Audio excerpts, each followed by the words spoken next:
Curl Narrabeen Classic presented by Corona. This year's third stop on the championship tour brings us to North Narrabeen, a breeding ground for some of the world's best surfers, past world champions among them.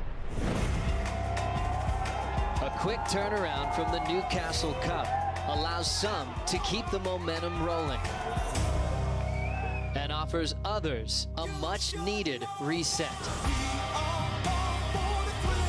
With elite wildcards coming up against top seeds, anything can happen at the Rip Curl Narrabeen Classic. We continue to search for our finals five as the road to the Rip Curl WSL Finals brings us to Narrabeen.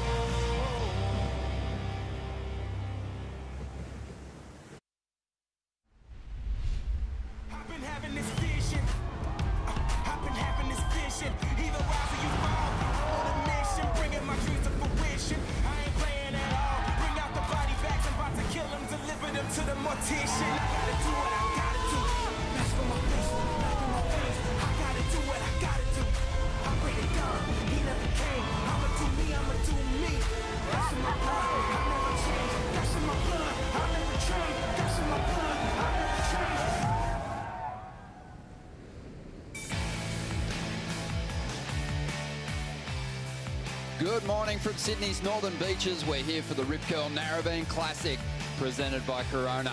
Clean conditions this morning as the sun peaks up over the horizon. And it is a sensational morning with the world's best making their arrival here at North Narrabeen. Tatiana Weston-Webb, Brisa Hennessy on hand. Amura Suzuki, Japanese, the first Japanese competitor to make the championship tour. And Joanne DeFay, Adriano de Souza, he's looking amped up. Italo Ferreira, he had a fantastic warm-up session this morning.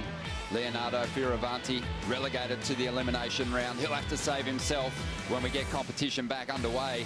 And there is a man who everyone turned out yesterday to see. Not his greatest performance, but you know Mick is going to be tricky to overcome in the elimination round. Mick Fanning will be coming up in the first heat of the morning, and him in the jersey suggests that we're going to get competition back underway today on Sunday, just after 7 a.m. Ronnie Blakey with a former championship tour surfer and Richie Lovett. Rich, sensational morning. Oh, it is just a classic autumn morning down here. A little bit chillier this morning, and that's courtesy of that offshore breeze, and this water surface is perfectly groomed, and swell's looking all right. Mick Fanning down there, and he's getting ready. He's out there. Yeah, yesterday was really interesting. Obviously, big names falling into the elimination round on the women's side.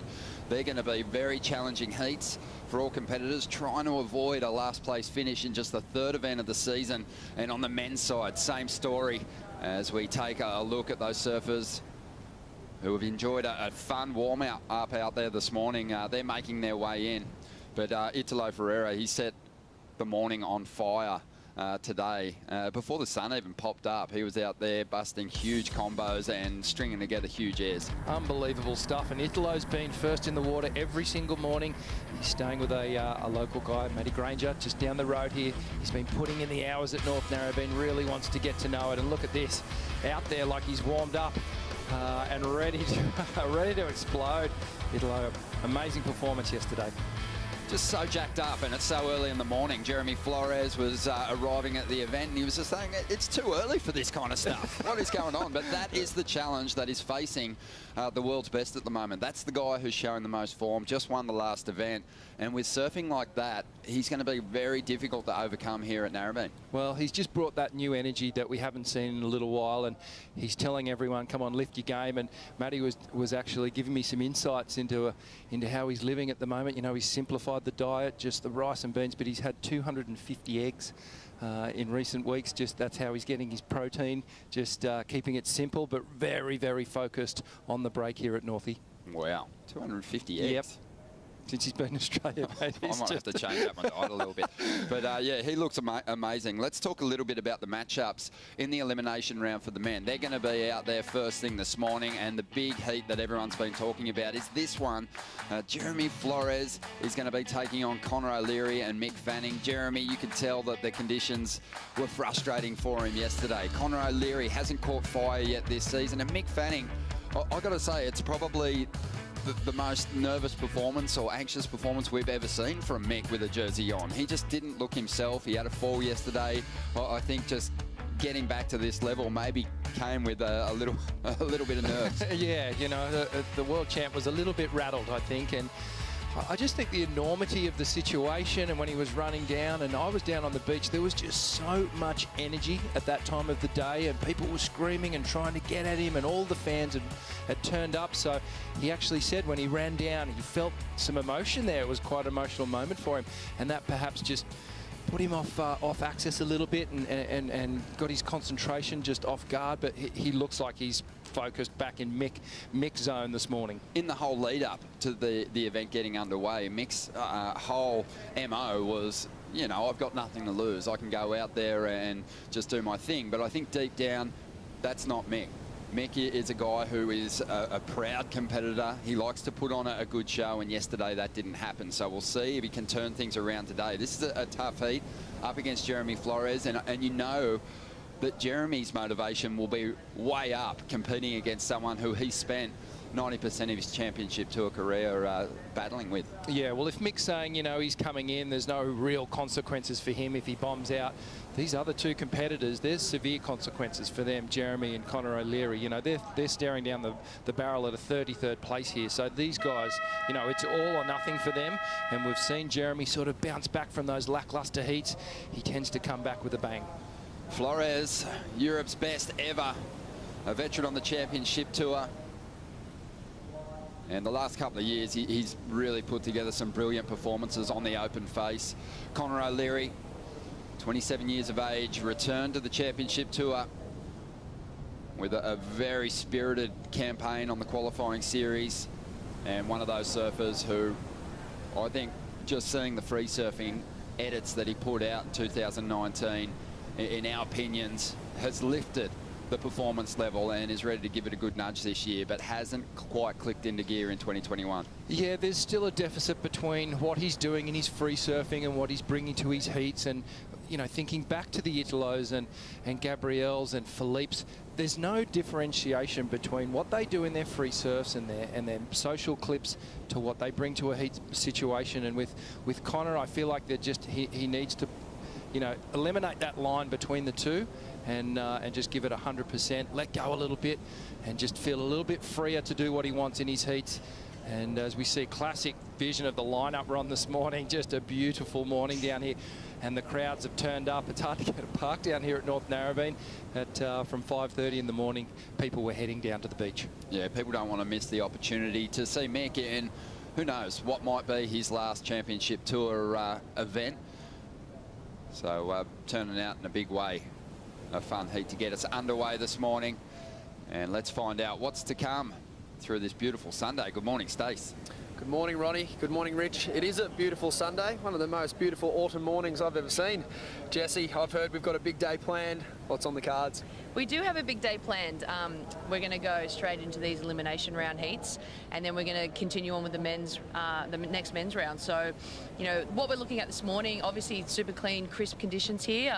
Beautiful Sydney morning for sure. And that swell is meant to peak this morning. So we're hoping for a big day, and it's definitely a bit better shape than what we were looking at this time yesterday. So I think it'll be good. You made a call on whether we'll go overlapping yet, or we're going to wait and see how that plays out? Oh, we're not going to use overlapping at this stage. I mean, I think it would have to change a lot for us to do that, but I'm pretty confident in saying no for that for today. Awesome. Thanks for your time. Looking forward to a big day. Me too. Good on you, Stace. We're getting stuck into it already. The first heat unfolding, 35-minute heats, so we're giving the competitors plenty of opportunity. This is the dreaded elimination round. A third-place finish sees you out of the contest with a 33rd. And only 4 surfers suffer that ill fate.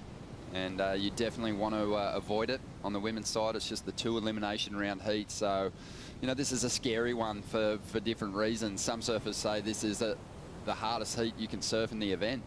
Yeah, it really is one of those roadblocks that you need to overcome and bust through it. But that thought of that 33rd can get into the mindset. You really just got to clear that out, focus at the job at hand, take it as another heat. But, you know, I remember back in the day I faced my fair share of these heats, and it was nerve-wracking. It's always in the back of your mind, you know, an early elimination is obviously not what any of these surfers want. One of the most winning surfers ever on the championship tour, 3 world titles, Mick Fanning, 22 CT wins.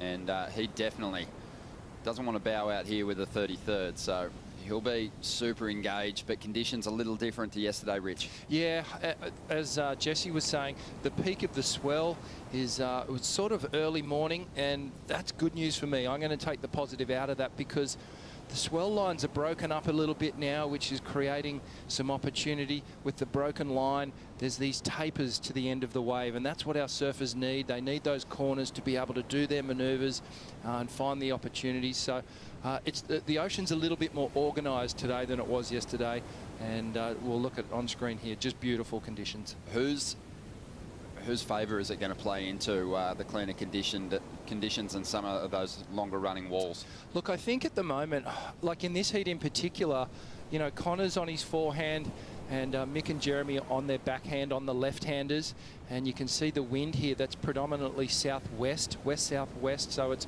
predominantly offshore, a little bit of side on it, so that's actually going to play into Connor's favour if he wants to go to the air. But purely on a backhand attack, I think Mick and Jeremy are going to have a little bit of an advantage because they're going to be able to get so tight in the pocket. Their figure 8 motion on that backhand is really going to be on show this morning. So I'm actually going to give it to the natural footers. I'm going to give them the advantage this morning in this particular heat. Well, 30 minutes remaining, still no waves ridden just yet. Let's get a little bit more insight on how Mick has been handling his time after competitive life and how he's feeling about this event. Look, I've had an incredible time since I left the tour. Still surfing as much as I possibly can, still so in love with surfing. But yeah, look, I guess family life is really different for me. Became a dad 8 months ago, and you know, with my partner Bree, we're just so in awe of just like how amazing life is. I never, you know, people tell you that becoming a dad is like the best thing ever, but they don't explain how amazing it is. So I really enjoyed doing that, and yeah, it's been great just being grounded at home.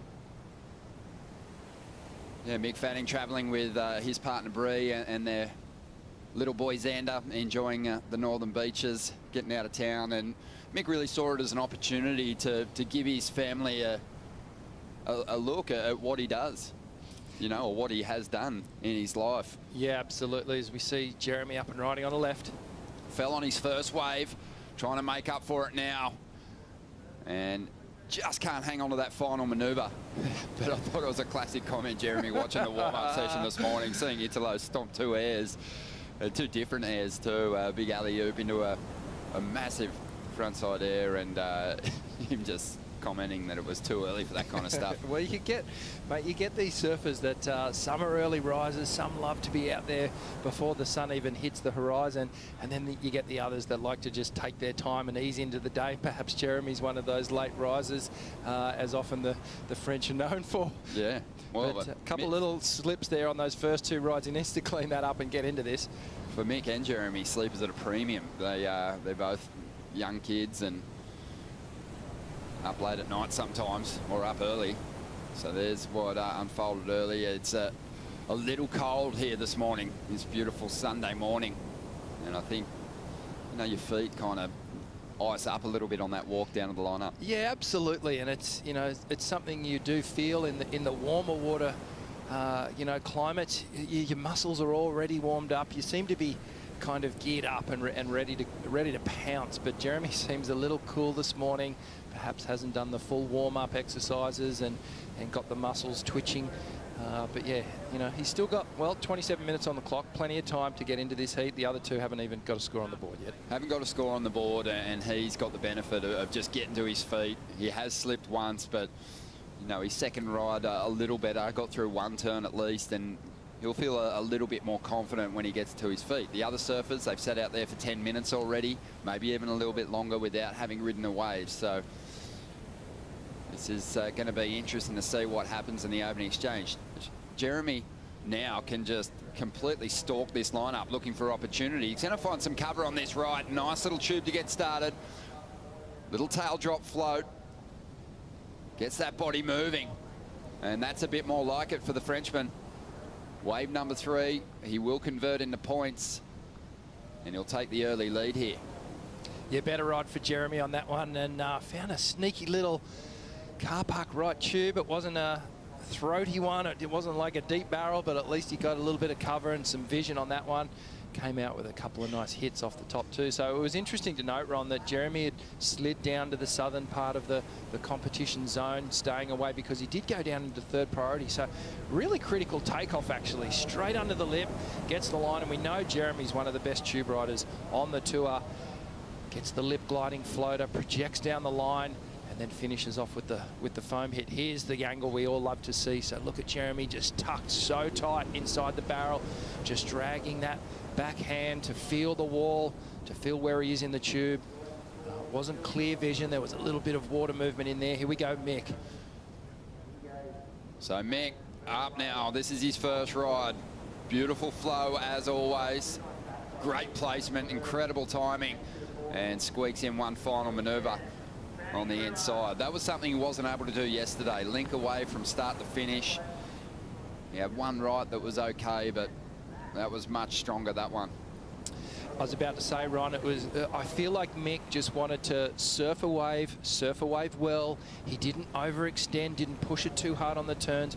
It was just a great surfed ride. So watch this. Gets the first little speed snap, and that's a better one. Bit more critical, pivoting off the tail, and again. So he wound up on the second and the third, and gets the late little hit. I love this angle here where you're looking down the line. You're kind of looking at what Mick's looking at as he streaks down there, anticipating the next turn, nice and tight in the pocket. And the judges will be really focusing on how he stayed right in that power source, Ron.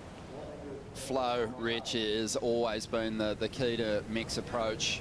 Does have big individual turns he can lean on, but his placement of turns and his variety in his surfing when he comes off the bottom has always helped him score well.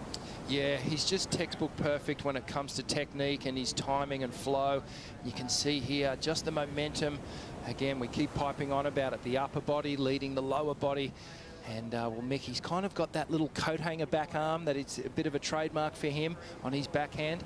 And super strong. So we've talked about the training. He hasn't backed off a little bit. I think there were a few months where he just sort of let it lie for a bit. But he's been back in training, and you can see the strength in that ride. Well, he had a knee reconstruction as well, so forced to take a bit of a break, but has been working very, very hard to get himself championship tour ready. Dimity Stoyle out the back watching on. Dim, what a morning to get competition back underway. I'm out back with Domenic, and it's a beautiful morning here on the northern beaches, and Narrabeen's turned it on. There's a very crisp offshore out here this morning, so we're going to try and keep my hands in the water because the water is still beautiful and warm. And we are very happy to see the sun's out, so it's good to see the boys. I had a really good view of Jeremy's first little barrel, so that was a good start. A great start. Now, yesterday, obviously, that opening round, motivation is always up, but it seems to go to another level. The atmosphere changes a little bit when we get into the elimination rounds. Is there a shift out there for you? Are you noticing that? Yeah, already mixing the zone. I've noticed that he's looking like old-fashioned world title chasing Mick, which is really cool to see. He's back in the jersey and he's fired up. Yesterday he was happy, he was relaxed, he had Xander there and Bree. And now he's just back in, you know, danger Mick. Oh, I think we call it Cyborg Mick. That's the nickname that Taj Burrow gave to him in their last few years on the championship tour. He just said he was such a competitive machine. Nothing could shift his rhythm when he was in that mode. And he's banked the highest scoring ride of the morning so far, a 5 for Fanning, to get himself in a good position here. Jeremy Flores had a 4.17 for the tube. And, you know, even though Jeremy has that incredible tube riding ability, you'll see that on a smaller day. The barrels won't really match up with the combination of maneuvers because they're not going to take you to that you know, high risk critical kind of zone. Yeah, although it looks critical and it's a definite crowd pleaser, and we all love it as surfers, it's impossible to deny a section and pulling into a barrel when it's on offer.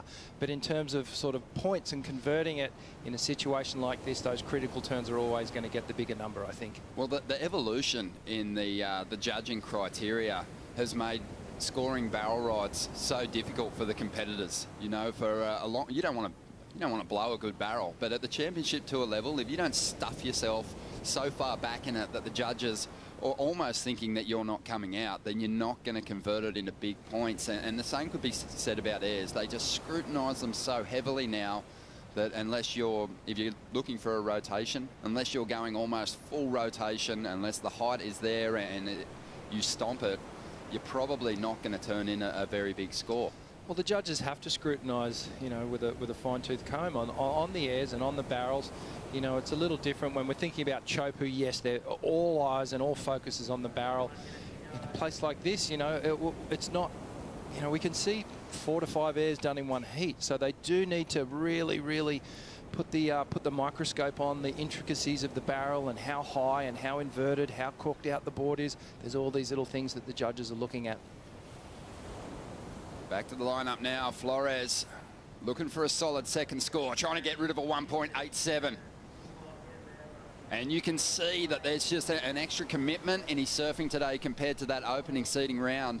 Jeremy had a frustrating day yesterday, a little upset with himself there that he wasn't able to finish that final ride.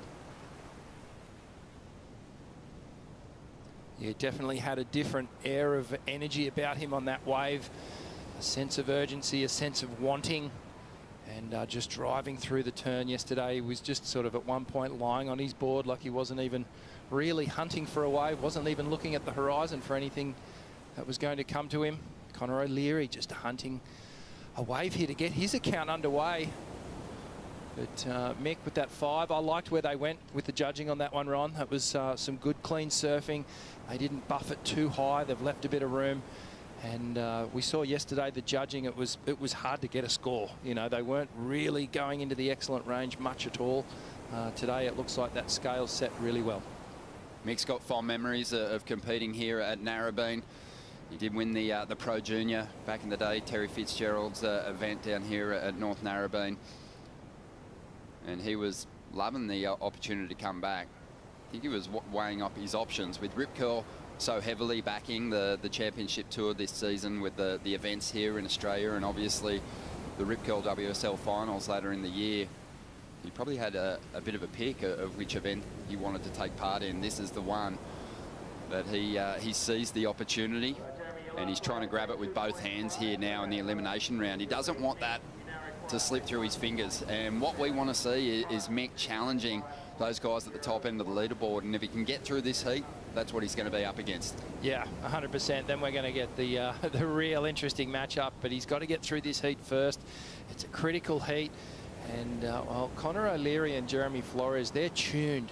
They've been competing. You know, they're off and running. Here we go, paddle. Well, Mick in a perfect position for this one. Places that first turn nicely, clean float. Doesn't get as much room to move as the first ride, but it'll back up that first number nicely. And Connor O'Leary, I think the pressure will just start to build on him ever so slightly here. Without a score on the board right now, 18 minutes to go. I know there's a fair bit of time, but he'd be hearing these scores drop in. Mick a 5, Jeremy a 4, and he'd be hearing this going, geez, I need to get underway here, and the pressure would be building. And Mick looked really good on that last wave. That little red cyborg eye, I think, is starting to get a bit brighter. We're starting to see Mick click into gear here, which is exciting. And we knew he was going to bounce back from yesterday's performance. Let's check the replay. Straight up into the lip and gets up on the little lip gliding floater, jumps off the roof of it, comes down perfectly clean. Yeah, on a new piece of equipment too. His first choice, he broke on his last wave yesterday, just to add insult to the lackluster performance, but bouncing back pretty well here this morning. And Mick is definitely one of those guys. He never really seemed to have trouble clicking into gear early in the morning. He's always up early. Absolutely, he's up ready to go, an early riser. I just loved on that last little lip gliding floater how he did that little shimmy there. He could have just kept the board angled straight in one direction, but he did a little shimmy on the lip, just redirected it and then brought it back down. It's those extra little things that just make it look so great. Just under 17 minutes to go, and Flores has a number to come through. But he's looking to throw that away. He had a 2.5 on his previous ride. He smashed that one. And there's an indication of where Jeremy's head is at this morning. Gets the finish that he wants and celebrates the fact. He's laughing at himself. I love it. I love the fact. I respect it. You never have to guess where Jeremy's head is at. You know, on his previous ride, he butchered the last turn. You saw him shaking his head in frustration, and on that occasion, he threw out the celebration, and I think he was laughing at himself. Well, shades of classic Narrabeen left starting to show here, and Jeremy just hammers it. But watch the energy and the force and the power in that last turn, and you might be thinking, hang on, why is he claiming this last re-entry? But it's what he did and what he's done in this heat so far that's getting him excited. I think also that's probably one of the best waves that we've seen in the event so far. Jeremy's just connected with, and he made good use of it. So he's going to add to that 4.17, which he scored earlier. He should have a decent number on the way. Luke Egan joins us this morning. And Luke, this is a great heat for you because in your final years on the championship tour, you competed against both Jeremy and Mick Fanning. Maybe caught a couple of heats with Jeremy, but you coach Connor O'Leary as well, and he's up against it now.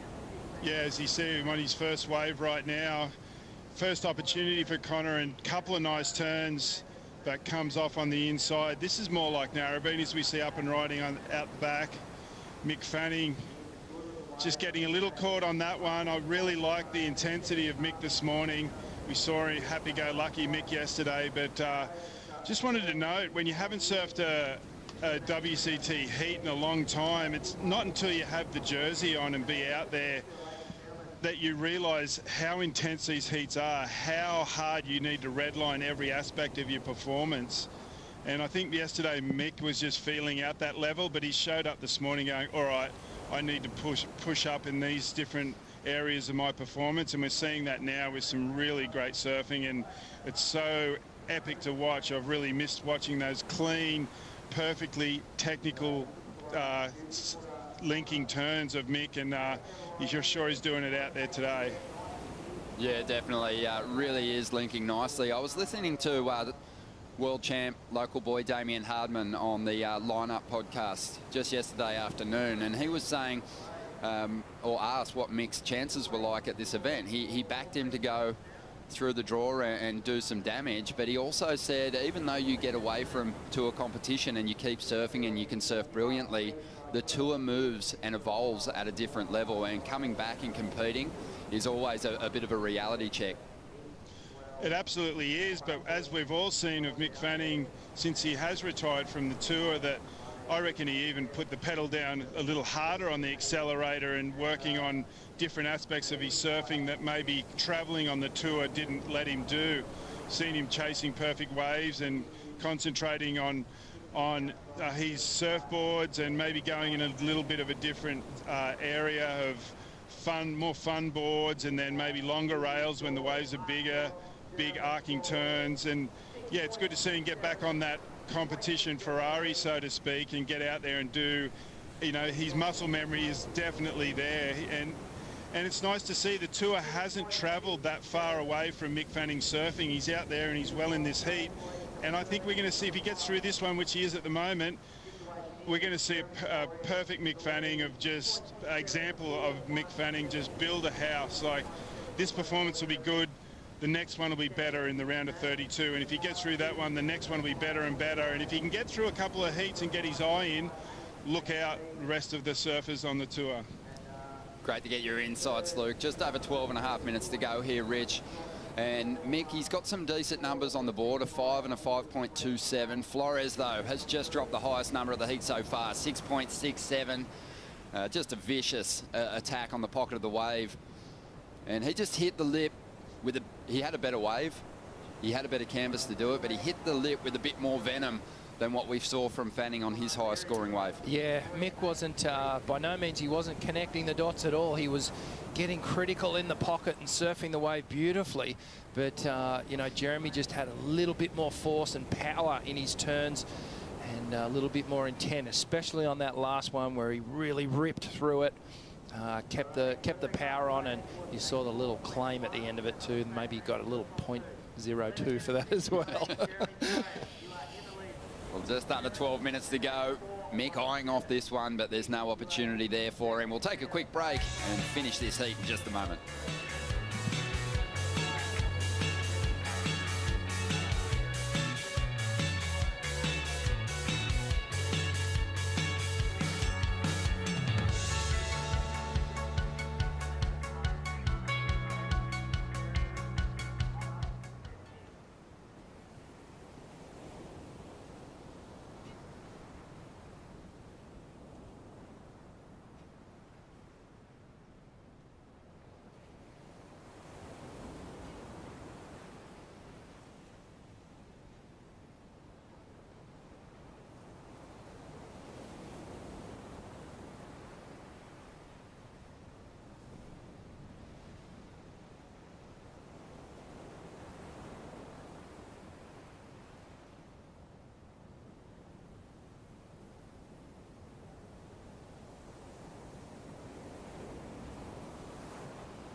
When I was growing up, I had a huge surfing influence from my parents, mum being an ex-professional surfer and dad just loving the ocean and loving surfing since he was a kid.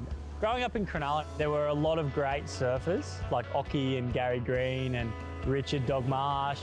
Looked up to Ockie and all those guys when I was a kid growing up and thought, how cool would that be to say that I'm a professional surfer. I think when I was a kid, because I was half Japanese, I didn't fit in as well as someone who was full Australian, and therefore I didn't celebrate it and recognise it as well as I do now. It's come to a point now where I feel like the world's so multicultural these days, and I'm just trying to show the multicultural kids out there that it's awesome to have another heritage and wear it on your sleeve and wear it with pride and passion, and you'll be able to inspire a lot of people. Well, we love the Connor O'Leary story. Such a great surfer from the other side of the bridge, the southern side, over there in the Shire. Now living on the north coast of New South Wales, but he is here with his family. Wife Stephanie, his mum and dad have been around the event. His younger brother Rick, classic Grom. But he is in a precarious position at the moment, and he needs to really I think just find a rhythm out here at the moment. Hasn't really put a wave together properly just yet. A 3.83 on his first wave. He can still chase down one of those top two spots with an individual score, but a 6.44 be hard to come by. But have been impressed with what Connor's been able to achieve, Rich. But he's got to start seeking out those big performances with the jersey on. Yeah, he needs to really find something where he's in tune with the ocean, and he's stamping his authority in these heats rather than being a chaser. And he's just a bit behind the eight ball here, and we know Connor is just so well equipped. He's got the airs, he's got the power, so smooth and stylish. He's one of the most stylish competitors in my mind, aesthetically, when he's on a wave. So all the ingredients are there. It just needs to get mixed in the bowl a little, you know, better with the mixer. And there's something missing, but I don't know what it is. And I'll try and find what it is. But you know, he's ready to go. 2016, he won the qualifying series, and really, I feel like we're aware of him here in Australia, but I don't think the world had really seen him too much. But if you win the qualifying series, I think you've proven that you can get it done in small waves, but also you have to really put in a good performance during the Triple Crown in Hawaii in order to stay at that #1 position. And he's got that kind of power that translates nicely into big surf. In his rookie year, he claimed Rookie of the Year honours. He made a final. He lost out to Matt Wilkinson in Fiji in 2017. And to make it a final in Fiji in your rookie season, to overcome Huge. all those favourites and all those experienced competitors in 2017 is monstrous. So all the ingredients are there. You know, he can do it.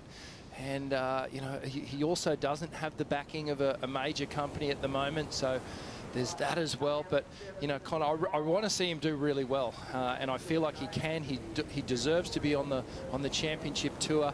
But that little inconsistency with the results is something that's sort of plagued him. And just even the flow of this heat, where Mick and Jeremy have been able to get into rhythm with the waves, and they've picked the best ones, and Connor just hasn't been in tune this morning yet anyway. You brought up the sponsorship thing, and you know this is a very difficult time to find major backing. Connor is one of those surfers competing on the championship tour without that big major sponsor at the moment. You had troubling times throughout your career with sponsorship. Did it play into your heat surfing? It does. It can be a factor, and it's a mental thing where you kind of think, hang on, am I not deserving of sponsorship, or what's missing in my whole act? Is it my surfing, or is it my ability to be marketed outside of the surfing arena when I'm not in the water?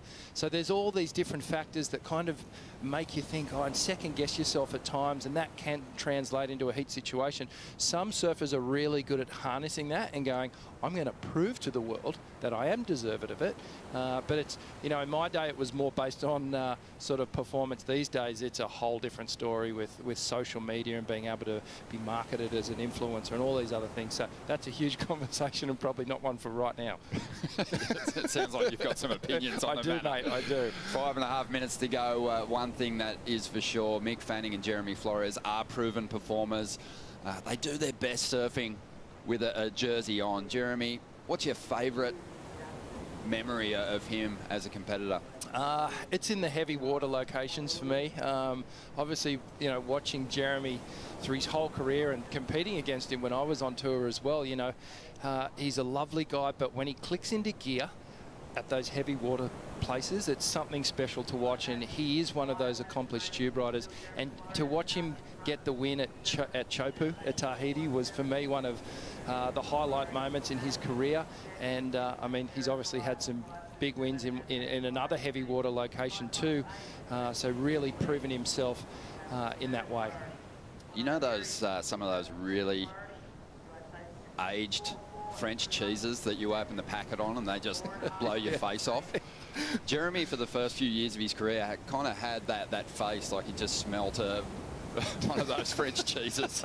He was so salty at times, and then he just clicked into gear, and I think that fire actually drove him to big results. He wouldn't be upset by the big names. He rose to the challenge. I remember him beating Kelly Slater as a teenager in Tahiti, and that was in his rookie season. And I think just that kind of edge and that fire sort of drove Jeremy to big performances at the championship tour level. My favourite performance from him was in the Pipe Masters, where he snatched victory from Kieran Perro in the final stages, becoming the first European to win that event.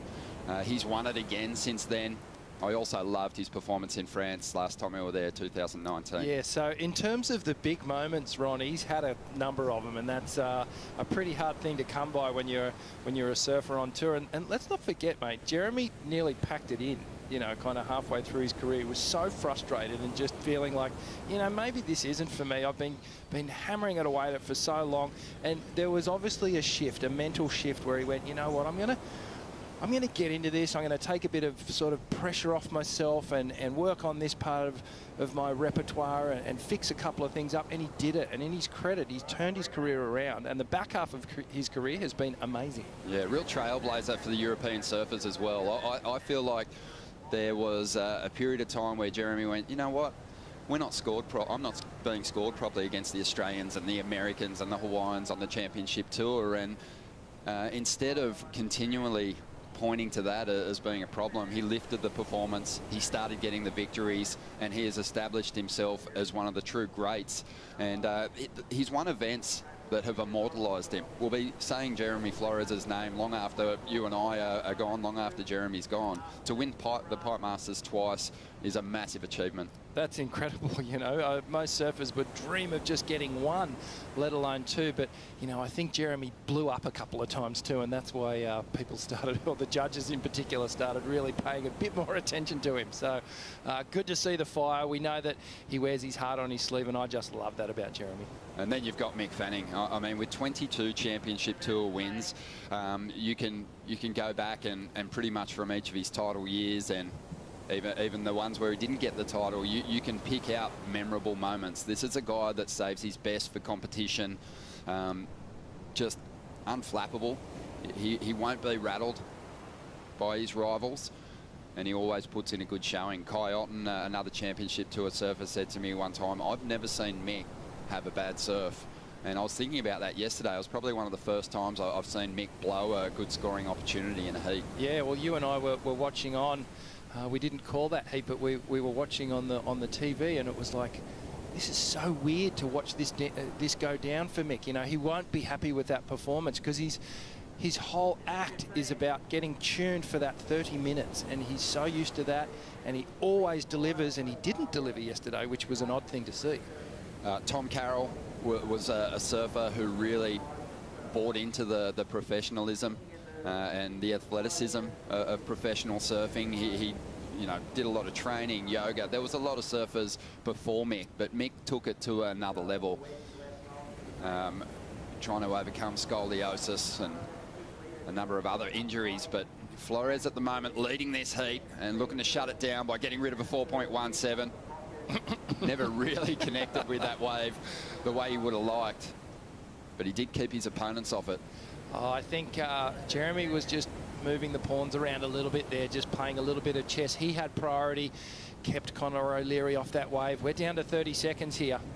Well, less than that, and Connor O'Leary's still got a chance to turn this heat. He's got priority out here at the moment. He's going to have to make a move on this wave. Nothing Fanning can do. And Connor chasing this one down. Will it stay open for him? Needs something big. Chasing a 6.44. And he's just forced to throw himself out into the flats there. And unfortunately for Connor, it's not going to pan out. Frustrating loss here. It was always going to be difficult. Oh, it's just I feel for him. It's a heartbreaking feeling when you know you're out of the event, and you know perhaps there was one or two opportunities. He'll come in and go, what happened out there? What did I do wrong? And back to the drawing board. Hopefully we see Connor bounce back in WA. Generally, Connor O'Leary is a guy that will wash his losses off pretty well, but this one stings. You can see it on his face. Fanning bounces back. He's going to be going through to the next round. Who will he match up against? We're going to find out after the break, and we'll introduce another big elimination round heat here.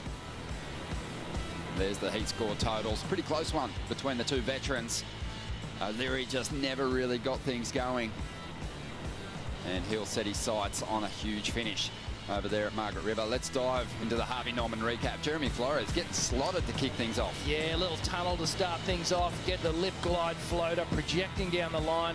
Gets the foam hit. Jeremy really had to warm into this heat. I think he went out there with cool legs, and then Mick was ready to go though.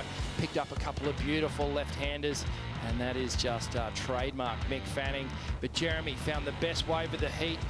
One of the most beautiful waves we've seen in this event so far, just streaking down the line, and Jeremy staying very critical. And it was that final turn there where he put all the power and got the rail wet on that one, and yeah, just saw that decent sinks point ride drop into his scoreline. A nice turnaround for Flores and Fanning. They're marching on through to the next round. A great elimination heat just around the corner here.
The Rip Curl Narrabeen Classic, presented by Corona, is brought to you by Rip Curl, the ultimate surfing company. By Corona, this is living. By Oakley, the official eyewear and personal protective equipment of the World Surf League. By Hydro Flask, the official insulated drinkware of the World Surf League. And by Destination New South Wales, strategic sponsor of the Rip Curl Narrabeen Classic. Welcome back to the show. Improved conditions today. It's the third day of the event window, the second day of competition, and we're into the elimination round. Heat number 2 sees Jack Freestone going up against Leonardo Fioravanti and the local boy, Dylan Moffat, who has the local crowd right behind him here this morning. Such an unassuming character. Has been gathering some real momentum on the qualifying series. In those domestic QS events, had a victory already this season. And I think starting to really find a level of comfort in the jersey that's seeing him bring some big turns to competition. He'll need it against these two surfers. But he's relishing the opportunity to compete here and probably earn himself a day off from the Rip Curl store where he's been working of late.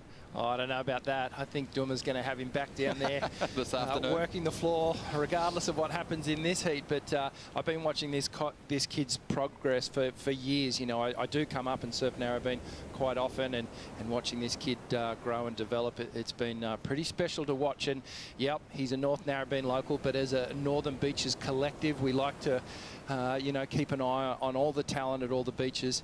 And he's a really sort of unassuming, really polite, well-mannered kid. And you know, in saying that, nothing really phases this guy. You know, I saw him yesterday before his first heat, and he just said, mate, I'm ready to go. I said, you got any nerves? He goes, no, I'm fine. I feel totally relaxed. And whether that's just being at home or, as you said, he's really starting to build those competition results, you know, he seems like he has a maturity beyond his years. Yeah, you had a tough seeding round heat. Obviously, that's the only way to go if you're a wild card in a championship tour event. But he came up against Gabriel Medina and Jadson Andre. You know, two really sharp competitors and both goofy footers. Obviously, he was on the backhand. He had moments. He put together a pretty reasonable heat score total. Only finished just behind Jadson Andre. Well, sometimes when these wild cards come into the event, they can look a little bit out of place, and that the gap between a championship tour surfer and a QS surfer, or qualifying series surfer, or a wild card that just is an expert at a location, there is some sort of polar opposites between the two. But Dylan looked in place yesterday. He didn't look out of place. He looked like he was surfing at the same speed, and he had the same intensity and power as his competitors. So I think he had a lot of positives to take away from yesterday's experience, hoping he can bring it into today. He stayed on his feet, and that's a big one. When you arrive here on the main stage and you're up against other people, I think just finishing your waves off and putting the pressure on them to deliver something better than what you're offering up is huge. If you just roll over and make it easy for them, they'll punish you for it. Jack Freestone out there, and we've been talking about this guy, how well-rounded he is. Great surfer. Loved his performance in Tahiti last time the swirl was jumping. Had a win over Kelly Slater over there, and you know, that says a lot about Jack and his evolution. Spending a lot of time in Hawaii, I think finding a comfort factor in those bigger conditions, but now has to really ramp things up in competition. Leonardo Fioravanti, this guy's just had such a long road to get back to where he's at. Number of injuries. The shoulder was the last big battle for him, and it was remarkable to watch just on social media how committed he was to his training. He's looking really strong. This is a guy that I think competitively really shows his best in the jersey. It's Freestone, though, who's going to get things started here. Loading up. Love that style. Great flow. Straight into a reverse. Spins out of that. No dramas. And that is a pretty nice way to kick off a heat on a chilly morning. Absolutely. And I love the approach that Jack brought to this wave. Didn't look like he was holding back at all. And he looked really good on his feet. tiny little adjustment right as he took off on that wave, just paused ever so slightly to get himself set and in rhythm with the wave, and Jack looks ready to rock and roll this morning. So as we see the replay here, just see there, just put on the brakes ever so slightly, hits the lips, and then gets the little full rotation there. Quick little spinner, not too much height, but that would have felt good. It would have felt good on his feet. He would have gone, yep, I executed that turn really well. Nice and fast, plenty of speed. Just makes it look so easy. And as you said, Ron, he's very, very well-rounded, but obviously one of his strengths is going to the air. He's had a number of wins in those air competitions. And Dylan's another one. He's good in the air as well. So whether he brings that into this heat, yet to be seen. Still plenty of time on the clock, 26 minutes. Well, Dimity Style out the back watching on. Would have got a good look at Jack Freestone's fins there. But a huge crowd turning out to get behind Dylan Moffat this morning. Yeah, it's so crazy. It's not even 8 o'clock in the morning on a Sunday and the beach is packed. It's so nice to see. There's actually such a good energy in this town. Like, everyone just loves surfing. And they've been here since the dark, basically. Like, all the guys in the event have been so surprised. They get to the beach for their early morning free surf, and the beach is full. People just want to watch them. So it's such a good crowd here. Yeah, really refreshing to see the crowd getting behind the competitors. They're getting such a warm reception when they're making their way down the beach. Yeah, I spent a fair bit of time on the sand yesterday because I just wanted to see how the crowd was interacting and the surfers were handling the interaction between the fans. And you sort of take it for granted sometimes, and then when it actually happens in front of your eyes again, it's quite special. You know, Gabrielle was absolutely mobbed yesterday, as was Mick and Italo and all the big world title contenders. They were the favourites, obviously. But then there's all the other surfers who are getting really appreciated. A huge crowd of applause as we see up and riding. This is Leo. Loading up, looking for a section to launch off. And he takes to the air, lands on the roof. Just couldn't ride out of that one. Yeah, just landed a little bit behind on the roof of that wave and unable to bring it down. Sort of he needed to project out a little bit more towards the beach on that one. But you could see the speed he was generating along that little zippy left-hander. Leonardo Fioravanti, I like the approach. He knew that he didn't have enough space to get those turns done in the pocket of this ride, so he just eyed off the section down the line, took to the air. I mean, he was in control when he landed, but just couldn't ride through the rapids. But Leonardo, you know, his last big result came in 2019 in France. He finished 3rd place to Italo, who lost out to Jeremy in the final. But the interesting thing to note about Leonardo is since that event, he's been in the elimination round at every contest. So he's done pretty well to avoid the 33rds on some occasions, but he's got to clean that up. He's got to start ramping things up in that seeding round. Yeah, it's always a nice feeling skipping this round because there's a little mental game that you have to play with yourself when you're in the 33rd round. And you kind of go, come on, pick it up. I want to just skip rounds. I want to be on from the first heat, and I want to start progressing and get the confidence right up. Yeah, it's just such a surprise to me because Jeremy's just such a flawless tactical competitor. But there's obviously something that's not clicking for him in that seeding round. We'll see if he can survive this heat. As Dylan Moffat looks to get his campaign underway here in the elimination round. Decent first turn, knows this lineup so well. But just pushing hard on that final manoeuvre, he's not going to complete that ride, and Freestone will get his opportunity. 3.67 on his first wave.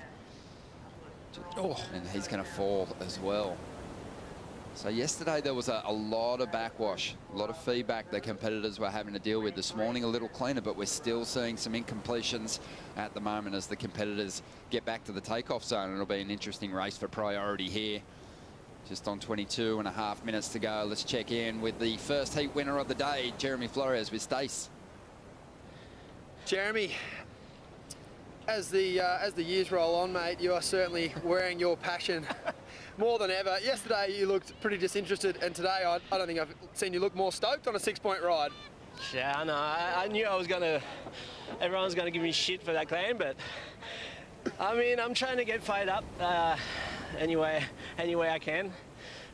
Just in the context of the moment, lately I haven't been able to just find the motivation to surf these kind of waves.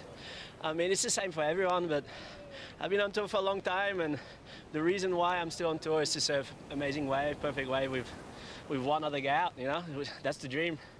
But in saying that, sharing a heat with Mick and Connor is amazing. These two guys are gentlemen, you know? There's no like hassling or sniffing around like some other heats. It's an honor to be able to surf against Mick again. We've had so many battles. When I saw the name again, I was like, oh, here he goes again. Mick got me so many times. I mean, he's all retired and stuff, so it doesn't really count. But I mean, even retired, even in 10 years, it'd still be hard to beat. But yeah, back to the claim. I'm sorry, guys. That was a shit wave, but just in the context of the heat, I just need to get fired up a bit so I can get going for the next few rounds, hopefully, and try and find the fire again. Just quickly before I let you go, if you've got any younger fans watching out there, which I'm sure you do, surfing's an emotional sport. How have you in your career channeled it to help you with those big results? Oh man, it's just, you know, when you're young and you should be frothing, you know, it should be like, you don't really care about what's going on, about what other people think. You just want to be successful and kind of be selfish and just claim, and whatever your attitude is or whatever, you just want to beat anyone. You don't want to be impressed by anyone. I kind of had that when I was younger. Now I'm kind of just trying to surf and just to enjoy, but to all the kids out there, just go at it. Don't be, you know, don't take shit from everyone, really, from anyone. Just go for it. And believe in your dream. Keep working hard, because I think only hard work pays off. I mean, it's surfing, it's a special sport, you know, but it is what it is. You got to spend time in the water. You got to put your time in, do all the sacrifice, and yeah, and then you get to surf heats with your idols like Mick, and so I'm stoked to be, you know, all dads and sharing heats, and waves are slow. Hopefully we get more waves in the next few rounds. Awesome, Jez. Good luck in your next heat. Thanks for your time. Jeremy, I need to get you in French. Jeremy Flores there, and while that was happening, an incident out there in the lineup. Something was spotted there, so we're on hold at this stage. Surfers being plucked out of the lineup here at the moment, Rich. Yeah, and this is part of our sport. You know, we're in the ocean, and on any sighting, we just get the safety of our athletes is obviously paramount. This is a precautionary maneuver that we do here. If there's even a hint of something in the water, we'll chuck them on the ski and make sure it's a perfectly safe situation for them to re-enter the water. Yeah, we'll confirm what's happened in just a moment with the Office of Tours and Competitions. But right now we have a heat pause. But Dylan Moffat, Jack Freestone and Leonardo Fioravanti out there in the lineup at the moment, looking relatively unfazed at this stage. So we're just waiting for an update for you. But such a big heat, you know, Jeremy Flores there, you could see there was some emotion from him.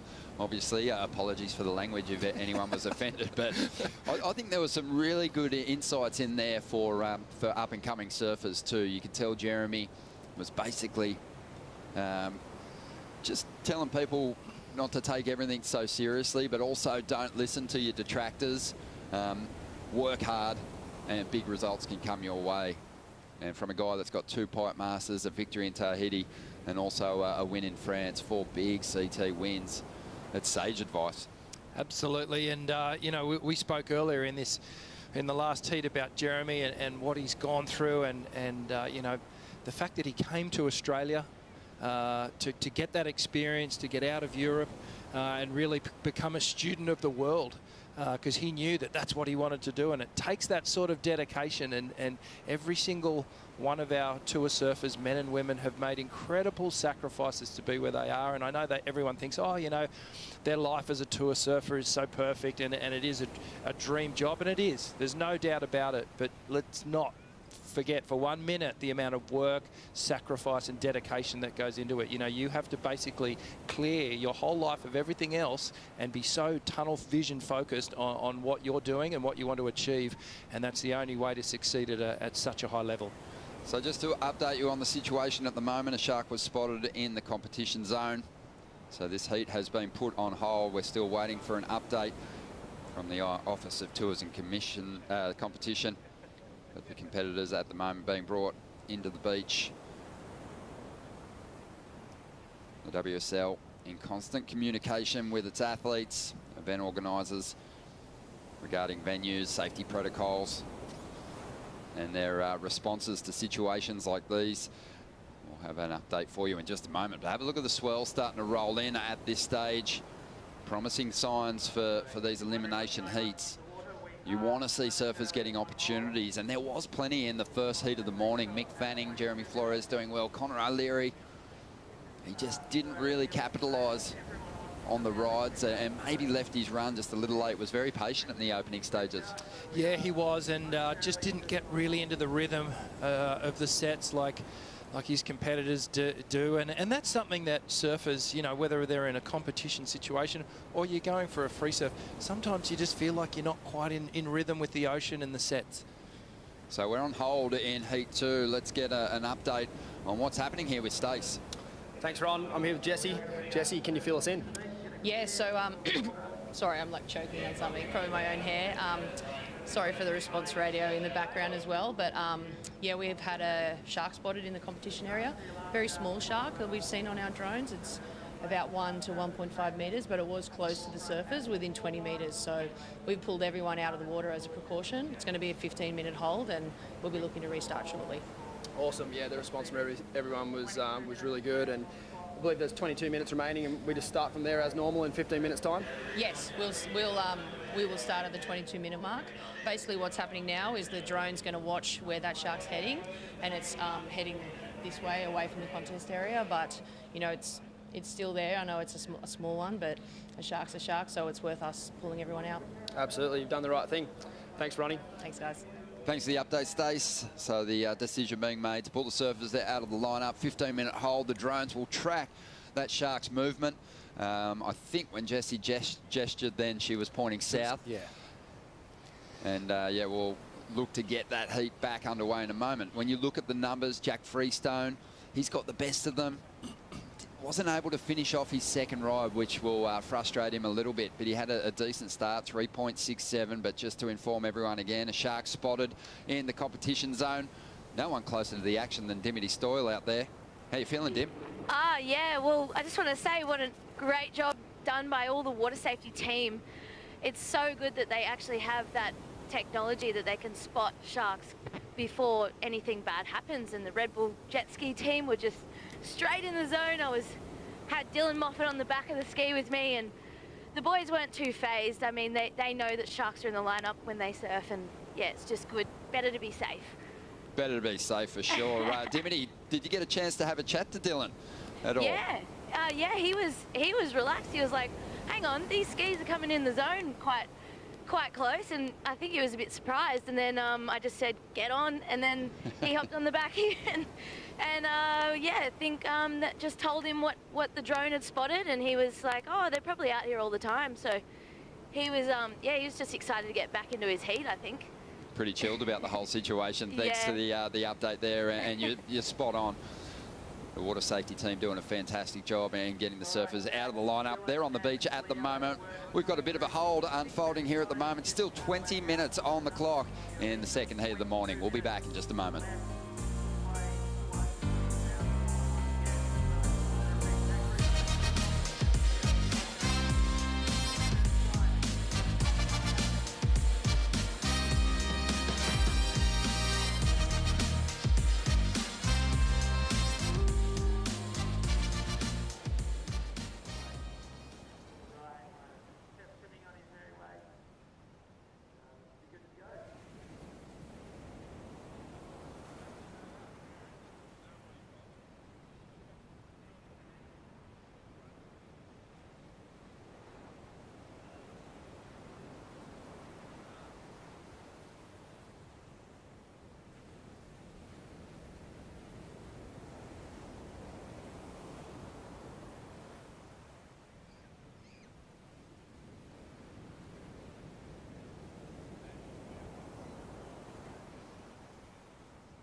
Narrabeen break, the way it works, it's fed by the lagoon. And it depends on whether the lagoon's open or closed with how the rips run. The northern end of the break we call the point. It's a really fast little hollow rock shelf. It's one of those waves that always looks better than it is. And just across from that, we call it the alley. The alley's the predominant peak. It's the left and right peak. It's got a sort of a shorter right and then a really long left. When it does get big, there's another break out the back of the alley, which we call mountains, and that needs to be probably 6 to 8 feet before it starts to break. And then across from there, going further south, in front of the surf club, we call it Clubhouse Rights, and that predominantly works when it's a south swell on its day that can get really hollow really fast, sort of like a backdoor type wave in Hawaii.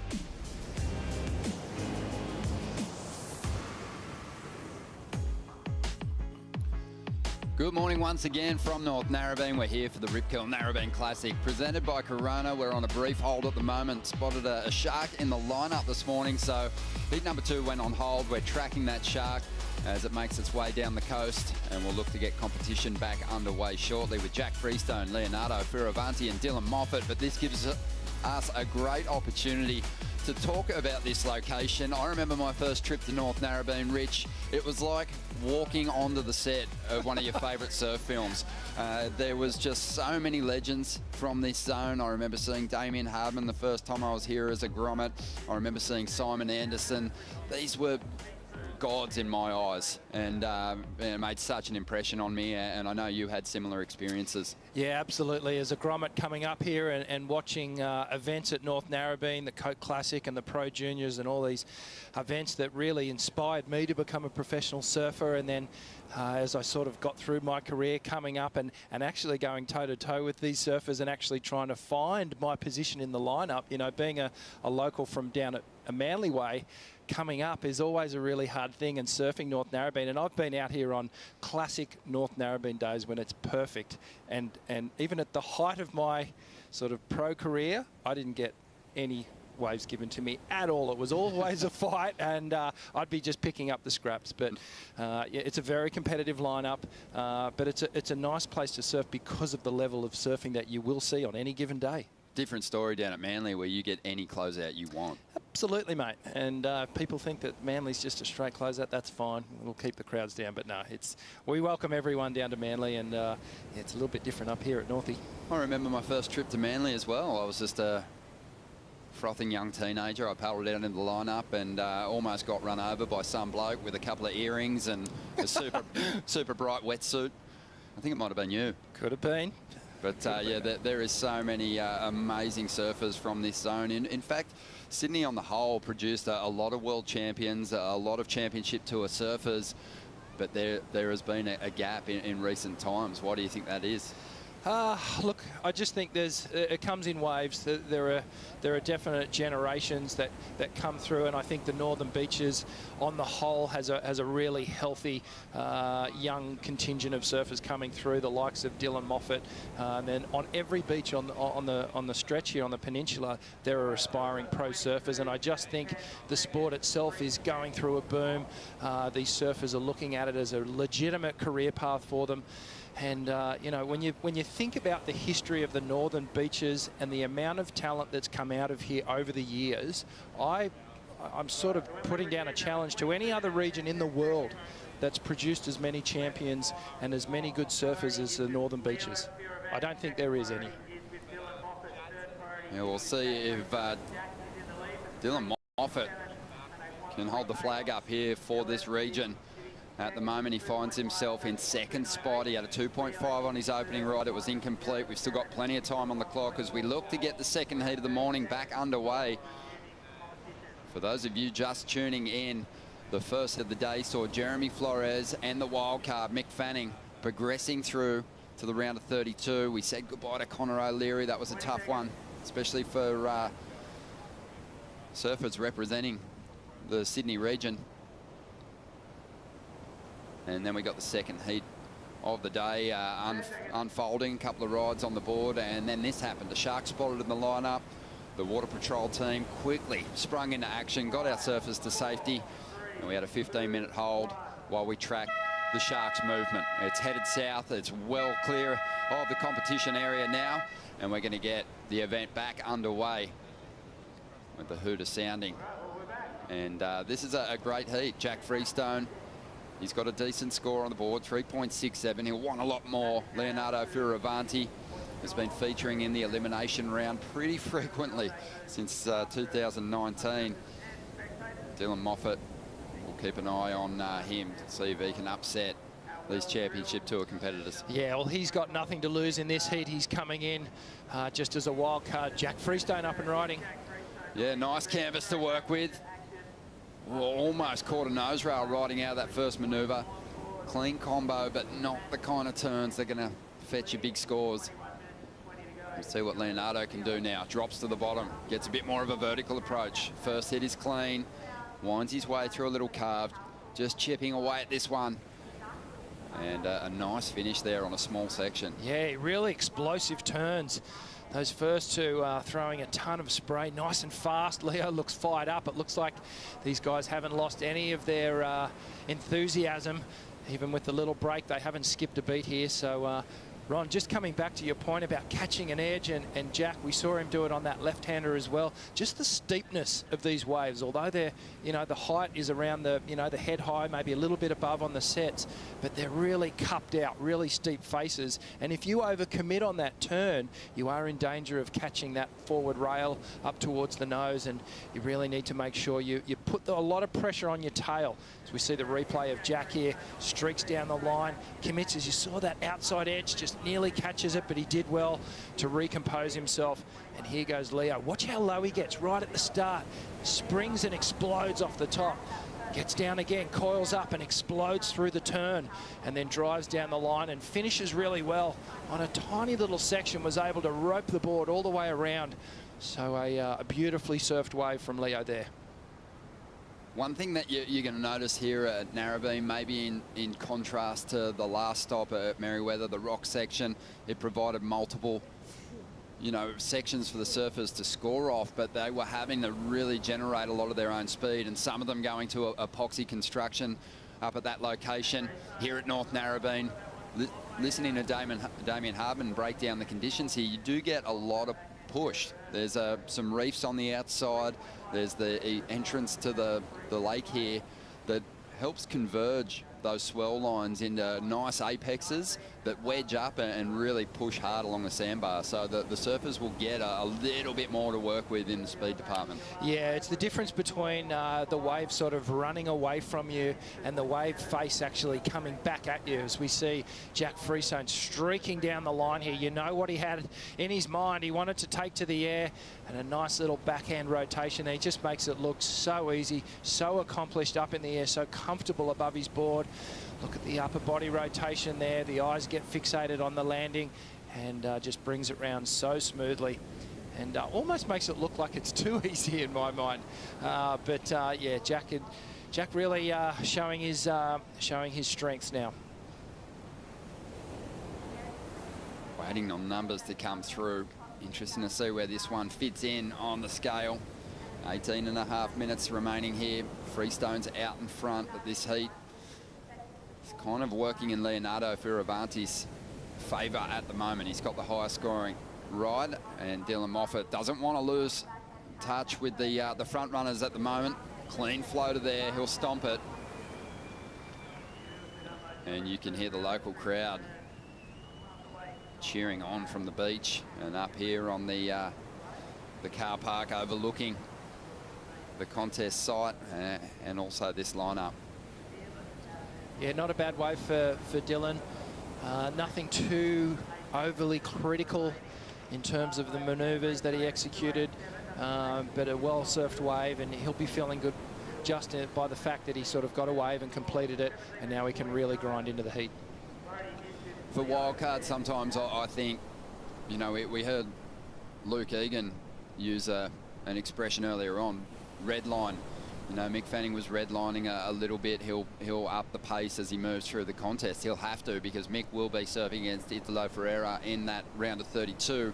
But for someone like Dylan, he's looked composed so far. But I think if he wants to overcome, you know, two of the best surfers in the world here, he's going to have to put his foot down and throw a little bit more risk at them. Yeah, the judges want to see these wild cards really open up and take it to these World Tour surfers, and you really have to beat them, and you have to beat them well. So we see Dill here, just a little adjustment turn to start things off, and then a lip gliding floater, which he executed quite well indeed. There's that little check turn, and then sets up the big lip gliding floater. I just want to see him get one of those waves that opens up the face a little bit more, and he can get a bit more critical with his turn and really jam those fins in. And quite dynamic on the landing there. Here we go, paddle for Leo. Well, Dylan got a 3.53, so he moved up in a second. Leonardo only needs a 1.53 out of this ride to get himself back into the number 2 spot. Driving down the line, big finishing turn there. You could see all that spray just falling from the sky behind him as he rode out of that turn. And Dylan now, a little deep on this one. He's going to get out of there. So 16 minutes to go as we wait for numbers. And while we do, let's hear from Mick Fanning. This interview from a little bit earlier on. Mick, it must be so special to be able to perform in front of your family. Yeah, it's extra special. That was sort of part of the reason why I came back.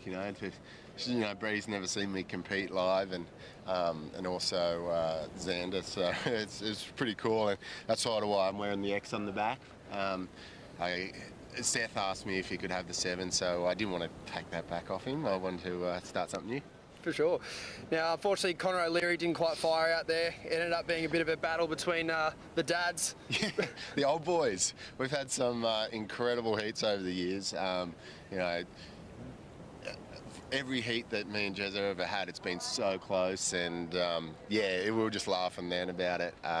He's a great guy, a great competitor, and I love his passion just for surfing. And unfortunately for Connor, I've been watching Connor surf a lot lately, and he's been absolutely ripping. And I sort of felt for him yesterday. I felt like he should have made that heat actually, but. Them's the breaks. A lot of close ones yesterday, no doubt there'll be a lot of close ones today. You'll have another heat to surf. How's the Diesel engine holding up? I felt like I finally warmed up a little bit. Finally felt my feet and my legs. So I think the starter motor, we got it out of the gas station, we got the starter motor going, and see if we can do more. We're on the highway now. Good luck, Mick. We're just getting on the exit. Cheers. Good on you, Stace.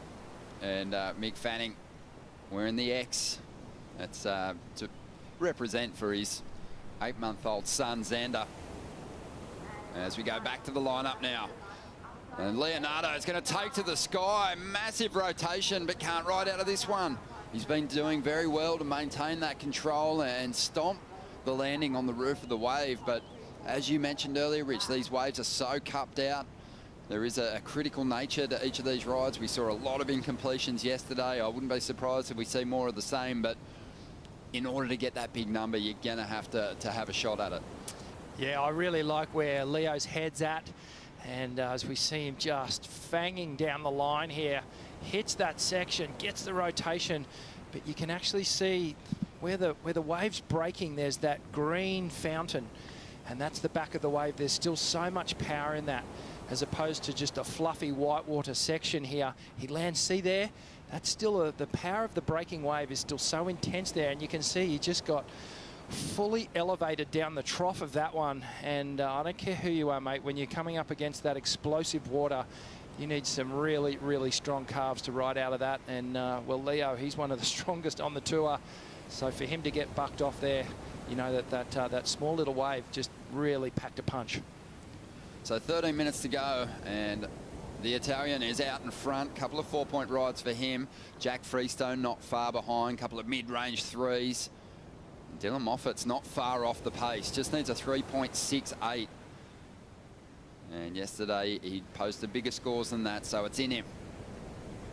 But he'll need to make the most of his opportunities here. Bit of movement out the back at the moment. And Leonardo's just having it all his own way at this stage of the game. Gets the completion this time round. And down the line, Freestone. Well, he just found extra height and somehow hangs on to that. That was impressive. He almost completely lost that air that time, and he reeled it back in, and that's going to feel good. Checking his equipment. These are high-performance boards, glassed lightly, and they can quite easily snap under the pressure of turns like that. But Freestone hanging on with 12 minutes to go. I love this, and again, Ron, we're seeing the passion from these surfers because it means so much to them. You know, this is that elimination round. They're not deep into the event at all, but you know, this means everything to these guys. As we see, look at the paddle here. So Jack just using his priority, streaking down the line here, just setting up the one big lofty air. That was awesome. Full rotation there, disappears into the whitewash, and then stands tall. And just, well, pleading to the judges, what's he going to get? Well, really, there is a great comparison to be made here, Dimity. You were watching on from out the back. We saw Leonardo. He made a nice little reverse, but Jax was on a whole nother level. And he gets a round of applause from in the Red Bull athlete zone there.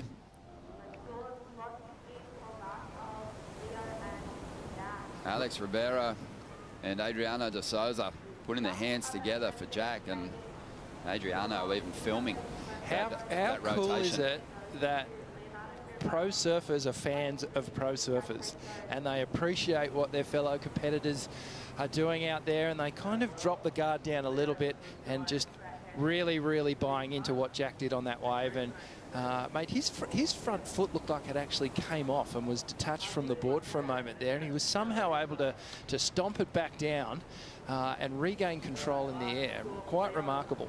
Almost like he found a bit of an updraft too, because halfway through the air it just sort of pushed his board a little bit higher. But it was a great comparison for the judges to make. Leonardo, he had a few attempts at his backside rotation. He ended up getting one. It was a 5.07, but Jax was much higher, much more difficult. There was a greater element of risk, and really he went all in on the final maneuver. It was a good looking wave that he maybe could have done some transition turns before the wave closed out. He just went, nah, foot to the floor, hammered for the ramp, and made good use of it for an excellent score, an 8.17. Yeah, a really well rewarded high risk maneuver there, and well, the judges are just letting us know very clearly that this is what they want to see. They want to see those very difficult high impact maneuvers done, and they will reward it. Here we go, Dylan. So Dylan's gone from chasing a mid-range 3 to now double the requirement, and he throws an air reverse of his own, and he's going to stick it.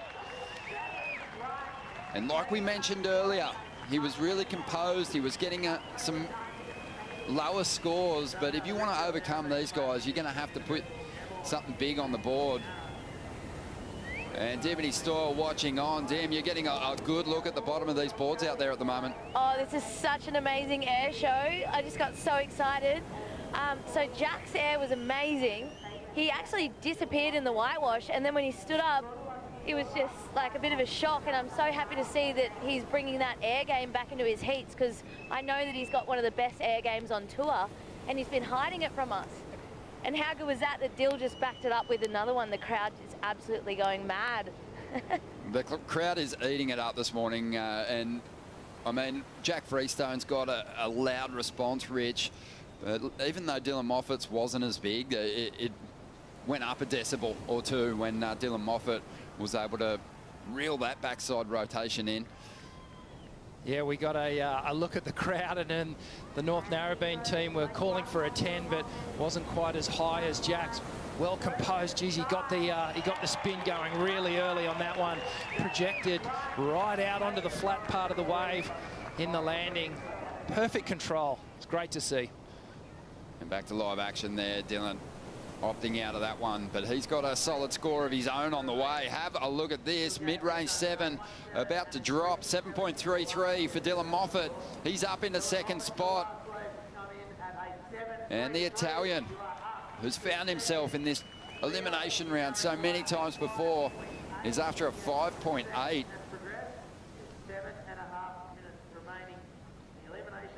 And this is going to really build some confidence for Dylan. This is what he needed to do. He needed to throw some risk at us. Almost got through the seeding round with just that kind of traditional, solid, composed surfing, but I just don't see him going a long way in this event unless he continues to throw moves like he just did. 7.33 stacks up pretty nicely against Jack Freestone's 8.17, and I think it probably has a lot to do with the landing. Yeah, I think so, and it was a great comparison, Ron. I think the judges got this right when they're looking at the two airs together. Jack's was just a little bit more corked out. His board was a little bit more inverted. It was a bit more dynamic. The height was there. He disappeared in the landing there, but Dylan's was really clean. He spun super fast, and the landing very, very smooth. Look at that, just fully composed. Great positioning on top of his board there. Watch the slow-mo, hits the lip in the perfect spot. Already, the upper body's already rotating, and then he gets the board straight under his feet, and right there, just ever so close to that impact zone, but he had just projected out far enough so that he got that smooth landing. Yeah, really beyond full rotation, but it was so slick. And when you look at Jack's, he's got the photo moment. He got his tail so high. It was definitely a loftier version of that same turn. So he just edged ahead of Dylan just a little. But what an awesome exchange. And all three surfers have landed that backside air reverse. And it's really kind of the best option on the lefts, because you're really pushing off that ramp section into the wind, flicking your board into the wind so it sticks to your feet. Yeah, well, the wind's actually aiding what they're doing now. It's helping. Once they get to the halfway mark of that rotation, the board's actually getting pressed back against their feet. Yeah, well, this has turned into a bit of an air show, and I'm loving it. Well, really, much like the first heat of this elimination round, Leonardo finds himself in a similar position to what Connor O'Leary had, and he needs a decent number now. He's looked amped on his feet. He's looked right in the fight. Just needs that big section to cooperate. We've seen him go to multiple manoeuvres to track down a 4.5. We saw him throw that backhand air reverse of his own for a 5.07.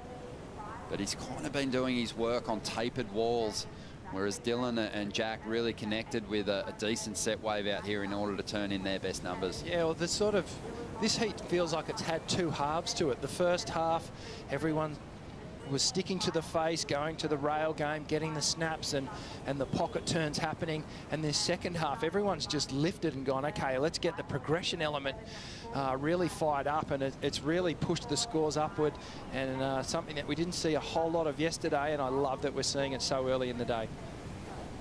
We're really seeing sort of a similar story through these first two heats. In the first heat, we had established names, veterans on the championship tour. Jeremy Flores, Mick Fanning, both have been well back throughout their championship careers. And then you had Connor O'Leary, a guy that was working in a surf store right up until he surfed his first heat on the championship tour. Dylan Moffat, much the same in this heat. I mean, he's been chipping away at an amateur and pro junior career for a long time, starting to get some okay results on the QS, but still making money. Selling clothes off the rack and boards and wetsuits down at Damien Hardman's Rip Curl store just to the south. Moffat up at the moment, trying to get rid of a 3.53 here at the moment. Plenty of noise coming from the beach. And working hard for the score. Stace down on the beach, and he has tracked down Dylan's coach. Thanks, Ronnie. I'm here with the BF Goodrich Pit Check, and I've found Dylan's long-term coach and mentor, Bo Mitchell. Bo, that must settle the nerves, that one. Oh yeah, that one did. He kind of came in a little bit rattled from the shark, so he had to kind of clear things out and keep himself nice and calm back for this one. That one felt good. For sure. Surfing's a pretty unique sport. Everyone's pretty heavily coached these days, but you rarely get to chat to a surfer mid-heat. How did you guys reset? To be honest, I just told him it's a 20-minute heat drill with Davey Looks Leo having a look at one here. Sorry to cut you off, Bo. Right. So the boys are nervous, but unfortunately there for Leo. But as we can hear the Narrabeen crowd clapping in the background. Sorry, Bo, you were saying? Yeah, I just told him it was another 20-minute heat drill with Davey Cathels, like he's done multiple times. Leading up to this event, Davey was awesome in helping him. Obviously, Davey has CT experience, and I worked with him too, so it was perfect little mid-heat recap, so it was good. Yeah, awesome. This heat is going to be a tight finish, no doubt. We'll leave you to it, and best of luck. Thank you. Good on you, Stace. Yeah, Bo Mitchell, a number of years competing on the qualifying series, some big results for him. And he's working with a lot of surfers in this area and beyond in getting them prepped as they take on the qualifying series. And for Dylan Moffat, a lot of heat drills with local boy Davey Cathels, who had a championship tour run a couple of years back. And that would have paid off in a big way, I'd say, because Davey's a tough competitor and he knows this lineup really well. 4.57 for Dylan on that last wave, so pushes the requirement higher for Leonardo, who almost stomped a big backside air just moments ago, but he's after a 6.78 now, so the wild card really applying some pressure. Wow, this is turning into a full-on battle, and Dylan has just put a little bit more space between him and Leonardo, a 6.84. Ron, we know that that's a difficult score to come by. He's going to have to really pull out all the stops, but he needs to find a wave, and he's in second priority as well. Jack in the box seat, he's got first priority, and well, Leo's feeling the pressure here, and maybe a couple of opportunities on those bigger airs that he went for. If he was a bit more composed and committed on those rides, perhaps he wouldn't be in this situation. But Dylan has done really, really well to just stick to his guns, not getting overwhelmed by the situation, and he's finding himself in progression situation here. Yeah, watching Leonardo at the start of this heat, I saw him chasing Dylan Moffat around the lineup, trying to apply some pressure to the youngster. You want to give yourself the best opportunity at getting those top two spots. And I think Leonardo wanted to get some scores on the board and ask the question of the young gun. And Dylan's answered the question with a really solid performance here, improving his score tally with a 4.57 on his last ride, but the big air is what's done it for him here. Yeah, there's a really good mix when you look at the scoreline there between progression and some really good surfing. Dylan's brought it all, and you can see there, I think the result is now an official conclusion, and he'll be feeling just so pumped to progress. A really difficult result there for Leonardo Fioravanti to digest. He's going to have to bounce back over there at Margaret River, where he's had some success and gone a long way through the draw before. But what about the local Grom? I wonder if Damien Hartman's going to give him a day off work so he can surf for the rest of the event. Highly unlikely. We'll dive into the Harvey Norman recap now. It was an eventful heat, Rich. We got 10 minutes into it. There was a shark sighting. There was a 15-minute wait while we tracked the shark as it moved down the coast. And then we got things back underway. And the breaks seemed to really serve Jack Freestone and Dylan Moffat well. They did. And this was one of Jack's wave just streaking down the line here. Takes to the air, gets corked out, fully inverted. Perfect rotation. But we saw the fight back from all our competitors. Here's another look at Jack's wave. Watch the height, watch how just corked out. The front foot comes off, and somehow he's able to ride out of the soup there and puts it to the judges. What are you going to throw down? And then the youngster, the wild card, he bounced back and he rose to the challenge, taking to the air himself. A perfect rotation there, and that's the one that got the crowd just on their feet. The North Narrabeen crew just really getting behind their young Grommet. And it was Jack who found a couple little runners as well. Look, it was a really, really tight, competed heat. Leo surfed extremely well as well. We got to note that, but unfortunately, he's out of the event. Tough one for him. Stepping into the spotlight with a remarkable performance in the second heat of the morning here in the elimination rounds is Dylan Moffat. Absolutely buzzing, and watching the Harvey Norman recap, it was awesome to see him just pull that air from nowhere. We'll throw it down to Stace and hear from Dylan now. Just over here, guys. Sorry. Dylan, bit bigger vibe than a local club round, eh? Oh, definitely. I can't believe there's this many people on the beach. It's surreal. And I made a heat. How sick's that? Must be pretty special to perform in front of a home crowd like that. Yeah, definitely. I knew I had it in me, and I just was waiting for the right opportunities to trade some airs with Jack, and I know Leo's a very talented surfer too, so having a heat out there with those guys in this atmosphere on the beach is unreal. That's the spirit, young fella. You certainly were in the match there. Obviously, it did turn into an air show. That must give you huge confidence hearing such a high score and knowing you can match it with those guys. Yeah, 100%. Like, getting scores on the world stage has like been a dream of mine, and just being here and competing with everyone is such like a cool experience. So I've got feels good to get a score and get the ball rolling. Do you care who you have next? Nah, not That's really. The spirit, I won't tell you. Back to you guys in the booth. Good on you, Stace. Dylan Moffat charging through to the round of 32. Both our wild cards surviving the elimination round. Another big heat around the corner. We'll bring in Joe Tapel and Wayne Rabbit Bartholomew for the call.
What a morning it's been already here at the Rip Curl Narrabeen Classic presented by Corona. We've completed 2 heats, but feel like a lot's gone on. Thanks for being with us on the Harvey Norman host set. Joe Turpel with one of the legends of the sport, Wayne Rabbit Bartholomew, former event champ and 78 world champ.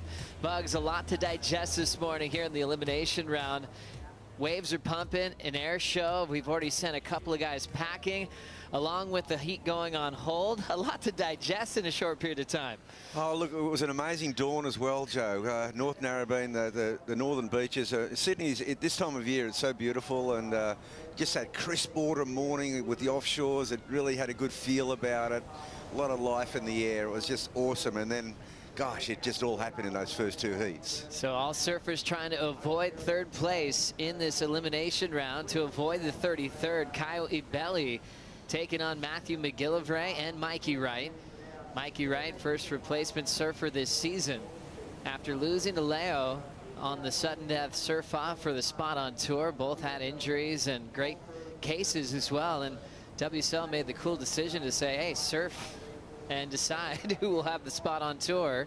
With Kelly withdrawing with injury, Mikey knew that he'd be surfing in a lot of events here in Australia, and he's trying to recover from a quick loss that he suffered at Newcastle, trying to avoid another 33rd.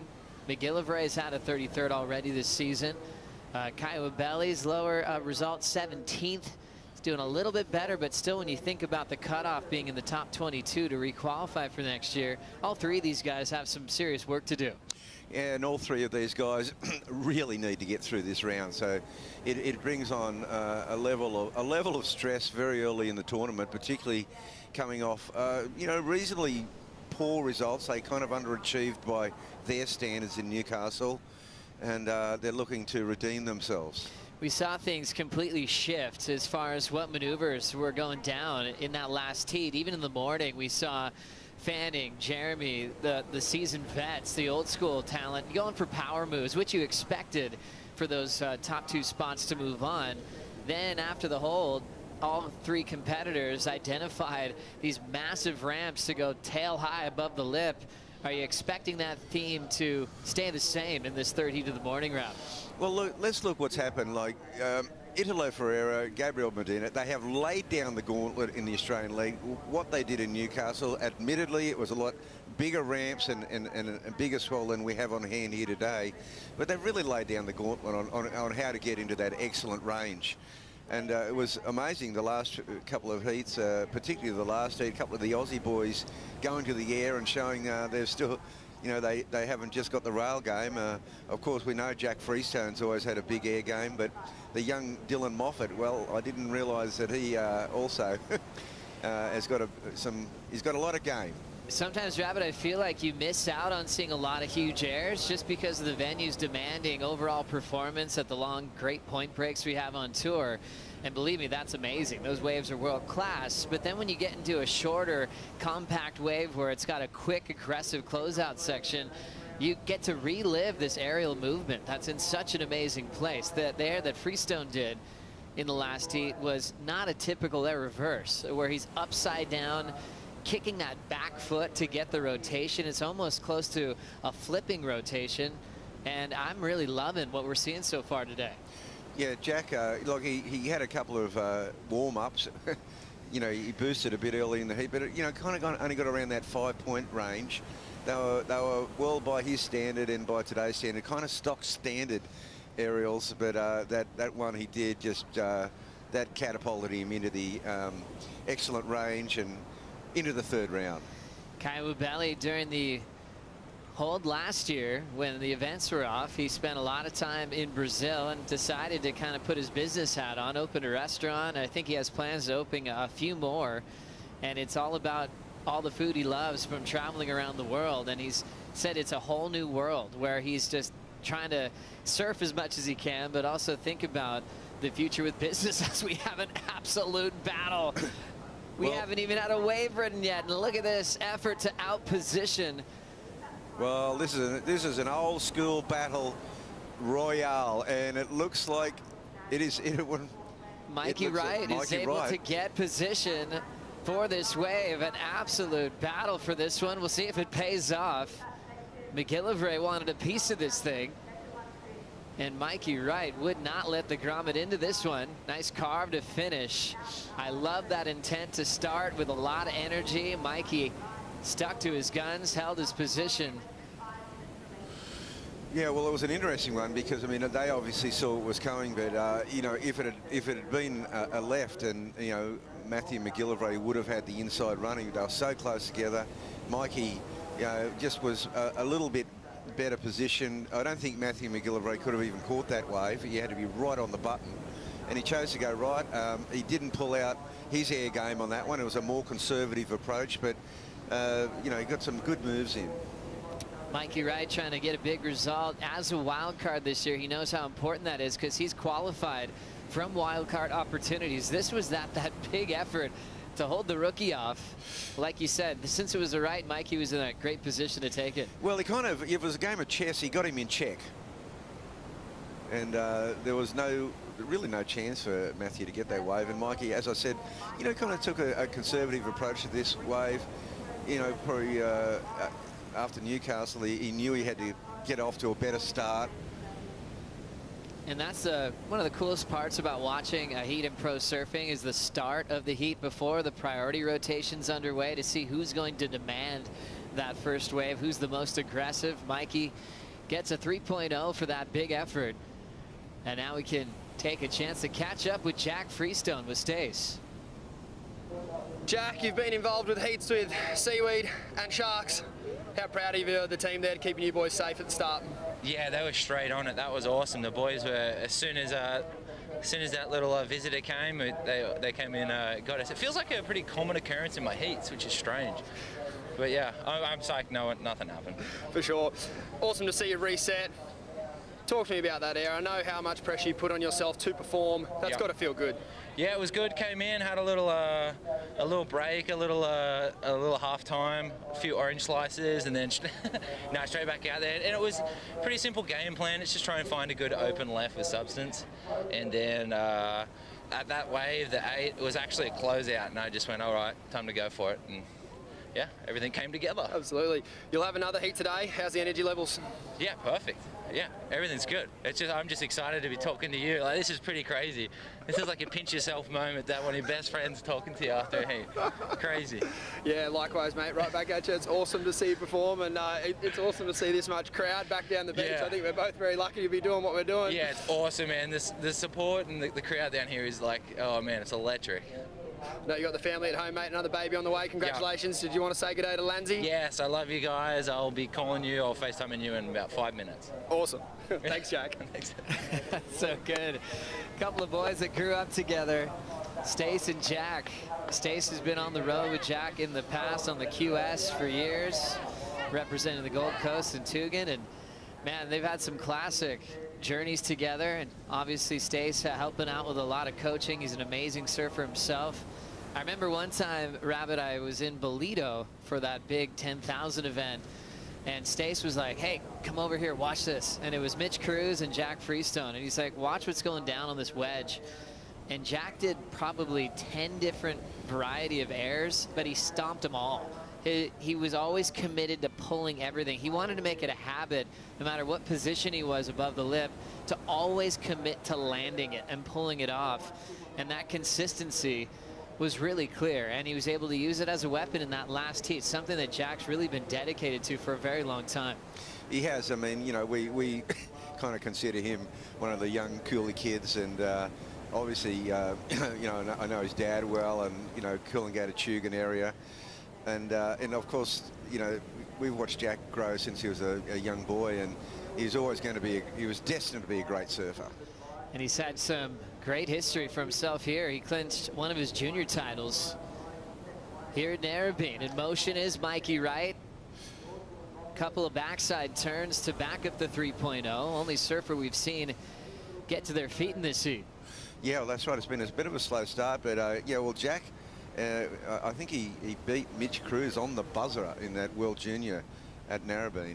So there's a bit of history here for Jack Freestone. He had a happy hunting ground. He was a 2-time WSL World Junior champion. Well, that was really cool too at the time. Jack had already had a previous junior world title, and then the WSL made a 3-event series to get the juniors accustomed to traveling, getting points, and having a mini season for their world title instead of just one event. And Jack's generation was really lucky to have that series, going to Bali, surfing waves like Canggu and Karamas in the junior series. That was incredible. And that's good forward thinking in creating that pathway, you know, that juncture between going from the juniors into the QS and obviously onward to the CT. 1950 on the clock in this one. Mikey improves to a 3.27. Now McGillivray with some space. 2 backside hooks on the open face, and had a cool rhythm to shut that thing down. Representing Jeffreys Bay, you always think about rights in that part of the world, but he's got a ton of lefts. There's a lot of waves to surf, obviously, in the coastline of South Africa, but he hasn't been there for a while. He's been on the road for over a year now, always catching up with his family back home. But he wanted to make sure he was going to be ready to compete, so he took advantage of the WSL Countdown Series. Stayed in Oz, straight to Hawaii, straight back to Australia to win some big heats. Yeah, he's a fine young surfer. I mean, I was talking to, well, first of all, we'll see Kyle Belly up in his opening ride. And this guy really knows how to jam together. He's great in big waves, but he's a very good small wave surfer. I agree, Rabbit. He has an extra gear when it comes to surfing small conditions. I remember a final he won over Mitch Cruz in China, and the waves were tiny, and I couldn't believe how fast Kyle could move. So going back to the point, I was talking to Sean Thompson, my great friend and world champion, and he's a great observer of the sport for a long time. And he said, "Yep, we've got a couple coming through, Bugs." And he was talking about Matthew McGillivray. It's great to get the insight from legends like Sean. Another left-hander from Mikey Wright. Bigger section to work with. He's trying to really get that timing in the lip line. He's been stuck in the 3 range. Yeah, he needs to get out of that 3 range. But look, just speaking of legends too, up in the VIP area, the heavyweights are turned up, Joe. We see former champion of this event, Simon Anderson, 2-time champion. And I just saw Robbie Bain walking in the area. And Bain, he had that all-time epic final with Damien Hardman in the early 90s. Oh, that's great. Rob Bain, former top 5 in the world, as we see another look at McGillivray's start. What do you think, Rob? Yeah, it was a good, it was a good stock standard start. I mean, it seems like Kai got the better of the exchange as far as getting these little hook corners. And look at just the pendulum motion he goes into once he gets that back end revved up. And then Mikey's third wave of the heat. Yeah, short and sweet, but a couple of 2 big moves. So this will be a good contrast between those 3 rides. So the battle of the backhand turns continue. Last heat was all about an air show. This one going to power moves. How vertical did he get on that one? Yeah, he did, and he backs it up here beautifully. So quick transition, and very well timed that final maneuver. I feel that in the longer ways, I did feel Kai Belli got the better of the exchange with Matthew McGillivray, and it's shown to be that way. Kai pulls in a 6 there, so that's a pretty decent score to open your account with. Matthew McGillivray, a 4.33, just not quite giving that same scoring potential. So just approaching the halfway mark, still a ton of time in the battle of backside power moves. Mikey Wright into the lead with his 4.77. So he has improved on every decision so far. We're talking about wild card opportunities. You keep your points on tour. That was an updated rule back at the start of 2014. Back then we had guys like Dane Reynolds getting the call up from what was called the commissioner's office at the time. And if you had success, you could have that phone ringing and being back into the jersey at the very next stop. And a couple years later, Mikey Wright was very successful in that. He opened up on the Gold Coast, beat John Florence, who was the defending world champ at the time, got past Medina. Next thing you know, it was Kieran Perot who's going, okay, you're suiting up for the next event. Had more success and turned it into a full-time spot on the top 34. And that is what you call a golden ticket, because he took advantage of an opportunity, and it allowed him to really just shave a lot of corners off that pathway. Yeah, had to basically skipped the qualifying series. Didn't have to worry about 10,000s, where his schedule that year was actually really focused on those heavyweight qualifying series events. And when he had success, he's like, hang on, I could actually qualify on the CT through wild cards. And I think it was, before Mikey, and maybe before even 2014, that wild card discussion, I think, was really evident when Makuakai Rothman got a wild card spot on the Big Wave Tour, won the event, and then you're like, well, he needs a chance to win a world title that year, and got called up for the next event. Next thing you know, Makua became a Big Wave world champion based on that wild card run. And the obvious reason is, hey, if someone's winning events, that person belongs on tour. And I love how that rule was changed for the championship tour as well. And we're seeing that amazing wild card effort happen time and time again. Well, it's an astute observation, by the leaders of the sport and the administrators to be watching and seeing who's hot and who deserves to get a break.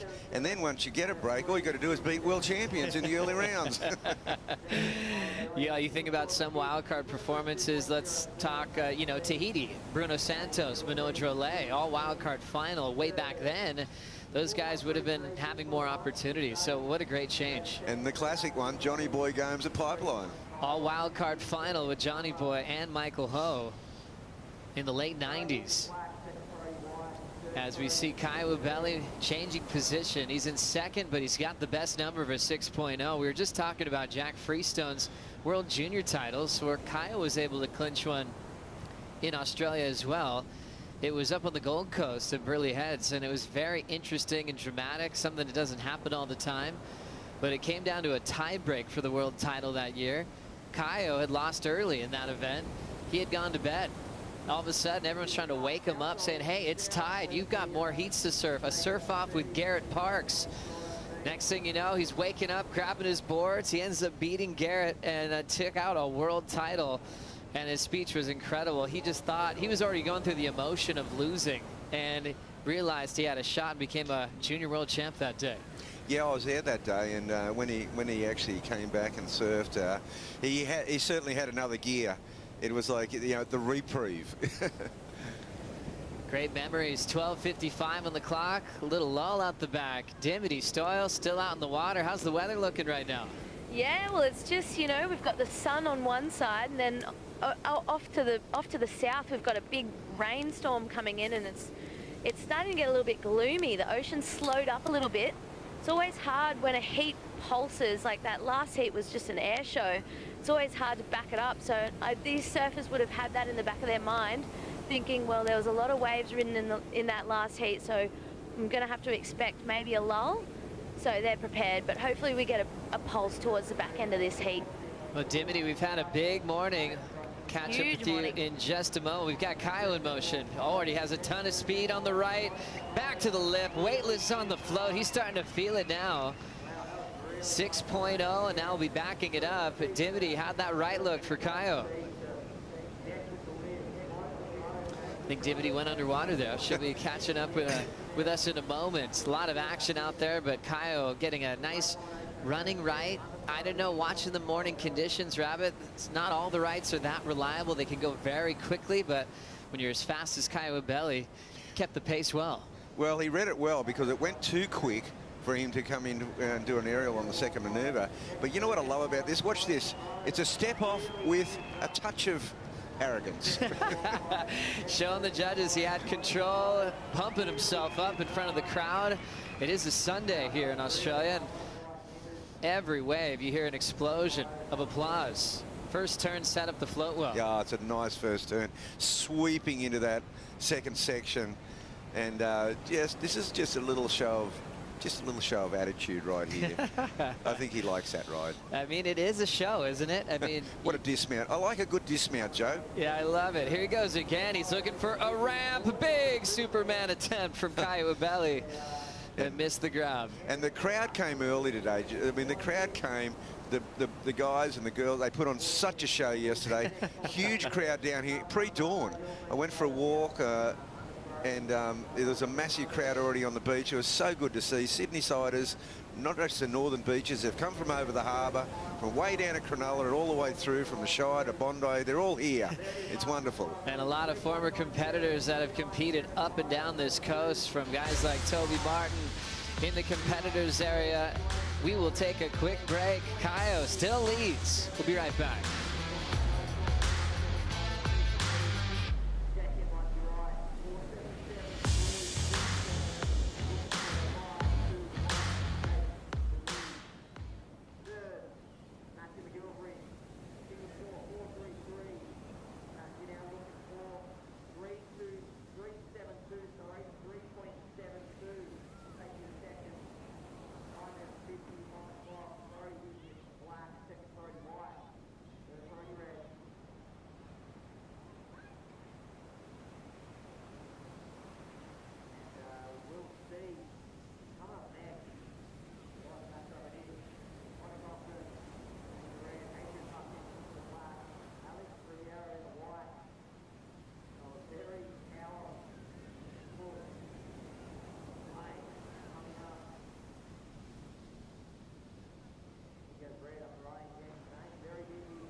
Yep, just welcome back to the Rip Curl Classic at Narrabeen, presented by Corona. I'm here with the BF Goodrich pit check. I've just come down here to check out Mikey Wright's surfboard, but I have been given a quick slap across the face because it's actually his lineup. So I won't be giving you a detailed breakdown of that one this morning. However, I know he's been working very closely with Jason Stevens and the crew up at JS on a little tweak on one of their current models. I guess one thing you don't really think about when you're surfing, though, is paddling. Mikey Wright is one of the strongest paddlers in the world, and you saw there that at the start of this heat with that paddle battle with Madden McGiveaway. And although it wasn't a huge score, I'm sure psychologically he was happy to get that little win early in the heat. That's right, Stace. Hey, give us some insight on that lineup, how special that is. I mean, and when you find someone's lineup, that's a big deal. It most certainly is. I think at beach breaks around the world, maybe not so much, but certainly at some of the reefs that we have on tour, they're like gold. So if you've got an older mentor or someone in your camp that is happy to share those with you, you've got to count yourself lucky, and you've got to trust them. That's certainly true. Thanks, Stace, for the insight down with Mikey Wright. You know, coaches are so good at picking out, okay, well, this is the best part of the bank. This is what you're going to be lining up with, so you'll be in the right spot for all the sets. And like Stace was alluding to, there's some pipeline landmarks that, you know, they're top secret information. You know, people have different things they like to line up with in a competition. Well, I'll tell you what, if Stace had just gone down there and taken the liberty of picking that board up and moving it over so the light's a little bit better onto it, he would have got a little bit more than a running slap. Exactly. Just going right into the corner. And that's what's fun about these events. I mean, there's something about the grassroots feeling of a surf event, right? You go down to the sand, you're so available to the fans as well, and all the coaches' corners are really incredible to dive into. So it's been great to have Stace kind of enter that realm, and he's a longtime coach as well, as we have 7 minutes on the clock. Fans are going absolutely nuts right now. More heats coming up. Next, we'll have Connor Coffin, Ace Buck, and Alex Ribeiro hitting the lineup very soon. Elimination rounds are heavy heats, trying to avoid third place and avoid a 33rd. Mikey and Matthew have had 33rds already. Next heat, Connor had one at pipe. Ace missed pipe, so he has that low result. Ribeiro had one at pipe as well, as we got Kaio trying to mix it up a bit with maneuvers. Looked like he was focused on looking for ramps on his forehand. Throwing a couple cars, but didn't really find too much there, Rob. No, not that time, but he's having a good heat. I mean, he just looks to be in a good rhythm. You know, I was up in the VIP area before, and Mick Fanny's got a big crowd. They've come down here, and one of his mates from Coolangatta, Tony Cohen, was there, and you know, when that situation happened and Jack Freestone and they got on the jet skis, they came in, and Tony looked around at me and he had this look on his face. He said, that was only 5 minutes after Mick's heat.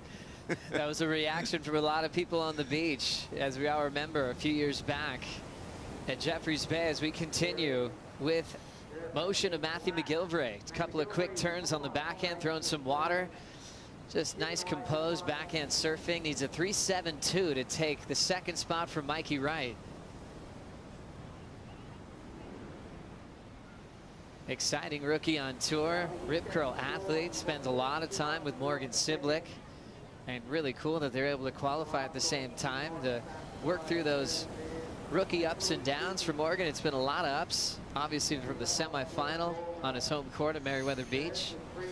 And then, you know, really being able to go under the radar in that superstar heat yesterday. And there's little Morgan Siblick just carving it up unnoticed. He's got his passage through to round 3. He's going to, exactly right. Relegated Mick Fanning to the ER. What a story. Here comes Mikey. He's got some clear water to work with. Great snap there. Second one, nice and powerful. Quick reaction to shut it down. Feeling like he did enough to fend off the rookie McGilvray there. Yeah, he's going to put Matthew McGilvray under a bit of pressure now, because that was a pretty decent ride. So looks like Matthew is just sort of coming second best on the positioning, and his opponents are, I guess, using a little bit more experience. Last of the rookie, 3.37. McGilvray didn't even get second there, and we'll see what happened. What did he need to do here, Rob? Yeah, look, he's really got a great backhand. He's an awesome surfer. It's just the wave. He just didn't get that, you know, that really good, solid ending that these other two guys are getting. Like, look at what this wave here really just sets up beautifully, but it required, you know, a very aggressive approach. There's that deep bottom turn. What a cool angle for Mikey Wright. He continues to improve on every wave this heat. And using so much of the face of the wave, even smaller conditions. A guy that's always surfing at 100%. Yeah, he just gives it all. There's no such thing as safe surfing for Mikey Wright. No, well, he just, you know, he lives it on the ragged edge. He certainly does. Gosh, even some of the airs he was going for yesterday were gigantic. He looks at big sections in different ways. And last year, he showed up at Pipe. It was probably a little devastating for him to lose that surf. I mean, for sure it was against Leo. Got into the main event as a wild card. Got the 17th.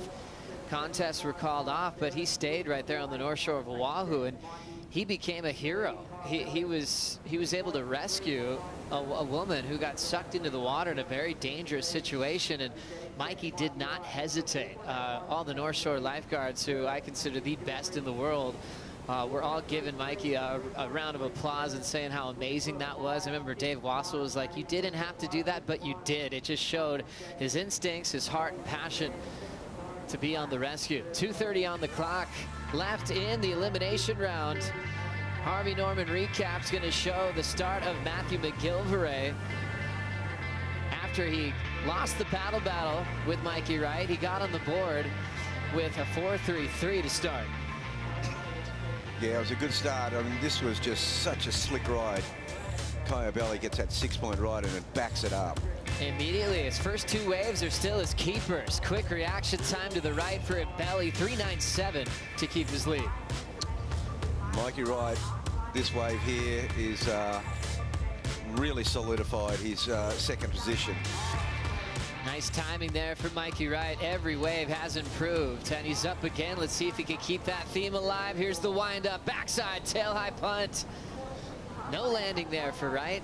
So he started with a 3, then a 3.27, then a 4.77, then a 5.17. So protecting the second spot. And that's his first score, where he ends up incomplete with 90 seconds to go. Yeah, so look, young Matthew, the rookie, he needs to really pull something special out of the bag here, because these other two, his opponents, are winding up. Because Kai came out of the blocks with that 6-point ride. That established the lead. He's only got that 3.87, but look, Matthew's not out of it, because he needs like a 5.61. So capable of getting a 6-point ride out here. Into the final minute. Kaio's the one with priority. We'll see if he'll really pay attention to McGillivray, if he'll leave that up to Mikey at this point. Yeah, I wouldn't think he's going to target him for any, just for the sake of it. Yeah, it was interesting because we had the heat with Jansen and Medina, where they had a quick conversation, and Medina used priority on the final wave, and Medina kind of brushed it off, saying he wanted it anyway. But you feel like in these 3-man heats, if you have a good friend, it could come in handy. Well, that's right. I mean, oh gosh, we you know, when I was running it, there was a bit of a situation occurring, and we had to kind of bring in what we called the Neko rule, where you know, you couldn't, the dominant surfer couldn't get his buddy through with a basic pincer move, where they'd get on both sides of the peak, and Neko would kind of hold it all off, and then, yep, you're right to go. And you're trapped. Yeah, and that was before you had priority in 3-man heats as well. When that rule changed, it changed the game. Horn goes off. This one might be a little too late. Kaio's going to surf it like it counts. Couple of big backhand turns. And he'll lay low, surfing a complete heat. He's happy about that one. Open with the 6. That made the big difference. I feel like Kaio is a rhythm surfer. If he starts with a keeper, he oftentimes can close it out. If he starts with falls and a couple wipeouts, sometimes he could get disconnected and try too hard. So Kaio finding that rhythm, that wave coming in just in time, but he'll take that win regardless. We'll be back with more action after this.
How deep does Narrabeen's influence as a cultural epicentre permeate through surfing history? Well, consider it's the only spot mentioned in the 1963 Beach Boys hit Surfin' USA that isn't actually in the USA, and you have some idea. An hour's drive north of the Sydney Harbour Bridge, this golden stretch of sand has churned out an endless parade of surfers who have either influenced, changed or conquered the world. From world title winners to free-thinking originals, from local core lords to globally renowned design gurus. Narrabeen continues to hold its relevance as one of the great contributors to the evolution of progressive surfing.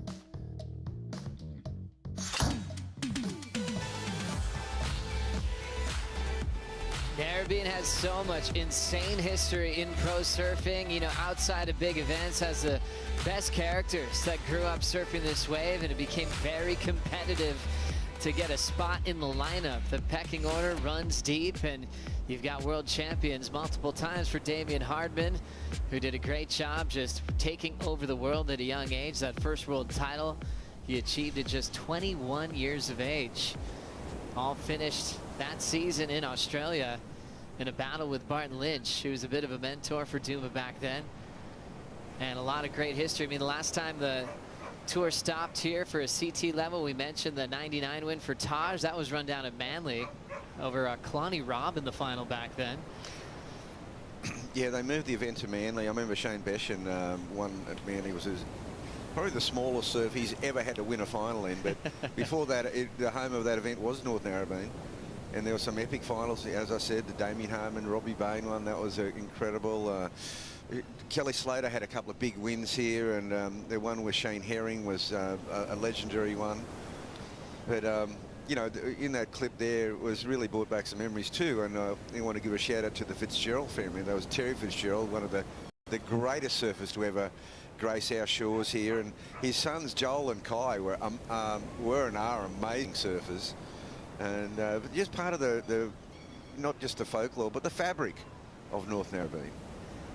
32 on the clock. Ace Buchan in the lineup. 38 years of age now. Missed out on Pipe, making the decision to stay at home with his family. Then prepared for Merriweather. He's so fired up to compete. His plan originally was to miss Pipe, then fly out for Sunset Beach. And then when that got canceled, he had more time at home, more time to just remember how much this means to him to compete. He didn't have the result he was hoping for at Merriweather, so looking to bounce back here, as we'll catch up with Ace's best friend and coach, Micro, with Stace. Thanks, Joe. Glenn, just a quick word. Pretty tricky when you've got two surfers in the same heat. What's the final instructions before the boys paddle out? Yeah, it always is a little bit tricky when they match up, but it's you know, and they're both pretty mature competitors, so they know what they're doing. And then, yeah, I just give them their advice for what suits them, and, you know, and keep it all, you know, and if I see something, I'm not going to hide something from someone else. But, yeah, when you're at that level and that maturity, you kind of, you know, and you don't buy into the whole, you know, team thing. It's an individual sport, and they'll get stuck into it. Absolutely. I was certainly hoping for a close battle. Just quickly, tell me how awesome it is to be able to involve, you know, some of your younger surfers like Molly Picklum at an event like this to get to see the best men and women compete. Yeah, for sure. To have like, you know, in the juniors, be able to hang around a CT event, it's incredible for their kind of experience, and just to be able to sit back and take it in without being in the event. It's almost better than being in it, I reckon, because they can kind of got their little notepad and they're taking notes of things that everyone did, you know, right or wrong, or things that they would do if they were in that situation. And it's, yeah, for Molly, might see a start here. I'll let you keep an eye on this. The Condor had the inside. That's a little nugget. Goose. One of good start. The most underrated things on the tour, I think, is Connor Coffin's backhand. It is really sharp. I'll let you get into this one. It's definitely going to be a tight battle as the ocean is looking a little sleepy at the moment, but wish you all the best. Cheers, mate. Thank you, Stace. Quick insight from Glenn Micro Hall about having two surfers in the water that he coaches with Connor Coffin and Ace Buchan. Obviously, the drill was probably to go 1-2 in this heat. Just third place eliminated. Ribeiro throws down the forehand reverse, but he can't hang on. That'll be incomplete. Well, you called it, Joe. And, you know, it is interesting for Micro, and and to give those instructions. And just to dig a little bit further into what I was saying, remember when I talked about the Neco rule and that. So in sport, you know, the great competitors also, it's that gamesmanship. There are the parameters of the rules, and you take it to the outside parameter in certain occasions, and then the sport goes, oh, well, you know, this guy's really capitalising on this little corner of the rule and using it to his advantage, so they make adjustments. You see it in the football codes. They make adjustments every year, and it's up to the coaches and competitors to kind of manipulate the situation to their advantage. 100%, Rabbit. There's the reverse that you see Ribeiro pull off time and time again. Little sleepy on the rotation around, but Connor getting the motion going here. Yeah, Connor's, as Stace pointed out, his backhand is just superb, very tight, and yeah, he's got some big moves. Doesn't really always rely on his air game. He's got such a good rail game, such a power surfer. He's kind of always been that way as well. That's how he separated himself from the young talent growing up in Southern California. All these young kids were going for crazy big airs really young, and Connor would always just win heats by powerful turns. Growing up at Rincon, style was always very important. Growing up watching Tom Curran every day, and he just developed this beautiful overall performance type act. And he does put in time to his airs, but he'll save them as a secret weapon in heats. Connor turns in a 4.5 start compared to Ribeiro's 1 for the incomplete air. That's right, and it really is a good contrast, as you raised the point about, you know, Connor being raised and cutting his teeth on a point break, having Curran as a mentor figure, and what a great role model, one of the greatest surfers ever. And you can really tell that point break in a surfer style, just how smooth they are, the connectivity. And I was talking to Adriano de Souza yesterday morning, and he really pointed out the fact that the waves in Brazil, they don't have the long point breaks. They've got these beach breaks and they're funky, and he said that has played into the new Brazilian storm. I mean, the way they surf, they are beach break specialists, aerial specialists. They've all got it in their game.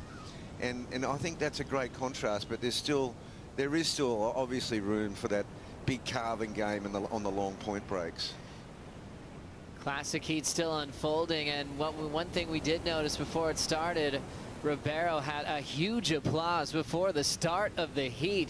Dimity, it almost feels like he's a local out here.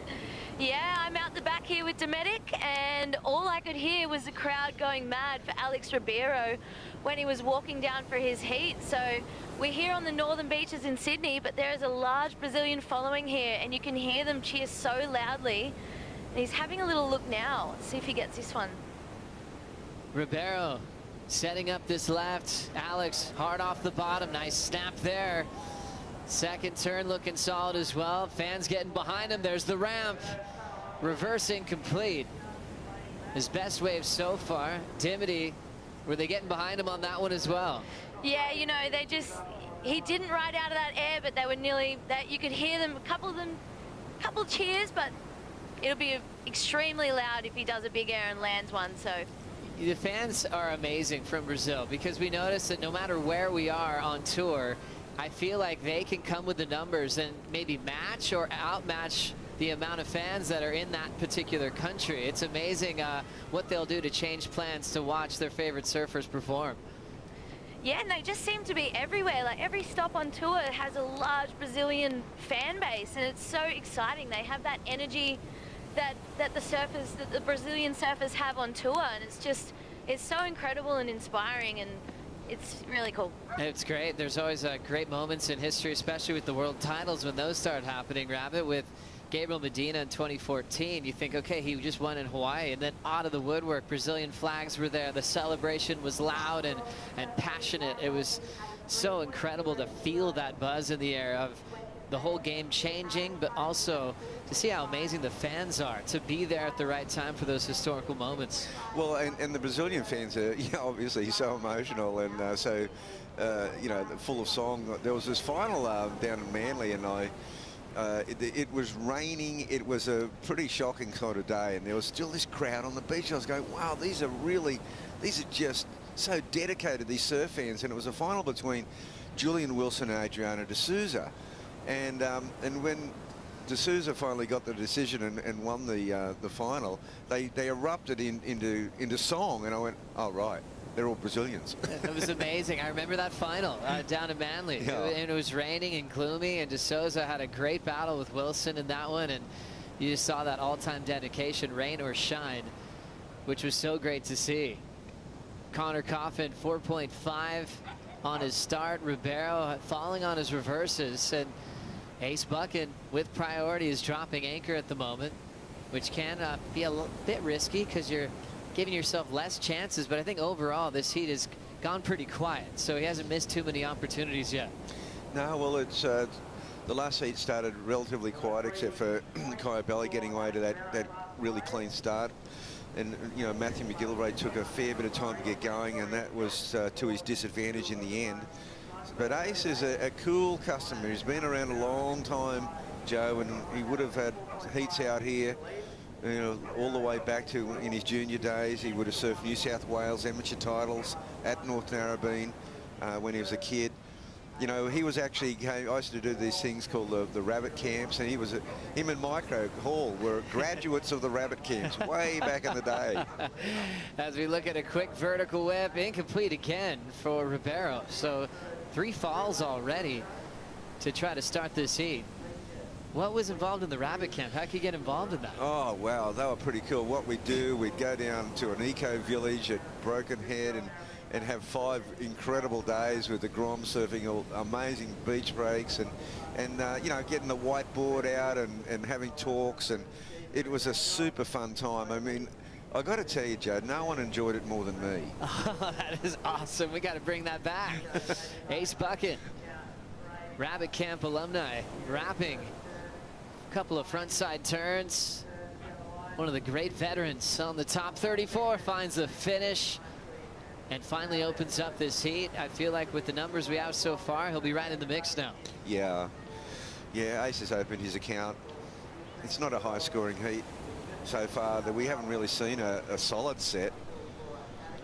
I think there's a lot of things Ace can be proud of and throughout his career. Obviously the longevity. He was one of those surfers that never had to run down QS points. He just was able to always turn up and have big events, all-time consistency for a very long time.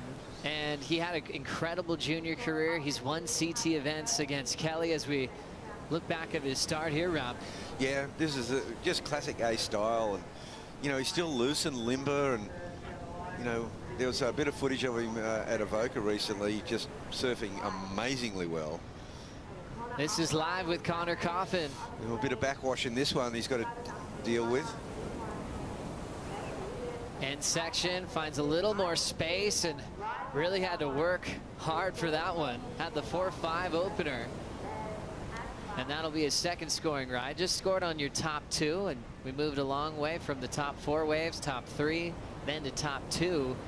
And that always helped out surfers push harder. You see better surfing, more quality rides ridden. It's not just a fitness game of catching your waves as fast as you can and having to surf relatively safe to get those 4 scores, then 3 scores. And top 2 system is amazing. You see some incredible surfing. You do, and you know, but you also see these adjustments. I mean, Connor, you know, became a victim of his own strategy in the first round, where he had a slow start. He's certainly got busy in this one though, Joe. Carves to start, and like you said, there was some backwash to deal with. He had some patience for this solid carve as well. You can see the backwash from all the warbles, but he's using them to his advantage. So a well-read wave for Connor Coffin, who had a quarterfinal result up at Merriweather Beach when he went down to Felipe Toledo. Last score for Connor, 3-5. He takes the lead. Alex Ribeiro, 2-5 and a 3. And he's had wipeouts on all of his rides, so those scores could be a little higher. Buchan start 2-8-3. Here comes Ribeiro, bigger open face carve. Throws it back into the pocket again. End section approaching. There's another solid snap. Decides not to go for his famous air reverse. Stays on his feet there. Here comes Ace. Speeding down the line. Vertical fin throw. Buchan incomplete on the finish. Oh, yeah, he won't be happy with that. That was looking like an Ace special coming up. but he'll be unfazed. But as I said, it's not a huge scoring heat. Connor Coughlin getting that 3-5. He's got the 2 backup waves now. You'd think he'll get a little bit more selective. And Alex Ribeiro, this wave here looking the goods, Joe. Set up a couple of those open face hooks.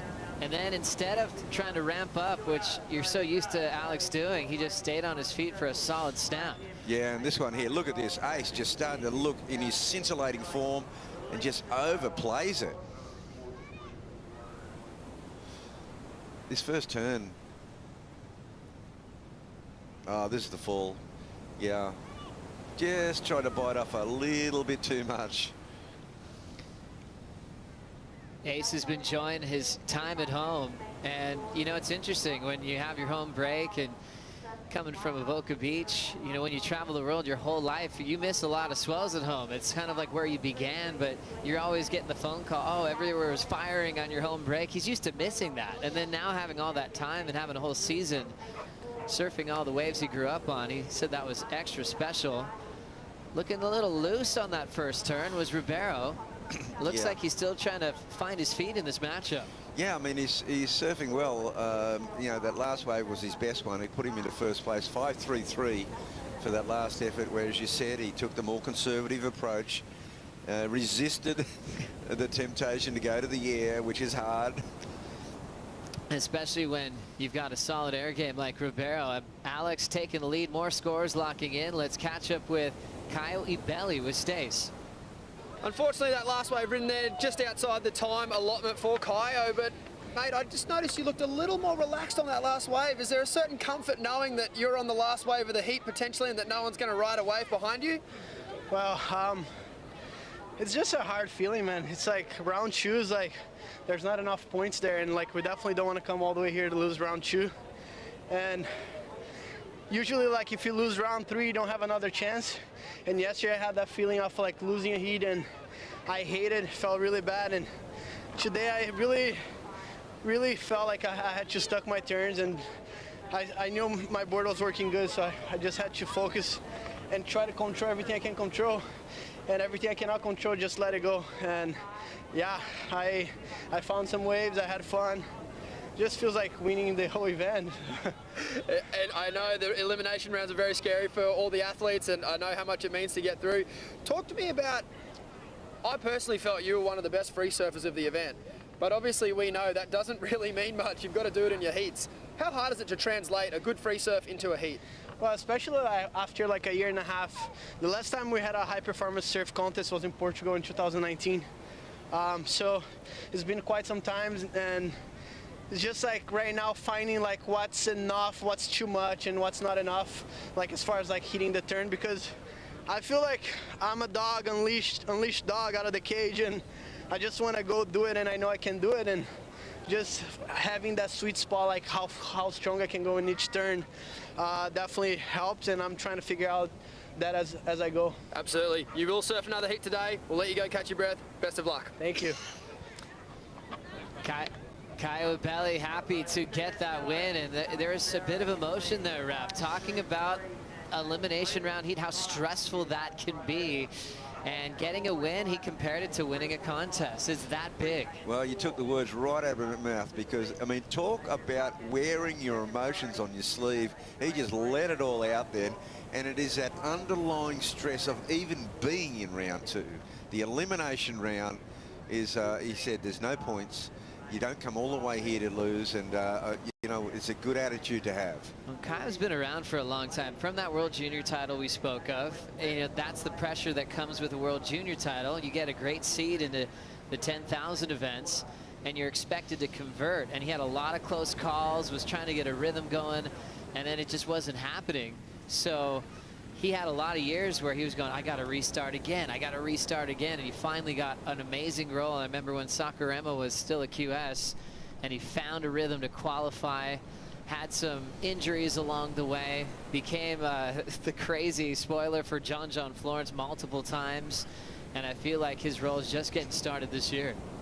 Yeah, well, as Stacey said, I mean, he's one of the most celebrated free surfers. And now he's really trying to put it together, and he's just, he's survived. He feels like he's won the tournament. and all he's done is get himself to round 3, which is great. We'll get to see who he's matched up against at the conclusion of this elimination round. That's right. The ER continues here at heat number 4. Remember, the women's elimination round will begin after this heat comes to a close. So far, Alex Ribeiro leads over Connor Coffin and Ace Buck, and we'll be right back.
I hope you have your fantasy team set or have got a good idea of what it's going to be, because you still have some last couple of chances to change your team throughout this elimination round.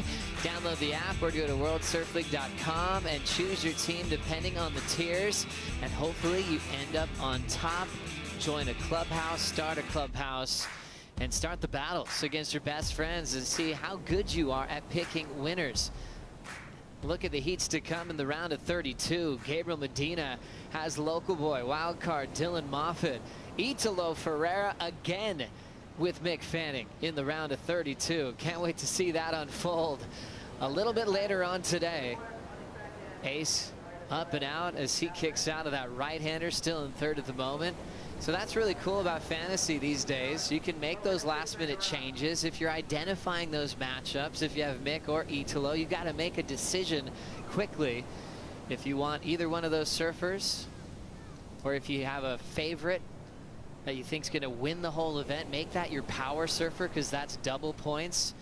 And also, I think a really cool part of fantasy that's changed is if you missed, say, Pipeline or Newcastle, you can start now. The actual points become more valuable each and every event. So if you get off to a good start here, you could catch up to a clubhouse that has already been underway. Yeah, that's a good point, Joe, and nice pick up there. I think that, you know, the fans, the surf fans in Sydney are really tuned in. They can do their own calculations, and they would have worked out that Italo Ferreira is going to be against Mick Fanning in round 3, and they are here. That is going to be a monster heat, and we're really looking forward to it. Pretty crazy what Italo did in the dark this morning. One of the biggest combos, and the sun wasn't even up yet. It was so radical and so early in the morning, where he's always fired up to compete, and it was the best showing we've seen of Mick, obviously, in a short period of time in the last 2 days. You know, Joe, Dean Morrison was... This was that wave this morning, Rabbit. This was so early. I was next to Jeremy Flores when he stopped this combo, and Jeremy was like, it's way too early in the morning for this. It was like he needed no warm-up. It wasn't like, okay, I'll feel my board out. He did one of the loftiest finishes and one of the best two-turn combos I've seen all week. I mean, that is just outrageous. And we've seen it every morning in the pre-dawn. As I said, the silhouette against the sky is Italo. You know, but Dino made a really good point last night, and he said, you know, it's so spot on. This Italo reminds us also of a young Tom Carroll. You should have seen Tom Carroll when he was like, 19 years of age out at North Narrabeen. I mean, okay, he wasn't doing the aerials, but he had that same frenetic energy. Tom Carroll, one of the legends who was able to go back-to-back with his world title wins back in the 80s. And him and I had some ding-dong battles out here in those surf about days. Unbelievable heats. Fantastic. Great memories. We saw each other yesterday, and you know, embrace. It was so good. It's so good to have the champions here. Tommy Carroll, what a classic. And he, you know, had so many big wins out here, and is, you know, even though he's from Newport, North Narrabeen, gosh, that's his home break too. Here comes Connor Coffin with a stretched out left-hand wall off the bottom. Nice clean backhand snap. Drills it again, and he'll ride away. Low score 3.5 for Connor. Trying to take the lead off Alex Ribeiro. Ace still in the third spot, holding priority. Yeah, just probably got caught up a little bit on that last manoeuvre. I wonder if that will hinder his scoring potential. He needs to improve on a 3.5, Joe. Just that second spot, certainly not safe. Not when Adrian Buchan is lurking with priority, and there's still just 8:45 remaining.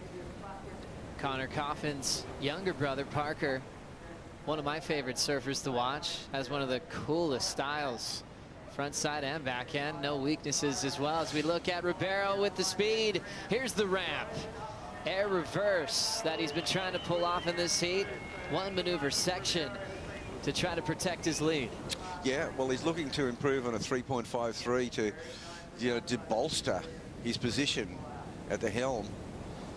He's got to fend off a couple of pretty wily competitors. Let's have another look. We've seen a lot of airs today, Rabbit. What did you think about this one? Yeah, well, you could see it coming all the way, and you know, it was just executed, not good technique. These are those sections that if it's closing out, he can but punch the tail free with so much ease. It didn't have the type of heavyweight section like the Jack Freestone air from before, or Dylan Moffitt's, but it just shows how much control Ribeiro has. That's why it was interesting that he fell on a few of those to start the heat, but he knew a few more chances. He definitely locked one down. He did. He nailed one there, and you know, his technique is flawless. So looking at the numbers, Connor Coffin's last, coming through at a 4.10. That's a keeper for him. That'll be his lower score, putting more pressure on his good friend Ace. Buchan needs a 5.77. Talked about Ace's role in big events where he's able to take out a win at Teahupo'o in Tahiti over Kelly in his career. Also a final over Kelly in France way before that one. More recently, kicked off the season #2 in the world when he finaled with Julian Wilson at the start of 2018. Yeah, he's had a stellar career. And the one thing you mentioned before, he always backed himself.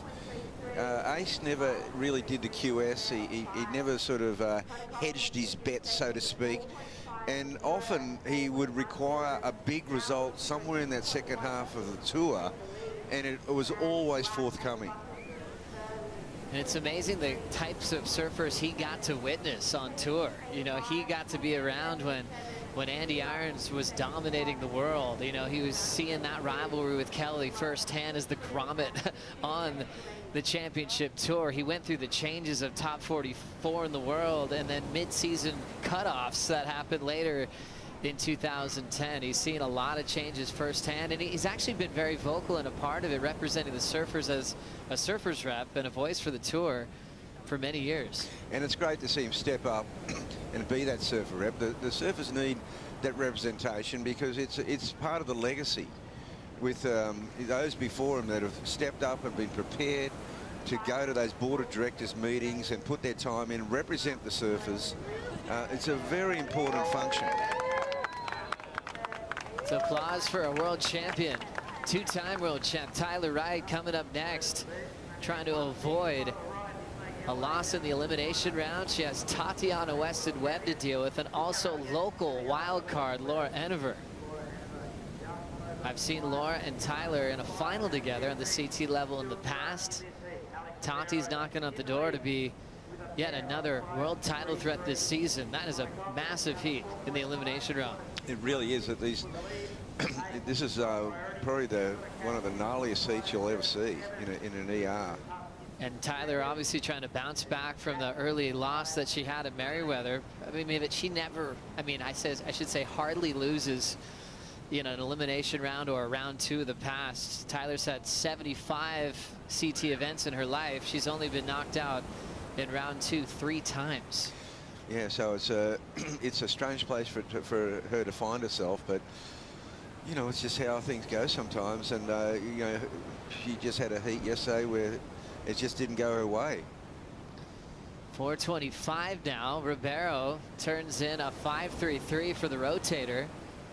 Judges like the height and obviously the tail high form. Great technique. He's got a pair of those numbers in the lead. So priority still with Ace. I think Micro probably wanted them to be top 2, but now they're in the position where they're fighting for the same spot now with waves on the way. Yeah, waves on the way, Joe, and Alex Ribeiro sitting wide and in a fantastic position. It's going to be a fast wave, though. Big closeout for Ribeiro. I guess for him, though, in this heat, being in that position, he's a long way from 3rd place, and that's the thing. Ace needs a 5.77 to survive and go to 2nd, but he'd need a lot more to knock Alex out. So Alex Ribeiro is looking very safe at this point. 3:30 left on the clock. Let's check out the Harvey Norman recap. Connor Coffin's been very selective, picking off these running lefts. He's famous for this little backhand attack since he won an Open Boys NSSA national title when he was just a little kid. Everyone's like, wait, his backhand is lethal. He's been relying on it ever since in clutch situations. Ribeiro was able to get the lead once he backed up his 5.33 with another 5.33, this time one maneuver, big air reverse. Yeah, it's a different way to get a 5.33, but the one maneuver has paid off handsomely, particularly for the Brazilians. So 250 remaining on this one. One Brazilian that was really talented through the northern beaches when it would switch from Manly to Narrabeen was Renan Rocha. He made a lot of final series appearances, semifinals, finals in the past. Really incredible competitor. As we remember, I think the final specifically when Kelly won at Narrabeen, he had one final with Kalani Robb, one final with Sonny Garcia. Sonny had multiple finals here on the northern beaches. Shane Beshan's final, I was with Sonny as well. And that was down at Manly in those tiny conditions. Which was amazing. I mean, Shane Beshan and Sonny, two of the biggest guys, and the waves are absolutely minuscule that day. Hitting the 2-minute mark. Elimination round for the women coming up next, followed by the men's round of 32. With some crazy matchups like Italo versus Mick Fanning. Rematch from the Bells final when Fanning was moving on from full-time competition. I know it really is amazing the symmetry of that, because the last time it was Mick's, farewell event. He took a wave, the wave behind Italo took for the win, and now they find themselves, really it's Italo as the world champion now. Mick just having a good fun time and enjoying a wild card invitation. And Italo is just a completely different human these days. When they met in that final, that was his first event win. Now he's won several. He's just coming off another win at Meriwether Beach over Medina, and this year it's turning into a stranglehold of world champions in the final series. When you look at the start of Pipeline with John and Gabriel Medina, then Medina and Italo, it feels like we've got a different theme this year compared to 2019 when we had a lot of guys make the finals at CT venues. Yeah, we certainly have. The cream has risen to the top. Now, the story of this heat, the second half, has been Ace Buchan has sat there with priority, just waiting patiently for that wave. He needs 5 steps, basically needs a 6, well within his reach. But time is now his enemy, because he's down to 30 seconds and the head's down at this point. Oh gosh, he's going, what happened? Where did why didn't the waves come to me? Connor, meanwhile, went to work early on some of those smaller waves. That has paid dividends for him. Time winding down, Bugs. Ace Buchan has priority and has had it for a long time in this heat, and this thing is gonna run out of time after missing pipe, a 17th at Meriwether. Ace is gonna have some pressure on him when he heads to the west. Tough result for the Australian veteran, and Connor Coffin and Alex Ribeiro will move on into the round of 32. Yeah, it's a frustrating moment, because Ace, he'll back himself all day long. He knows the system. Priority, be calm, be cool, it'll come for me. and it just did not. It did not materialise, and that's a tough loss. Tough loss for Ace Bucket, losing some big names like Leo Fioravanti. It was tough to see Connor O'Leary go down as well in that first matchup. That's what the ER is all about. We'll continue that theme. Tatiana takes on Tyler Wright and Laura Enever coming up next. We'll bring in Ronnie, Rich, and Lakey Peterson for the call coming up next.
Narrabeen definitely has a special place in my heart. There's so much that makes it so unique. It's history, it's the club, it's the beach, it's the waves, it's, you know, the people and the community, really. I mean, there's so much to experience around here. It's such a beautiful part of the world.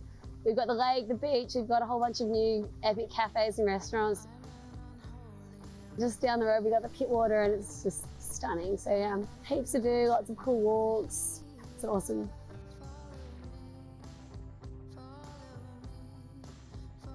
All my memories are down here, right here at this beach, doing nippers when I was like 4 years old, and then just being at the beach all day. And it wasn't until I was like 9 that I just picked up a board and got absolutely hooked and just surfed right there on the alley right, saw the Groms. It was a pretty awesome place to grow up. The parents would just drop us here and we'd just be surfing all day. I just have like the most fond memories of perfect days at Northie when it was like 8 to 10 foot like north swells, and just like I just always paddle at the back when I was like 12 years old, and like there was nothing better than like getting a bomb and like going past those guys and having them cheer you on, like Simon, Damien, Hedgie, like just having the support and just even sharing the lineup with them is something that, you know, pinch yourself moments. Feel, yeah, super lucky to have grown up here. When I was 12, I got the wild card into World Juniors, and then a few years later I won here, and it was the biggest win of my career, and it'd be epic to relive that again in the World Tour here. Yeah, just to get the world's best here is going to be really cool, and yeah, hopefully get some fun waves and it'll be a pretty cool show.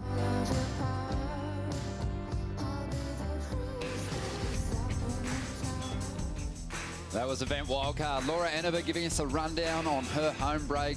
North Narrabeen so excited to be competing out here as a wildcard. The former championship tour surfer and world junior champ has a very difficult heat here. She is going to be up against Tyler Wright and Tatiana Weston-Webb. Ronnie Blakey with Richie Lovett, and also joined by Lakey Peterson. Good to see you, Lakes. Thanks, guys. Good to be here. Devastated to get the news that you were forced to withdraw from the competition. Give us the rundown on what has happened and how you're feeling. Yeah, yeah, it's a bummer. It's obviously with just timing and already having the whole year off. It was like, oh man, I couldn't be more excited to get back into everything. But sometimes your body thinks differently. You got to listen to that. But yeah, it's just a low back injury, and it's definitely a bit more severe than we thought it was originally. And then yeah, just kind of after getting scans and talking to doctors, it seemed like the best thing to do was take time off and get it strong so I can have, you know, a lot more years in the tank and come back better. As a visitor to Australia, for you getting through quarantine, you know, obviously that was a challenge in itself, but your husband is from Australia, so now you can just enjoy what is your second home. Yeah, that is one great thing, is we're at home here, and there's also amazing medical here, and my husband is an osteopath, so he can work on me all the time, and so I do feel like I'm not rushing to get back into the States at all. I'm happy being here and doing rehab here for a while, so that does feel really, really nice and kind of settling.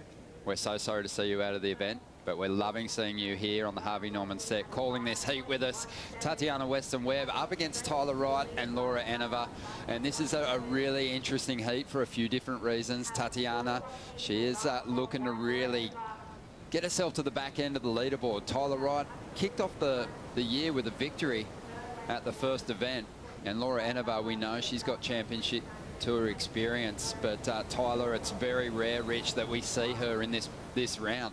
Yeah, absolutely. It's unfamiliar territory for Tyler, and you know she wouldn't be feeling comfortable at all in these heats from a mental standpoint. You know, she likes winning and what she's used to. As we see Laura, this was her first ride up and just getting a couple of backhand hooks there, and we know that she knows this break better than anyone in the draw. Tati up and riding as well, just a quick hit. You can see the whitewash, that backwash coming into play there.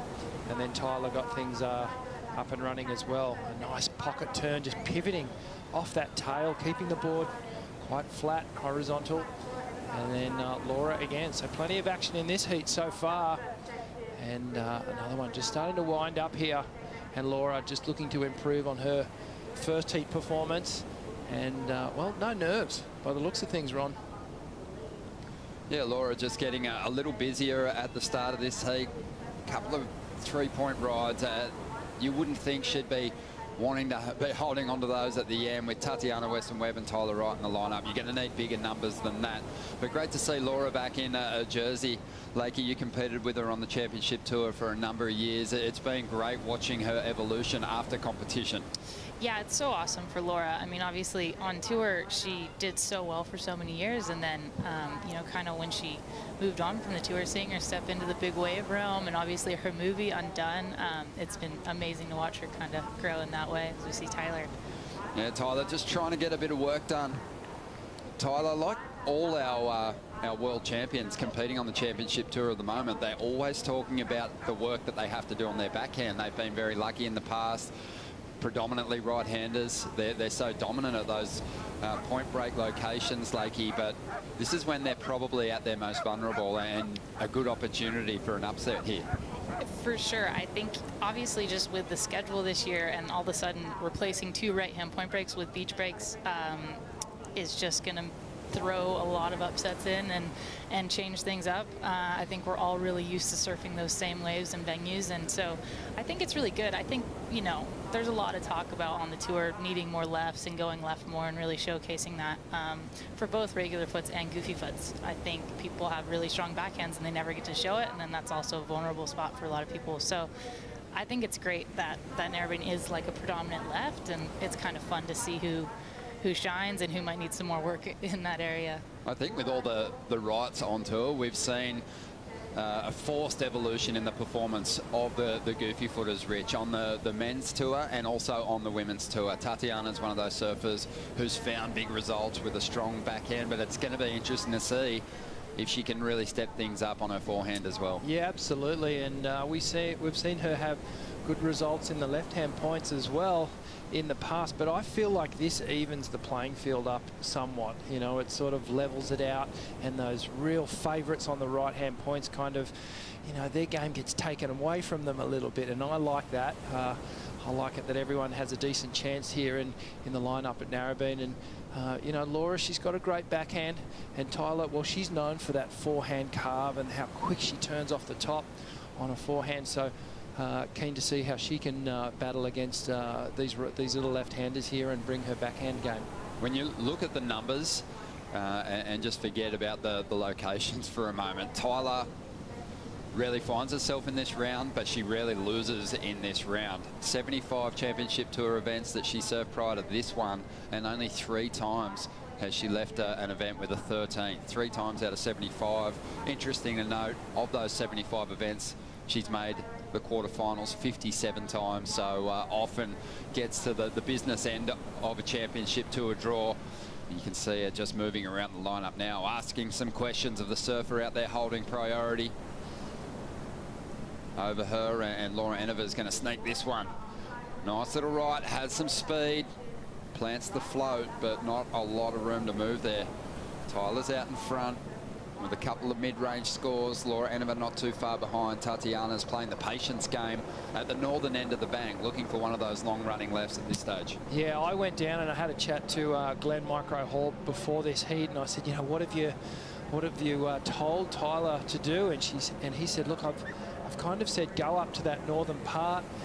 There are those slightly smaller left-handers, but there's that little button up there right below that buoy on the left-hand side where you're getting these little running left-handers, but she's actually moved down towards the southern part. A nice wall standing up here, Ron, and just hammers it, gets a critical turn under the lip there, but couldn't quite get the second in. So tide's running in now too, more water on the bank, and well, it's starting to get a bit more powerful like we saw yesterday. So much power on the wave, quite a shallow sandbar.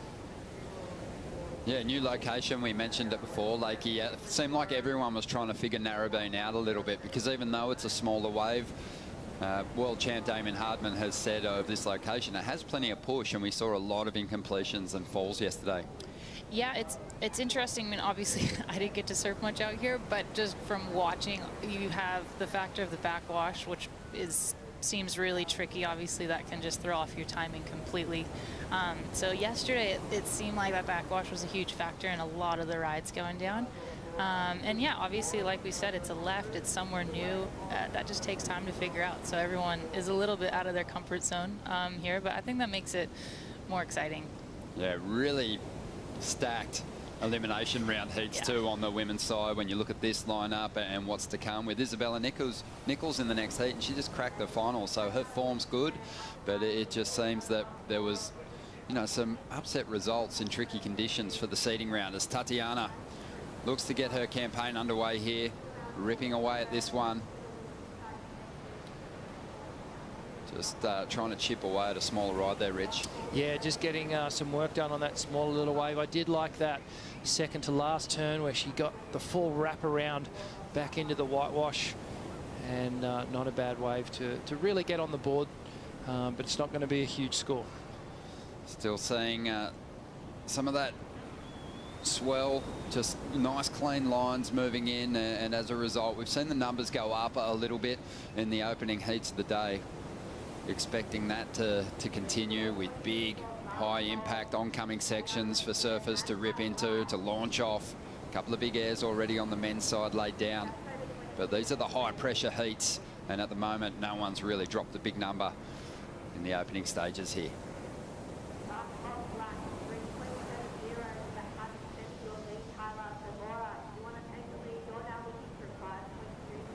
Great crowd on offer to watch this first elimination heat for the women. Tatiana Weston-Webb up against Tyler Wright, and the wild card Laura Enova, the local surfer. Ronnie Blakey with Richie Lovett, and also joined by Lakey Peterson, who was forced to withdraw from the event, unfortunately with a back injury. Have you been given a bit of an estimate on how long this recovery might be, Lakes? Yeah, I have. It seems like it can vary per person.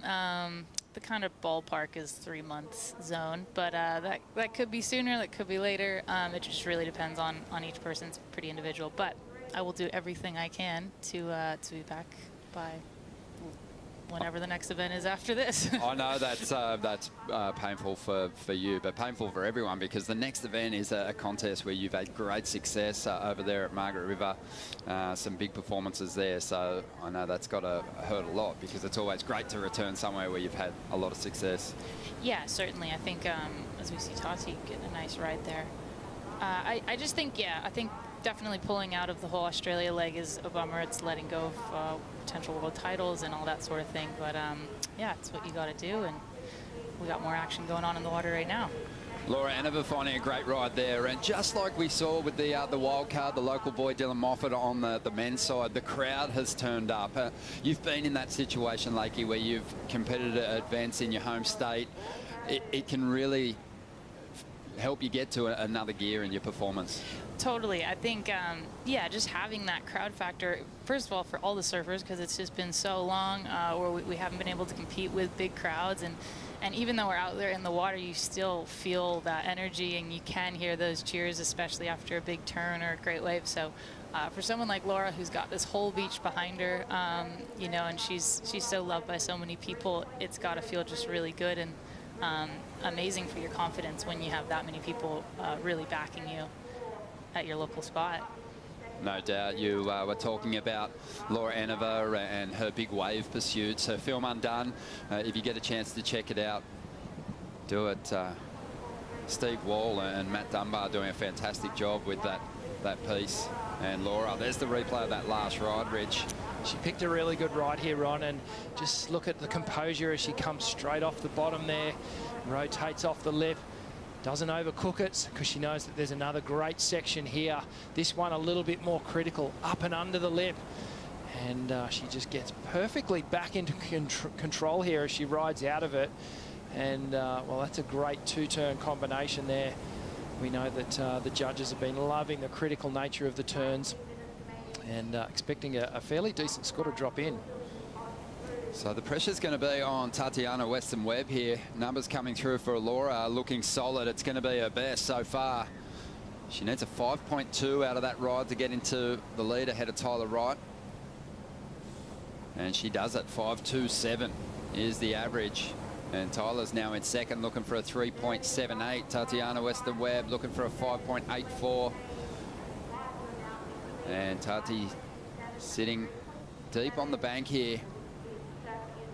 She's seen a lot of scoring opportunity on this section, on these long running lefts. Just the one turn there, she's going to kick out. You can just see the difference between the wave choice of Tati's versus Laura's wave.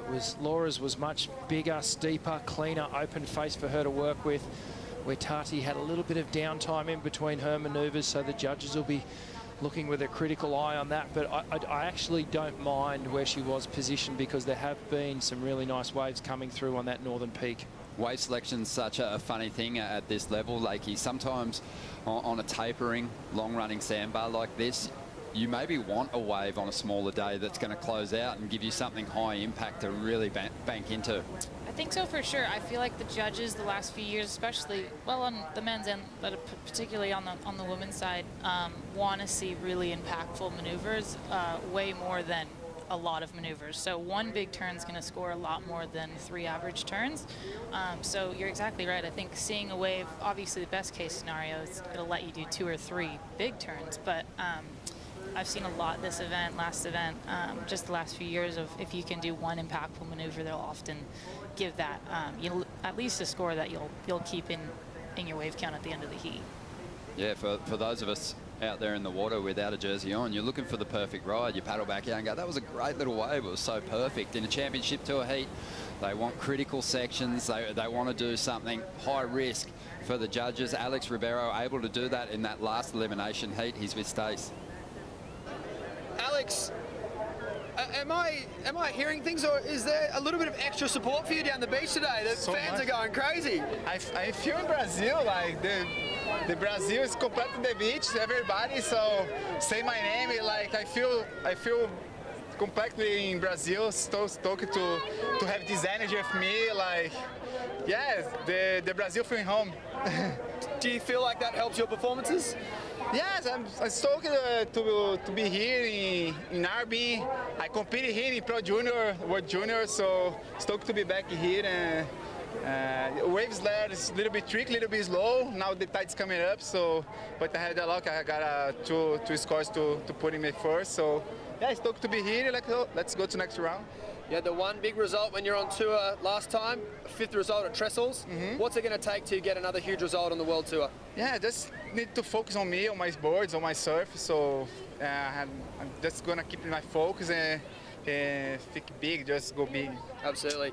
Best of luck in the next round. You will surf again today. We'll see you later on. See you guys. Thank you.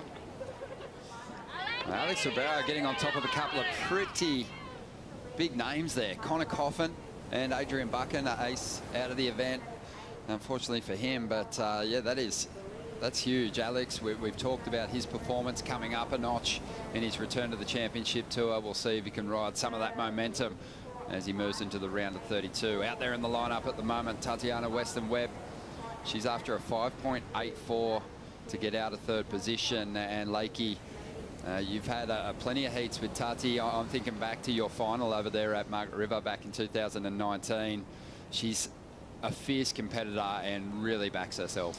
Yeah, Tati's, yeah, she is, and I feel like over the years she just slowly got better and better and better. She really, she doesn't give up easy, and she does have that strong self-belief, which is honestly half the battle as we see her maybe getting into this wave here. She scrambled, and she's going to go to the backhand now. So has had a couple of shots at it on the forehand. The best she's been able to manage a 3.03. Unfortunately, that wave did kind of flatten out a little bit for her. So she's going to head to the bottom of the priority order. She'll still be chasing a score to get out of that position. But, sorry, Ron, I was just about to say, I really think Tati should stick to the lefts where those waves are standing up a little bit better. As we see Tyler just trying to hang on in desperation there. She was fighting the whitewash on that one. But yeah, I think Tati's big numbers are going to come on a big open face left where she can get that two-turn wrap going that she does so well. I agree with you. I feel like she needs to find that open face, something a little bigger than what she's taken off on so far. Maybe wait for priority or yeah, just have some patience to really get that score to put her in the heat here. 13.5 minutes to go. We know that there is a big change in the professional surfing world here at the WSL this season. The final 5 will compete for a world title in September at the WSL Rip Curl Finals.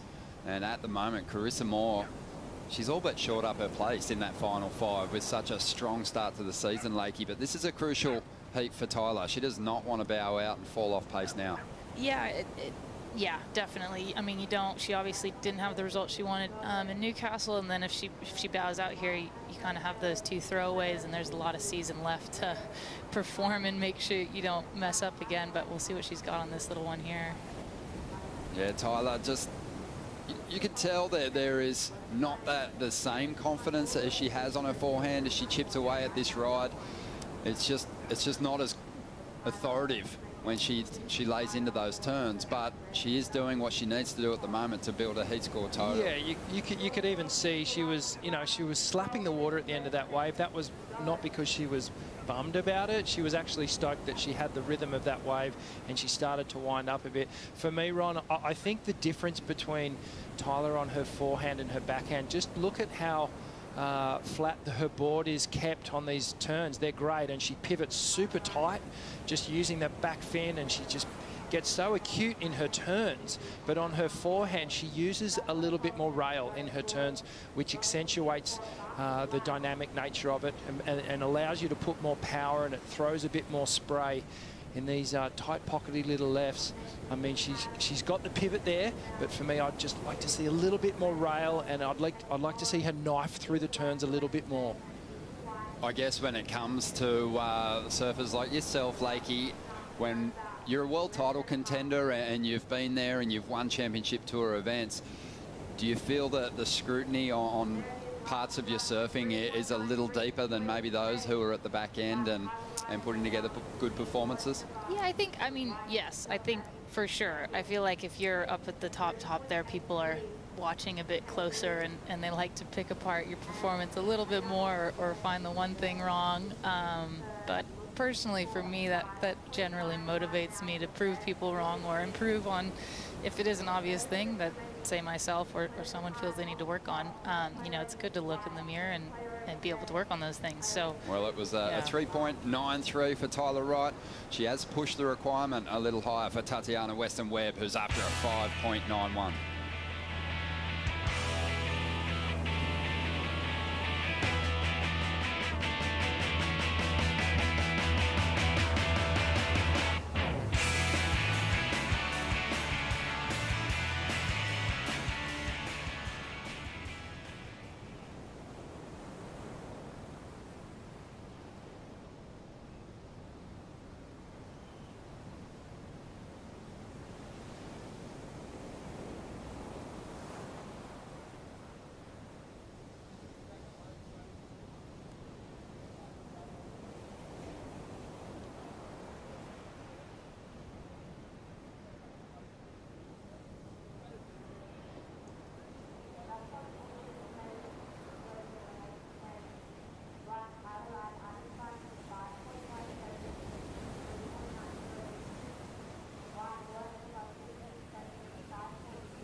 We're here at Colorado Cinemas, just down the road from Narrabeen, and yeah, the hometown screening of Undone, which is my big wave surf film.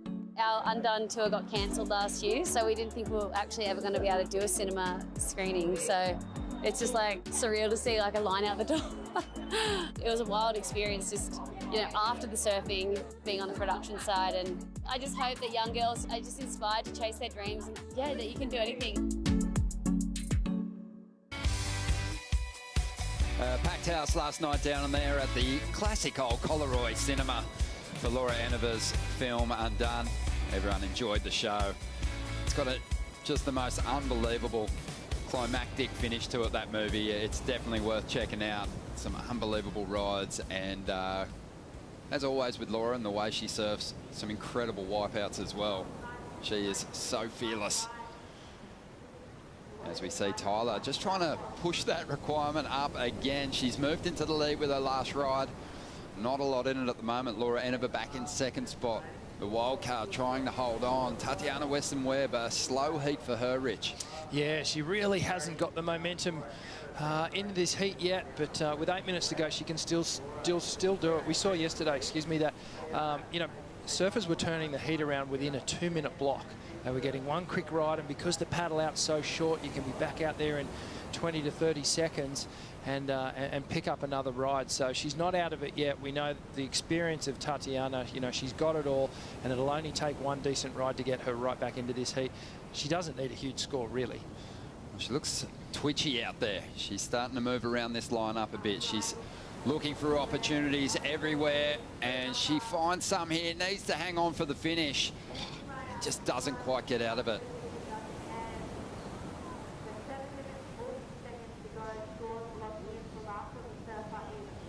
So 7.5 minutes remaining here in this first elimination heat for the women.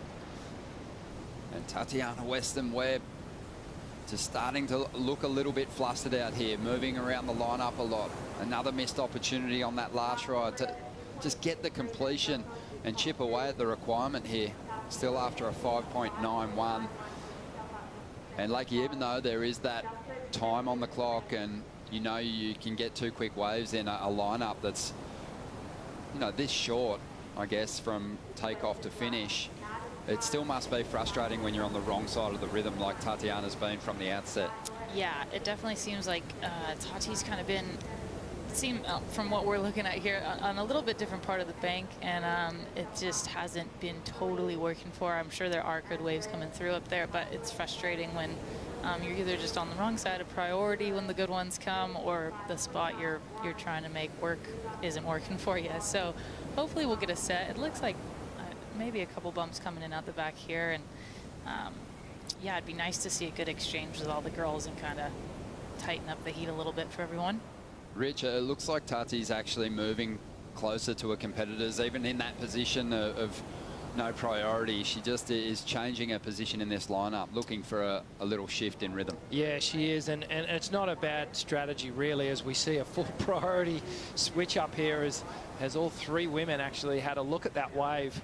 And so Laura, well, you saw her drop her head down as she missed that. She knows she's just handed first priority off to Tyler, and she's gone to the back of the queue.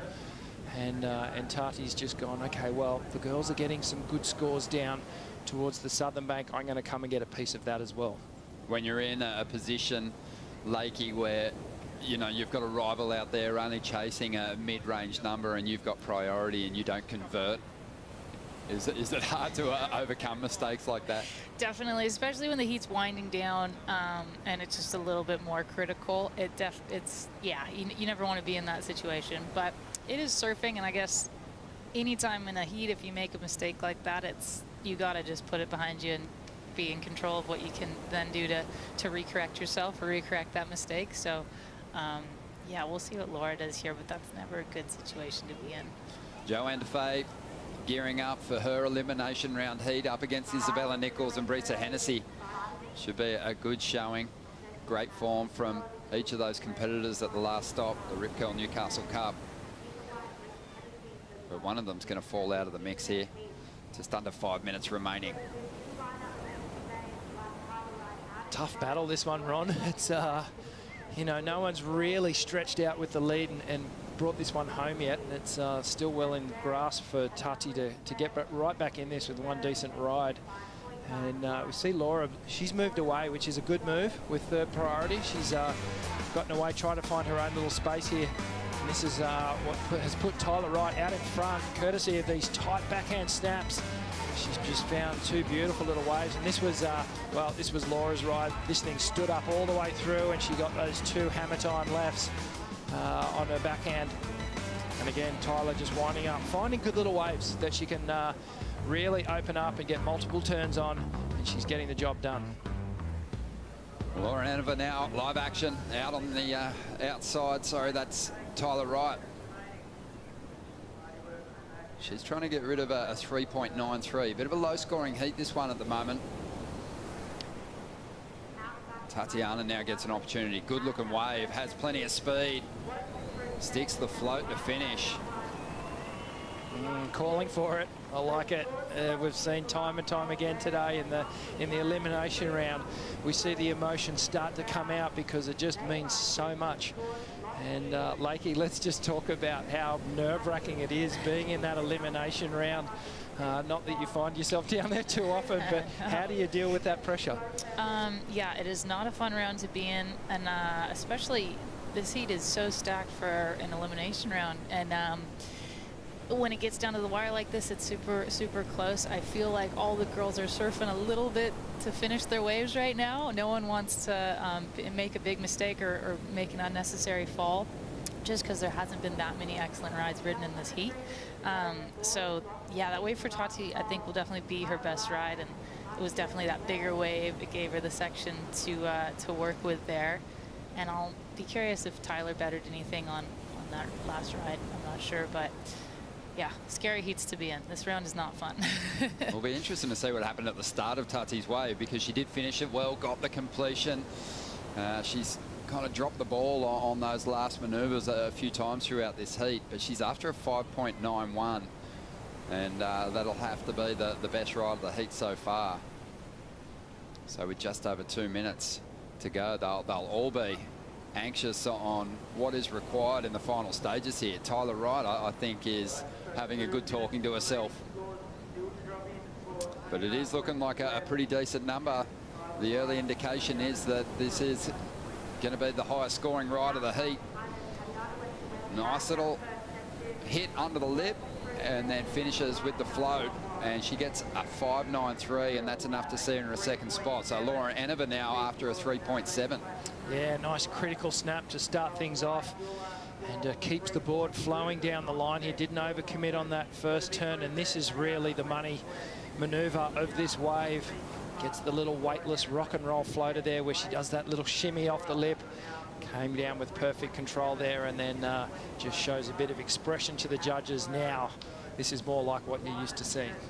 Yeah, it's not often you see such a spirited claim for a half turn and a nice little float on the end section, but connecting with a solid ride in this heat's been difficult, and I think that was just a celebration of finishing a wave off with style. And I think just what we miss in that slow-mo replay is the speed that Tati had. It was a really increased speed compared to the 5.27 from Laura Anova, and also Tyler Wright's 5.17 earlier on. They were both kind of a little sleepy in their flow from turn to turn.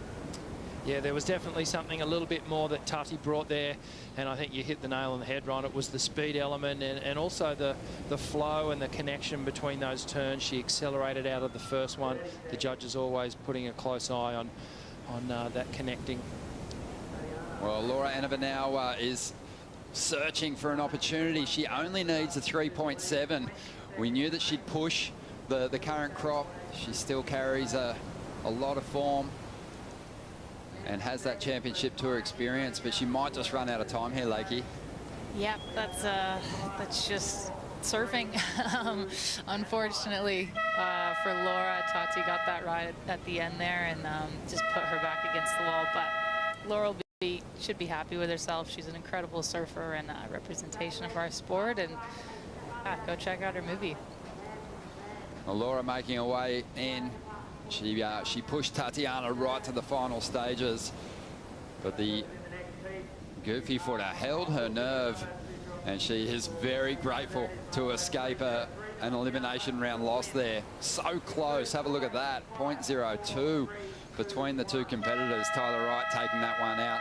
It's been fantastic to have a chat to you, Lakey. Best of luck in healing up and getting back on the board very soon. Thanks, guys. I appreciate it. Yeah, speedy recovery. Cheers. Thank We you. know you're going to enjoy your time here. We'll take a quick break. When we return, another big heat to hit the lineup and a very special guest joining us, Bethany Hamilton.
The Rip Curl Narrabeen Classic presented by Corona is brought to you by Rip Curl, the ultimate surfing company. By Boost Mobile. Stay connected with Boost Mobile on Australia's biggest mobile network.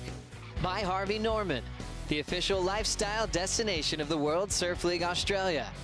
By Dometic Outdoor. Stay longer, go further. And by Northern Beaches Council, major partner of the Rip Curl Narrabeen Classic. Well, welcome back to the show. We've been getting through these elimination round heats. You can feel the stress coming from the competitors. We just said goodbye to wildcard Laura Enova, and she'll be disappointed with that result at home. But she did push Tatiana Weston-Webb right till the hooter sounded. Tyler Wright surviving the elimination round, trying to get back on track. Made a bit of a priority that I don't like so much. That's all right. Pretty good. Watch out, please. Guys, we'll meet. Up the top, please. Thank you.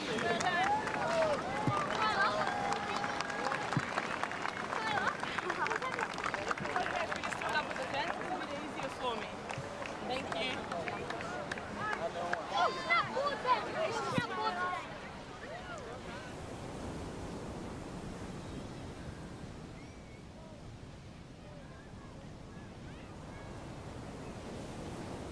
A great view there of our crowd and the setup here at North Narrabeen as we dive into heat number 2. Isabella Nichols, who finalled at the last stop, up against Joanne DeFay and Brisa Hennessy.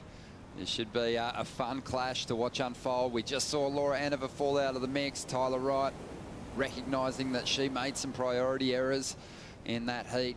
She'll look to clean them up as she moves into the next round. 35-minute exchanges here. Let's hope for a few more set waves. It was a tough one for the competitors in that last heat. Ronnie Blakey with Richie Lovin. It looks like Joanne DeFay's going to get things started. Bit of backwash to deal with. One thing, Rich, that the surfers are going to have to deal with is a really changing lineup.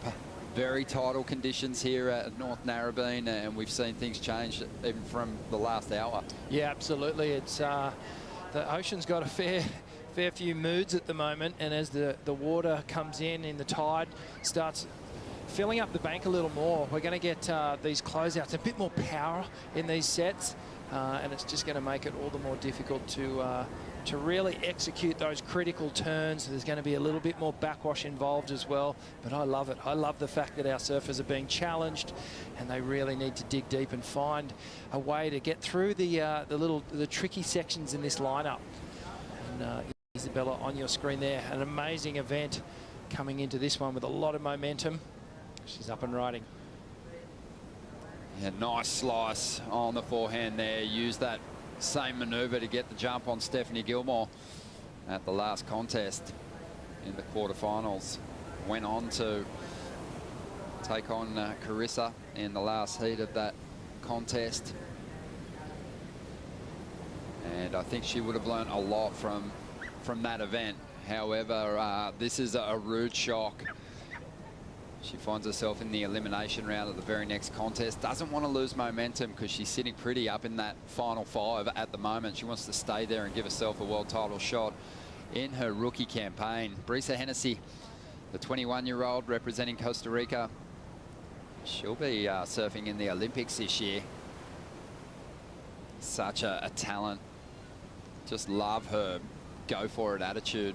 Such a great surfer when the waves are like this, nice and cupped out. She's got a good compact style and can really fit those moves in. Yeah, gets those really dynamic, explosive turns nice and tight in the pocket. And again, working quite closely with Glenn Micro Hall, and another one coming out of his camp there, and he's passing his knowledge. Obviously, Micro not from here, but not too far up the coast, so he's very familiar with these beach break conditions. But this is a great matchup, Ron. I like the way that this is shaping up on paper here. Izzy's going to have to produce some really good surfing if she wants to get up over Joanne Defay, and also Brisa. She's going to be bringing her best form as well. Joanne, a great backhand attack that has helped her claim championship tour wins in the past. And that one's not going to result in a huge number for her, but she has had a busy start, excuse me, to this heat, 4.33 earlier on. She's letting this one. We've got a Boost Mobile Stay Connected call. There is surf fans tuning in to watch competition unfold once again, and I know this woman is one of the biggest surf fans, also one of the world's best surfers. Bethany, great to see you. Hey! This is awesome to have competition back underway. Have you been watching closely these first 3 events of the season? Yeah, I've been tuning in anytime I can. Obviously, I got a lot going on, but it's been nice to post up on the couch and watch the girls and guys compete again. Just tell us what is happening in your world at the moment. Yeah, I'm home in Hawaii. I got my little one. He's, I have 3 boys now, and my youngest is 8 weeks old. His name's Micah, so that's been pretty much my world for the last 9-10 months now, I guess. And I've started getting back in the water, so that's been really nice to get back in the surf and just find some me time, you know? Oh, that's amazing. A huge congrats to you and Adam from everyone here. We're absolutely thrilled for you, and have always enjoyed hanging out with you and your family, especially in Fiji, where you gave us just a memorable performance there. That was awesome, and I hope that you're going to join us in a championship tour event again soon. Yeah, that would be awesome. I'd love to. Starting to get back in the gym and surf, so I'm starting to feel more like myself. And yeah, it's been fun watching the girls compete, though. I'm so stoked. Thanks to WSL and Rip Curl for getting the competitors back out there. Oh, we are so happy. Brisa Hennessy, let's talk about her for a little bit, because obviously she is, I think she's at home pretty much anywhere around the world. She's traveled so much, but she did spend a lot of time in Hawaii. I know you're one of her idols. What have you made of her progress as a championship tour surfer? Yeah, Brisa is really spicy, and yeah, she just has, I like her kind of main turn, front side and back side. It really gets the job done in heats, and I think I've seen her progress a lot, and just over the last few years as she's gone on the QS and qualified and really just pushing her surfing. And yeah, we've had some fun in the kitchen too, so I've gotten to see both sides of her, and she's just a really sweet human.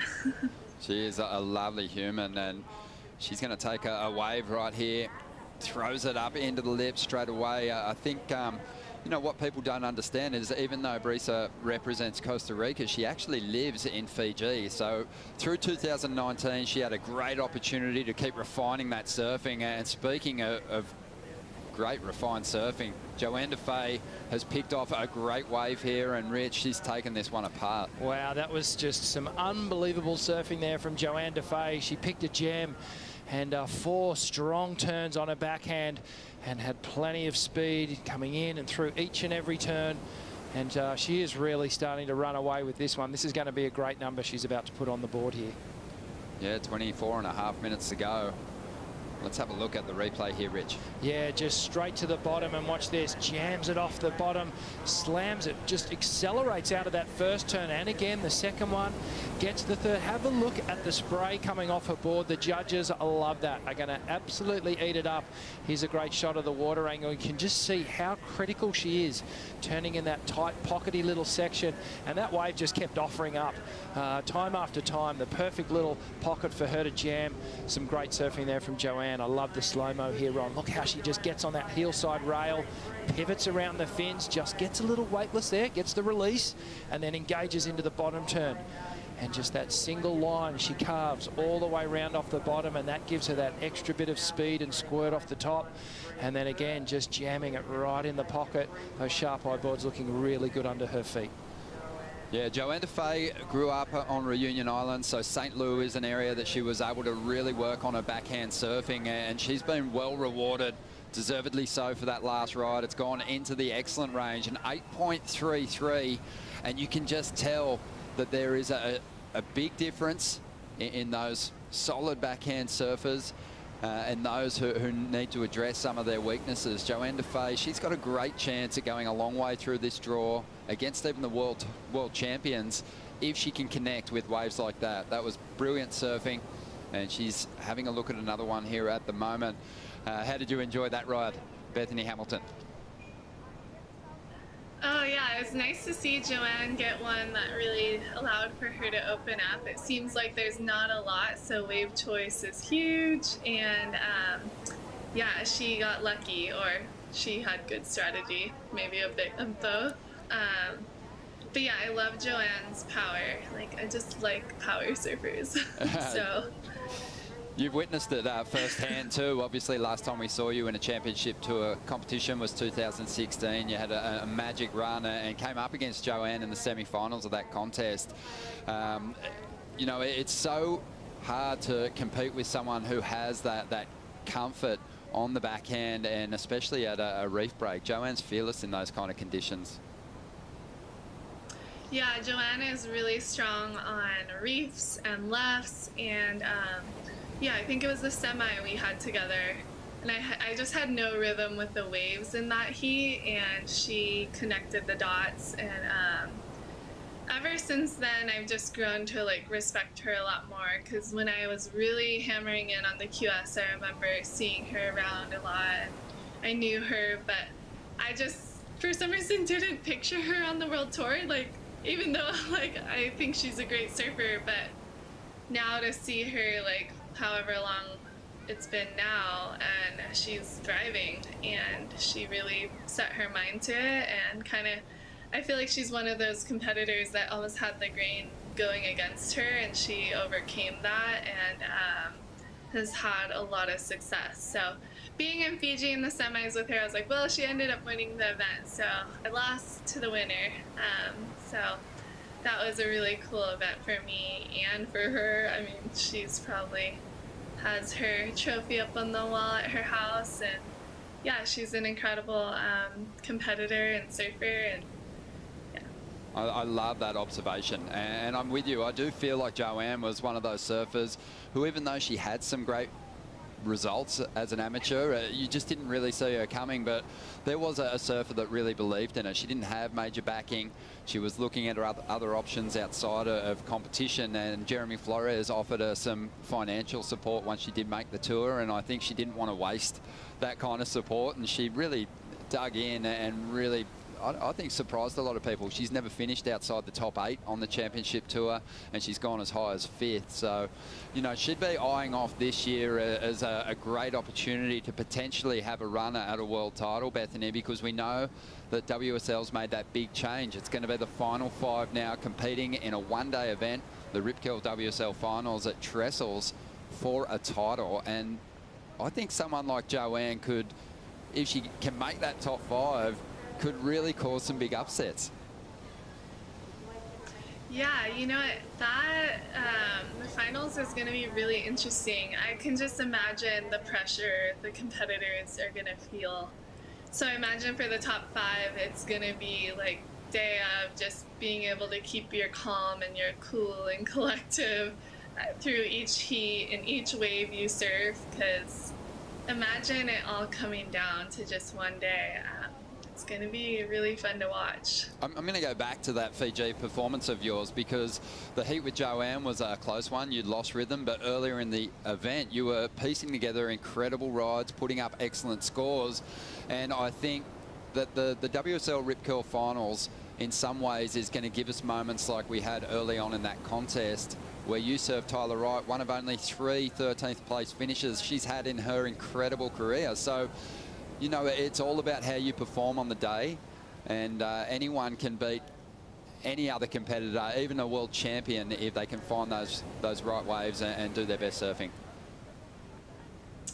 Yeah, I think in my own shoes, I think Fiji is just my type of wave. Like, that's my happy place, the place where I could just like really get comfortable, whereas like you put me kind of on a crappier beach break, it can be like that's like really more intimidating to me.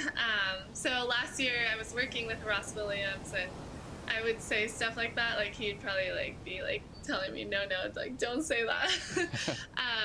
But it was really like trying to embrace my like kind of weak spots, so to say, or things that, you know, just me saying that is my weak spot is like I'm breaking the rules right now.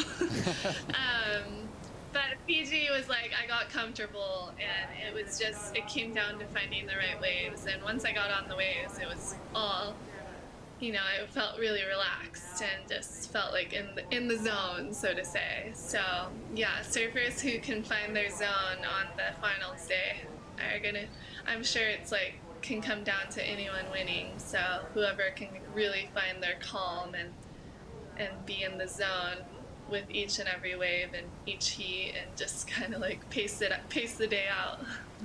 Well, we love checking in with you, Bethany. Thank you so much for joining us. Great to get your observations and insights. Have a fantastic day, and send our love to the family. Yeah, thank you. Aloha. I know I would show Micah, but he's sleeping now. Otherwise I'd show his beautiful blue eyes, but lots of love and aloha. Thank you, Bethany. Bethany Hamilton there. She is one of the most inspirational figures in the surfing world. And I really hope she gets more wildcard opportunities, because she's an exceptional talent in bigger conditions too. I think she holds an edge over many of the competitors on the championship tour. She has unrivaled power. Well, she said it herself, that's her happy place, you know, when the waves get a bit more consequential, and, you know, she's on those open reefs, and she gets that down the line wave, and she loves the power surfing. And, well, mate, she is one of the best women surfers in the world ever to grace a surfboard. And let's not forget how talented she is in the air as well. She's got those airs, which basically makes her the complete package. So it'll be exciting to see Bethany come back and challenge our tour competitors. Getting caught up on what's unfolded in this heat so far, Joanne Defay. She's starting to really light things up now, Rich. A replay of the last ride. Has an 8.33 already. That's going to be another good one. Isabella Nichols. She's in second spot at the moment. Yeah, Izzy found this little running inside left-hander, and she got some great work done on this. Just look how she's always getting back to that power source, and just extending through those turns. Gets the fourth one there. And I could sense that Izzy was like, okay, I need to get another decent score on the board and really start to put the pressure on Brissa at the halfway mark and start to maybe put her out of her comfort zone, get her thinking those negative thoughts. But Bella's looking good. All our women in this heat are looking good, actually. But for me, Joanne Defay's just stepped it up a notch with that big 8.33. And for me, some of the better backhand surfing of the entire day. I'm going to agree with you there. 7.5 for the last ride. So it's a combination, a two-wave total of 15.83. Isabella Nichols is looking to get herself ahead of Joanne, but the real concern for her is staying ahead of Brisa Hennessy. So her objective is to get rid of this 3.53 she's been hanging on to. We are waiting on scores to drop, and that should dispose of that opening ride for Isabella. And Joanne Defay, I think, is one of those surfers, Rich, who would have been rubbing her hands together at the opportunity to get herself into that top 5 come the Rip Curl WSL finals. But Isabella Nichols is the surfer that's come from nowhere to jump into the top of the bracket, and now she's desperately trying to hang on to that position. Well, mate, I'm going to go with the claim that I made early on in the year and even late last year. I said that Bella was going to come in as a rookie, really rattle some cages and challenge some of our real top world title competitors, and she's done just that. But she's finding herself with a bit of a test here now, and Brissa's found herself a decent wave, that 5.27. She's jumped up into second place, and now all the pressure is back on Isabella. So, you know, now she's back in this position where she really needs to dig deep, stay calm, just not overthink it, and really just pick a good wave and get back on the scoreboard. She's going to need another 5-point ride here to get through at least, I think. Just over 13.5 minutes to go. And it's Joanne Defay out in front. The round of 32 for the men just around the corner.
Welcome back to the show. The round of 32 for the men is just around the corner. Felipe Toledo, he is gearing up, looking amped. He'll be coming up against Mikey Wright in the first heat of that third round here at the Rip Curl Narrabeen Classic, presented by Corona. Meanwhile, out in the lineup, big numbers dropping for Joanne Defay, well out in front here in the final elimination heat for the women.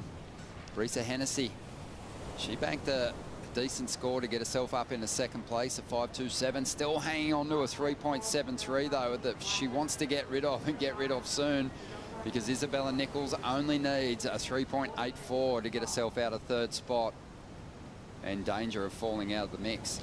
Yeah, not much in it, and here goes Bella now, Ron up and riding on this right-hander, sticking to the alley rights. We know how strong she can be on a forehand. These are the turns that got her into the final of the previous event up at Newcastle.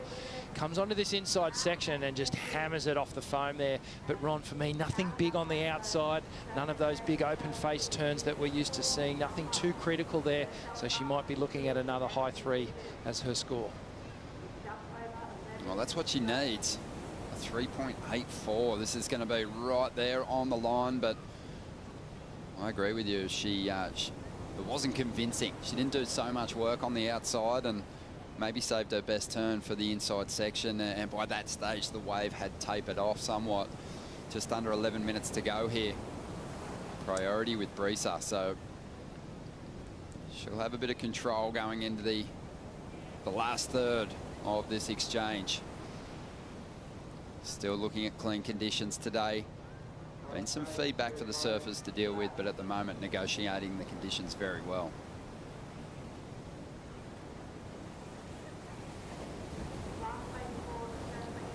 Already a busy morning down here at North Narrabeen. Big heats with the 3-time world champ and wildcard Mick Fanning surviving the elimination round. Connor O'Leary sent packing in the first heat of the morning. We saw a few upsets. Dylan Moffat, though, local grommet, he made it through his heat. He's into the round of 32. He'll be coming up against Gabriel Medina.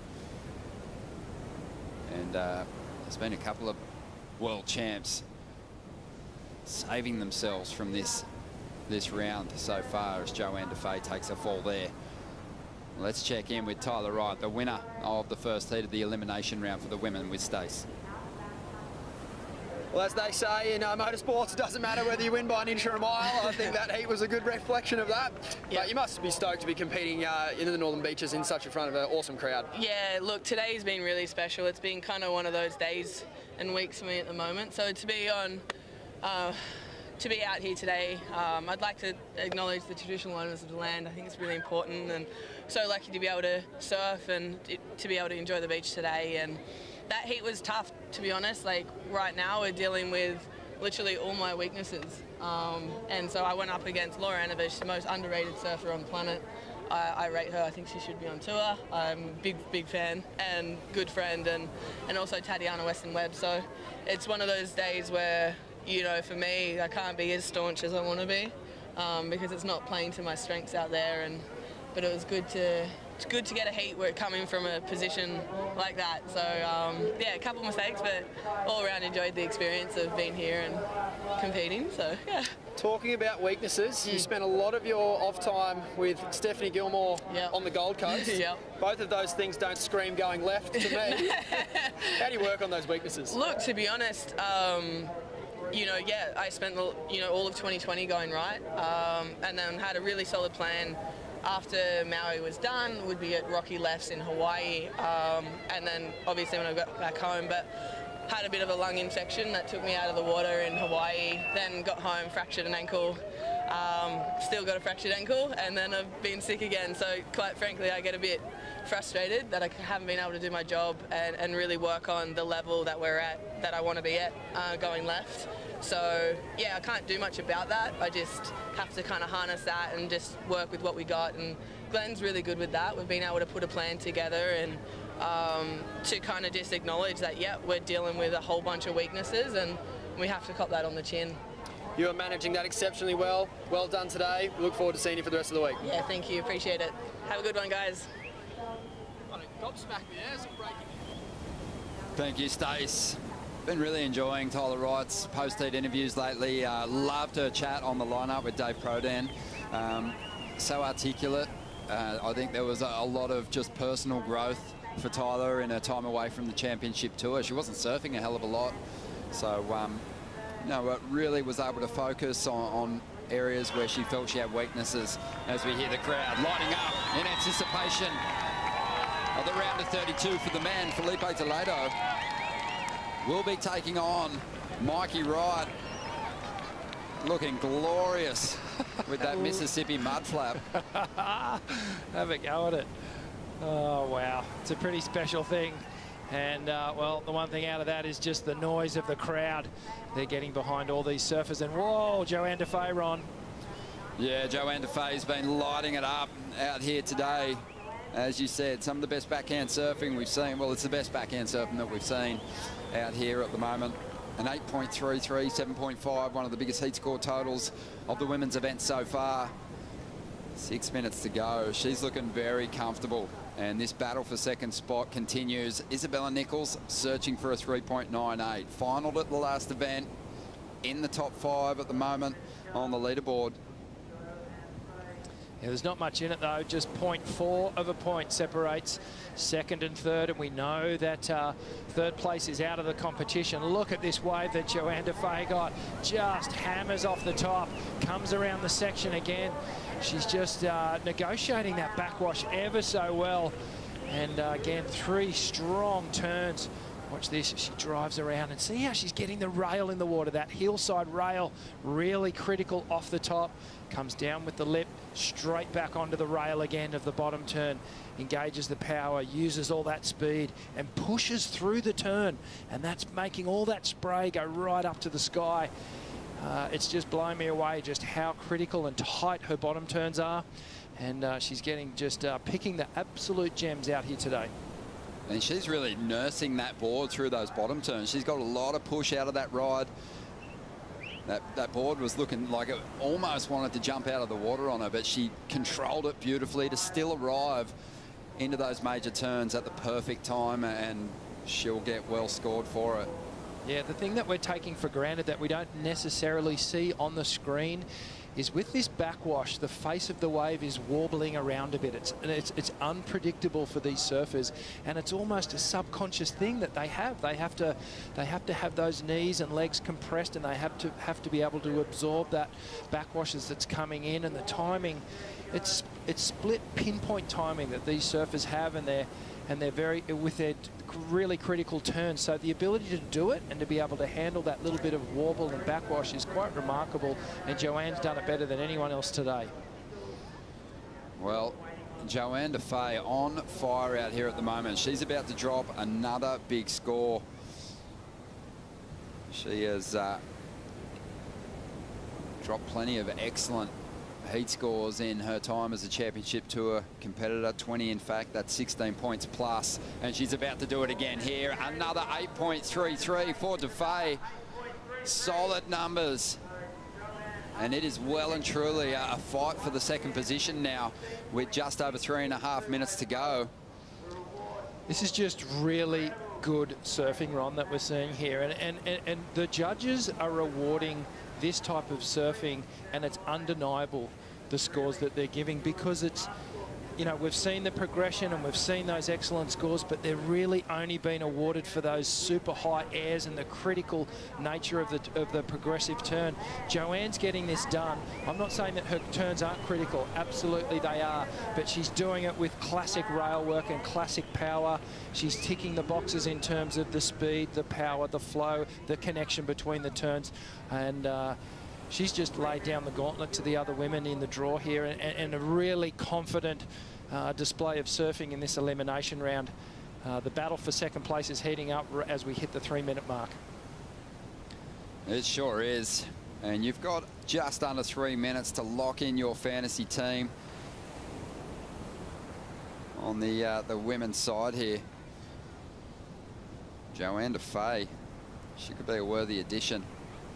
Pretty happy with my team at the moment. I think Joanne Defay's had an unbelievable performance. So you just do a late switch there, I had a quick look, but yeah, she would be a worthy addition to any team. 16.66. That is hefty. Yeah, that's a very, very healthy scoreline, and as a surfer, you come in with a healthy number like that, and it just puts this, you know, air of confidence within you, and you want to carry that through to the next heat. It's been the Joanne Defay show here in this second elimination heat. She's got the big numbers, but the interesting battle is happening for second spot. And Brisa Hennessy put up a 4.6 on her last ride to push the requirement out of the threes and up to a 4.71 for Isabella Nichols in the dying stages here. Yeah, well, Brisa Hennessy, just watch the power in that final hit on that turn. And here we go. So have a look at Joanne's wave. She's just getting the biggest, best waves with the open face, and then she is just tearing the bag out of it. So tight in the pocket, so much power, and loving the rail work. She's just been so dominant in this heat. To connect with two high-quality waves like that, but still pace yourself off the bottom and not rush that wave and mistime it and make mistakes is well, it's pretty impressive stuff from Joanne. It just shows how comfortable she is in these earlier rounds. One of the most winning surfers on the championship tour outside of that dominant group that are vying for world titles each year. She's got 3 championship tour wins. Her rivals in this heat yet to break through for a CT victory. Big pressure on Isabella Nichols here. She tries to force the turn but can't stick it. Still looking for a 4.71. And Rich, her mindset would have just shifted so much from being, you know, the rookie on tour, surfing against the big names. Her expectations have lifted on herself, and it just feels like that pressure's gotten to her here at Narrabeen. It's just such a hard thing to do, is back up a huge result that she had at Newcastle, and she's come here with all the confidence and, you know, this air of, yep, I'm actually here and I can do it and I can battle it out with any of the women on tour. And now she's staring down the barrel at a first elimination round, at a first round elimination here. So a big, heavy moment. This lady here, she is just on fire. And I love it how she's actually experimenting with a little bit more progression. Here's Brissa Hennessy trying to just fully lock the door on Isabella Nichols. It was great to have Bethany Hamilton joining us on the Boost Mobile Stay Connected call during the heat, and she picked up on Brissa Hennessy's weapons. She loved that she had on the front side, that go-to front side snap. We saw that used to good effect. We saw her do it on the backhand as well, and she is going to hang on to that second position in what was a very difficult heat on paper for Brissa. She's gotten the jump on Isabella Nichols, and Joanne Defay just blew them out of the water. You can see the disappointment there on Isabella's face. We're just moments away from kicking off the round of 32 for the men, and the matchups are exceptional, including the first one. Felipe Toledo is going to be taking on Mikey Wright. What a heat that will be. And stepping in for the call will be Joe Tapel, Rabbit and Luke Egan. We'll see you in just a moment.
Welcome to the round of 32. Felipe Toledo takes on Mikey Wright in front of an incredible crowd here on Sunday at North Narrabeen.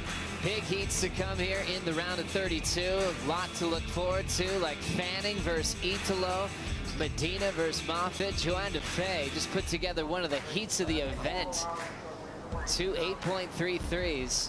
Almost probably reminded her of Reunion Island, just going back and forth off the top, absolutely ripping. Thanks for being with us on the Harvey Norman host set. Joe Turpel, Wayne Rabbit Bartholomew, and Luke Egan joining us on the lounge. How you doing, Louis? Good, doing great, Joe. And what a heat Joanne just put together. That was incredible to watch. Those laps were reeling, Bugs. It looked like the conditions are continuing to improve today. Yeah, we saw, you know, there's a lot more consistency in the sets. I think, though, with the guys, well, from what I've been watching, they're going to be going to the air.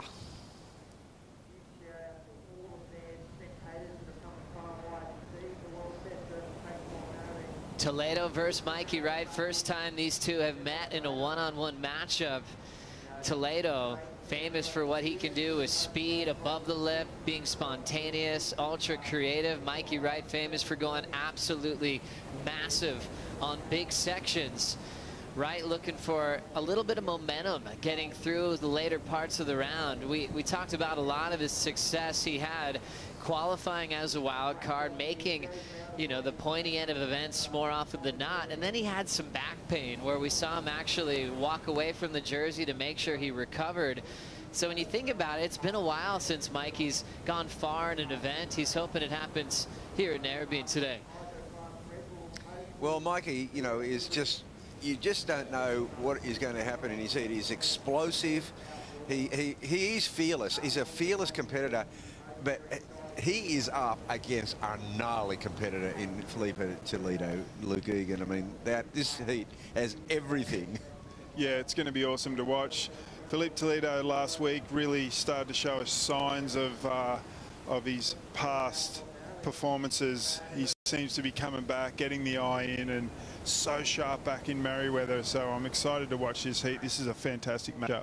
It was cool how Mikey did start with those cool wild card performances. It felt like he was breaking the mold a bit. He doesn't mind taking big risks. The thing is, the landing ratio of Toledo is amazing. Maybe the best on tour with his creativity, and he's still just 26 years of age. Toledo qualified when he was still just a grommet. He was about 17, had a few years on tour, and then started winning events. That first event win for him was in 2015 at Snapper Rocks, where he went faster than anybody, did more maneuvers. It was a groundbreaking day, Luke, for pro surfing, and Toledo officially arrived in the title race. Yeah, he's still a little raw back in 2015, but we saw him with a crazy aerial game and just really kind of organized his traditional surfing, his arcs, his roundhouse cutbacks, really came to age then, and that's when it all gelled with that aerial repertoire he had, and then it was off to the races. So many great past champions of this event, and one that was always stylish, an absolute rock star of a human being, and a guy that finished runner-up in the world in the past, really due to a huge win here at Narrabeen. Bradley Gerlach. Ger, stoked you're on hand, and great to see you, my friend. Yeah, thanks for having me. It's a privilege to be back here at Narrabeen. It's really awesome to hear Reb at Bartholomew. Hey, Rebs, you're awesome. Your vocabulary is incredible, and your passion comes through. I so love listening to you. Luke, your knowledge is incredible. And Joe, you pretty much never bobble, so pretty awesome. Awesome, Ger. I remember hanging out with you here during the World Junior Championships maybe a decade ago, and I remember you then were telling me special memories for yourself here at Narrabeen. Can you reflect on that final you had out here back in the day? Not right now, because it looks like Felipe's up and riding. Good call. Toledo getting the first wave against Mikey Wright, and just a throwaway punt. Got disconnected there, and so he'll look to recover. Mikey Wright will now have priority back to Ger, taking out this event back in the day. Well, yeah, it was a special. It was any time you can win an event, it's the best, and winning here was great because Australia's always been really good to me. I feel like I'm a part Australian just from coming here 2,000 times, starting when I was 18 years old, and I tell everybody I get most of the jokes. But yeah, no, the Australian surfing is very, very passionate. There's a lot of people know what's happening with professional surfing and just surfing in general, like, and that's what makes it great. And Ger, you've been really doing a great job with your coaching for several years with Wave Key. Can you tell me about some of the top surfers that you've been working with lately? What's been getting you excited about some of your key students? Yeah, well, probably the one that's been the longest with me is Taro Watanabe, and he won his first QS event, and then everything went into pandemonium there with COVID and all that stuff. So we've just been training him to get faster, better, stronger, more complete. And I mean, competition serving is so hard, as you know. I mean, these waves are they're pretty hard. They're short, they're fast, they require you know, impeccable timing, and also a lot of risk taking. And so it's an interesting time in professional surfing because you've got the younger crew, these two guys, both with aerial games, and I'd say, you know, Mikey Wright is got this rawness. He's really fun to watch because you don't know if he's going to do the biggest turn or the biggest, you know, or he's going to, you know, crash and burn. And of course, Felipe is taking a look in this wave. Felipe is so fast and so incredibly spontaneous. I mean, he's one of the surfers that's got me out of my, you know, watch everything. He's one of the surfers that gets me like just jumping up out of the couch, woohoo! You know, and especially that giant air he did in a couple years ago in Brazil. That backside air was just incredible. So he's one of my favorites to watch, and I relate to Felipe's surfing a lot because he looks like he doesn't think a lot. He gets on a rhythm, and he goes from one turn to the next turn to the next turn to the next turn, and you can tell he's just so fired up, and so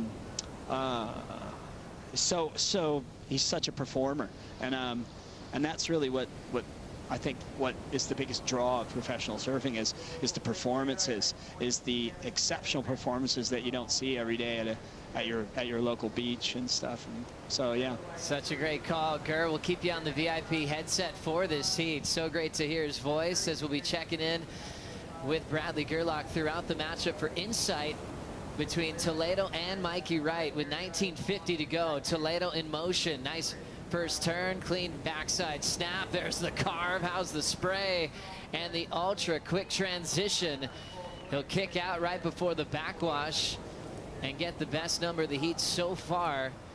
On the last heat, Luke, I was sitting next to you when Joanne was ripping, and you took note of the tight transition between turns. Toledo just gave us a good example of that right there. Absolutely. The judges at the moment are just loving that transition. So once you come out of the lip, straight onto your heel and back into another one, judges really deeming this technical and rewarding it highly. See how there's no downtime, straight back into both those second turns, comes down right here. So out of the lip, then straight into another one, and then he does it a third time, probably taking note of what Joanne got scored in that last heat, and he's performing accordingly. Really fun to watch Felipe when he sticks to the open face to see how powerful he is in a tight space, Rob. Yeah, and he's really picked a good wave here. We've got Mikey sitting out there pretty stubbornly waiting for that special wave, and Felipe just went to work on his little corner. Yeah, and as Luke said, he would have been watching that last heat and seeing how Joanna approached it, and I mean, she was spot on. 18:30 on the clock. You're seeing more waves coming through. Mikey hanging on to priority. We saw how aggressive he was for the opening exchange in the elimination round with Matthew McGillivray. This time Toledo kicks things off quicker as we see Toledo turn around and hold his position under priority. It's interesting when you have a matchup with two guys that have never met before. Luke, did you find that harder when you didn't really know someone's technique or how they approached heat strategy when it was a kind of a clean slate? For me, Joe, I used to just try and go out there and think of what I need to do for my performance, especially when you didn't have any data to fall back on and go through and see how to approach against that surfer. Yeah, sure, you're like, okay, you know, if you're Mikey, you're like, yeah, Toledo's explosive, he's going to go to the air, but you've got to be careful just not trying to chase what they're going to do and focus on what your strengths are and do them the best you can. And it's interesting, sometimes you have those repeat matchups that happen all the time. Bugs, for yourself, there's probably certain personalities in your career that you knew what to expect, how they were going to try to control the heat, and you know how to react and maybe play into their game or separate yourself from it. Well, that's right. I mean, you can either break it down technically. I personally used to like the chess game, try and, you know, work out what's in the head of my opponent. I try and do that now with these guys. You know, I mean, Richie is really good at breaking down and getting very technical, as is Luke. I kind of like to see what's going on in the heat chess-wise and position-wise and what they're going to do next. And I love that. I love that chess match. And, you know, with Mikey, I kind of feel like every day he'd come down the beach. I don't even know if he is being coached, but the coach would say the same 5 words as he would have said in this heat. Go big or go home.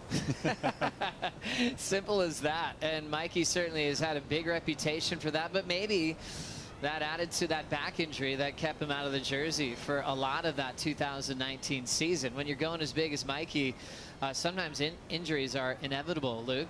Yeah, he just has that go-for-it attitude, which makes him so exciting to watch. I know Troy Brooks has been working with Mikey going on for a while now, and he has been around here at Narrabeen this week. So after his heat yesterday, I thought he went for it a little bit too much. Needs to reel it in a little bit in this heat and just get a few turns on the board and get that confidence, and then maybe let it fly. Well, the good news for Mikey, he doesn't have to hope he gets a wild card this year for a replacement. He has that spot all year of being the first call up to the jersey, but he wants to make it count. He hasn't had that impactful result yet that'll put him in a qualification spot. Remember, top 22 is the cutoff this year. And you never know. I mean, with a shortened season, we have the tour announced recently. You have 2 throwaway results as of now.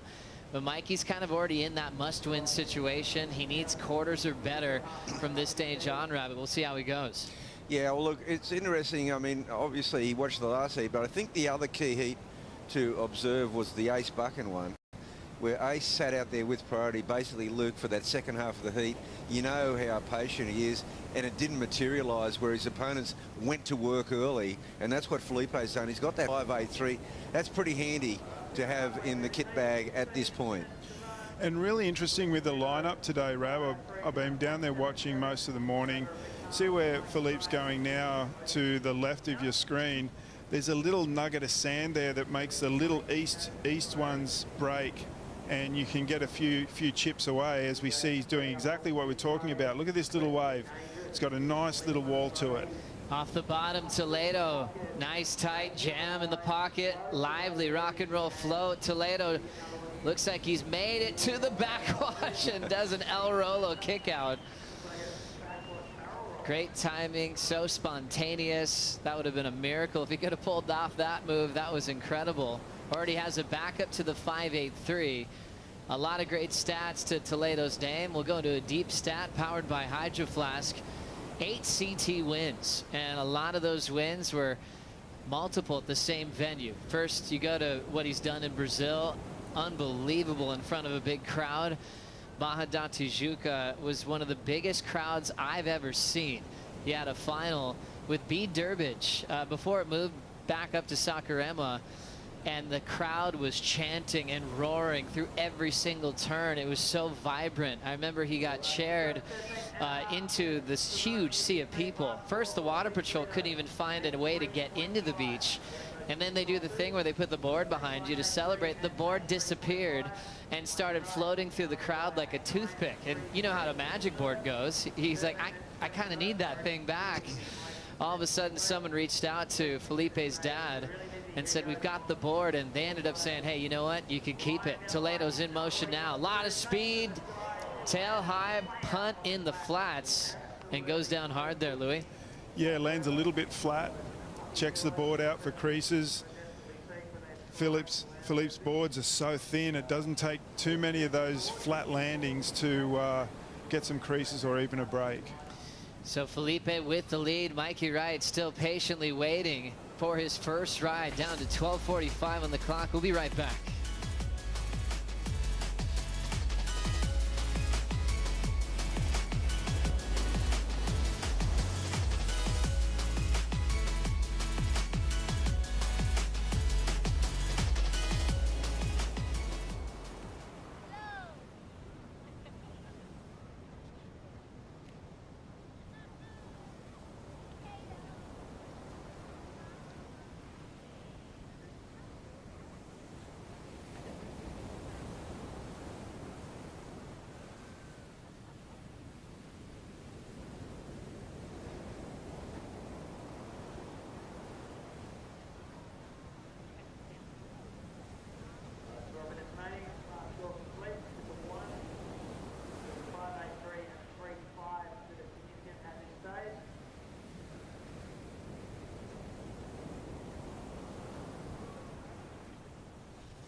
You're watching the round of 32. Felipe Toledo and Mikey Wright in the lineup. We had a couple of format changes back at the start of 2019. We used to call it round 3. Now it's nice. You know how many surfers are left in the draw? The round of 32. We've got 32 left. You've got 34 full-time on tour competing at championship tour events. Then you add in the wild cards. And after the elimination round, we lose 4 surfers from the draw. And now we have 32 remaining. So this will be interesting to see who can get into the round of 16, then to the quarterfinals. That's when you start getting more points on the leaderboard, as we are always going to be chasing the final 5 for the Rip Curl WSL finals in September.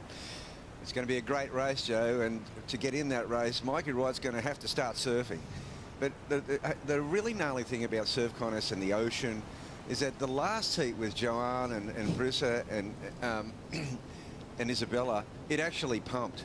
There were so many sets in that heat. Now, there was quite a lot of walled waves, which really probably wouldn't worry. Mikey's looking for those. But this has been a really quiet heat. It's just, you know, the best laid plans just come awry. And Mikey's waiting for those sets who are in the last heat. Interesting there, Rab, and it did it yesterday too, around 11:20, and it's 12:20 today. So it's just before the high tide peaks that it does really lay down. It does that pulse and then it lays down, and you got to be careful if you end up in one of those heats. Mikey Wright still just dropping anchor out there, hoping that he gets some of those lefts that Joanne Defay got in the last heat. That was an incredible heat. She had 8 3-3s, 2 of them for that huge win to move on out of the ER round. She'll be dangerous if she gets more opportunities like that in the later rounds.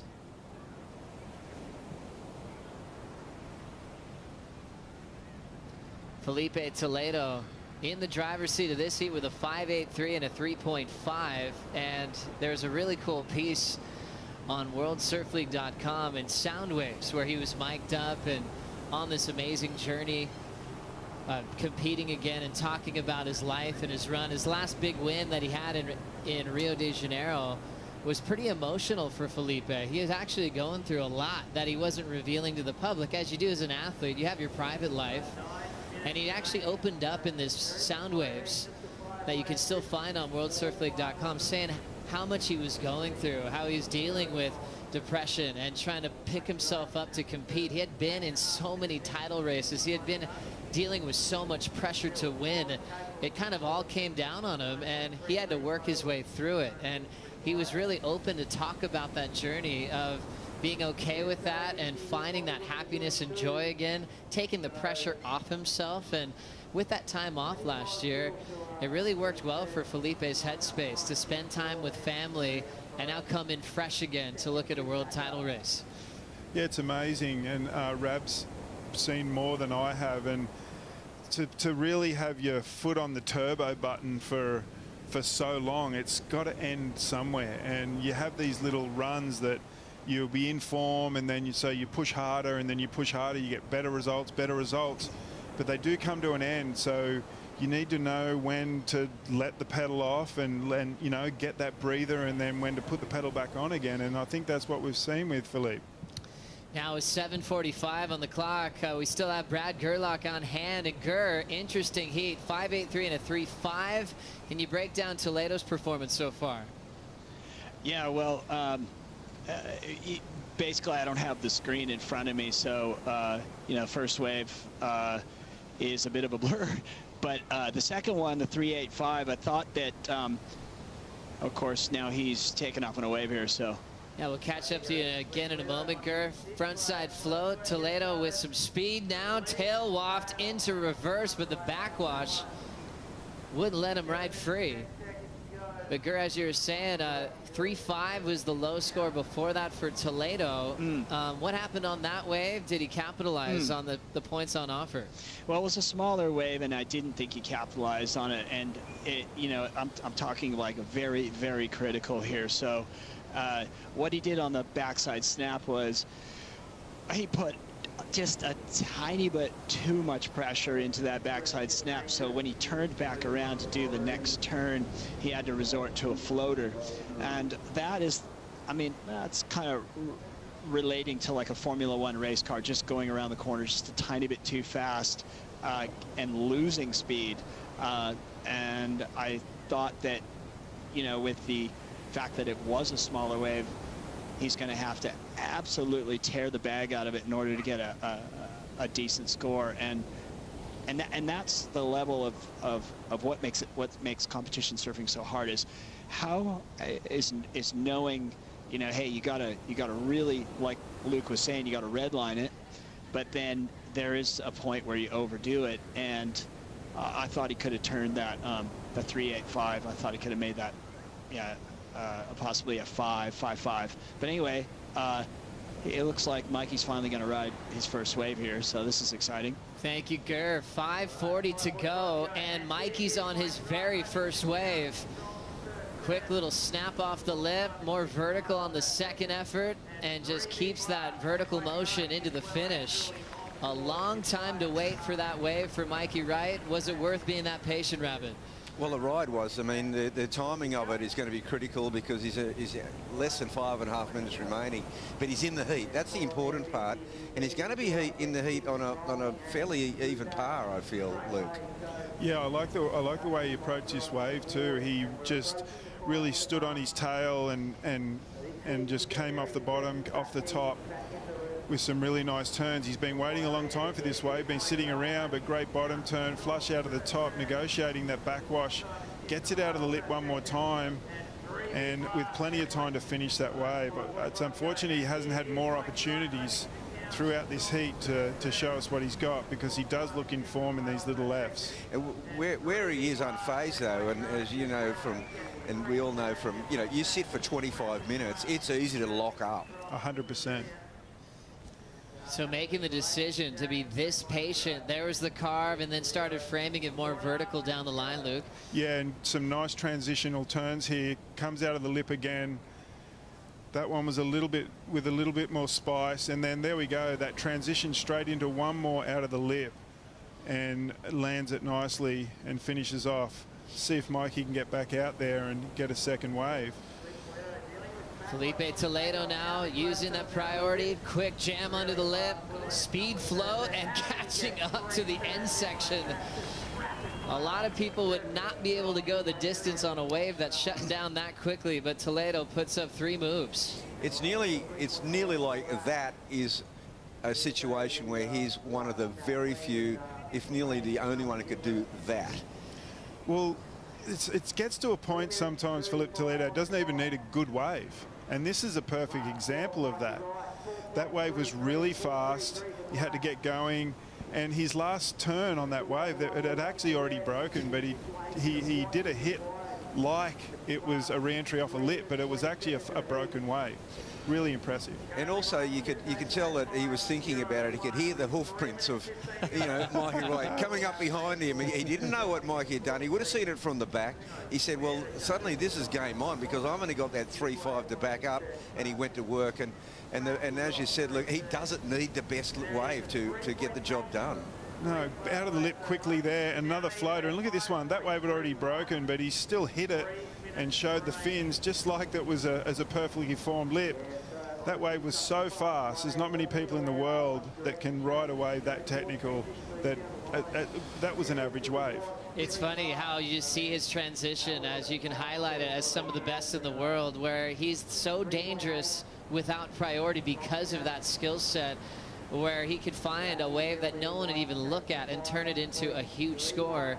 Reminded me of the way he won Snapper. You know, his 10 came under priority of Julian back in 2015, as he can surprise everybody by his vision and what he sees possible on waves that people let go. 2:15. Remember, Mikey waited almost the entire heat to get started. A 4.33. He was able to still put up a decent number.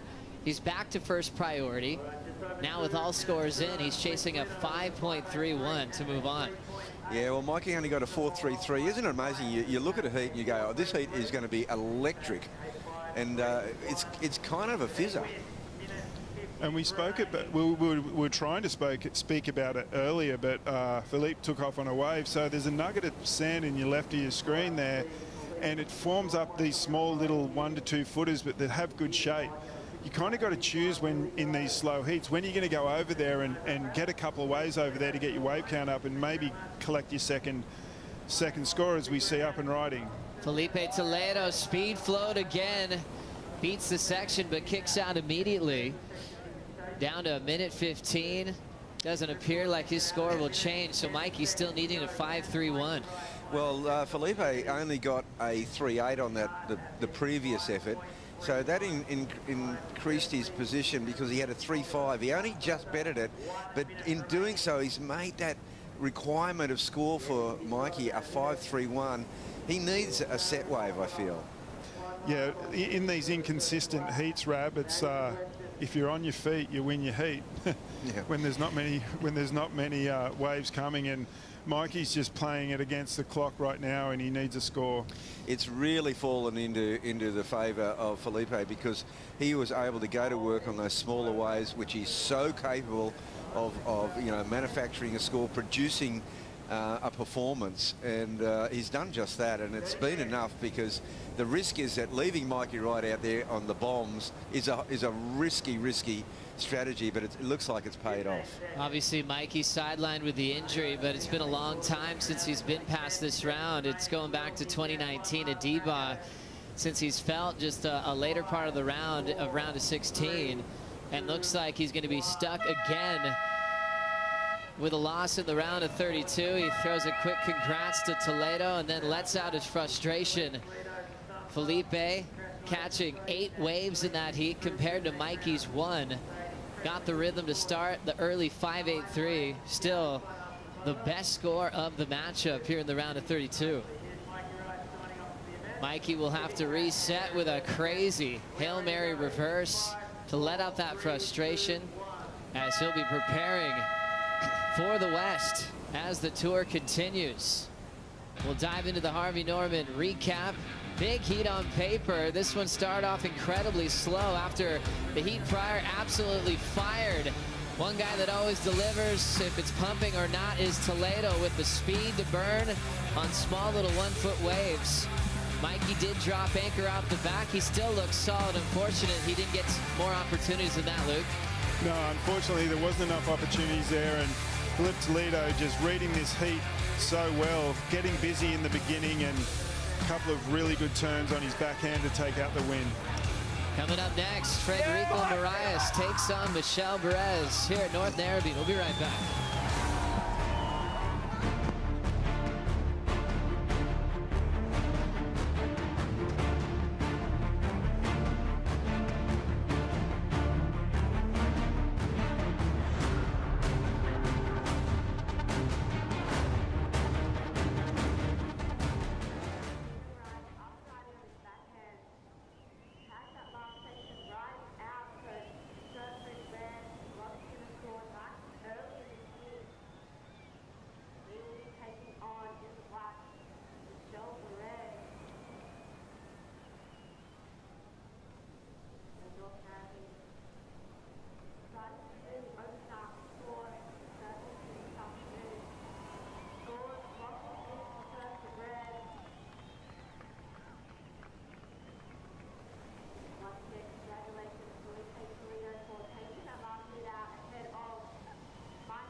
Welcome back to North Narrabeen, such a beautiful part of the world here on the northern beaches of Sydney, Australia. Welcoming back the championship tour since the late 90s, when we had big event wins from Taj Burrow down at Manly Beach. A couple of years before that at Narrabeen with Kelly going back to back. So many legends winning this event over the years, and it's great to have this new crop of talent sampling Narrabeen. Some of them have been here before, you know, like Michel Perez, who finaled here at Narrabeen in his World Junior career, runner-up to Keikoa Bakalso, everyone's favorite from way back in the day. And Michel reflected back on that finals day as it happened yesterday, you know, and for him it was so special to come back to Narrabeen to relive some of those junior tour memories as he was catapulted onto the top 34, and he's been one of the mainstays ever since.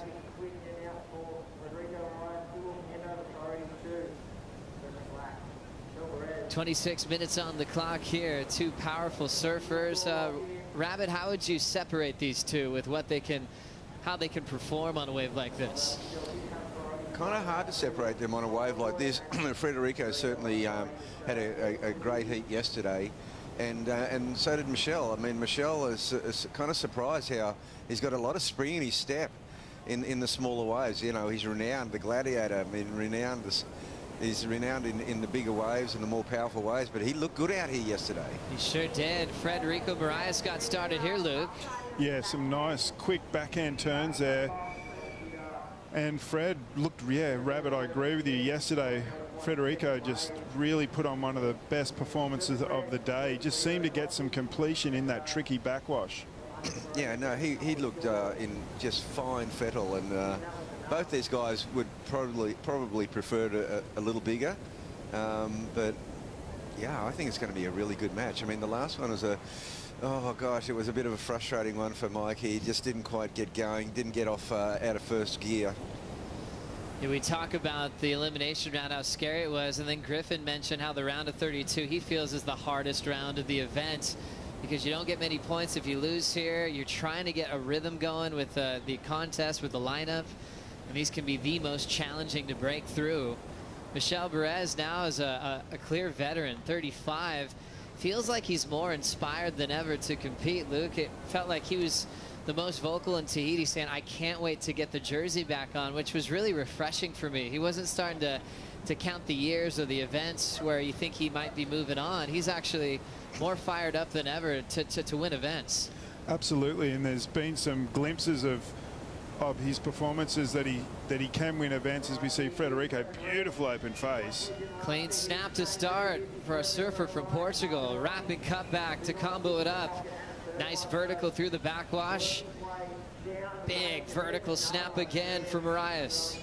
Carving this inside corner, and fun to see someone head through the alley. Well, that was definitely one of the better waves that, you know, really lined up through the alley that we've seen the whole tournament. The alley really, Luke, with the sand configuration, hasn't been a factor. I mean, we've been told that the alley, since they open up the lake, the bank's pretty ordinary. This wave here, it connects. Yeah, it hit that nice shallow piece of sand on the outside. Lovely couple of turns, beautiful carve. Gets one more hit there and comes around, and one more hit, and then comes into this deeper water where it starts to peter out. But interesting thing for this heat, I think, is who's going to wait for those sets are going to come. Joan Defay's heat, the heat before last, she sat, the really good ones came.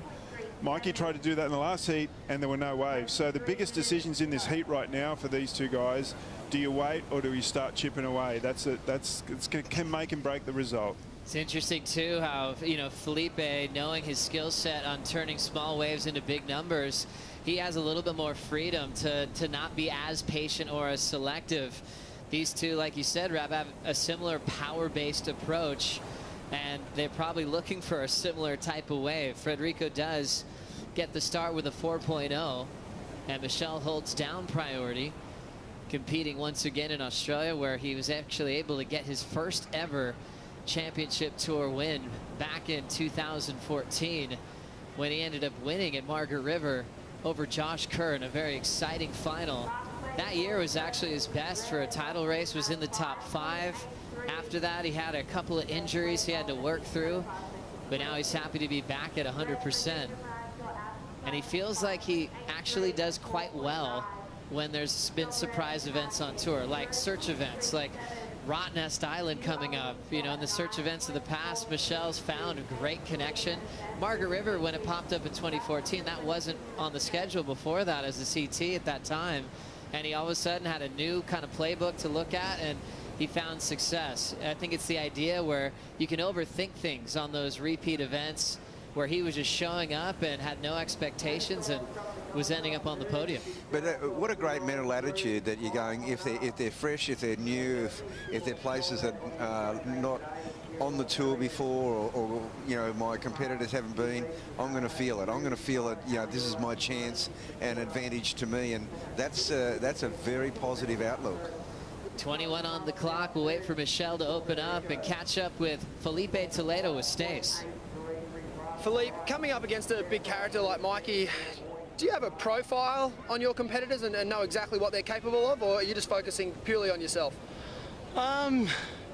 Yeah, I mean, you know, we're here, we're surfing together, you know, we're practicing together, we're watching heats the whole day, and, you know, social media, we watch everything, you know, so, you know, Mikey's he's a really good surfer, you know, he's really unpredictable what he's going to do in the wave, you know, so, but it's, even though it's really clean and fun out there, it got really slow during our heat.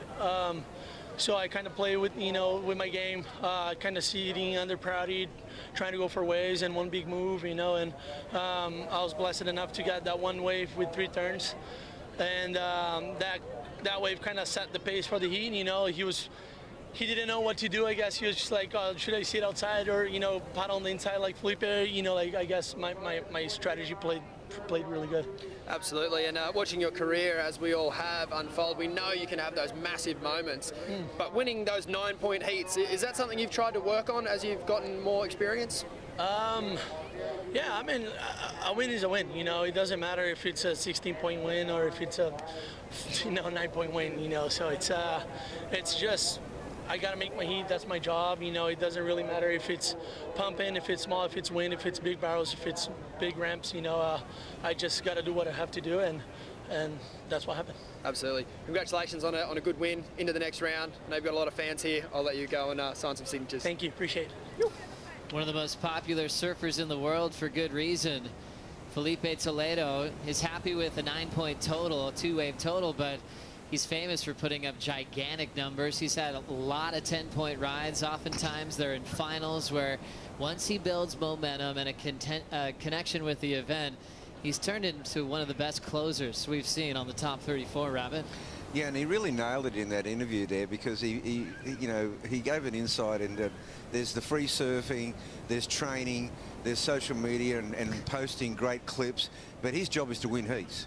Simply put, no matter what happens in the warm-up session, it all comes down to these 30 minutes and who can get the best 2 waves to move on, which has been interesting in the warm-ups, Luke. It's like now everyone's been talking about how crowded it's been here at the event site. Even surfers that you typically don't see on dark for that early have been going, okay, I better wake up early to get a wave, and they're showing up. There's 30 guys out. Jeremy Flores was one of them. He said, I woke up the other day, it was dark, and I was like, well, I'll wait in the car for someone to paddle out with. And then he's like, hang on, there's 35 people out already. The sun wasn't even thinking about coming up. As a coach, is it okay to kind of bail the contest site and surf somewhere else, or is that really big importance on showing up on the wave that you're going to be competing on?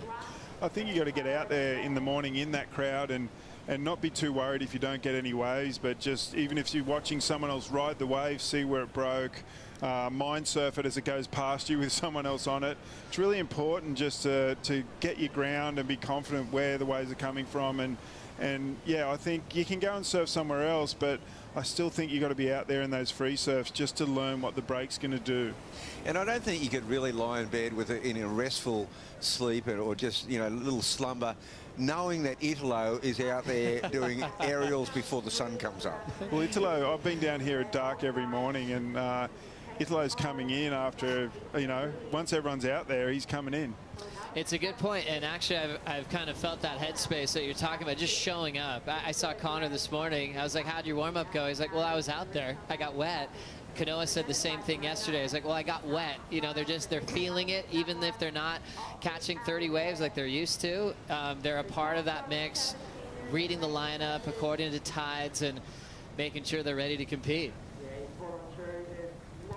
So we look at 16:50 on the clock. Freddie versus Michelle Perez. We still got Bradley Gerlach on the VIP headset. Ger, can we break down the strengths and weaknesses in this matchup right now?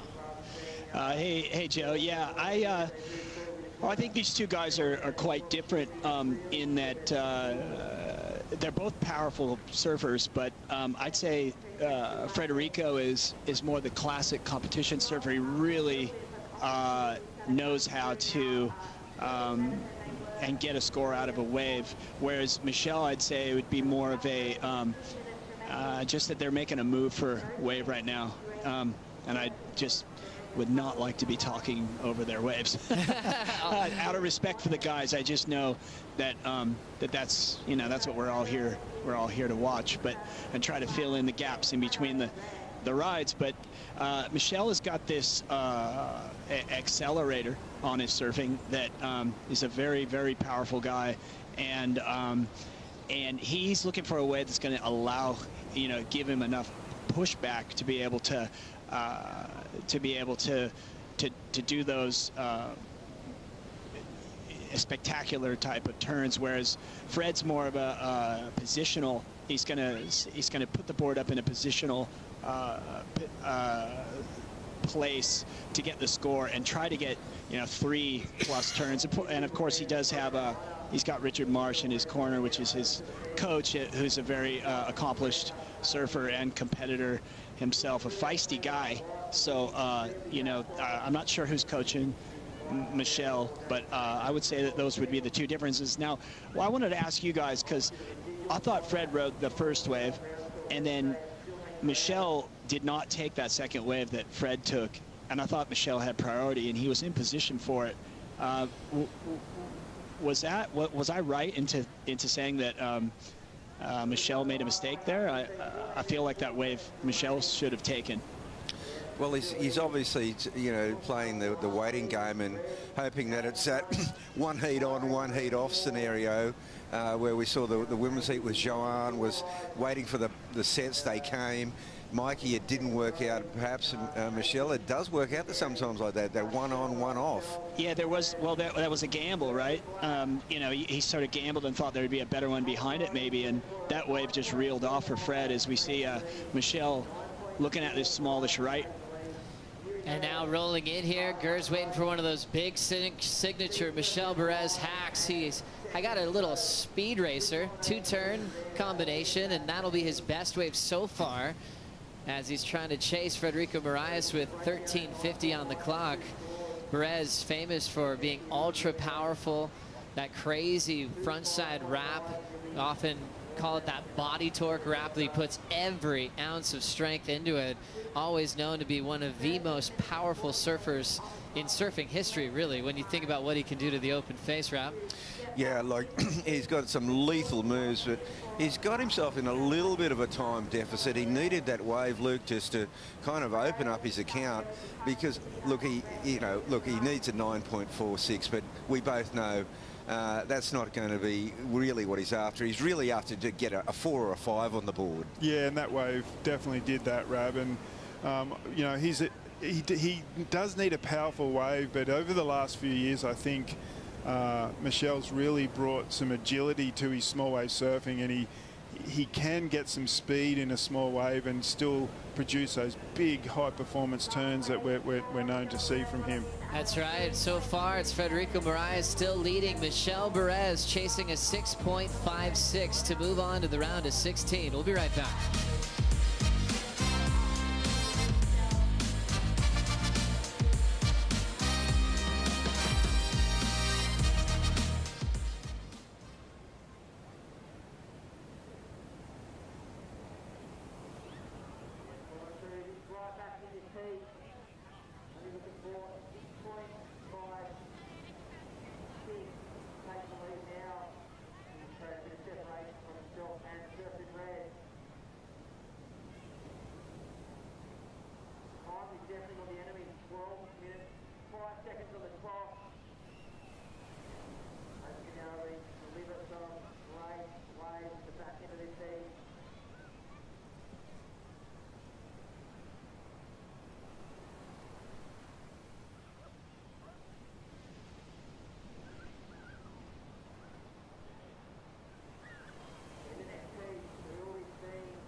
Round of 32 continues. Michel versus Frederico, Portugal versus Tahiti, and Michel representing France as he'll be heading to the Olympics this summer in Tokyo to see if he can go for gold. We always talk about surfboard dimensions all the time, working out your equipment. Sometimes it's the dimensions in the athlete as well. I talked to Michel during quarantine, and he said he was actually looking to drop a couple of kilos to be a bit lighter and really responsive for the beach breaks that were ahead of him, and he accomplished that. He actually was wearing a bunch of clothes on the exercise bike, so he would just put on a sweat. He had a good routine going there because he had his kids there locked up as well, and they were doing their schoolwork, and he would get his training and a lot of cardio, making sure that he dropped the weight, and he accomplished it. He was right out of the gates out of quarantine, went into his first surf, and he said he felt brilliant. I mean, that's an obvious one, huh, Rab? Like, working on your weight, being in fighting weight. Felipe mentioned the same thing. You just make sure that he was at the right weight for the boards he loves to ride, and in quarantine it's pretty easy to go the other way. Well, I was going to say, I mean, salute to him for actually losing weight in quarantine. I mean, I'll be getting the comfort food locked, at the door, chocolates like all day. It was amazing. The service was incredible. As we look at Michel Perez trying to make something happen, nothing there on the inside left. Waited a while to get started, just stuck in that 3.27 range. The tempo has clearly calmed down since that unbelievable heat with Joanne Defay. Everyone, including the surf fans, are just ready for it to pulse throughout the day, and it just made heat strategy so important to adapt to the slow conditions.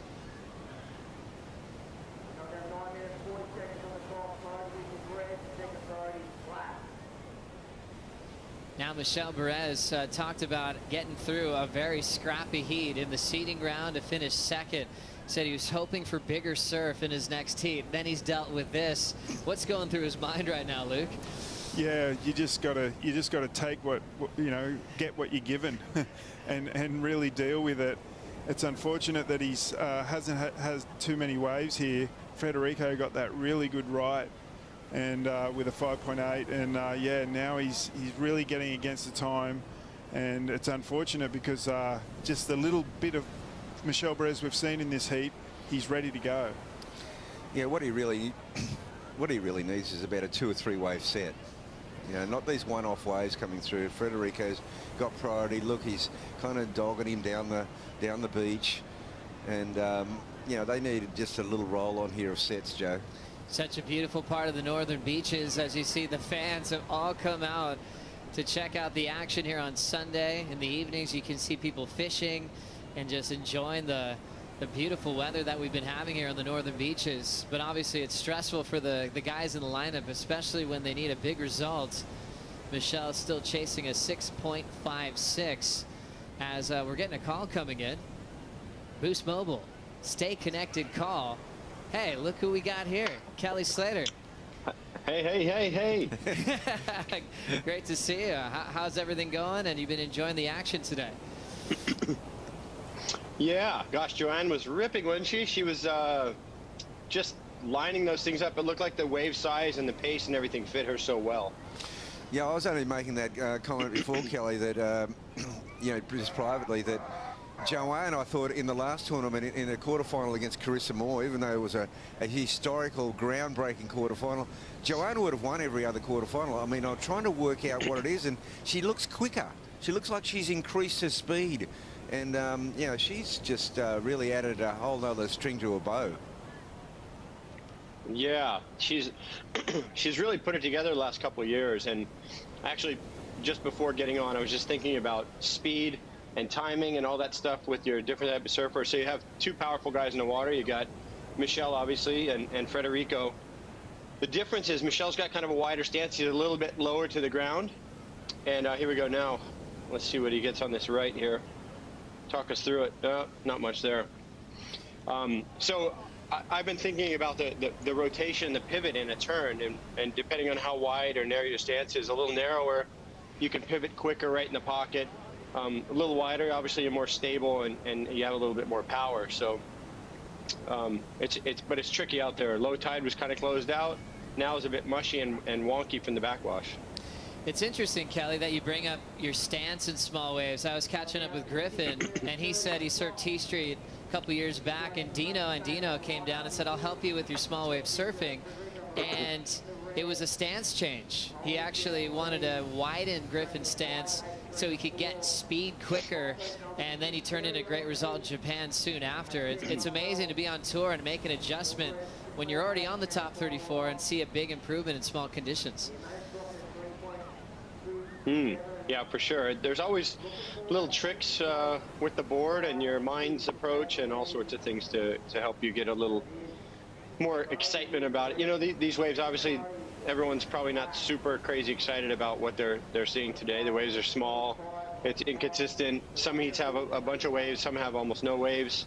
I didn't watch that Felipe heat just now, but I heard Mikey didn't catch a wave for 30 minutes. So that's got to be really frustrating to go out there with a certain game plan, like I'm going to get the best wave, and they don't come. And you know, Mikey had to go out there and get the best waves against Felipe to beat him. So true, Kelly. We've been talking a lot about the last events on the northern beaches and going back to Narrabeen. You went back to back here. Was it with Kalani in '97? Can you tell us a bit about that final and how the waves were? Oh, it was with Kalani, wasn't it? Gosh, I kind of forgot that one. I actually pulled up some footage from the '94 year, which was actually January '95, and Shane Powell won the contest. And that's what made me think about the narrow stance, because Shane had a really narrow stance. And he was doing these backside turns that were just incredible, just fitting him right in. And he had a lot of power as well, but it was more about the precision of Shane's surfing. And earlier on in his career, he had a wide stance, and he did kind of narrow his stance. And I think it made him turn a bit sharper and tighter in the pocket. But I don't remember a lot about Shane Powell, I'm sorry, that I was talking about there. Oh, that's right. Yeah, Shane Powell had some big results here. I remember even when Potts was the reigning world champ, Shane Powell got through that heat against Martin Potter. That must have been 1990 then, but he had great results here on the northern beaches as well. And Kelly, there's another. He did. He was.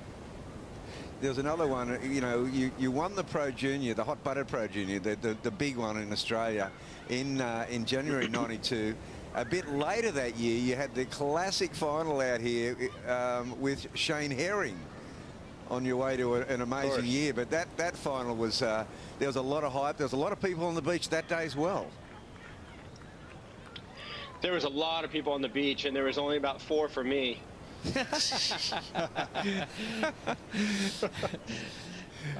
Classic. Can you tell us more about Shane Herring and what he was like to compete against, Kelly? Well, you know, it's unfortunate. I don't think many of the guys on tour these days have seen much footage of Shane Herring, but Shane was riding these Greg Weber really rockered boards they called the Banana. I actually started riding them again about 8 years ago. Greg was making me some, but that board allowed Shane to put these really precision power turns in tight little waves, and there were no glitches to it. I think he suffered, those boards made him suffer a little bit from overall downline speed, but the turning radius was unbelievable. And here we go, wave now. Little throw tail attempt for Michel Perez as he's incomplete again on that effort. Still second, chasing that 6.56 to catch up with Mariah. So a tough one where Federico got the quick start and Michel's just been trying to force it without priority. Down to 240. Perez must be getting a bit frustrated now. Yeah, this is a really frustrating heat for Michel. He just hasn't got it even into first gear. Tough one. I caught up with Michel through that quarantine, and he was so inspired for small waves, for competition. And we often think of his talent, just like Federico, how dangerous they both are in that open ocean type waves like Haleiwa, Sunset, where they're absolutely dangerous. But I feel like Michel in the free surfs, he does look quicker. His boards look incredibly responsive. And Kelly, I think you usually have a pretty good idea of what Michel is riding with that type of construction when he competes. Yeah, generally, but I actually don't know what he's on right now. I don't know what model or anything. But somebody mentioned he was trying to slim down a little bit. Is that right? Yeah, he was on the exercise bike every day. His goal was to drop at least 2 kilos, and he accomplished that. So here he goes again. He's got the roll in.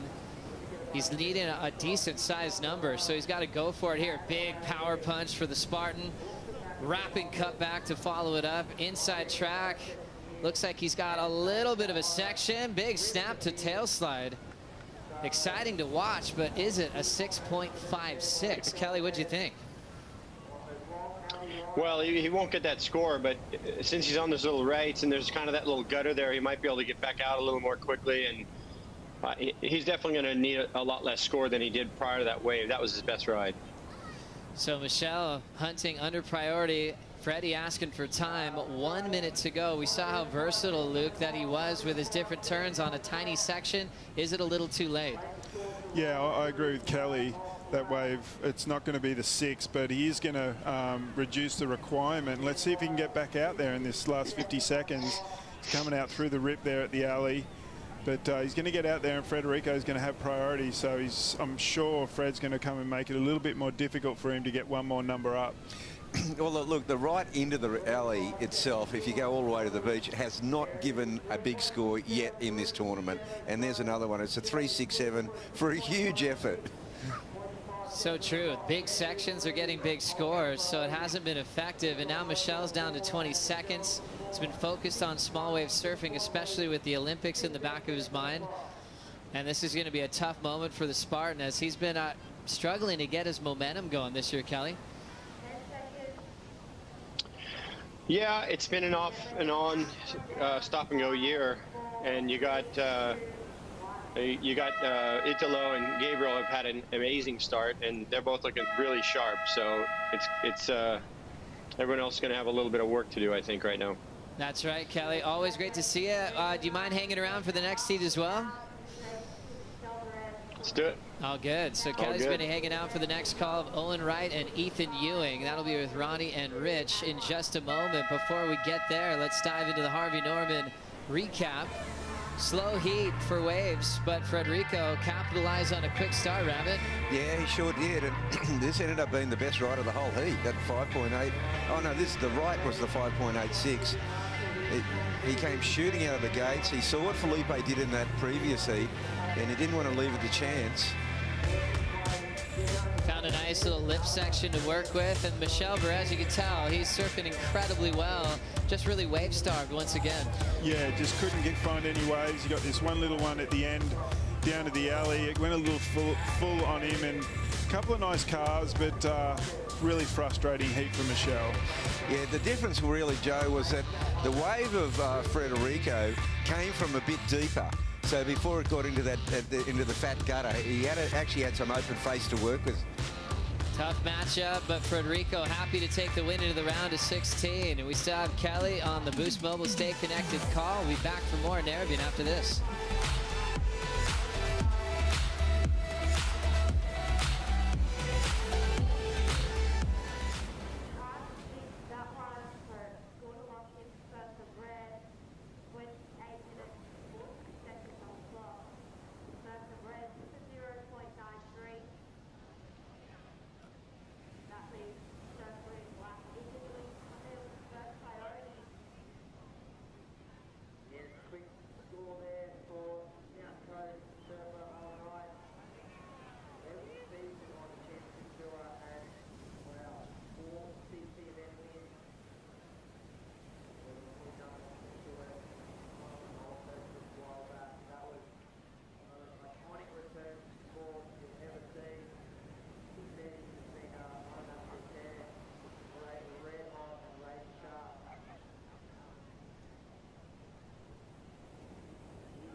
The Rip Curl Narrabeen Classic presented by Corona is brought to you by Rip Curl, the ultimate surfing company. By Bonsoy, good, better, Bonsoy, the original and the best, frothin' since 1983. By Bond University, Stand out at Australia's #1 university for student experience. By BF Goodrich, the official tire of the Rip Curl Narrabeen Classic.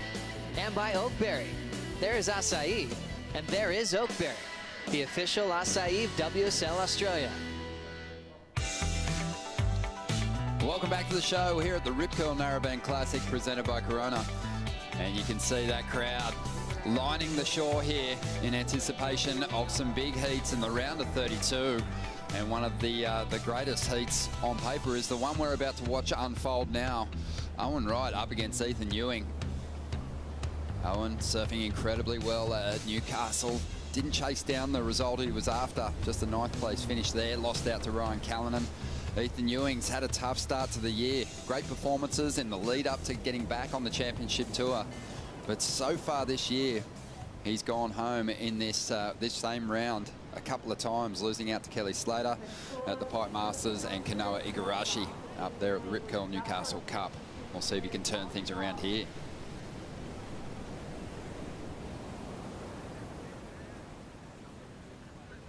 Heat 3, the round of 32, underway now. Ronnie Blakey with Richie Lovett.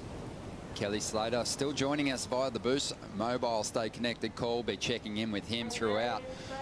But Owen Wright, he looked sharp, didn't he, Rich? We got a chance to chat to him after that early round loss to Ryan Callanan. He just identified a priority blunder in that heat. We'll see if he can sharpen things up against Ethan. Should be a great matchup, though. This is going to be a great matchup. The forehand versus the backhand attack.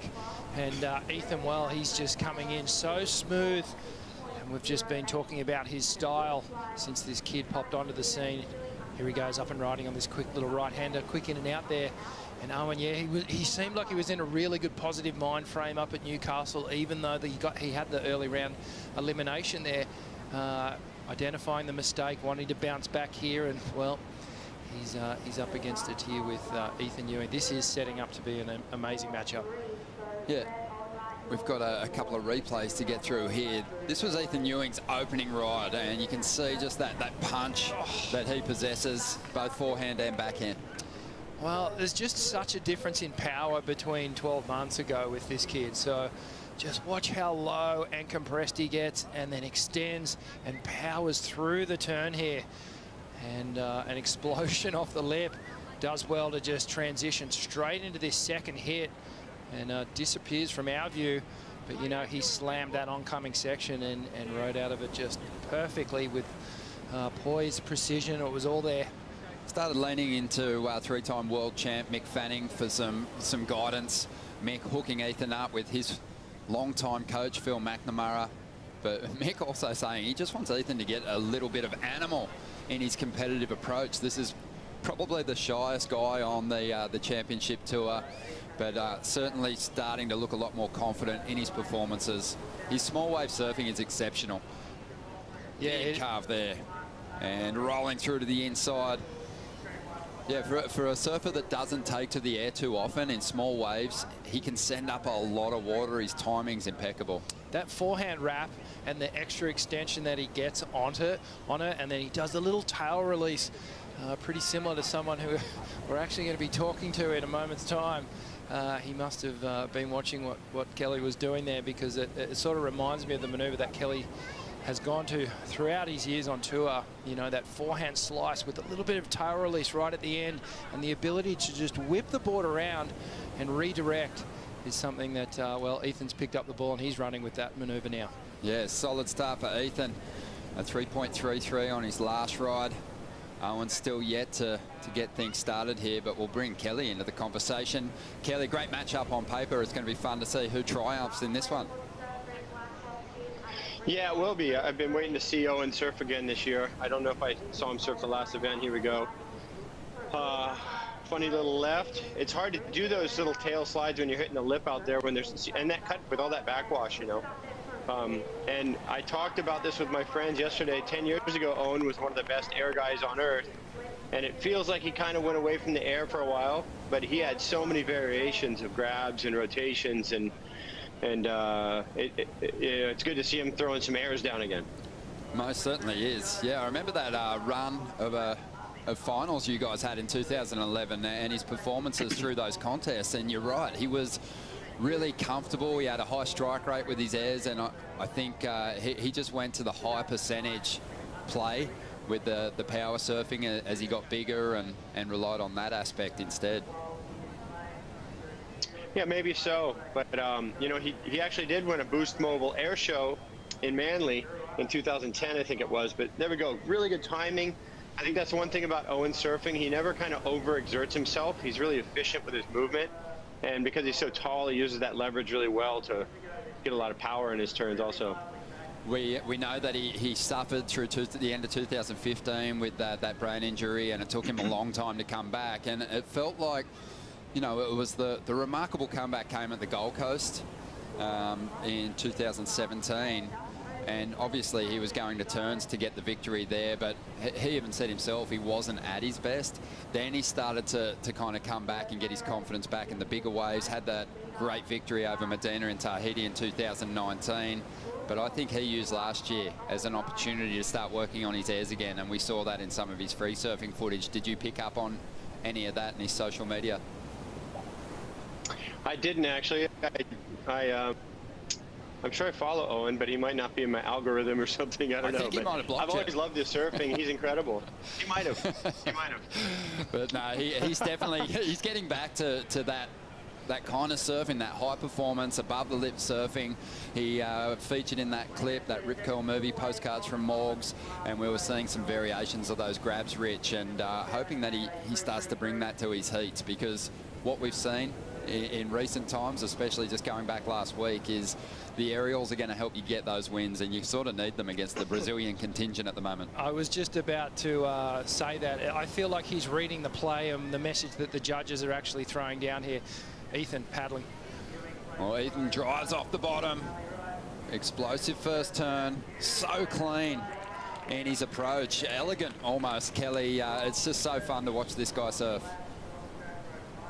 Yeah, talk about efficiency of movement. I think that's a great thing about Ethan surfing. He's just so compacting, because he's not a small guy, but he's just, there's no wasted movement with his arms or his upper body especially, and he just keeps everything really intact and really together. Technically, he's, I think, one of the best surfers in the world for sure. And this is actually a rematch of an old I don't think Ethan really did a whole lot in that heat. I think he was a little intimidated by Owen at J-Bay. But I was out free surfing right before the heat, and there was the first heat, I think, and he paddled out, and I said, you know, you can beat this guy out here. Just get good waves. And he just sort of looked at me like kind of stunned, like, whoa, that's like, it seemed a little confronting for him or something. But I'm such a big fan. I'm such a big fan of surfing, you know. I love seeing the young guys who bring something new to the table do well. He was probably just taken back at the big compliment coming from the 11-time world champ. But these guys are even head-to-head. Funnily enough, you'd give Ethan a great chance against Owen at J-Bay, but Owen did end up winning that battle. But then they met at the Pipe Masters, where you'd think Owen would have the edge, and Ethan got him there. So even in their head-to-head history, someone's going to take the advantage here. Rich, what are your thoughts? Well, mate, on current form right now, you know, Ethan looks really good, but I just feel like if Owen gets one of these stretched out left-handers and gets a bit of open face, I think we're going to see him take to the air on that end section. And Owen's airs, when he does them, they look so big and dynamic because of his height. I just think Owen might just make a bit of a charge here. Here he goes. A little whipping turn off the top there. Maintains that down the line speed for a ramp, but can't connect with it. Ethan Ewing just putting a 6.1 on the board for a previous ride, so the requirement's starting to grow now for Owen. And Kelly, I guess in this situation, as an underdog in some respects, when you look at their competitive history, Ethan's done the right thing here, putting pressure on Owen early. Yeah, he needs to get going in heats, from what I've seen in the past. I had a heat with Ethan in Fiji, and although he didn't have much experience in Fiji, I didn't underestimate him at all, and I just got going right away. And he was so sort of inactive on good waves in that heat. Towards the end, I felt bad because I got a bunch of good waves, and it's like I saw a couple good ones he actually passed up. And I felt like I wanted to give him a little advice or something, but push him into a wait couple. till the heat's over. Yeah, I was confused because I hold his surfing in such high regard that, you know, sometimes you look back in history, you see a guy like Martin Potter. Potts was not a very good contest surfer, but he was such a great surfer that I used to just think, how could anyone beat this guy where his level was at back in those early mid 80s. And same thing with Buttons. When I was a little kid, I was like, if this guy surfed a contest, he'd win every time, no problem. But it's not always just that, is it? No, that's so true. Ethan too, you know, I think second time round we're going to see different performances from him. He hasn't had a breakthrough result just yet. In fact, in all the CTs we've seen him in, he's never been past this round. So this is a big opportunity for him. Oh, wow. I wasn't aware that was the case, but I can see him. I mean, on paper, I have Owen as the favorite in this heat, but if he gets a couple of those kind of deeper running rights that are a little steeper and clicks off 4 or 5 nice carves and hits and cutbacks, you know, good variety, it seems like he would have the advantage to me. Just under 16 minutes to go here, and Ethan's put a solid lead together here, Rich. Owen Wright chasing a 7.6 at this stage. Yeah, he's put together a pretty decent heat already and has thrown the pressure straight back on Owen. And even when you look at Ethan's lowest score of a 6.10, that's topping Owen's best score of a 5.5. So Owen really needs to get a decent score on the board. He needs to drop either a 7 or an 8 at worst to get right back in this heat and battle it out. But yeah, good on Ethan for applying the pressure so early, and that's exactly what he needed to do to maybe just offset Owen and rattle him a little bit, get those little seeds of doubt starting to flutter away in the back of his mind. Just over 15 minutes to go. Ethan Ewing has the lead. Owen Wright chasing a 7.6. More with Kelly Slater after the break.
Welcome back to the show. Just under 14 minutes to go. Owen Wright chasing down Ethan Ewing. Goes to the sky. And hanging on to this one. Kenny Wright clear of the foam. Wants to show control to the judges. And I think he rode for long enough there. But was there enough in that air to turn in the required 7.6? Maybe not. Maybe he'll just chip away at that requirement at this stage as he makes his way back out. And we wait for the scores to drop. Let's hear from the winner of the last heat. Federico, a really tight heat, but you must be really pleased to be into that round 4. I know.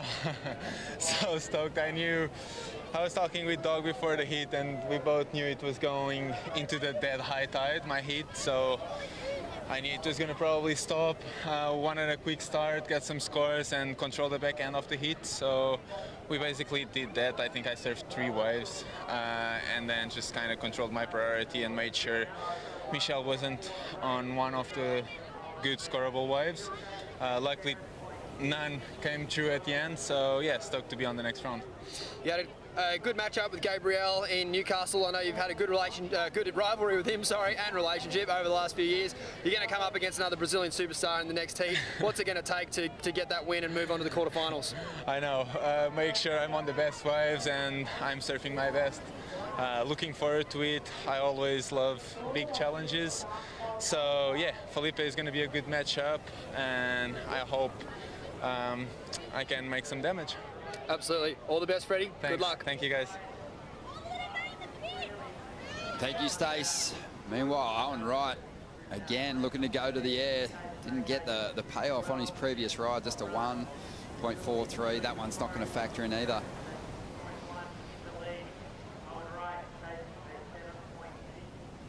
Minutes remaining here in Heat 3, the round of 32. And Ethan Ewing just putting the fire under Owen Wright early in this heat with a 7, backed it up with a 6.1. And Owen now seems to be chasing down just that number he needs with a single ride. Hasn't been able to make anything stick just yet, Rich. No, the judges didn't buy into that other air where he was sort of patting the kitty trying to come out of the whitewash. They've thrown that down as a not make. And a little bit of work to do now, coming up to the 11-minute mark, and starting to feel a bit of pressure maybe. Just streaking down the line on this one, goes to the air again. A better rotation on that one, a little bit more height. Oh, this is the one that they claimed that he didn't really make. See how he didn't ride out in front of the whitewash there. And, well, he thought he made it. And just showing a little bit of expression there to the judges, showing that he felt like he rode out of that wave. But looking at it on the screen, he just really didn't accelerate from that whitewash. He'll have to make a bigger splash than that if he wants to get the judges. Just under 11 minutes remaining here, Kelly. It's always good when you watch someone like Ethan Ewing who hasn't really delivered on their hype and their talent put together a heat like this. And it is a big heat. Owen Wright is a tough customer no matter where you meet him on the schedule. For sure. You know, Owen at times has been the most dominant guy on tour for periods of time, and obviously a world title throughout a number of years, and a super savvy competitor. I think Ethan needs to kind of get the mongrel out, as you guys say in Australia. He needs one of those heats where he just makes someone look stupid, you know, and kind of throws down how good he is, and I think that'll build his confidence. And you know, he's not going to make Owen look stupid at any point, I don't think, because of the levels, but he just, you know what I mean, he needs one of those heats that's like a breakout one where he just knows, I can win heats when I just surf. And he has appeared a bit shy kind of around contests and stuff, you know. And he's that kind of person, but it'd be great to see him just go out with a total confidence and be able to surf like you see him in the videos, and you know, he'll get there, he'll get that.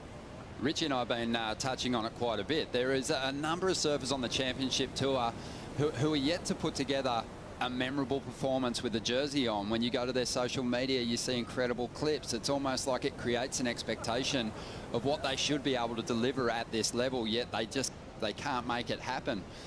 For you, competition was really the priority focus, and doing your best surfing in the jersey kind of resulted in big contracts. It resulted in attention. It resulted in press. But it is different for this current crop, isn't it? It is. You see everything immediately, and there's not that mystery of what's going to happen yet. You're seeing it in real time.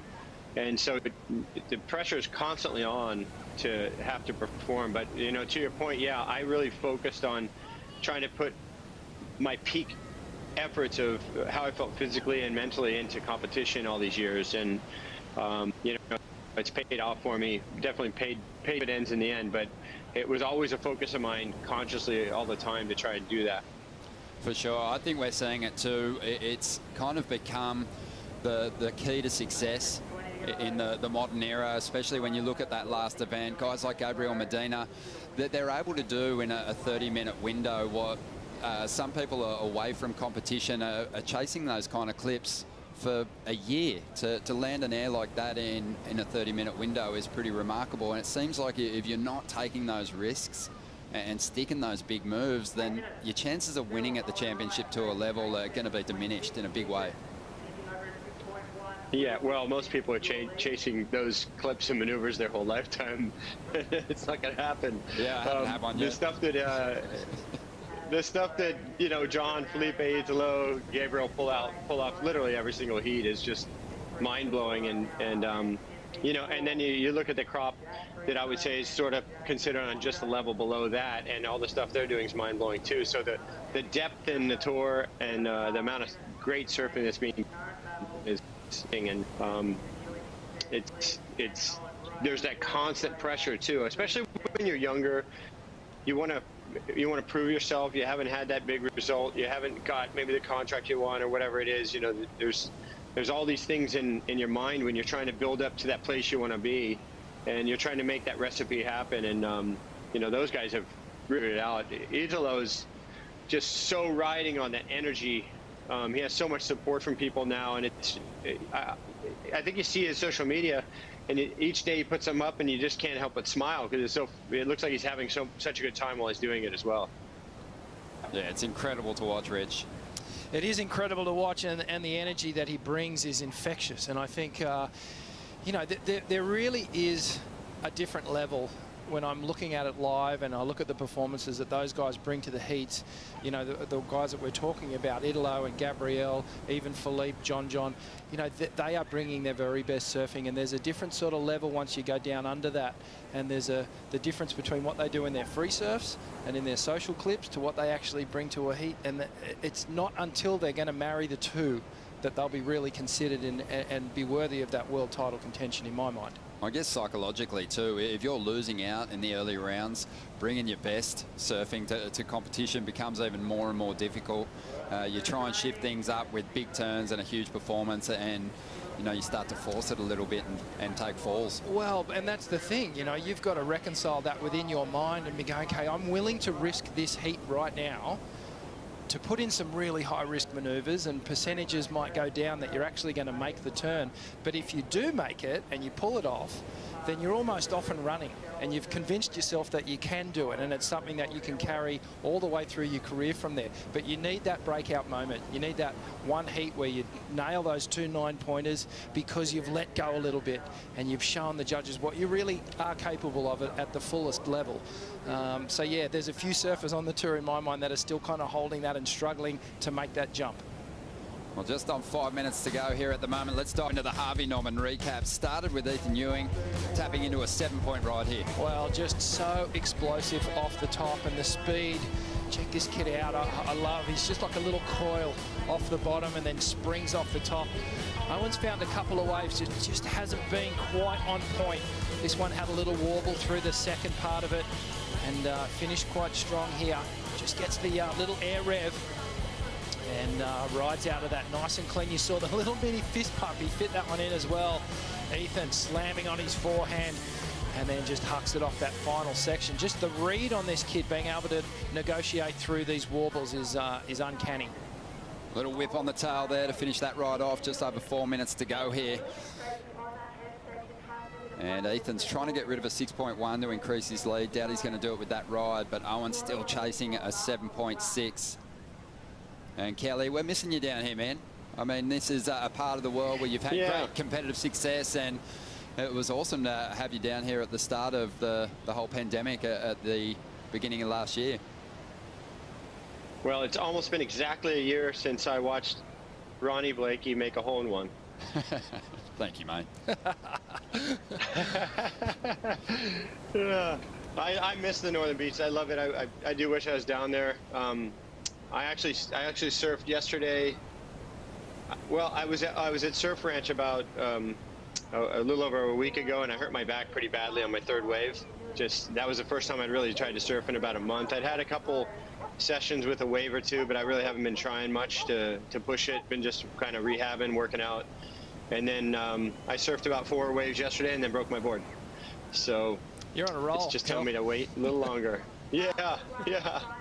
Hey, Richie, I was going to ask you, sorry, I don't mean to change the subject, but I was just going to ask you, just because I think it's interesting to hear myself, but that event at Trestles that you won, and we're talking about Ethan, you know, having to have that breakout performance, and what was that like for you, that first, because those waves are right in your wheelhouse, and it just seemed like you were so on form, and your board looked good, and the guys you were against looked like they were defeated before you went out, like you were just kind of owning that event. And so how was it mentally running through that event? Yeah, that one was a little different, and thanks for the kind words and bringing it up.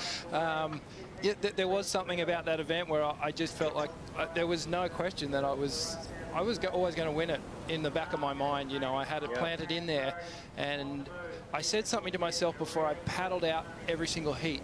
As I hit the water, I spoke to myself and I said, you've got nothing to lose here. Don't hold back.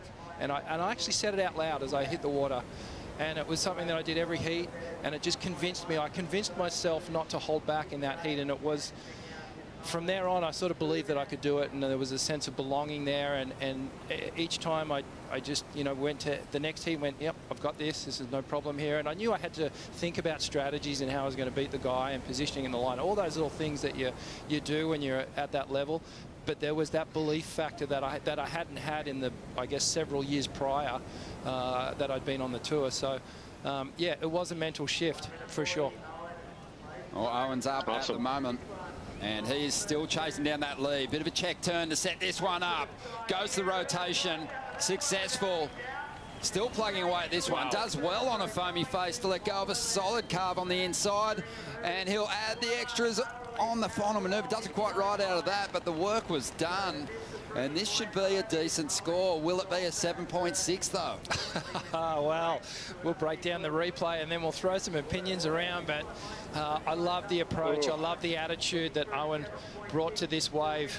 He really didn't hold back, and he couldn't hold back because 7.6, as you know, is a difficult score to get.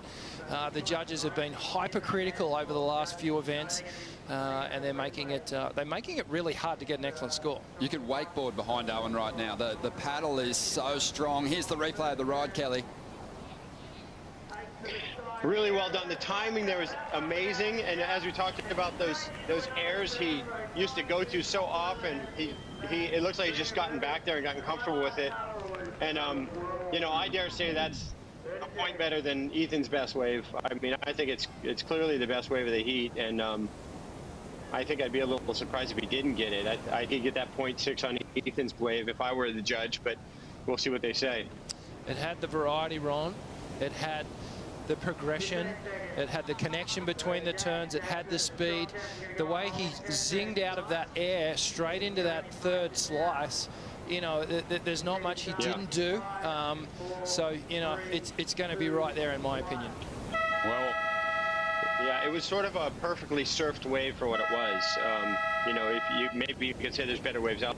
He did everything correct on that wave. Well, the numbers are coming through, and it isn't going to be enough at 6.33. And Kelly's got his hands over his eyes. Oh my God! I'm never going to be a judge.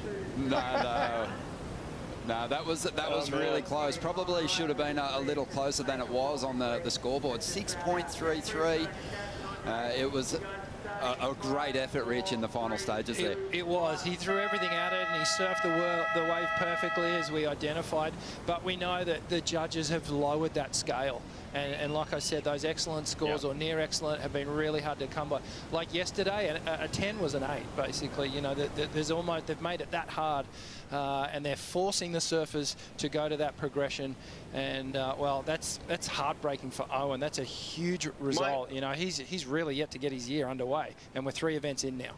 My argument right there would be, I thought it was better than it had more variety, and you know, that first snap, he timed the air perfectly, came right out of it into another big snap back.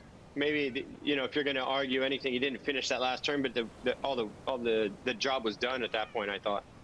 Kelly, so good to get your insights and to have a chat. Great to see you. We'll check in with you again throughout the contest. But enjoy the show and stay with us, folks, because after the break, we've got another former winner from Narrabeen joining us in Brad Gurley.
He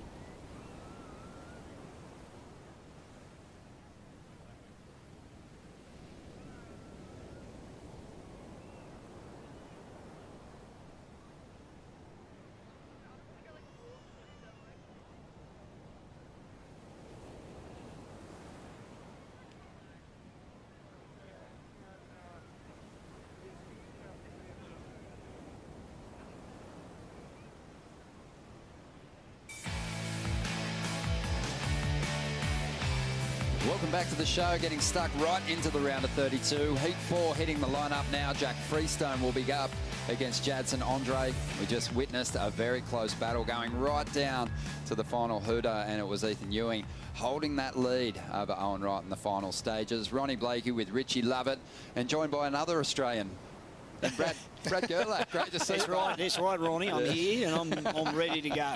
That's what I was hoping for, mate. So good to see you. How you been? Yeah, good. Good, very good. How's the family? Yeah, good.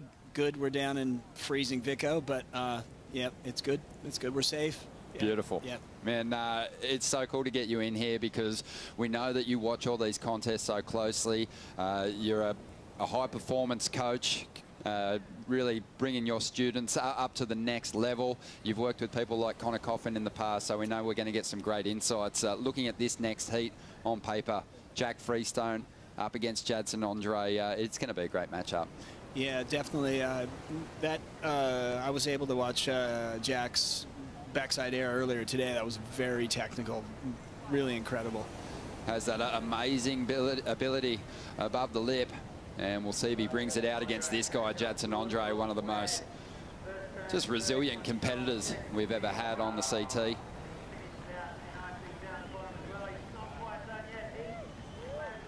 Jadson Andre finishing off his ride right there on the inside. Clean conditions at the moment. Jack Freestone up, chasing Jadson down the line and not really connecting with that wave the way he would have liked.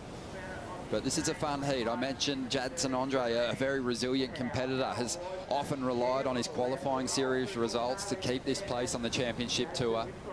But this year he won't have to do double duty. He can really focus on the championship tour. If he doesn't re-qualify, he can put his attention on the QS at the end of the year. I think a lot of those guys who've been in that position in the past will enjoy the change this year. Jack Freestone, though, Rich, a lost opportunity there. Yeah, that was a little unsteady start for Jack, and in contrast, Jadson getting a beautiful wave to kick things off. Just timing looked really, really good on his front side. And one of the bigger waves we've seen in the last couple of hours. I think we've gone just past the top of the tide, and we'll see these, well, we've had great waves all day. There's been lots of opportunity out there for our surfers and conditions. A little oily slick on the surface at the moment. Very Brazil-like with the backwash, and also quite a big, when you look at when you're on the beach, it's quite a big spread, and you've got to make a decision whether you're going to move to the north or the south, and I think as I was talking with Damien, he said that as the tide drops, it's going to be a little more focused on that peak, that left peak. That's the voice of a world number 2, Brad Gerlach, joining us in the booth. A number of championship tour wins and a real focus on technique for you, Brad. It's an important part of surfing, and even though style doesn't feature in the criteria, speed, flow, they're kind of just those little tips of the cap at style, and we've got 2 different approaches out there at the moment. 2 guys who look very different when they're on a ride. Yeah, style is sort of it's kind of that intangible thing, and really, I mean, for me, I look at how well somebody's surfing, and I look at the wave and I go, so could that person have surfed that wave better? As we see Jadson drop in here, nice placement on that turn. Rips this one back to the pocket, comes off the bottom. That one was a little down the line, gets caught right there. That was probably because he was looking too far ahead. That's usually the case. What a good wave. Well-positioned turn. Comes off of this one, drives. wraps this turn back to the pocket.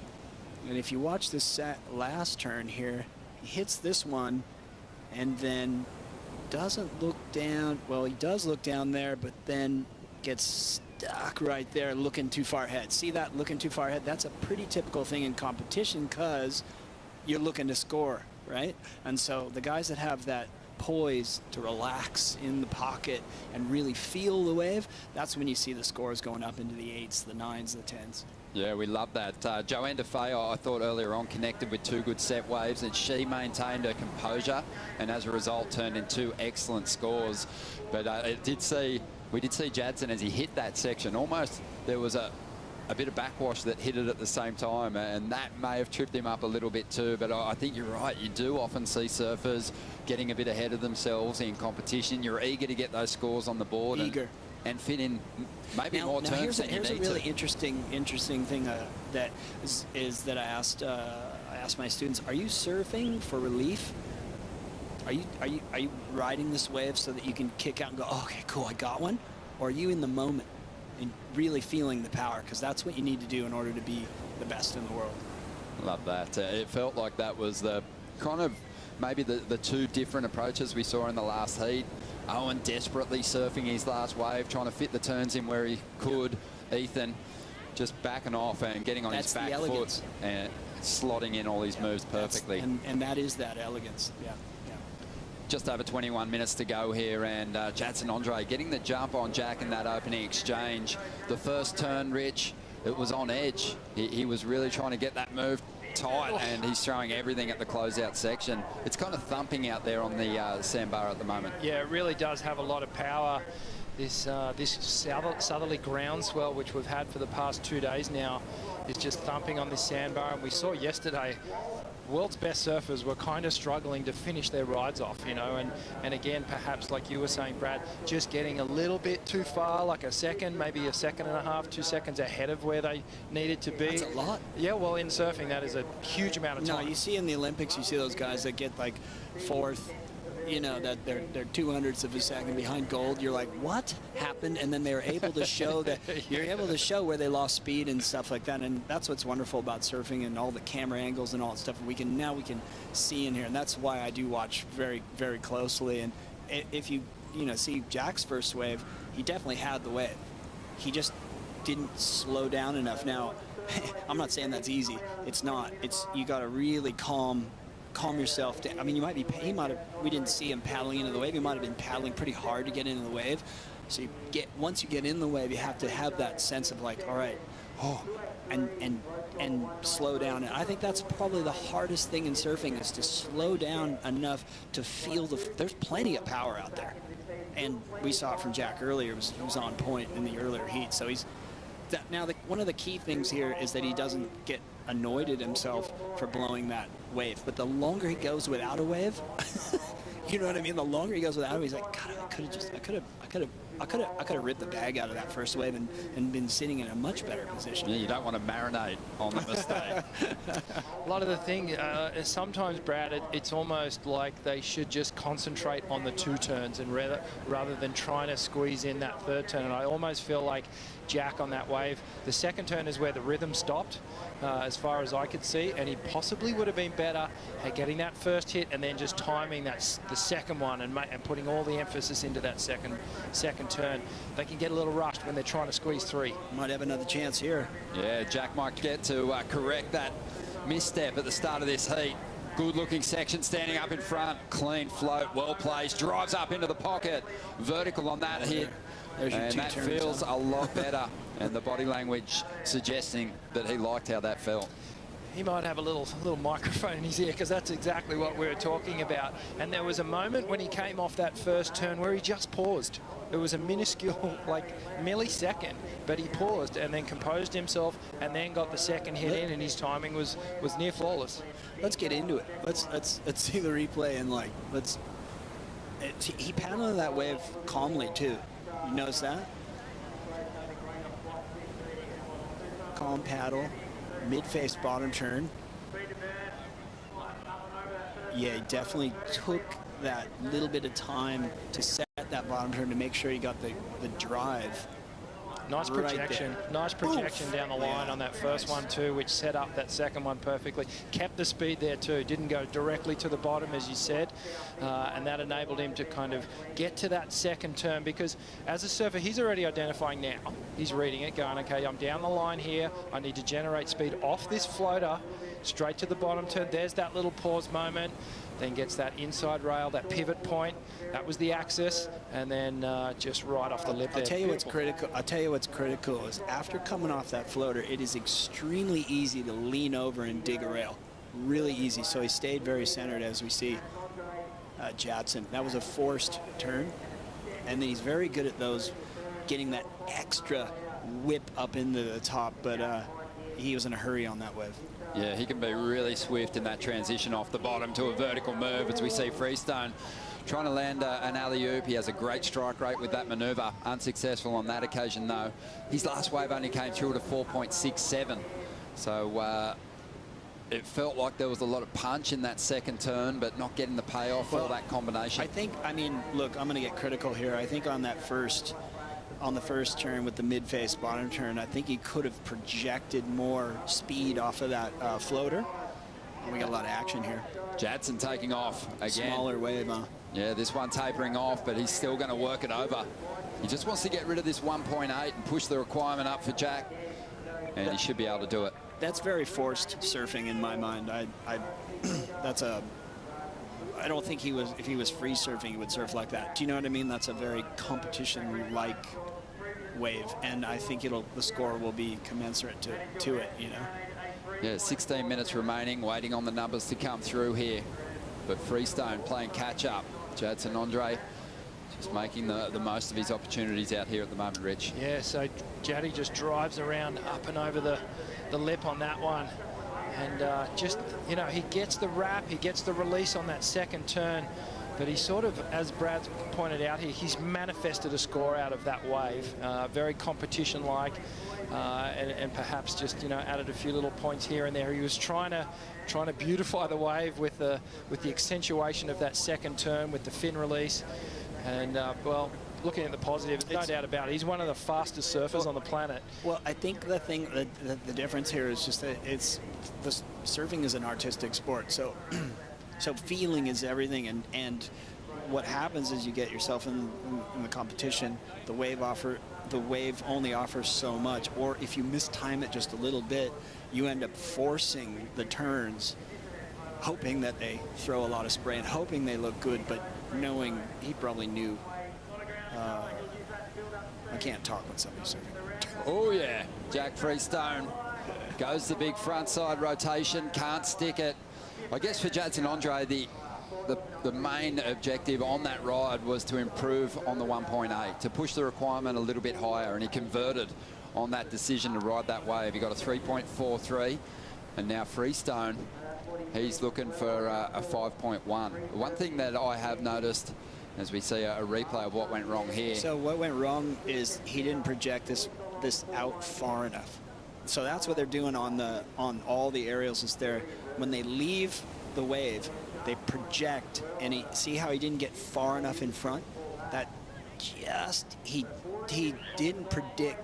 See, he lands into that really difficult zone. Had he just projected just a little bit farther, and that's what they're doing. They're picturing as they're leaving the water, as they're bottom turning, they've got to picture where they're going to land, and that's how you project yourself to that. I mean, that's not that I'm some aerial wizard, but that's what I did that's what I would do on tail whips and stuff back in the day.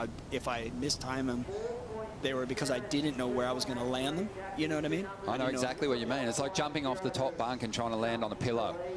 Exactly. And just then he missed the pillow and he landed in a hard section of the wave. But the pillow's moving all the time. The pillow's, yeah, your older brother's got the pillow and he's moving it around and you're trying to land on it.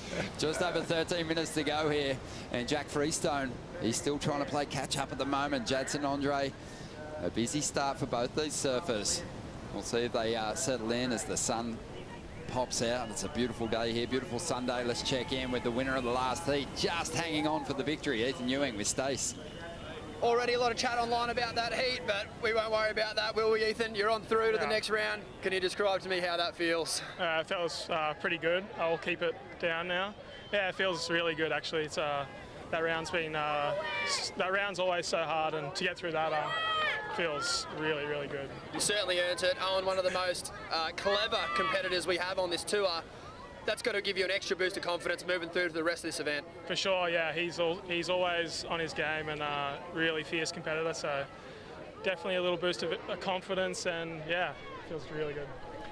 A lot of friends and family back home on North Stradbroke Island. Did you want to check in, tell them how much you love them all? Yeah, love you guys, and thank you for tuning in. See you soon. Thanks, Ethan. Congratulations. An important heat win for Ethan Ewing. He took 2/17 from the first two events of the season.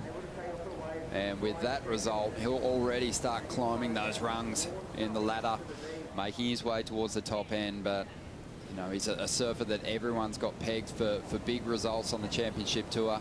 Maybe he'll make it happen here, but 12 minutes to go. We've got another big clash on our hands with Jack Freestone. Oh, his board got underneath him there. Awkward wipeout. Yeah, he rushed it. He rushed it again. You know, and that's kind of, that's so easy to do. It's been the story of his heat so far, but he's still got time to turn it around. 11.5 minutes to go. Jadson Andre out in front.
Welcome back. 10 minutes remaining here in Heat 4, the round of 32.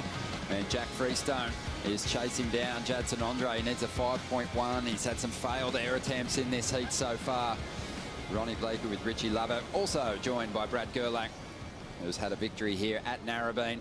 And it's great to get his insights on competition and also on technique. But Brad, I know you've been watching the first couple of events of the season closely. It's been a great start to the year on the men's championship tour and the women's, but let's focus on the men since they're out there.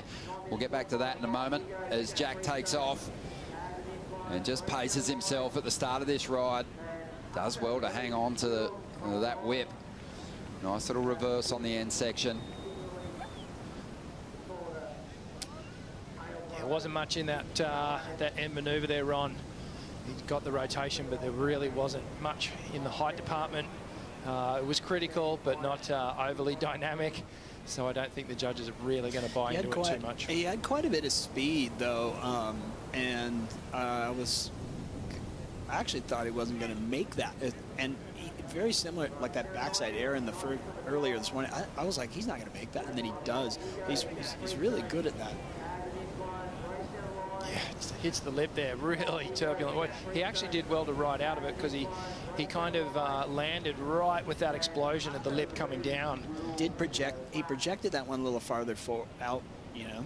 So that's why he got away from that turbulence, like you said. Yeah. 8.5 minutes remaining here. 3.83 for Jack Freestone for that last ride. Not going to help him chip away at the requirement here. Still got a 4.67 as his best ride, and he needs a 5.1 to get ahead of Jadson Andre, who's holding on to a 6.33. Freestone keeping busy here, looking for any opportunity to launch and get himself back in this heat. He had the same technique in the elimination round, and he worked He worked it out. He ended up getting the scores he needed to progress to this point.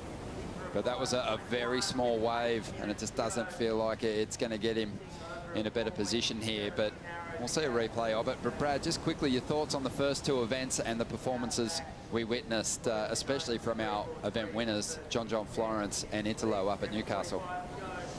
Yeah, somebody's paddling here. Jadson's having a look on the outside, and he'll just get extremely inverted.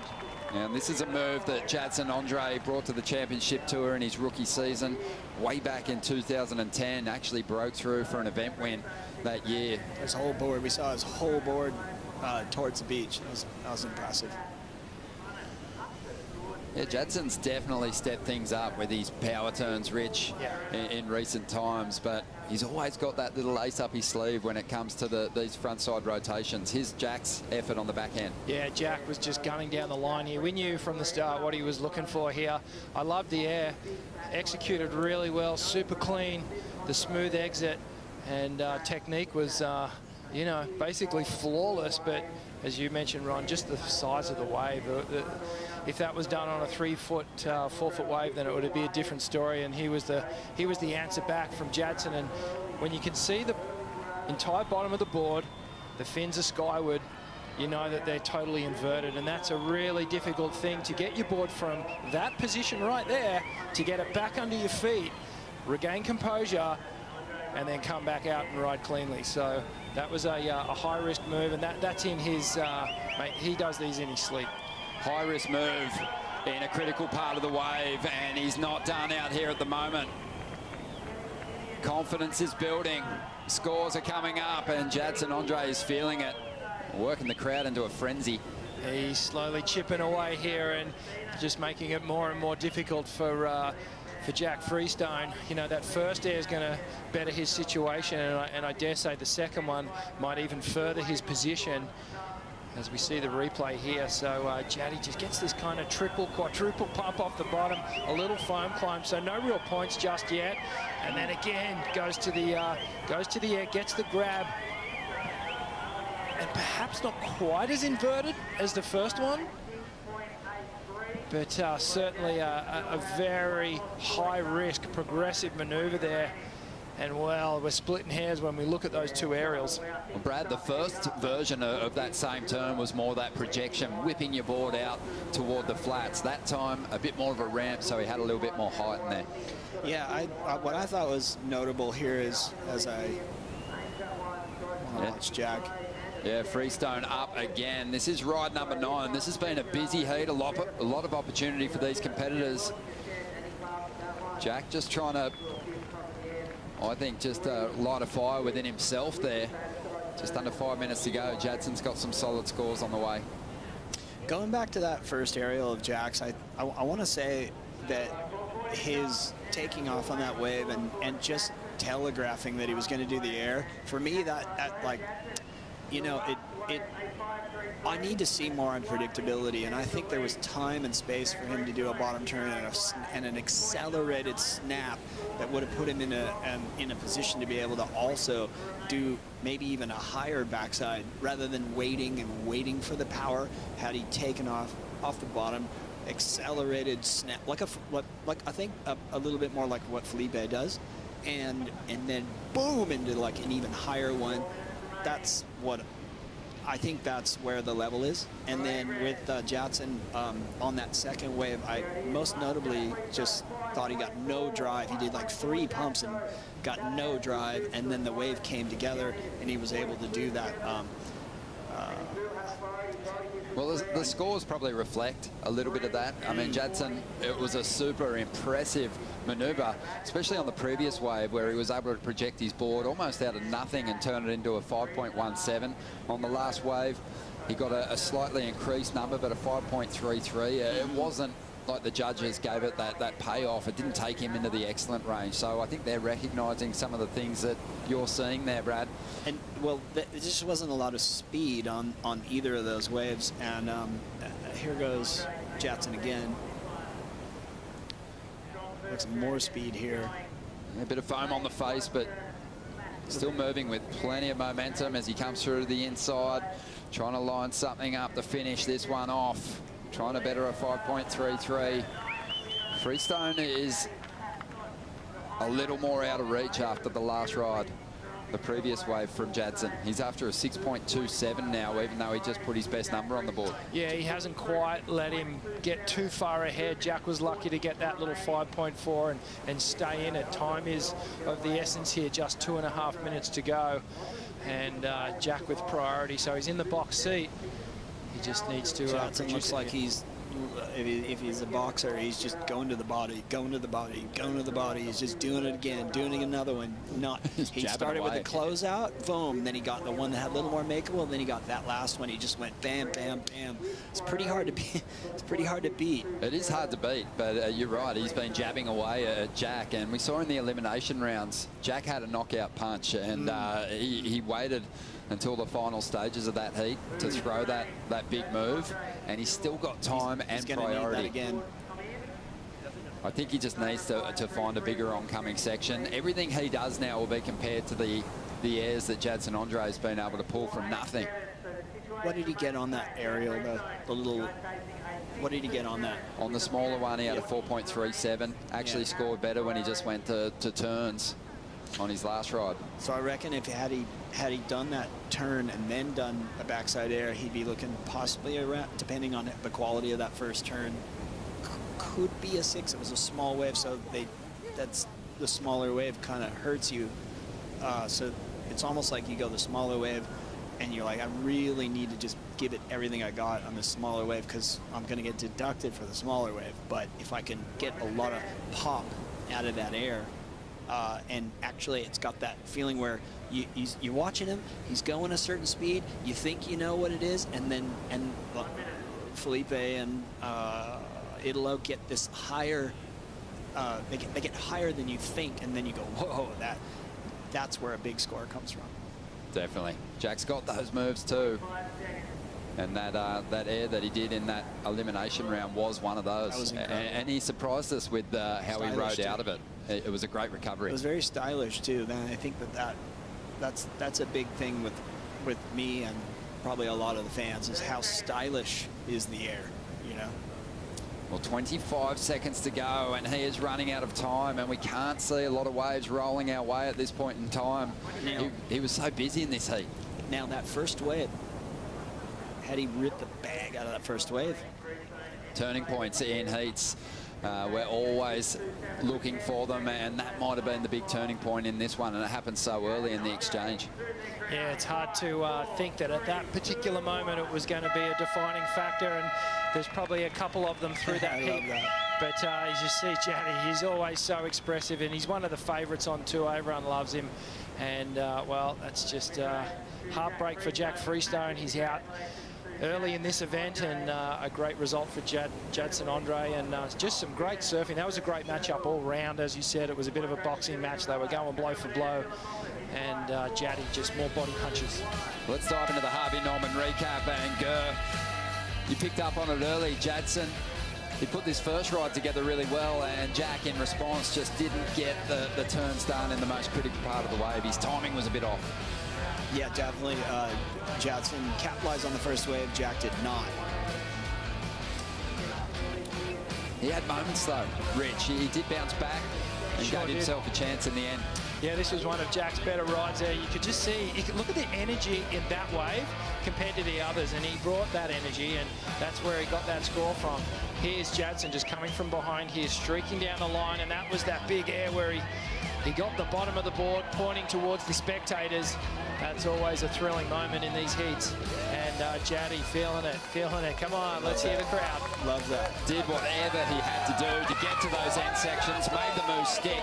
We're going to take a quick break. Gurr's going to stay in the booth. He'll be joined by Joe Tapel and Bucks.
You're watching the round of 32. Gabriel Medina taking on the local wild card, Dylan Moffitt. Great to have your company on a great day for pro surfing.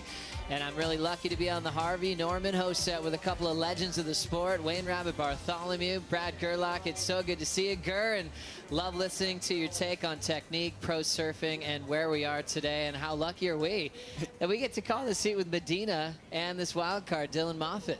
Yeah, thanks. Thanks, Joe. Really good to see you, and good to see you too, Rabbit. And I love that you are here. You're really into the chess game. I love that. I'm much more into the technical. I want to see who's ripping and how well they place their board, how radical they are, how much they're going for it or not going for it, you know, that kind of thing. So this is going to be a good balance. A great balance. We'll get it all there. Medina versus Moffitt, and I think this is the biggest crowd we've seen today, and everyone going crazy for the local boy with the Narrabeen Board Riders Club on their feet. But with the amount of Brazilians that live here now, it was so amazing to hear the roar when Medina walked down to grab his jersey. We'll get things going with Dylan Moffitt. As you can see, Medina already got started. Quick reaction under the lip for Dylan, as he did that the other day where it looks like it's already closing out, and he could get under the lip to pull off that move.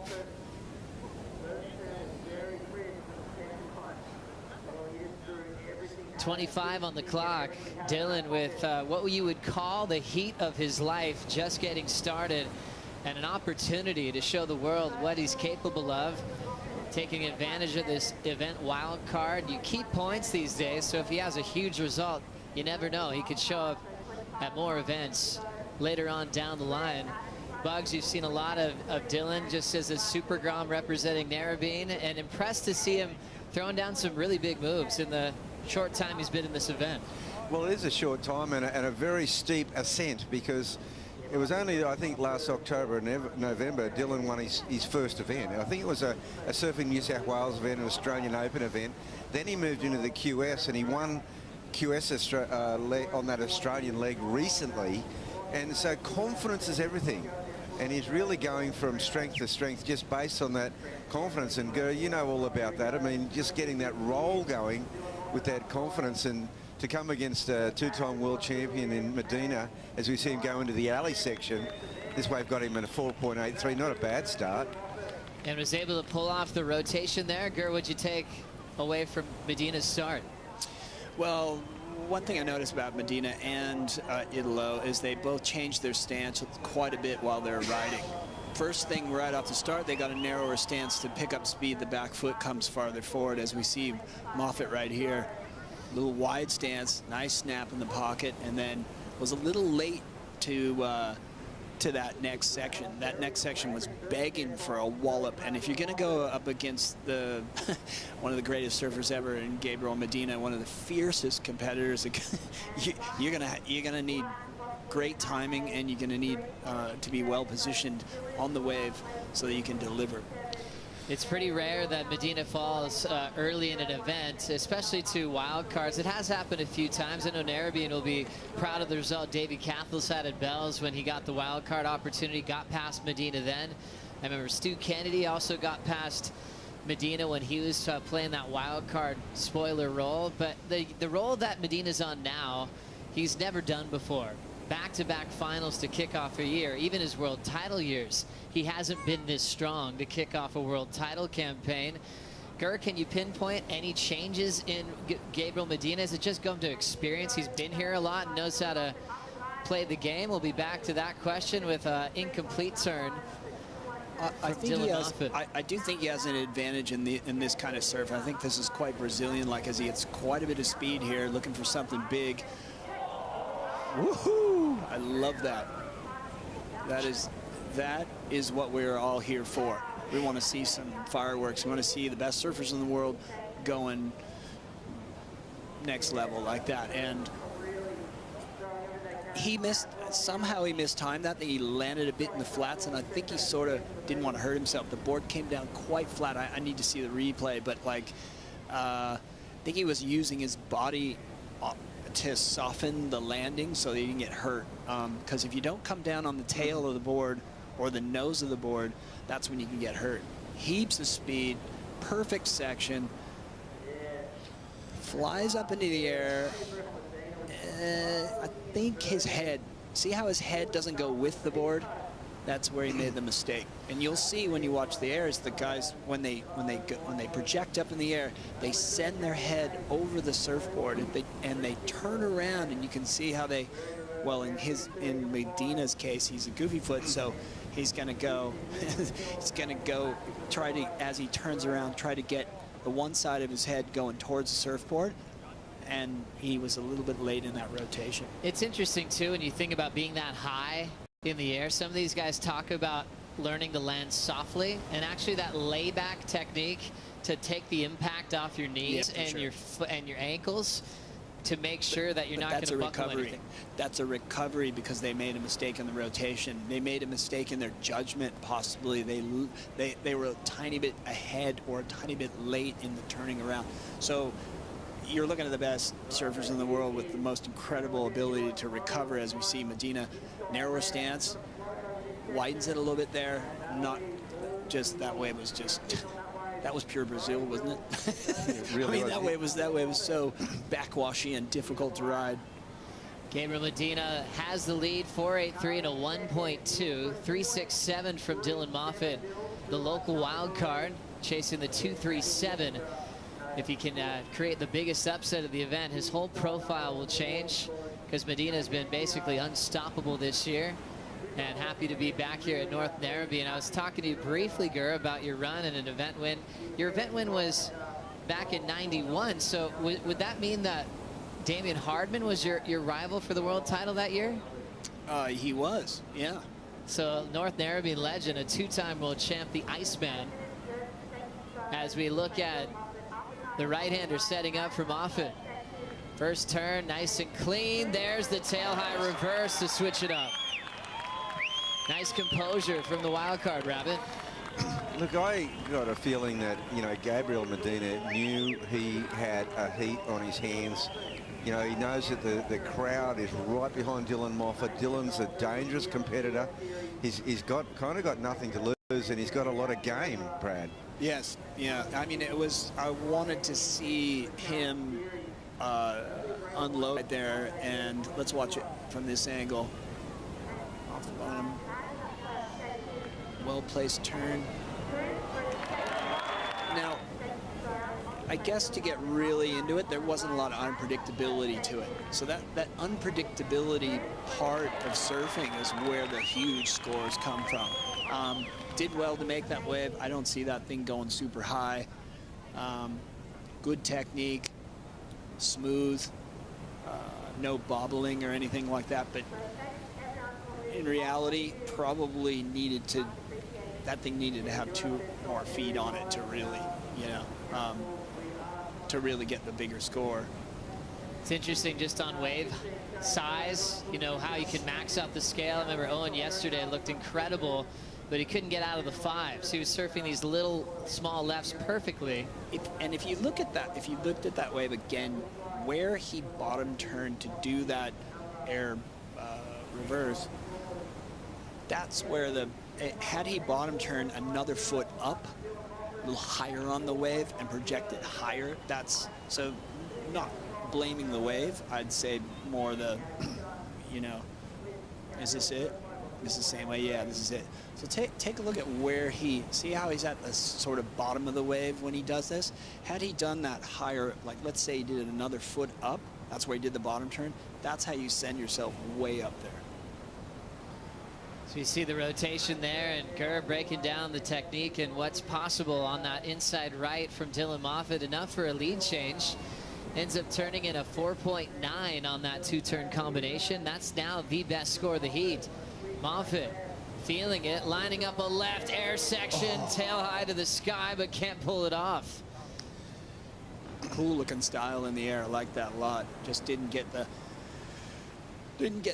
head turning around soon enough. And as you saw, like even on Gabriel's first wave, when he didn't do that high of a reverse, but he spun his head around really fast to get the board coming around. So it's proprioception, and you train that way. You know, divers did it, gymnasts do it, you know, dancers do it. They have to know where they are in the air, And with surfing, you've got to know where you are in the air, and you have to be attached to a piece of foam.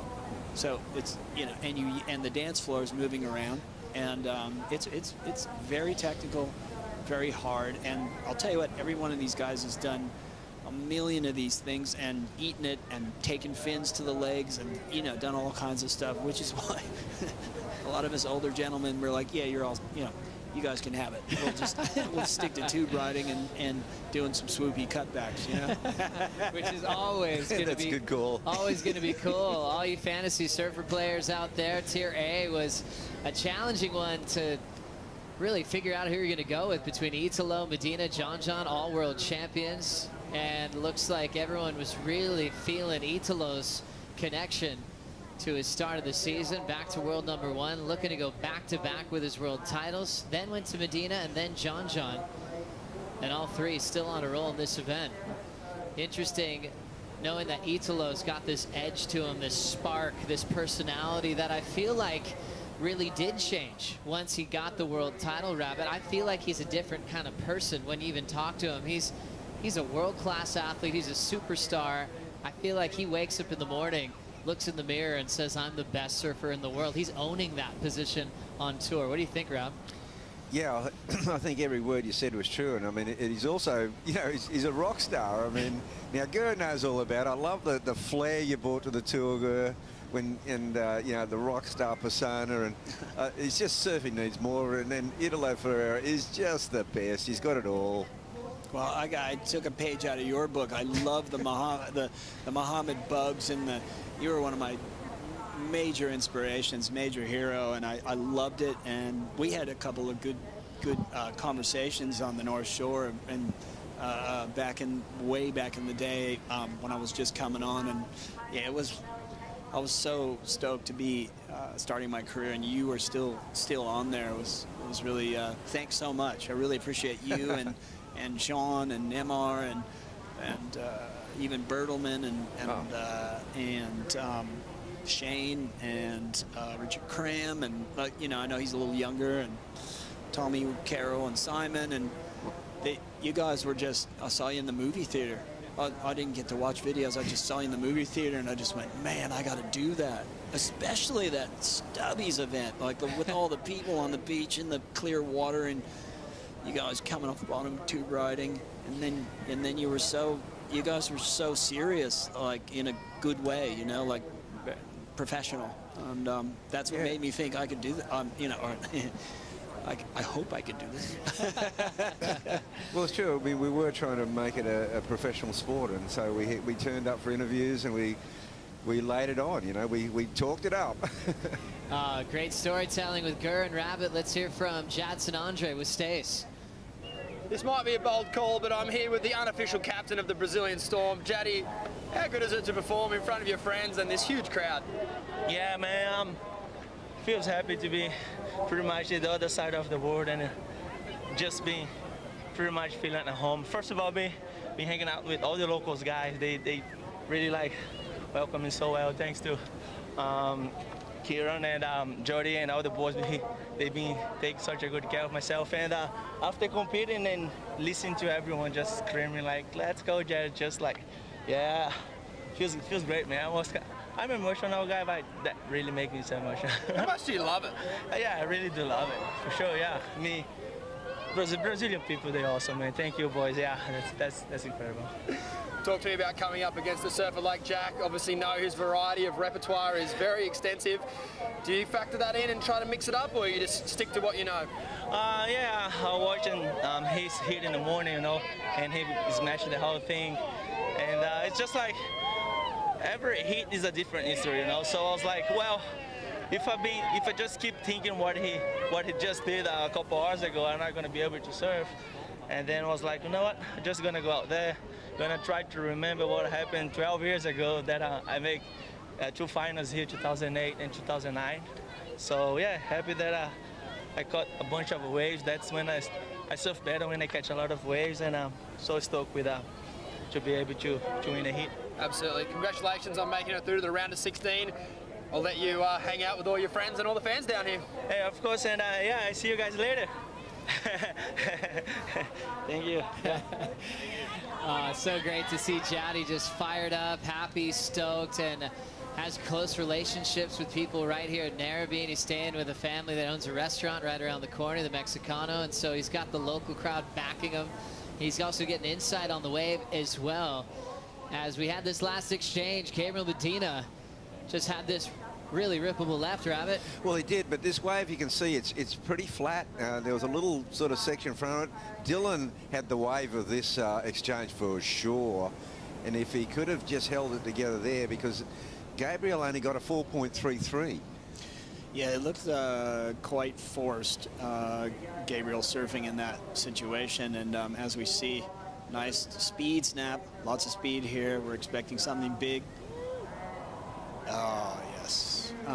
But back to Dylan's, it looked like that first turn, I was like, all right, he's got the wave here. He came off of that first turn, and he leaned over. So this is something that isn't talked about very much, but the surfboard needs to be tilted in the water. The rail needs to be in the water in order to make the turn. He leaned over without the board tilting in the water, and it wouldn't respond, as you can see. Tilts over, responds well there, and then right here, look at the flatness of the board. See, had he nailed that section right there, wave of the heat, a critical point. Live action for Moffitt. Stays over his board on that one with a one section opportunity. I love that turn. I love that accelerated backside snap right there. That looked great. But that is something that is that's happened to me several times in competition. Is I'll you go to bottom turn and the board you haven't put the rail in the water yet, and you'll see someone of a very high caliber make a mistake because of that. So that is usually happens from being in a hurry. And trying to rush something. Well, we still have some time, 10 minutes. We'll see if the wild card can get more opportunities to battle with one of the best on tour. We'll be right back.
We're into the round of two, round of 32, heat number 5. Gabriel Medina with the lead over Dylan Moffitt, the local wild card that still has got a big shot at upsetting the world title race, needing a 4.26 to take the lead.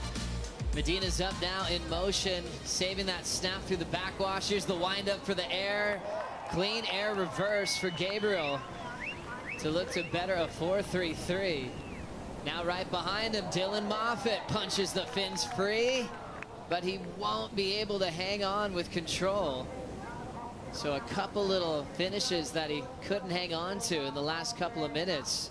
And he'll still be chasing Gabriel Medina with 7:50 on the clock, Rabbit. And he's going to be chasing him all the way out to the priority here, because this will be a critical exchange.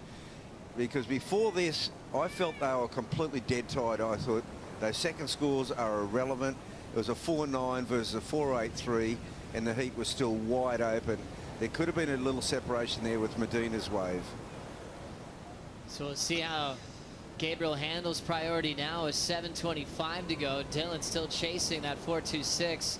I mentioned a couple of wild cards that upset Medina in the past. More recently, remember Jacob Wilcox had the wild card in the West, was able to knock out Gabriel Medina. But it's very rare that that situation unfolds.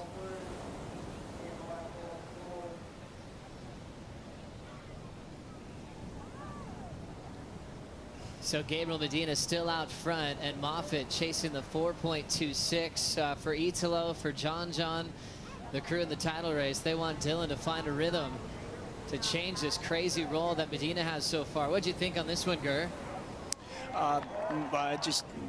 This is a pure contest wave. I mean, this is just a competitor coming out to like, all right, I'm going to make a score here. The wave had a lot of backwash on it.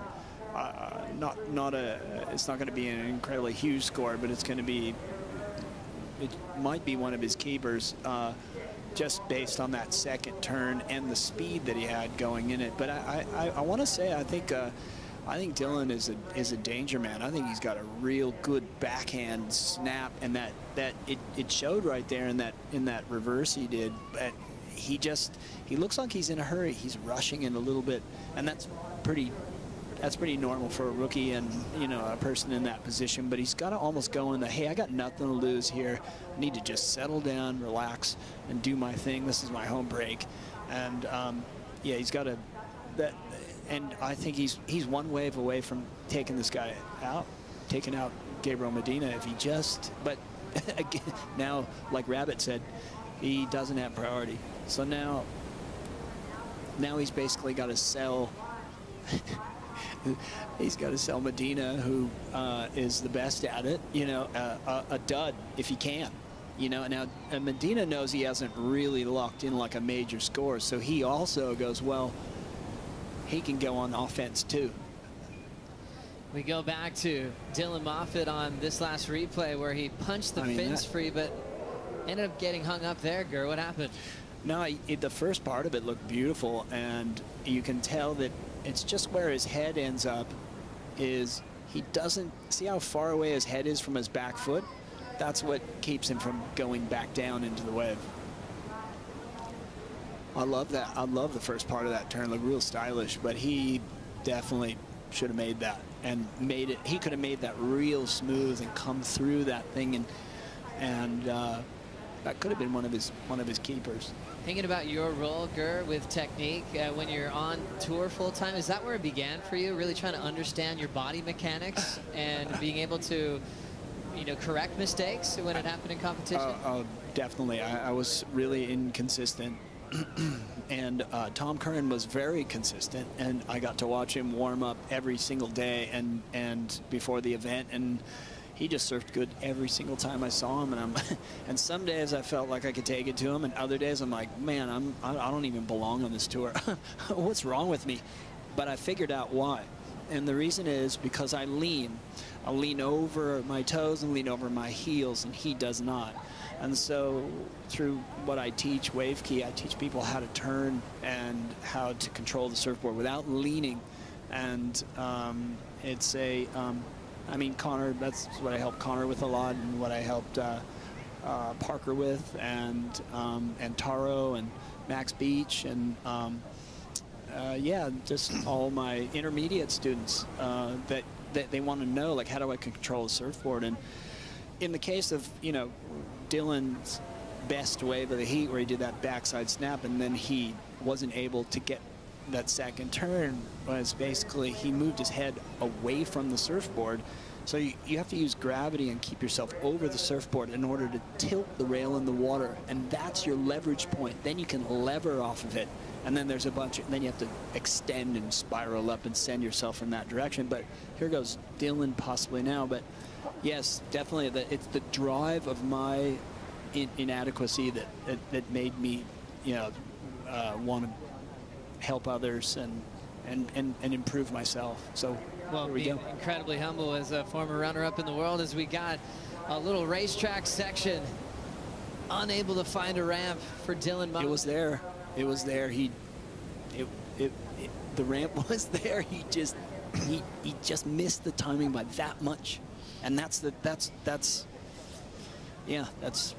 he had a lot of speed right there. He just, it's really difficult. Sometimes without priority, it could also be a wave just to get away from Medina when you don't have priority. I mean, if he would have boosted up in the air and had he not made it or anything, he could send a little fright into Gabriel Medina, and that's what you got to do. Brad, inadvertently, you've helped my surfing too, because I don't lean at all anymore. Oh, I love it, Rob. It's on the clock in this one. Dylan Moffat chasing not much of a score, just that mid-range 5.21. He's got a racetrack right. Gerd notified the ramp that he didn't see there. Now they're shoulder to shoulder again, but we do have some waves on the way. Medina will have to use his priority now. Gabriel swings into this one. Nice, easy glide in. Deep off the bottom, little power hack there. Medina sets up another big snap. He's got the speed for a final section. Throw tail reverse for a healthy 3-turn combo. Moffat out the back with priority, a minute 20, the wild card. Still with some time to try to upset the two-time world champ, and not much on the horizon. Well, you know, that wave there was a much cleaner wave for Medina. His previous two rides have been that first wave of the set. There's been all kinds of junk and backwash and flat sections. And as Brad said, he just willed a score into existence. That one was just set up for Medina to just really kind of put this heat away. I mean, the first turn was a little bit forced. The second turn was really well timed. And then the last turn was sort of like this. He needed to just do something that had some risk to it in order to get a score. And but that was probably his probably best surf wave. And he did that. He was effective 5.9, his best wave of the heat. And now Dylan Moffat needs a 6.27, which would be gigantic. If you pull that off, flat ocean out the back doesn't show that he will get that chance. But representing North Narrabeen quite well in his first call up to the championship tour jersey, getting to feel the crowd, feel the energy, to battle against the best in the world, and making it to the round of 32. That means you knocked someone off full time of the top 34 in the elimination round. Gur, thank you so much for coming in. It's been a pleasure catching up with you, and can't wait to do it more often. Yeah, thanks so much for having me. I really enjoy it, and thanks to the WSL for putting these events on, because it's really fun to watch. Amazing to have your insight as a former event champ as well. So many great memories in this part of Australia as well, and all the best with Wave Key, and I can't wait to sign up myself. Yeah, thanks, Joe. Let's do it. Yeah. Let's now check out the Harvey Norman heat recap to see how Medina was able to survive over the wild card. Dylan Moffat surfed a smart heat, actually got his best score on his final effort, but similar waves like this, knowing how to punch the tail free into reverse. Dylan certainly had his opportunities, and it was pretty close till that final exchange, Rabbit. Yeah, well, Dylan was right in this. I mean, right at the end, he still only needed a 6.27, but the last two waves for Medina were the counters, and he just came on fire. This ride here put it away at that 5.9. Great work from Medina. He's turned in his best start ever of his career on the championship tour, from back-to-back finals, and still flying into the round of 16. World number 2 is on the hunt as this round continues. Kyle Ubeli coming up next against Seth Bonice. We'll be right back.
match of the Rip Curl Narrabeen Classic presented by Corona. This is stop 3 of the World Surf League Championship Tour.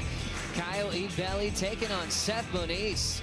Kyle, world number 15. Seth Moniz, 28th in the world, looking for a big result here at the 3rd stop of the season.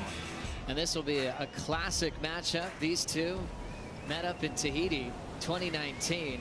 One of the better, bigger years we've had out there. It's pretty scary, frightening, kind of brown water. Seth Moniz got the win over Kyle that day, but Kyle had some crazy ones, just showing the world how they both love to charge. Winner this heat will move on into the round of 16. So far, the stage is set. No takers yet on a wave, so priority is yet to be established. So we're flying through the round. Remember, John Florence coming up next against Miguel Pupo in heat 7 of the round.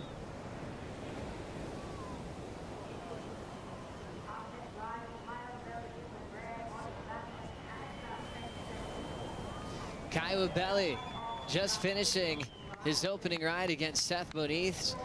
Rabbit, this is a fun heat to watch. 2 regular footers that can go really quick. I think Kyle always shows us he has that extra gear in small conditions.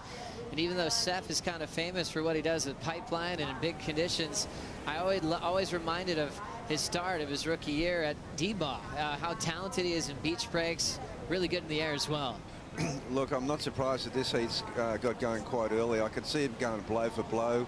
I mean, Seth's form, although he lost a super close heat in Newcastle, he looked really good. And Kaya, well, he felt like he won the tournament when he got through the elimination round. He certainly did, and he said that, how he felt like he had a heat win, or an event win, after getting through that challenging heat. He said just that there's no points on the line. Even just talking to Kyle, he knows how much pressure there is to perform at this level. He had great success immediately on tour against John Florence back in 2016. And then he was sort of first replacement wild card and had success there as well.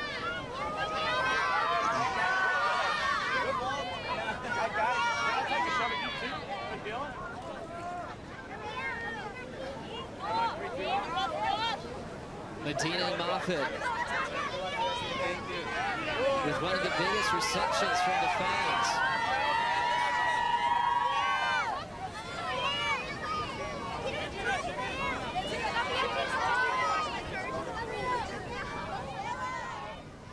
Medina, the most followed surfer on social media, more followers than anybody, almost all of the tour put together. Absolute superstar from being a 2-time world champ. He had a lot of people going crazy for him on the beach, but also a ton of support for the local boy. I'm expecting big things from Dylan Moffitt. Really fun to watch him surf, especially under pressure in these 30-minute heats.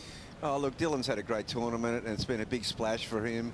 That was great sportsmanship by Medina and him to get together, and it's still a celebration for Dylan Moffitt. Round 3 of a major CT after a stellar, QS league in Australia, and he's really come on radar as one of the young guns, and looking like very much he'll be in the Challenger Series later this year, Joe. That's going to be fun to watch his roll to try to qualify. A little wave on the way here. Kyle Ebeli running towards a closeout section, whips the reverse, but can't ride out, so he'll end up incomplete. But the phone's ringing, Bugs. Boost Mobile, stay connected call. Former event winner, longtime touring professional, and an absolute charger. Well, we're going to put him on hold for just a moment because there's a lot of business happening here. 0.87, 4.5 for Kyle. Seth Moniz, 0.5. I think we had a few calls coming in at the same time there. Stand by for our special guest. Seth Moniz needing a 4.87 now to start off his run against Kyle. As we're back, Boost Mobile, stay connected call. Buzzy Kerbox. Buzzy, thanks for calling in. Yeah, glad I could be here. Great to watch this stuff. Oh, of course. You probably remember putting the jersey on here like it was yesterday. Can you tell us some of your favorite things about Narrabeen in this area? Well, it's been quite a few years, but it was awesome to get the biggest victory of my career there at Narrabeen. And it's fun to watch these guys have a CT event there now. They haven't seen events there much a year, so it's good to see these guys back at it out there. Yeah, Buzzy, good to hear from you, mate. Good to see you. Classic, but I remember hey, Rabbit, it's been a while. It's been a while. I haven't seen you since the Masters in Brazil, but the classic is that 1980 year. The big feature of that year was, and you know it well because you got it, was that it was a $20,000 first prize. That was the massive breakthrough, and that made that one of the most hard fought for events in the history of surfing. We all wanted that check. So I wanted it more than anyone. That's amazing. So we saw surfing history just develop. The prize purse really got bigger. Buzzy, who was in the final with you back then? Well, the road to the hardest bit, and then I got to the final with Critter, and the final was a 2 out of 3 affair. As we'll have that same format for the world title later on this season as we watch Seth Moniz kick out of another wave as we're catching up to Buzzy Kerbox. So cool. So it was a best 2 out of 3 scenario. That format Rabbit's been telling us a lot about. Were you really happy to have that 2 out of 3 series, especially for a final? Yeah, I thought that was a great way to have a final. And the funny thing was, you know, Mark Richards was the top favorite, and it's actually 12,000 cash and a car with Mark Richards' picture spray painted on the side of it. That's amazing. I mean, Buzzy, now in that one, I can't remember all the details. I mean, I had my eye on the prize, but Sean Thompson knocked me out in the quarterfinals. Who did you beat in the semis in that one? I had Sean in the semi. Oh, we nearly met. I think it was like 5 rides. You had to get like 5 rides or something, and he had me down, and I fought my way back in the last second and took him out by like 0.5. Well, sometimes, Buzzy, you remember these memories on tour. Sometimes you had to document them yourself as we reflect on one of the greatest events that happened in South Africa, the Gunston 500. And I think you have some special footage that you took of, well, our man here, Bugs. Oh, this one. Yeah, Rabbit, this is special for you, Rabbit. I've been waiting to show you this. Oh, my gosh. Well, this is pretty classic. I had the semi against Tom Carroll. And then the final against MR, best of 3 sets. This is incredible footage. Buzzy, can you walk us through the scenario here? What was going down at this point of the event? This is okay. The first, it jumped to the end. How it fast forwarded to the end, but it was a 2 out of 3. And when they announced MR the winner of the first heat, Rabbit's shoulders just dropped. Body language dropped. The spring went out of his step, and he went back out and just fell apart. Final heat. But remember, yeah, it was pretty class. But it was. Go ahead. Remember at the start how the entrance. I remember we had the music going, and I wore that bandana, and I came down to try and psych him out. I said, "I'll psych MR out," and he looked at me and said, "This guy's crazy." Yeah, the whole footage is pretty fun, but it illustrates, you know, what Rabbit was up against with MR and his twin fin in his heyday there. But we all felt that on. It's like everybody. It's like, how do you deal with him? All he had to do was get his waves and do his turns, and you couldn't beat him. He was just. You know, not only was Rabbit frustrated there, but we were all frustrated by MR's talent and riding that twin fin and a design that at that time only he was using. No, that's right. I mean, I got past Tommy Carroll in the semis and went, well, unreal. I felt like I won the tournament. And there was MR waiting in the final with that twin fin. Gosh, I had to look at it at Newcastle all the time, Buzzy. It was next to me, you know. Oh, that's all time. Buzzy, we're celebrating 40 years of the thruster with Simon Anderson releasing that in '81. I'm going to continue that in a moment. Kyle up and out, still leading over Seth as we're still hanging out with Buzzy Kerbox, longtime touring professional, big wave legend. But Buzzy, what was your take on it? When did you make the switch to the thruster? Were you one of those supporters right away? I went to the twin fin, you know. tried to compete with the single fin, couldn't, so I went to a twin fin. I actually won the Surfabout on a twin fin, and I rode them for a few years, and then when the thruster came out, I went to the thruster, and that suited my surfing better. And it felt like the whole tour just lifted. And it took Rabbit a couple of years to really commit to that 3-fin setup, I guess. Yeah, it did take me. I was saying the other day, Michael Ho and I were probably the last two holdouts, Buzzy. But, you know, we finally all got there, didn't we? Did you twin it, or did you go straight to a thruster? No, twin. I went to twin, and I had success just like you did, you know. So legendary. Oh, we love talking surfing history. And Buzzy, I think we're going to have to dive into your archive footage more in the future. That was an absolute classic reel that featured Bugs and MR. The beauty was that Buzzy, we all used to stay together, Buzzy and I and Hans Hedemann, and Buzzy took a camera with him everywhere. I mean, he recorded more of the tour in those days than any film producer. That's amazing. And now we're lucky to have it kind of releasing nowadays. We're going to have to keep this theme alive. Buzzy, we can't thank you enough for calling in to join us for the call. We got to do this more often, and let's keep in touch. Awesome. Great to be here. Right on. Good to see all you guys. And there's lots more of my vintage footage to be peeled out of the vault. Absolute gold. All the best. And aloha from us here at Narrabeen. Buzzy Kerbox, what a legend to catch up with. He obviously didn't stop his career from tour life. He went on to pioneer some unbelievable big wave sessions. Oh, he did some modeling for Ralph Lauren as well. Wow, that's amazing. What a class act. We'll be catching up with him again as we see a quick reaction time for Seth Moniz on that Insider. And talk about that era. I mean, you can't talk about the era without mentioning Seth's father, Tony Moniz, who was actually in the draw when you won this event. He lost to Sean Thompson back in '82 when he was competing here at Narrabeen. I think Tony ended up surfing in 40 championship tour events, and all of a sudden, you know, focused on big waves as well. Yeah, Tony was a great surfer, and you know, I mean, a great representative of Hawaii, and you know, he's done such a wonderful job raising his kids, and you know, sending them out there on the world tour, on the qualifying series, and look at the success. You know, Seth is, you know, his rookie year was just so outstanding, and he's such a well-rounded surfer. He's not only good at obviously pipeline and those very waves of consequence, but he's a great beach break surfer. He looked unbelievable in Queensland on the point breaks.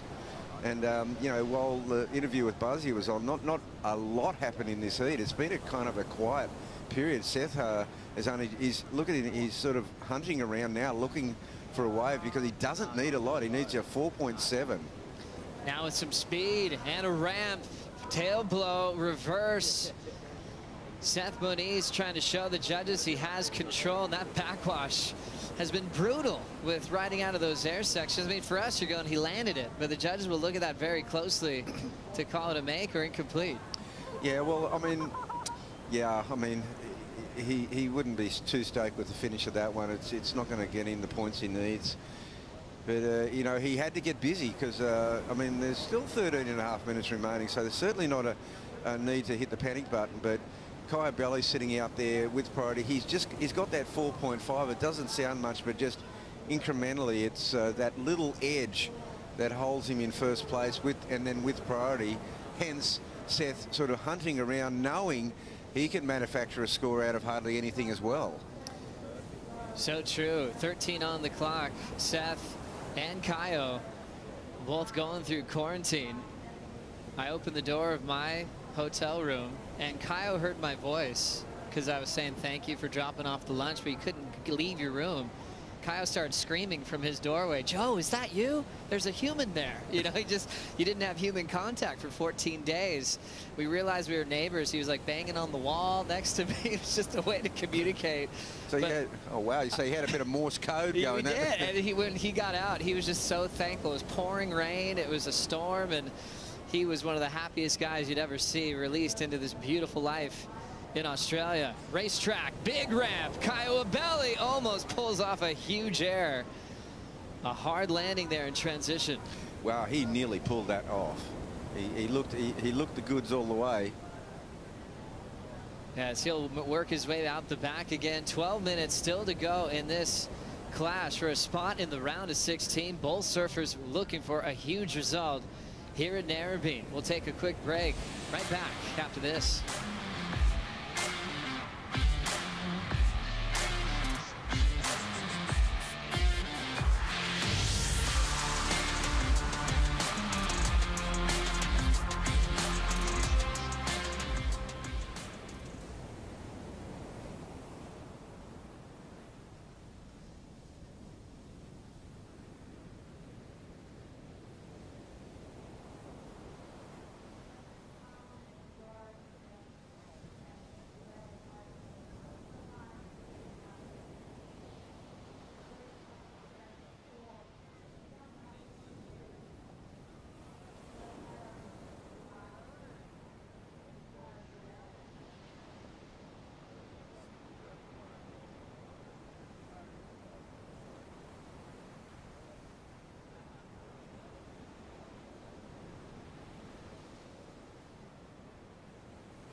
Let's flash back to Tahiti in 2019. Kyle Abelli and Seth Moniz met in the quarterfinals, and it was maxed out and pumping. Absolutely dangerous, but beautiful all at the same time. Both all firing on adrenaline, and it was Seth Moniz that was able to earn his first semifinal as a rookie on tour. Kyle got out of the water kind of feeling like he won anyways. Those are those days that you dream of. Pumping surf, the world's best going back and forth training, double overhead tubes. Wow, that was a great blow for blow heat, and amazing. Yeah, really cool to look back. Seth Moniz clinched that Rookie of the Year title just like Kyle had done in the past. Both guys came on the tour and made a huge statement, and it looks like they're both here to stay. 9:50 to go. 3.74 is what Seth's needing. And it's interesting because he's had some trouble now to get out of the round of 32. I mean, just in the last couple of events. But that rookie year, he had about 9 heats in this round and made 6 of them. He's very consistent as we see the blowtail quickly from Kyle, punching out the reverse. He's been going for a lot of these. Just been tough for him to stomp them today. Well, he had to use his priority there because Seth had his eye on that wave, and it was a wave of little consequence. I mean, it's not going to go into his score. It may better the 3, but not by much. So we'll see how Seth will handle his priority. You saw in that vision of 2019, Seth's longtime coach, Reynos Hayes, who's always by his side, actually has been his coach basically his whole life. That was the tough decision with this long Australian leg. Reynos ended up staying back home in Hawaii. So Seth's jumped in with Tommy Whitaker for some training.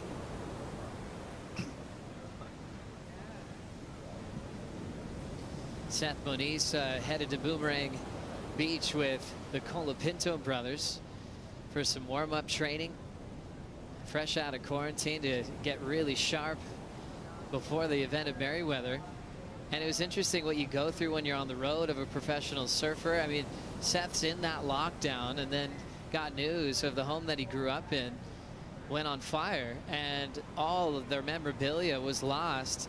And the biggest message that inspired me was the way that Seth's parents reacted to it. Tony and Tammy, just so much aloha, so much. They were so grateful for everything they still had, going through memories, trying to put the pieces back together, as they're always teaching us lessons, whether it's in the ocean or how to be just amazing human beings. 7:45 to go. Let's hear from Gabriel Medina with Stace. Gabriel, I think all we need here is a few islands in the background, and I think I'm at Baja de Tijuca. You must feel comfortable. Yeah, true. Yeah, I feel good, you know. Happy that waves are better today, and it's just some hits. It's guys is been getting like a lot of waves, and some hits being slow. Mine was pretty slow, you know. I wish I could have more opportunities, but win is win, you know. That's what matters. And I knew that was going to be a tough one. I never heard about Dylan, you know, and when I saw him surfing here, I saw he's a great surfer. As I told him, I'm probably gonna see him on the tour one day. You know, he's really good. I like the way he surfs, and yeah, man, I had to play the game. You know, I tried to get 2 meter scores waves, and yeah, I'm just happy that everything worked out. I know he has a lot of respect for you, and I'm sure that means a lot to hear that. I'm sure he's very pleased to have that competitive heat with you. Playing the game, holding priority, taking that wave at the end and bettering your score, you just seem so comfortable doing that. Have you ever changed your strategy, or is it always pretty much the same? I mean, it's when the heat is kind of slow, you know, you gotta have a patience, you know, like wait for your opportunity. That heat just it happened just there, you know, like I had 2 opportunities in the end of the heat and I didn't want to waste, and at the same time I had to kind of do like 2 turns, you know, to make like a good score and then go big in the end, you know, just to push a little more. But yeah, I'm pretty confident, you know. That's why we train every day. That's why we surf, and to get in these kind of heats, you know, and performing well even when it's not even breaking. Absolutely. Congratulations. On to the next round. Best of luck for the rest of the event, Gabby. Thanks, guys. Thank you, Stace. Gabriel Medina is happy to get through a close heat with a wild card. He's very impressed with Dylan Moffitt, as we were too. We expect big things from him in the future, and hopefully he'll have a solid run through the Challenger Series, as those events were talked about at the last stop with Jesse Miley Dyer, going to some cool locations later on this year. This is what Seth just did. Yeah, well, Seth, and he's happy with that ride. It's short and sweet. Got 2 nice moves in. He needs well, he needs a bit more than he needs a 5.33 now, because Kai's last wave, Kai got that paddling back out. Seth had priority, but it was up the beach a bit, and Seth wasn't able to get to it. Kai got the 4-point ride out of that, no, 4.6. So that ends up being Kai Belly's best wave, that last effort, the left, and answered now by Seth Minissa, waiting for that score. So what a battle, Rab. It's so close for numbers. Kyle just a bit better with those 4 Rangers ahead of Seth's high score of a 3.77. Moniz so dangerous at every venue around the world, but looking just to get on a roll. And I guess the cool part about back-to-back events, you got a lot of opportunities to reset.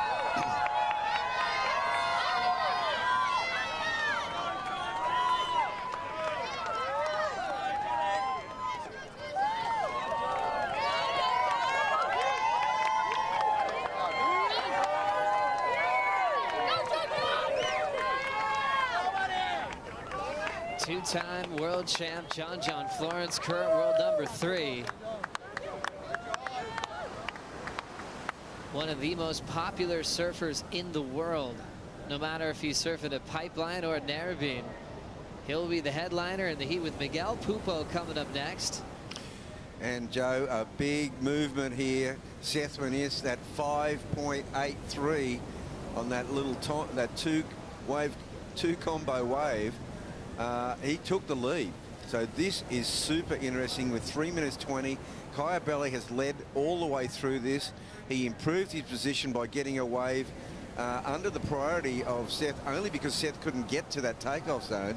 And it was one of those lucky breaks, really, because Seth then got the highest scoring wave of the heat, a 5.83. He's taken the lead. He's got priority.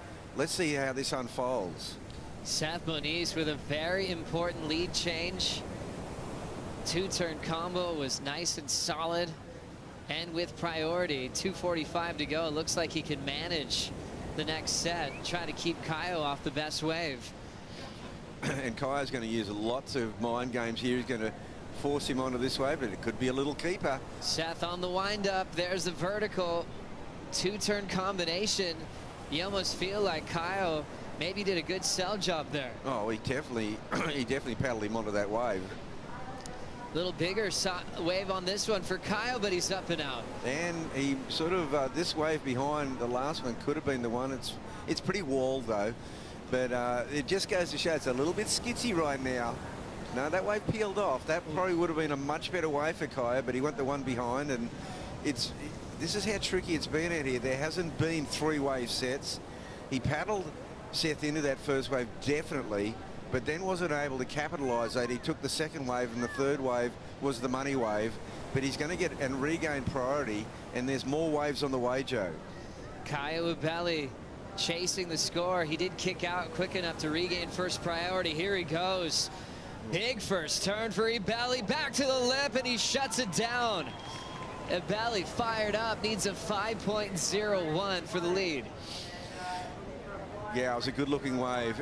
He knew that he'd done something pretty special, too. He landed that flush.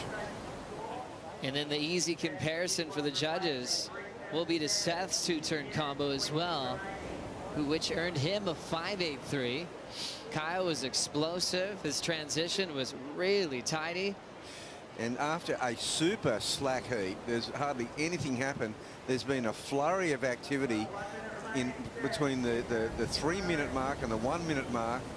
And now we're waiting on scores. Seth would not be resting on his laurels. He probably realizes he needs a little bit more. He might need this wave looks like it's flattening out, but he's paddling over. There's a little looping bowl here. He might be able to pick up 40 seconds. I'd go too. Seth now winding up. First turn, throws some water. Smaller wave. It's not really bowling for him. It's going to be this last maneuver. He might get one more in. Well, he worked hard. He worked hard at that one, Joe. Late hit, but he's going to hear the sound of a 6.57 from Kaio's previous wave. So Seth was left chasing a 5.35, and he had a couple of bobbles just because of the wave not being as powerful, as solid as Kaio's. And you go down to the cell from Kaio, forcing Seth into that tiny little inside left and put him in position for the bomb that came moments later. Yeah, that was definitely a telling point in this heat. Kaio absolutely knew what he was doing there. And it was a pretty ordinary looking it was a pretty ordinary wave, really. Well, what a heat. Seth's going to be frustrated. Kaio's going to move on, and guess what? Kaio is going to have a very familiar face in the round of 16. A guy named Gabriel Medina. Boy, have they had some dramatic heats lately. We dive into the Harvey Norman recap. Scrappy little heat that got underway, and things definitely opened up with some 2-turn combos for Seth to get himself out in front. Yeah, that wave put him in front.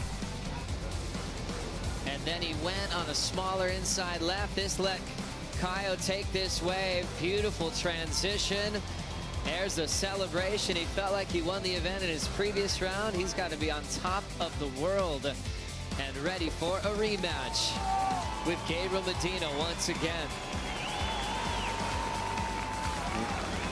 And he's won another tournament. He Joe. certainly has, Rabbit. John John's coming up next against Miguel Pupo. We'll bring in Ronnie and Rich for the call.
the perfect gift for the surfer in your life. Go to worldsurfleague.com to get your official 2021 Championship Tour merchandise.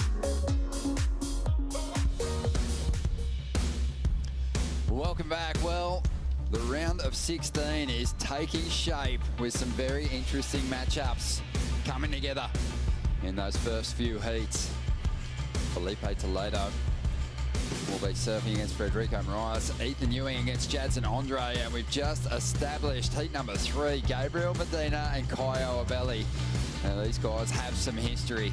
You think back to what unfolded at the end of the 2019 season. There was the interference on Medina over there in Portugal, and it really hurt his title chances, but he was still in the running when they got to pipe. Another interference there in just a wild tactical manoeuvre. And no doubt the energy will be building in anticipation of that clash between those two competitors. But right now we've got the two-time world champion John Florence up against Miguel Pupo. And Miguel getting a couple of scores on the board early. Nothing substantial just yet. A 2-point ride on his opener, a 1.37 to back that up. Florence looking to turn around a poor result at the second stop on tour, but he still is well situated at the top end of the leaderboard.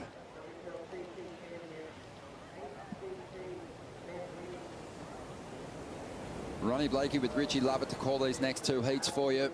And Miguel Pupo, the Brazilian, up against John Florence. Miguel sitting back in 15th position. A 9th and a 17th from the first two events of the season, making his return to the championship tour up against a man who's shown great form this year.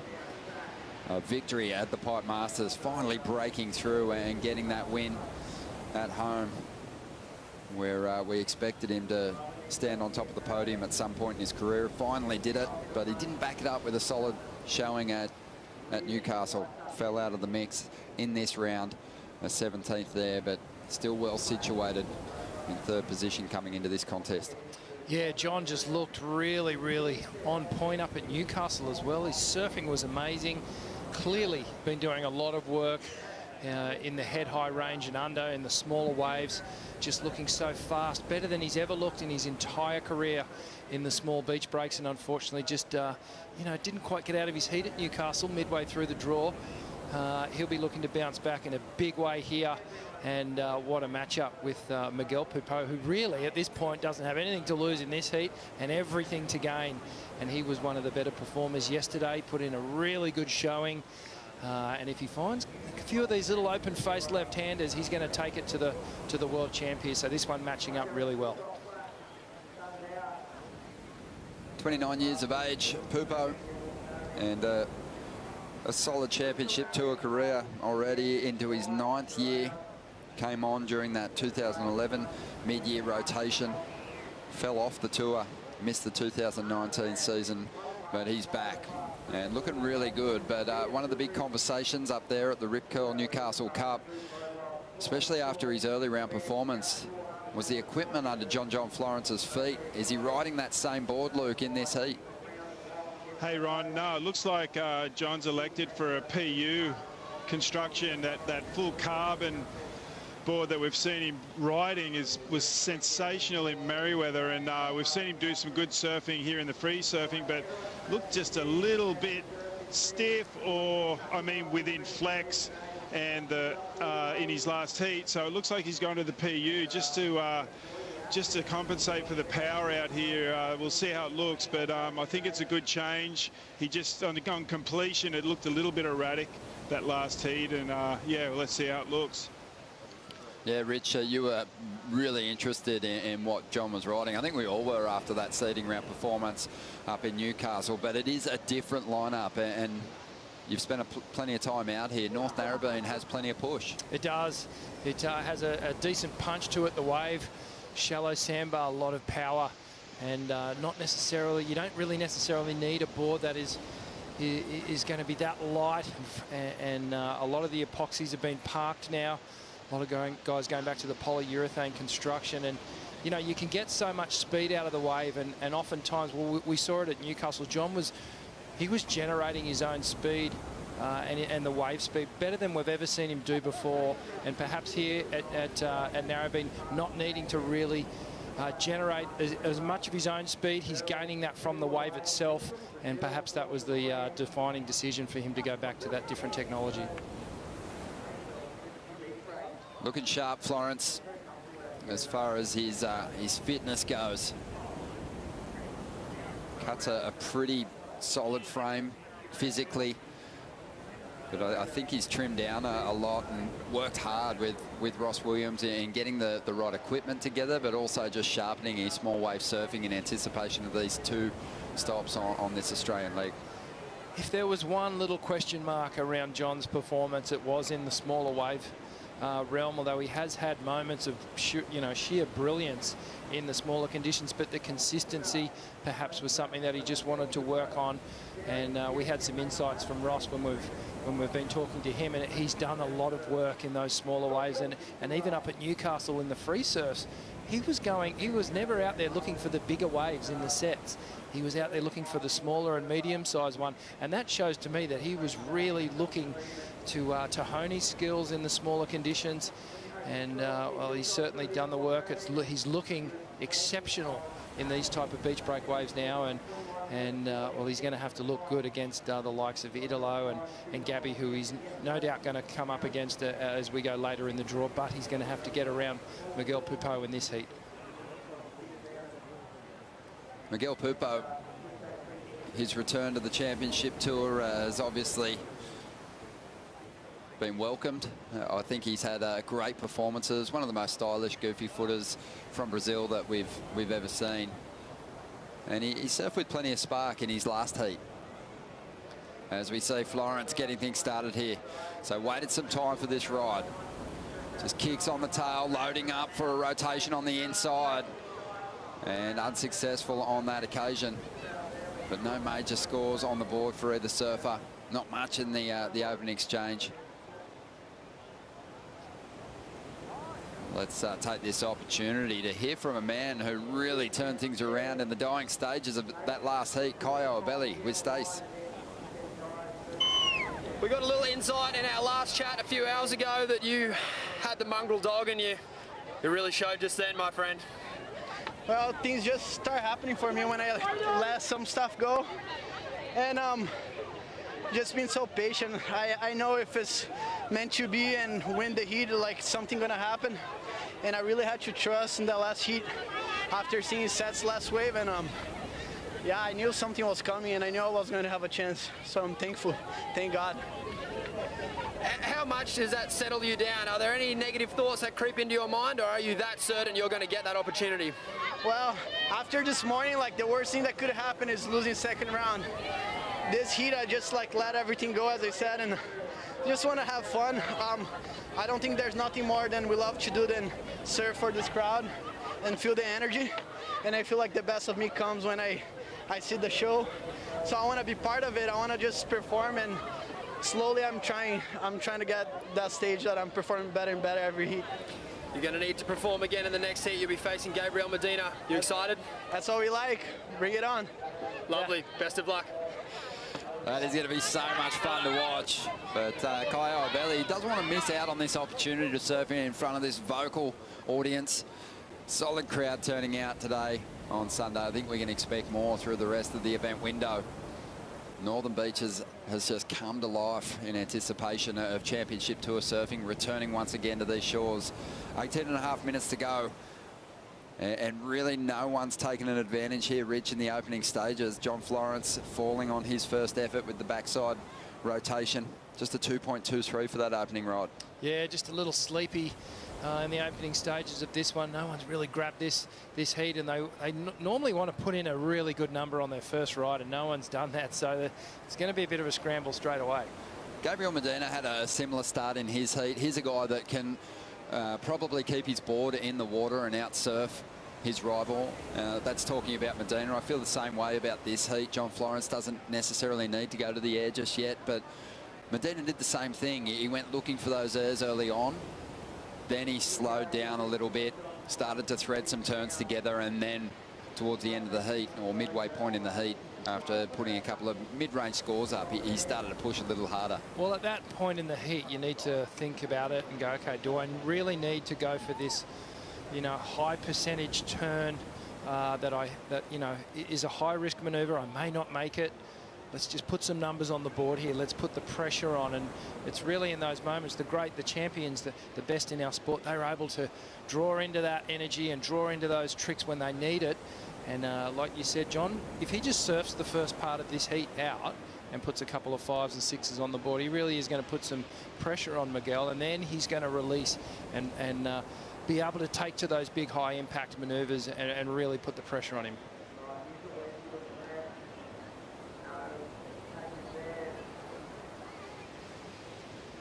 Great to see that John is just back to his best. Of course, the start of 2019 had a remarkable start to the Championship Tour season. A couple of victories. At Bells Beach, he was victorious. Margaret River got another win there. And he was well ahead of the pack in the race for a world title, a 3rd world title. But we know the story. Did his AC surfing over there in Brazil, was forced to resign from the season and get surgery, and he's been working so hard to get back to his best. I think having a big break in 2020 is going to serve him well too. Yeah, he's come back bigger and better than ever, and you know, John was the yardstick there, and especially in the bigger waves, all those performances that he put down on social media at Haleiwa and Sunset was just remarkable, almost untouchable there. Gearing up for some big heats in the middle of the draw here. The round of 32 will continue right after the break.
Welcome back. Miguel Pupo up against John Florence at the moment, and Pupo is up, clean backside float, little tail drop there, climbs up into the pocket again, hunting out more points on the inside.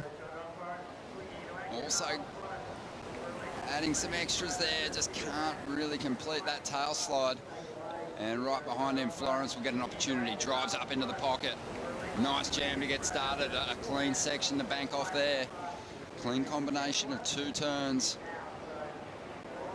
A bit more impact than what Miguel was able to display. So I think John will win this exchange, Rich. I agree with you, Ronnie. That 2-turn combination was beautiful from John.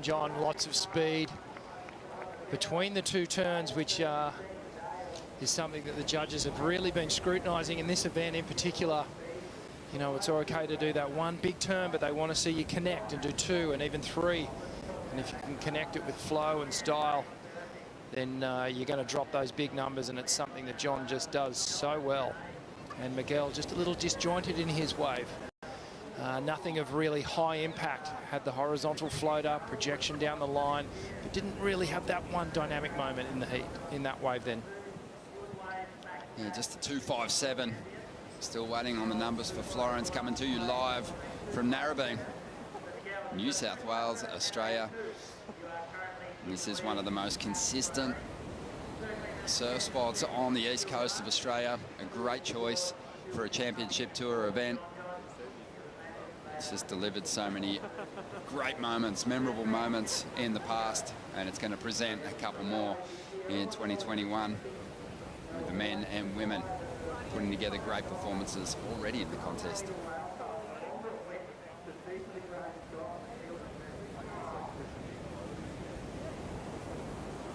13 minutes remaining here in Heat 7. John Florence waiting on a number. to see just how far ahead of Miguel Pupo he's going to get. When you look at these two competitors, their head-to-head history, it really does work in Florence's favour. 4 previous matchups, all going his way. And when you start looking at the scores that he's put up against Miguel Pupo, I'm sure that the Brazilian has some mental scar tissue there that he's going to have to overcome, because it's always been solid heat scores, only one outside the excellent heat range. So I don't know, there's just another place that Florence will go to when he's competing against this man. He just put up a 5.6. A couple of nice carves there. Oh, I just loved it. And this is the wave previous where John gets that layback snap to start things off. Extends the bottom turn, clean hit on the second one. And geez, that carve, the second turn on that wave on the first one was just magical, the way he just held the rail in for so long. And that is really John's specialty, and he does it better than anyone on the tour, in my opinion. Just that carve, and we saw it at Haleiwa when on the Triple Crown, the digital Triple Crown event. And it's, mate, the other surfers can learn a lot from watching John do that. So the numbers are in for the last couple of rides. Nothing going too high at this stage. 5.6 for John on his previous ride. He's also put away a 5.5 now, and Miguel's after an 8.53. So he has time to chip away at that requirement. He can get the numbers he needs via 2 rides. He doesn't just need to get that big, excellent score. But just thinking about that head-to-head history, Rich, and you know, their previous exchanges all going John's way. I know you don't invest too much in those results as a competitor, but when someone had your number like that and they'd always put you in a situation often where you were comboed, was it hard to get past when you hit the lineup again? Yeah, there's something there. You know, it's like having a little niggling thing in the back of your mind going, this guy's got me 4 times. You know, what am I going to do? What have I done wrong in those previous matchups to not get one back off him? So you're kind of almost behind the 8 ball. So Mickey really needs to just release it all here and throw everything at it. He knows John is not going to be an easy beat for him, and he's not potentially going to do it with a couple of 6s. He's going to need to bring the 8s and the 9s if he wants to topple John here. And we know he can do it. I'd be looking to my strength for, if I was Miguel, and I'd be thinking the left, and I'd be thinking the air game. If I can get 2 strong hits on the open face and then go to that big front side rotation that I have, then he might just stand a bit of a chance. Well, diving into the deep stats now, thanks to Hydro Flask. 8 career Championship Tour wins for Florence, and 214 heat wins. That heat win percentage has been coming up a lot lately. I mentioned the excellent heat scores that he's managed to put up against Miguel. 3, in fact, 58 that he's had total in his career. He's a proven performer at this level. You know, whether he's going to the combination of those big carves and high impact turns in the pocket of the wave, or whether he's taking flight, he's so capable. And then his barrel riding is on another level again. Yeah, his barrel riding is impeccable. Growing up with Pipeline as your backyard, you're going to be a good tube rider, no doubt in my mind. So, you know, John's proven that he's just comfort. There's a level of comfort, and there's only a few people that have it in history. You know, you think about the greats, Andy Irons and Kelly and John. Tom Carroll was another one. Here we go, Miguel. Big opportunity here with priority. Miguel Pupo needs to make the most of this. Just a transition turn there. Climbs the roof now. A lot of speed as he cuts down and sets up this final manoeuvre. A really clean ride, start to finish. Great flow. Were the high impact turns there, Rich? You've asked the question because you know the answer is going to be, well, they weren't quite there, and the wave looked spectacular. And for the spectators on the beach, you heard them go absolutely crazy because he did connect the turns very well. So much speed, so much flow, but his board never really got into a position where it had a super sharp direction change, or he didn't get it sort of on rail. He didn't release the fins really at any one moment. So just streaking down the line here We watch this first turn, doesn't overcommit, keeps the board pointing down the line, and again another horizontal sort of floater, does the little check turn, and another lip gliding floater there. So while it was super smooth and beautiful to watch, it was lacking that one dynamic turn where you really just, you know, you're sort of breathless and it takes your breath away and you go, oh, that was crazy. You know, it would have felt really good. Super smooth. Forget the performance for a second. This is an excellent wave. I don't know if it's going to be an excellent score, though. Yeah, the wave was there. The canvas was there. And I'm just wondering whether Miguel would have been better off just coming a little deeper on the bottom turn and maybe hitting one of these sections and taking to the air. Or maybe throwing the tail out, throwing a big, like, hack into it. But unfortunately, it had this little rib in it too, which caused him to do this little check turn because he had to step down and get to this bowly little section here. Maybe on this one, he could have thrown the tail out, projected one of those airs out onto the flats. But again, you know, for him, it would have felt nice, but with that sort of surfing, it's never going to go really above the 5s. Well, it does go just above the 5s. It was a 5.23. He kept his board so clean on that ride. But in actual fact, the judges will forgive you sometimes for double pumping bottom turns and for scrapping your way to critical sections of the wave if you get those big manoeuvres done. And on that occasion, it just felt like Miguel left so many points on that ride. I really feel like that was one of the best waves that we've seen during the event. It had a down-the-line kind of flow to it, so he did have to get moving, but there was opportunities there to really open up.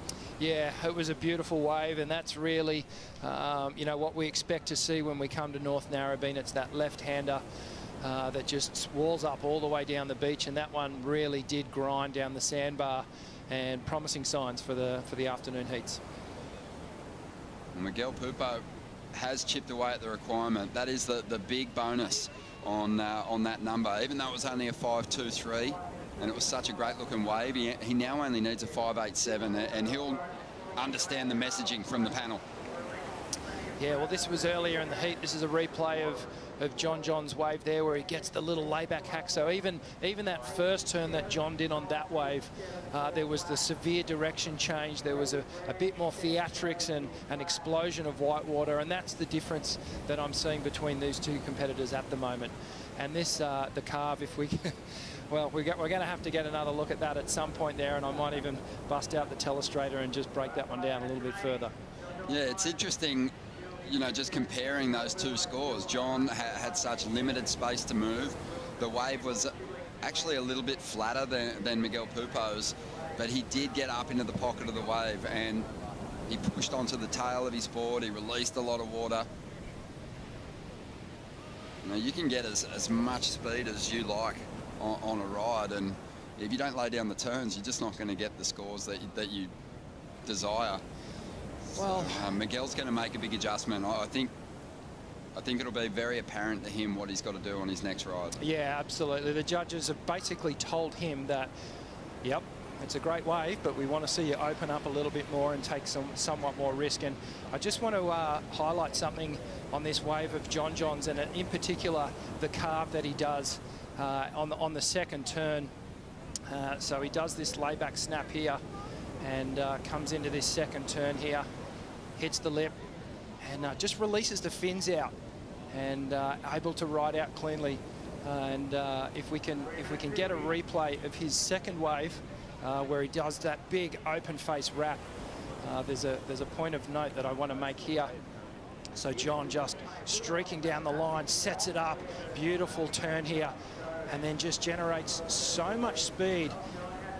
And as he comes into this turn, he lays on his heel side. Keep the pause right here. Okay, now I want you to take note of John's arm, his back arm, and look how low it is. And this is this pendulum effect that I keep referring to. This enables John to keep his power driving all the way around here. And he is just hitting the gas, and he can hold that rail as long as he wants with that arm lower. If he put that arm up, he's going to hit that ballerina effect where he's going to spin really quickly. Roll the tape. Drives it all the way round. The front of the body comes back around again, and John, as we keep referring to, the movement between his upper body and lower body twist is absolutely remarkable. He's always leading with that upper part of his body, but it's all about that back arm when you want to do that big, long cutback. And for all the recreational surfers out there, when you're next doing your cutback, give that a go. Get that back arm nice and low, and you'll feel the power. Solid stuff from John, and he's got more to give for sure as we go to live action. Miguel Pupo snags this one from Florence, and he'll get the rotation. A bit more risk on that section, and we'll see where the judges go with it. There's only 2 minutes to go here. He needs a 5.87, and Florence more bravely electing with priority to let this wave slip by, because Miguel is pretty classy above the lip, Rich. He sure is, and it's only going to take one of those giant airs that we know he can do, and unfortunately that one just not having enough speed to really eject into the stratosphere, but still a nice maneuver nonetheless. It really feels like Miguel could have the lead in this heat. Like we said, those really long-running, fast lefts have been hard to come by in the event. So if you do find yourself on one, you have to push it. When you come up against these guys, and I'm talking about, you know, the big names, the heavy hitters, they don't often give you an opportunity to stay in heat. Now, John's actually, he's posted 11 points, which today is not a bad score, but he hasn't put it out of reach from Miguel. And it's these moments here that you need to jump on, you know, that you don't get many chances. Normally, these guys are posting 14, 15, 16 excellent total heat scores. So, you know, for me, it's almost like an opportunity gone awry here for Miguel. We'll see if he can chase it down on this ride. It's a smaller wave. He's going to kick out. You're right. He hasn't had opportunities like this very often. The lowest heat score total Florence has put up against Miguel is a 15.33 two-wave total. Other than that, 16.23, 19.1, 17.97. And now we'll get an opportunity to increase the requirement. Moving down the line, the stance is looking open. He was just begging for a ramp there. Checks his clock, 30 seconds to go. Florence, he'll be anxious at the moment. He's just questioned himself then, and that's why he checked his watch, because he knows that with 20 seconds to go, if a wave came through, he would have given up priority and let Miguel have that heat. He could have let that wave go and just sat out there and fully blocked Miguel. And luckily for John, well, hang on a minute. Is he going to get an opportunity here? And he was a little mini get-out-of-jail-free card for John there. It didn't end up being part of the action, but yeah, you can see the frustration, Miguel just letting it out. Yeah, just laying into that poor board. Miguel Pupo is going to bow out here with a 17th. John Florence survives, and he'll be looking to really elevate those heat score totals as he makes his run through the contest. Well, let's dive into the Harvey Norman recap. Florence just finding some more critical sections on his opening rides. Yeah, just finding two beautiful right-handers here. And for me, you know, this second carve is the turn of the heat. I know it wasn't above the lip, but just the beautiful power flow and the commitment to the rail turn for me was just so impressive. And well, Miguel, he had this wave on, and it was a potentially an excellent score. We think about what could have been, and maybe Miguel tonight will go back and re-look at this wave and go, was there a different way I could have surfed it? Could I have gotten an 8 points out of that wave? So much speed, so much acceleration, just missing those big turns. We're going to take a quick break. When we return, Julian Wilson will take on Morgan Sibley.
G'day, mate.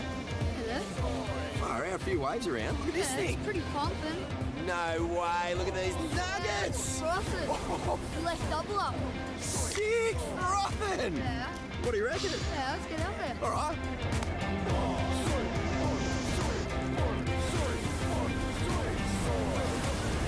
What's the sickest thing about being a Grom, do you reckon?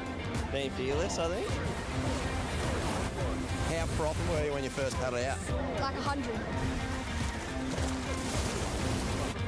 Kids love dropping in around here, I'll tell you. Just dropped anchor and just pulled in and got absolutely visioned on that thing.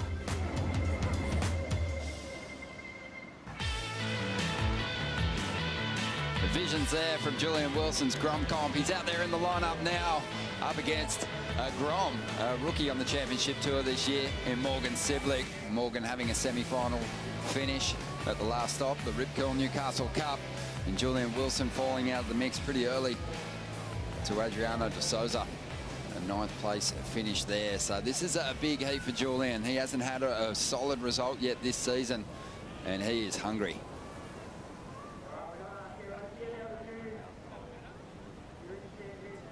Getting to the middle part of the round of 32, starting to see some of those high seeds hit the lineup here. Julian looking to get his year back on track. A 17th at the first event, the Pipe Masters, where he's been victorious before. Looked really sharp at Newcastle, but lost out to Adriano in tricky conditions for a 9th place finish. Ronnie Blakey with Richie Lovett. Rich, this is time for Julian to make his move. He absolutely has to. It's critical moments in terms of the overall year and where he is on the tour at the moment. There's a little bit of uncertainty still, you know, clouding the tour and what may happen given sort of COVID on a global scale. So every single event is super important. And as you mentioned, Jules hasn't had the best of starts, and we're not really used to seeing him in that top 5 conversation and even challenging for the world title. So Jules will be really keen to get this one going, but he's up against the giant killer, the guy that just keeps taking down scalps, and he's kind of nonchalantly just moving through his heats. He doesn't seem to care who he gets in his as his rival. He just goes out there and does his thing, and he's not really sort of buying into the hype of everyone else. He's just buying into his own hype. Yeah, well, he recovered well from his celebrations up there at Newcastle. Got a 2nd place finish in the seeding round. Got the jump on Mick Fanning to earn his place here in the round of 32. Marching through that last heat. And the man who'll take on the winner of this exchange is John Florence. He's with Stace. John, you must be pretty pleased to make it out of that round after exiting early in Newcastle. Yeah, definitely getting out of that 3rd round is always a big kind of plus, and it's a little bit nerve-wracking. I know it wasn't the best result for you up in Newcastle, but are you able to take the positives out of that performance, even though it didn't reflect actually in the end result? Yeah, definitely. You know, I think I just go back to wave choice. Like I felt like my surfing was good and my boards were feeling good, and but just my wave choice was a little bit off. I'm so used to, you know, all this time free surfing at home, and I just paddle and catch a million waves just nonstop, and so kind of being a little more aware of that and now. And whatever wave you want. Yeah, being a little more aware of like which waves to really go on now. So I've been working on that a lot. Speaking of equipment, you've gone over from the Dark Arts to the PU. Yeah. How'd it feel? It feels super good. The Dark Arts, I've still been riding them almost every day. With all the backwash out here, they're such sensitive boards and they're just really quick, but yeah, the PU just is a little bit heavier, so it just kind of goes through, and we're still dialing the weights with all the Dark Arts boards, so I think a little bit of extra weight is nice with all the wonk and kind of, it's so unpredictable. I know you and Gabriel Medina have some amazing rivalries. I've noticed in these boards you've actually taken a leaf out of Gabriel's book and put the decals, your stickers as decals on your board. Has that been helping with speed? Yeah, I think so. It's nice. I don't have to sticker the boards either. Sticking up boards is fun when you're a Grom, right? It's fun when you're a Grom, and then yeah, you get a quiver and you're like, oh, okay. We really appreciate your time. Yep. Enjoy your rest of your afternoon. Thank you. Thank you, Stace. Yeah, I think you that is awesome.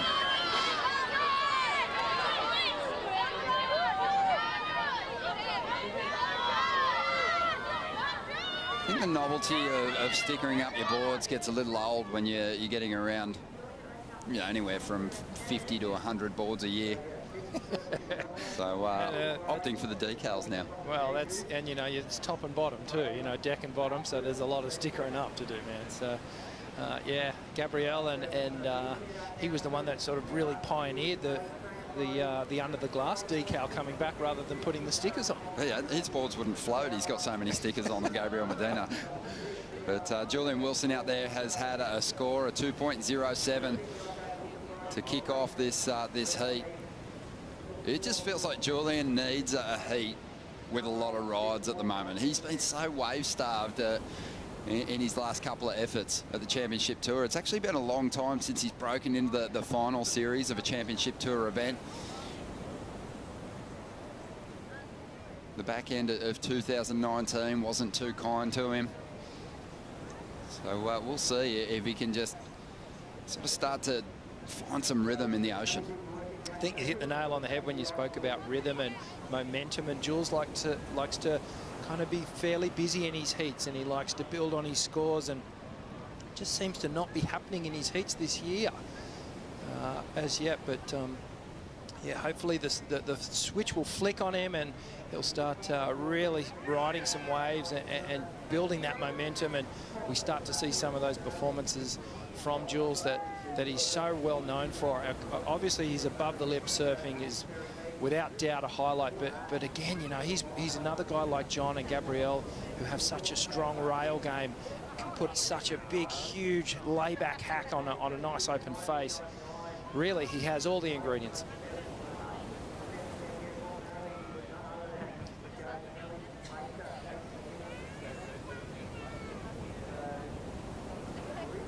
Heat 8, the round of 32. Julian Wilson up against Morgan Siblick.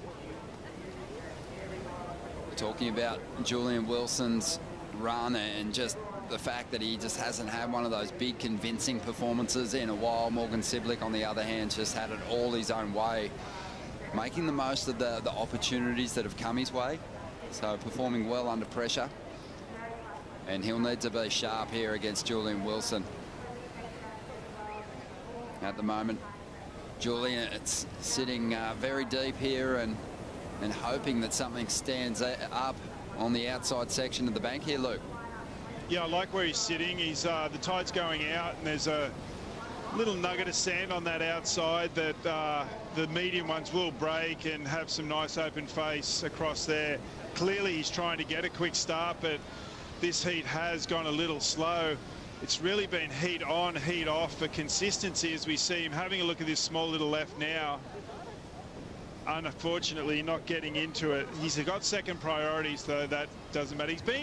He's been so resilient. Yeah, I heard you guys talking about, you know, he hasn't been in the final series for so long. It's been a little while, but he's still determined and he's still knocking on the door. You know, he had that injury at Pipeline the evening before he had to surf. He had that hamstring injury, and it's a shame that Sunset wasn't on, because he really buckled down through the Christmas break and did everything possible to get himself back in the water and was ready for Sunset, and then it was called off. So, you know, he's had all these stumbling blocks come in front of him, but I tell you what, he's stayed really resilient and he's really determined, and I'm sure he's going to bust through soon.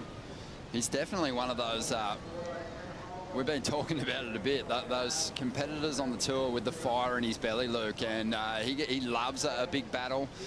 Whoever progresses through this heat is going to have to charge through John Florence in the round of 16.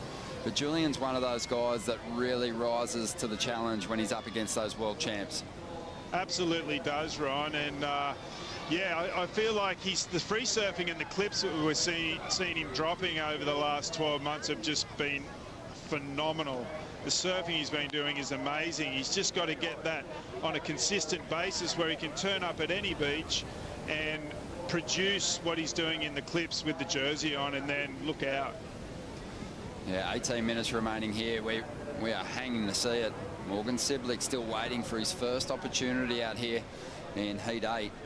Julian just the one score on the board, just a low number, 2.07, should be a throwaway at the end of all of this.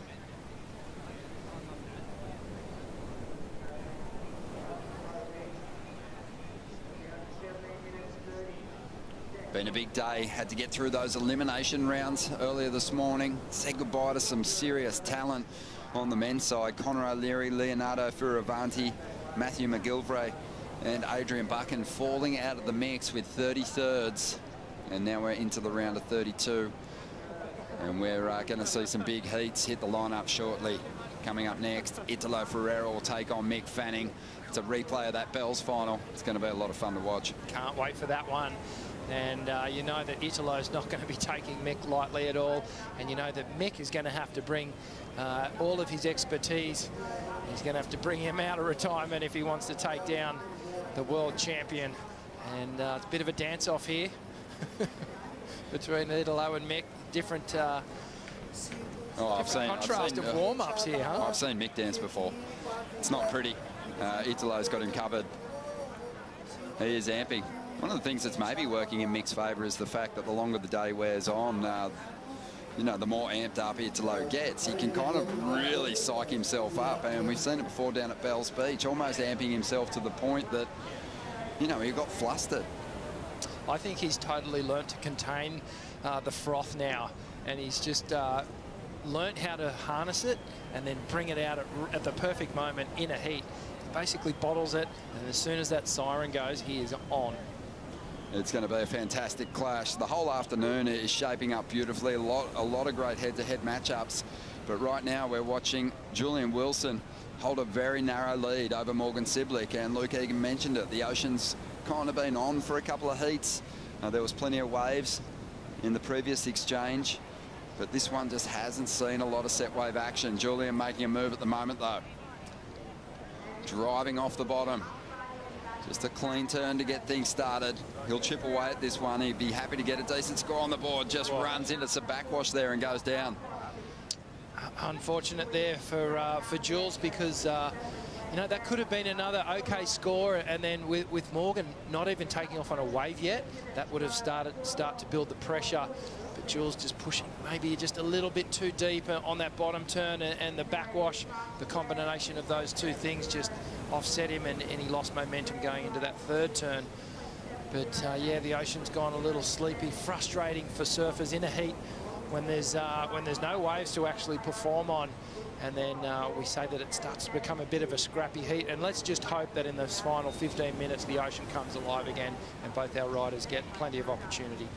Well, no one's been closer to the action than our very own Dimity Stoyle out there in the lineup again. And Dimity, Morgan just so patient with priority out here at the moment.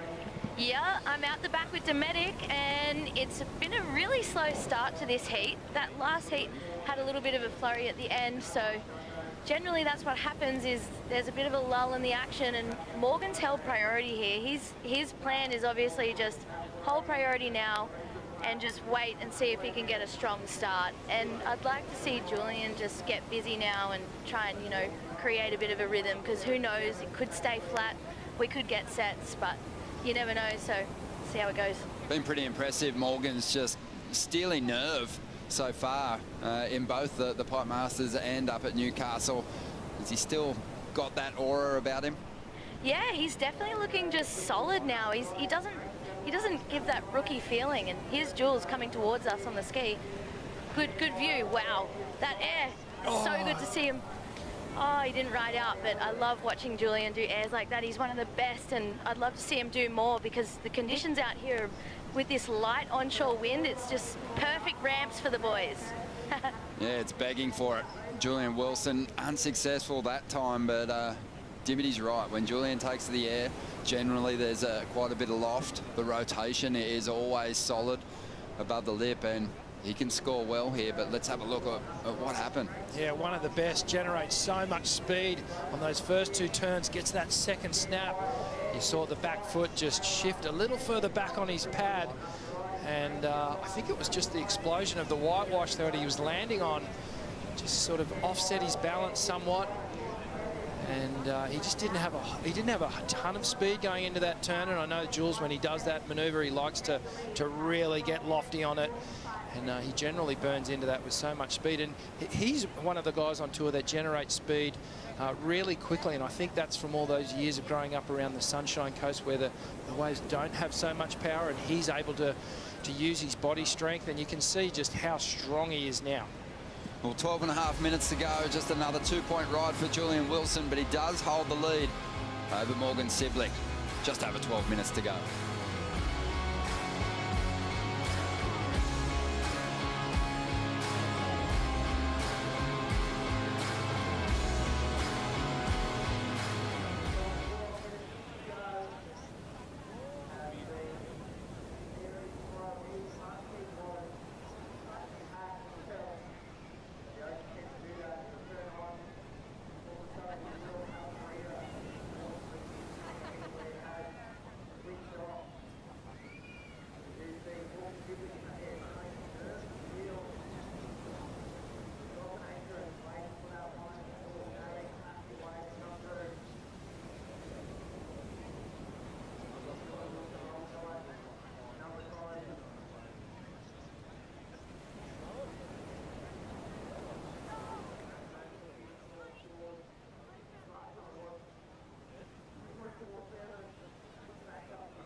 Reflecting on the amazing run of the rookie Morgan Siblick up there at the Rip Curl Newcastle Cup. Made it all the way to the semi-finals, upsetting John Florence on the way. He just took his performance, Rich, to a whole new place. He sure did, and the work that he's done in the off-season is paramount here. Very, very clear that he's been working on his speed, change of equipment. The sharp eyes are looking great under his feet. And this kid just was not phased. Whoever he had in his heat, he just took them apart. You can see from that inside break into those outside nice big long walls, he was able to dissect it all, going to the rail, going to the air. But this clean face snap and the speed at which he does it, for me, is what he's bringing to the table. They're doing great work with former championship tour surfer Jay Bottle Thompson, and finally using priority. This is live action, and Morgan again just so solid and delivering in a big way, wasting nothing on this ride. Waited a long time. We're down to just 10 minutes remaining, so he sat out there for 20 minutes waiting for this opportunity, and the conversion is good. So often I've seen surfers, when they've had to wait and sit out and the muscles start to tighten up, and the pressure of not having surfed a wave for 20 minutes in a heat, it can often bring them undone. But no such thing here with Morgan. Now watch the squirt of the turn, drives out of it, accelerates out with speed, and again a clean snap, just repetition, bang, slams it again. And on the third, he just pushed the fins out, putting a little emphasis on that one, and then just gets to the finish. But you know, that 4-turn combo was just amazing. And again, like I said to you, the speed at which this kid drives out of the turn is something quite unique. Well, he only needs a 5.17 to get into the lead. He might just get it here. We'll wait and see.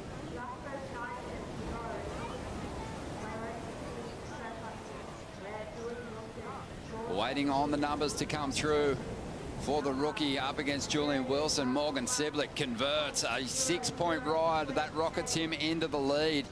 There is just on 9 minutes to go. Wilson gets a chance to answer now. Hopefully we see some exchanges between these two as Julian loads up and looks to take flight. Goes for the rotation, incomplete, but a 6. And Wilson hasn't done better than a 2.7 at this stage. There's still time on the clock, but he's going to have to watch Morgan.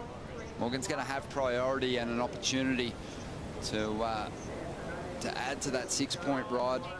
And the impressive thing about Morgan, I think, at Newcastle and also in the earlier round here, the seeding round, is he didn't blow anything. He didn't blow any opportunities. You know, even on that ride then, you know, we were talking with Brad Gerlach earlier on. He was saying sometimes people get too focused on down the line and racing towards a ramp or a big high-impact section. And on that occasion, Morgan, he got a couple of turns done, but when he could have got eager, he just slowed down on his bottom turn, timed his approach to the pocket so well. Timing was perfect, didn't look unfazed at all, looked confident in each and every turn. And as we see Jules just having a little look at this one. Well, Julian under priority sneaks this one. And Morgan's got to be careful because Julian's going to stick one of these things sooner or later. Almost recovers on that effort. But he's just too good above the lip to keep giving big sections to. And Morgan, he's backing himself. He's been smart with that priority already, and he's going to try and use it wisely in the dying stages here. Well, Morgan's had a taste of a decent score, and that's come about with nice, clean face work on his backhand. And he's just going to look for another one of those waves. If he can post another 6 on the board here, or even a 5, it's going to put a whole lot of pressure onto Jules. Julian was forced to really get busy with under priority. Morgan had control of the lineup, and Julian, as a result, has had a few efforts but hasn't been able to make anything stick. As we see Italo making his way down the beach here.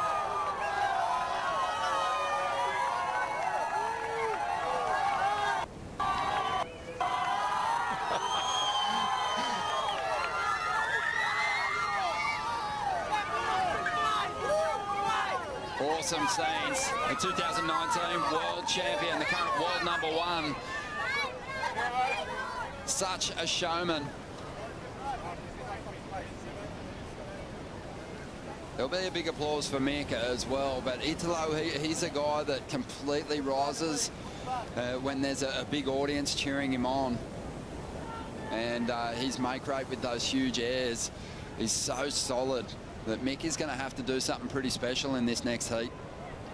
This is amazing down here. The crowds, the Northern Beaches crowds, excuse me, have come down to get a glimpse of their heroes, of the world's best surfers. And there you go. That's about as quiet as you're going to see Italo Ferreira for the next 40 minutes, because he is going to explode when he paddles out into the lineup. And perhaps just doing a little visualization, a little calming, a little meditation there. And just blocking out everything around him before he goes to do battle with Mick Fanning. And well, there's a solid Brazilian contingent here in the crowd, and you bet your bottom dollar that the crowd's going to light it up when Mick Fanning walks down the beach as well. Yeah, Italo, you know, much like Felipe Toledo, he's such a crowd favourite. I don't think it's just the Brazilians on the beach cheering for him. He's just won everyone over. You know, Gabriel Medina, he's a great performer as well, but Italo's a little different. I think he's the funnest world champ that we've ever had. Everyone can get behind that, and he definitely is going to engage this crowd in this next exchange. But right now, we're really focusing on Julian Wilson in this heat. Under 5 minutes to go. And he's behind Morgan at the moment. He needs a 3.31 to get into the lead, but Morgan hasn't even dropped the second score yet. Yeah, this is amazing, this heat that's unfolding here. And there's a real high amount of pressure on Jules right now. He has second priority. Morgan's in the box seat, 4.5 minutes to go, and Jules really doesn't have a score at all. 4.5 minutes to go, and Luke, it's a little bit of deja vu here. It feels similar to that heat that Morgan surfed against John Florence up at Newcastle. John taking to the air, not getting the completions, and not able to get himself in front. And it feels the same with Julian at the moment. Isn't it crazy, Ron? It's just full steely Morgan Civlik just sitting out there, just as if he knew that wave was going to come. And he, you know, I was having some flashbacks. I know Morgan really looks up to Julian and surfs with him a lot at Merriweather, but look at these drawn-out bottom turns. Is this shades of maybe Julian Wilson at about 19 or 20 years of age when he first hit the tour? I'm sure there's some resemblance there, and I know that Morgan really looks up to Jules, so there've been some studying for sure. He's got a lot of respect for Julian Wilson. Well, here goes Morgan now. Sold into this ride by Julian. We'll see if he can make something of it. First turn is solid, gets a second in as well. I mean, he would have liked some more opportunity down the line there, but again, he just makes the use of the scoring opportunities available. Yeah, well, that wave didn't stretch out as much as his first one, but Julian put the pressure on him to really take it, and that's given Jules a chance to get back into this heat. Here he goes. Here's an opportunity. Has to make something of this ride.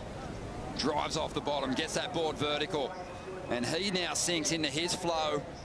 Top to bottom a few times, but just got a little caught up in the wash and can't get his board back up there. He'll head back out with just over 2.5 minutes to go. Morgan's going to get priority again, though. This is uncharacteristic of Jules not to complete his waves like this, and we've seen him fall a number of times in this heat, Ron, not just on the airs, but just with simple backhand. Well, they're not simple, they're very, very, very critical, but they're manoeuvres that Jules normally makes in his sleep. That backhand hit and just his timing towards the end of the wave has just been off ever so slightly. And it's coming back to bite him, unfortunately, because it was a slow heat. It's not like there's been a whole lot of opportunities and a whole lot of high-scoring potential out here. Well, Julian's had 5 waves and Morgan's had 2.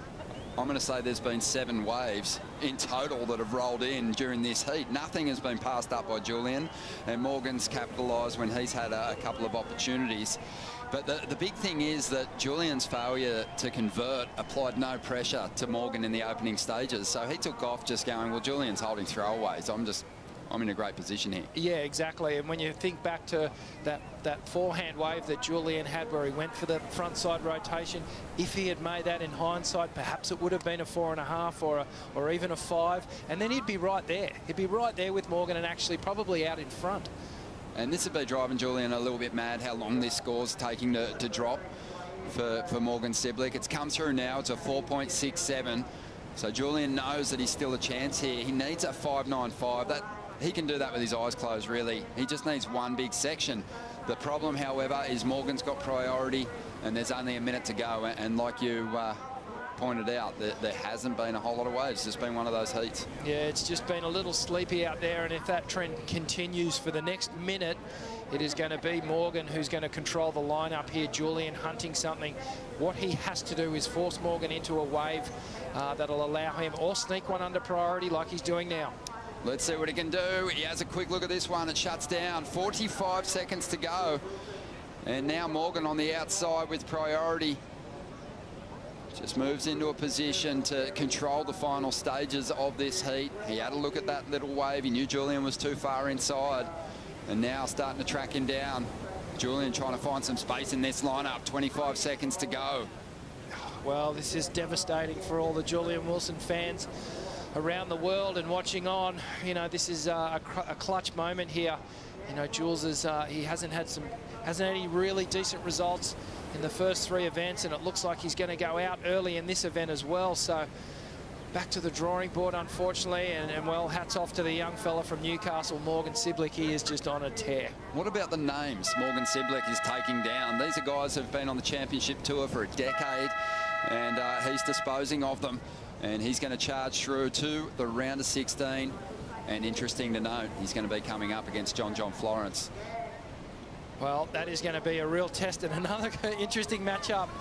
And well, as we see Italo here just on the screen, a late board change for his heat. So we'll maybe dig into that a little deeper.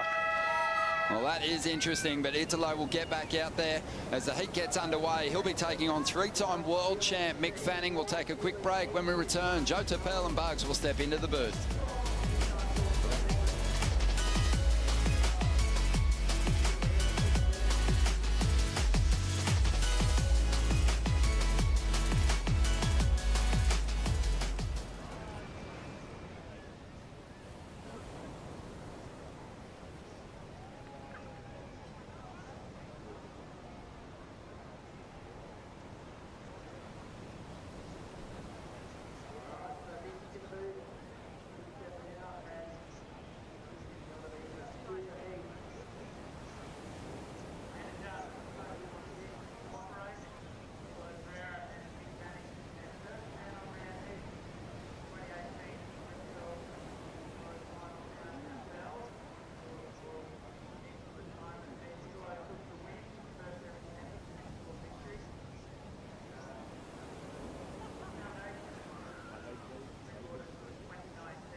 I'm happy to be back with the yellow jersey, and this is motivate me more. Nice big vertical turn from Italo. Lofty backhand float. Italo Ferreira, you know what he's looking for. There it is, lightning quick. Just thinking positive and think that I can do anything in any condition. So yeah, I think I'm ready for this challenge.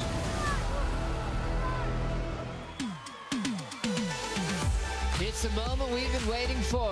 Mick Fanning, Italo Ferreira in the lineup here at Narrabeen for a shot at the round of 16 and the world's chance to watch one of the all-time greats back in the championship tour jersey. What a special moment. Joe Turpel with Wayne Rabbit Bartholomew, the 78 world champ, for the call.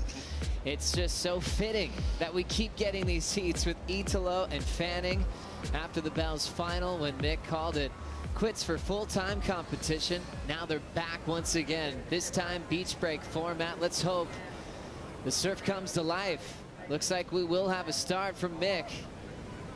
Backside wrap into a snap off the lip, showing that control in the pocket.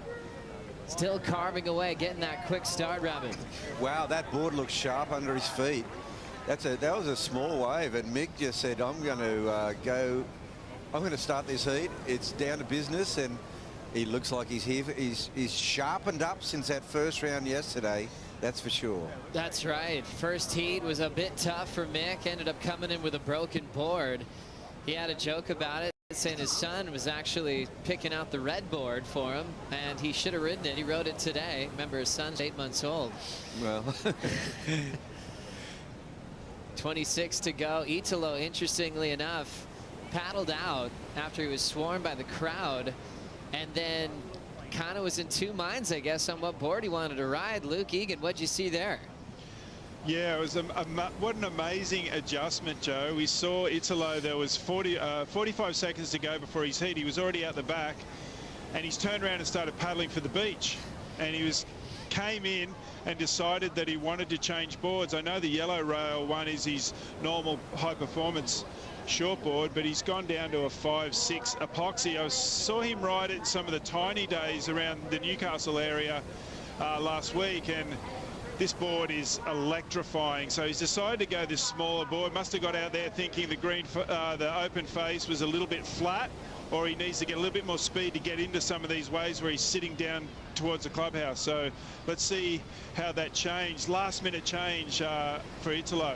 Thank you, Luke. 3.83 start for Fanning. We'll see how this board reacts to the conditions now. With Italo making that change, working closely with Timmy Patterson, and Timmy's got some resources for Italo in Brazil as well. So he tries a lot of boards, surfs incredibly hard on them. So he needs a deep quiver for every event, not just pipeline. The beach breaks, he can go through a lot of boards. Here comes Italo on that epoxy.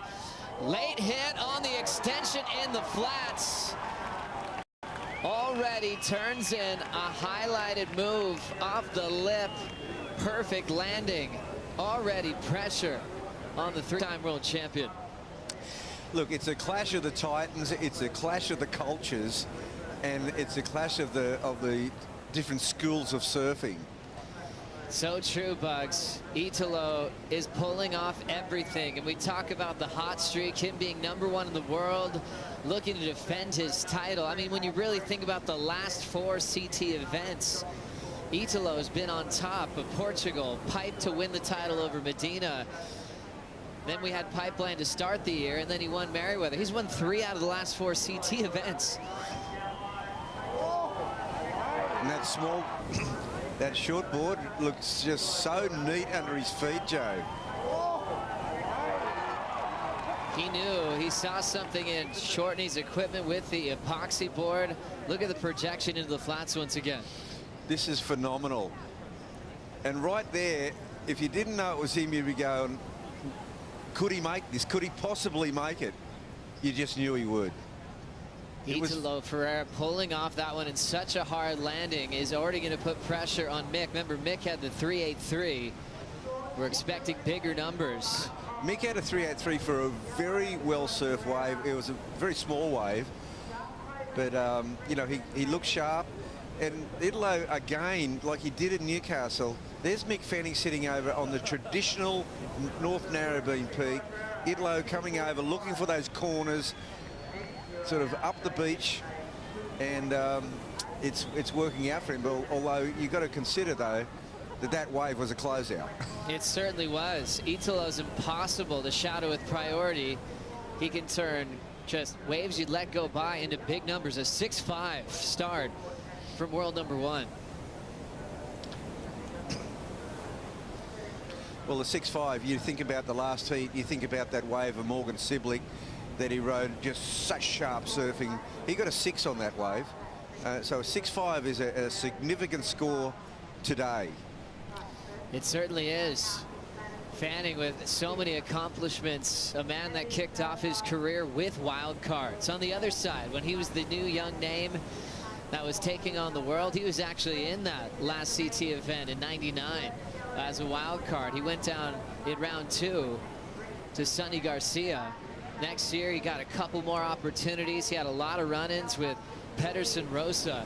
Pedersen got Mick a couple times. Big part of that Brazilian contingent that Italo looks up to. Rolling in is Ferreira. His fins are showing as he flies down the line, clear for takeoff. 2 waves for Italo, 2 big completions above the lip.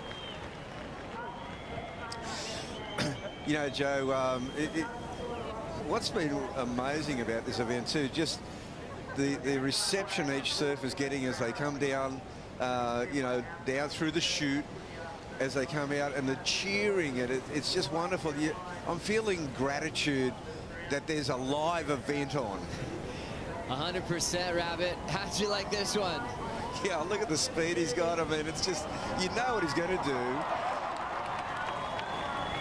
It's just so exciting. He can get so much speed loss. He's like skipping. He's doing airs as he's going down the line. Then he has a big section. Held on to the front side grab throughout the rotation, then let it go. It really was like a, you know, a skateboard tic-tacking, and just, you know, creating the speed on that little board. Like he finished that board. I mean, he, you know, if he just moved his front foot up a little bit further, he could have kind of got a cheetah 5. He certainly did. His stance can widen, and he's one of the best at riding switch. I don't know if he's quite ready to surf a CT heat regular foot, but it just shows that neutral stance that he has. He can land backwards and feel so comfortable to rotate it around. Already starting off with a bang. Remember his first rotation, 6-5. Judges deciding, was that second one better than his first? I think they were. I think they've thought it's better. Scores in now. Judges put it at the same. Pair of 6-5s for Italo's start against Mick.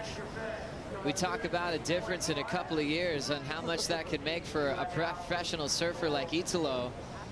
Finally had his first win against Mick. Now he has 6 wins and a world title. Mick had 22 wins in that heat where he joined the final with Italo at Bells Beach. Here's a young Australian hero in the making. Morgan Siblick, another big takedown. Morgs is with Stace. Morgan, this morning off air we were joking. John Florence, Gabriel Medina, Felipe Toledo, Italo Ferreira, Morgan Siblick, all in a line up in the locker room. I know, how funny is that? It's actually not that funny at all. That's my point. You belong here, mate. Yeah, thanks. That heat was so professional. I think you just did a punt. I missed it. That's cheering for you. Yeah. Yeah, thank you. Yeah, that heat was ridiculously slow. I don't know, like, I thought the heat before kind of wasn't too busy, and I thought, oh, we'll get a bunch of those lefts that have been coming through all over, and then it literally didn't break the whole time, and yeah, I kind of like held my nerve and got one under the belt and kind of just tried to play it real smart and just keep him off a good one at the end, and yeah, I was super lucky there to come out on top. Wasn't luck at all. You held your nerve brilliantly. Do you have nerves? Yeah, of course I do. Certainly didn't look like it. I think it's absolutely one of the most professional performances I've seen when it's so slow like that, to wait for, 20 minutes it felt like for you to ride your first wave and then to perform the way you did. You must have supreme confidence in your board and your equipment and your mindset. Yeah, I've definitely been just focusing on my mindset the past even couple years. When I qualified in Pan 10 was kind of similar to that. You catch 2 waves in a heat, and just focusing on my breathing and trying to stay calm and ready for when a wave comes. And yeah, I'm pretty happy where I am right now with my headspace. I think you should be. Best of luck the rest of the event. Thank you. Morgan Siblick, an absolute all-star already in his rookie season on tour. Dominating his home break to a semifinal finish, getting past big names like Julian Wilson in that last heat, moving on to the round of 16. And he looks so comfortable in that role.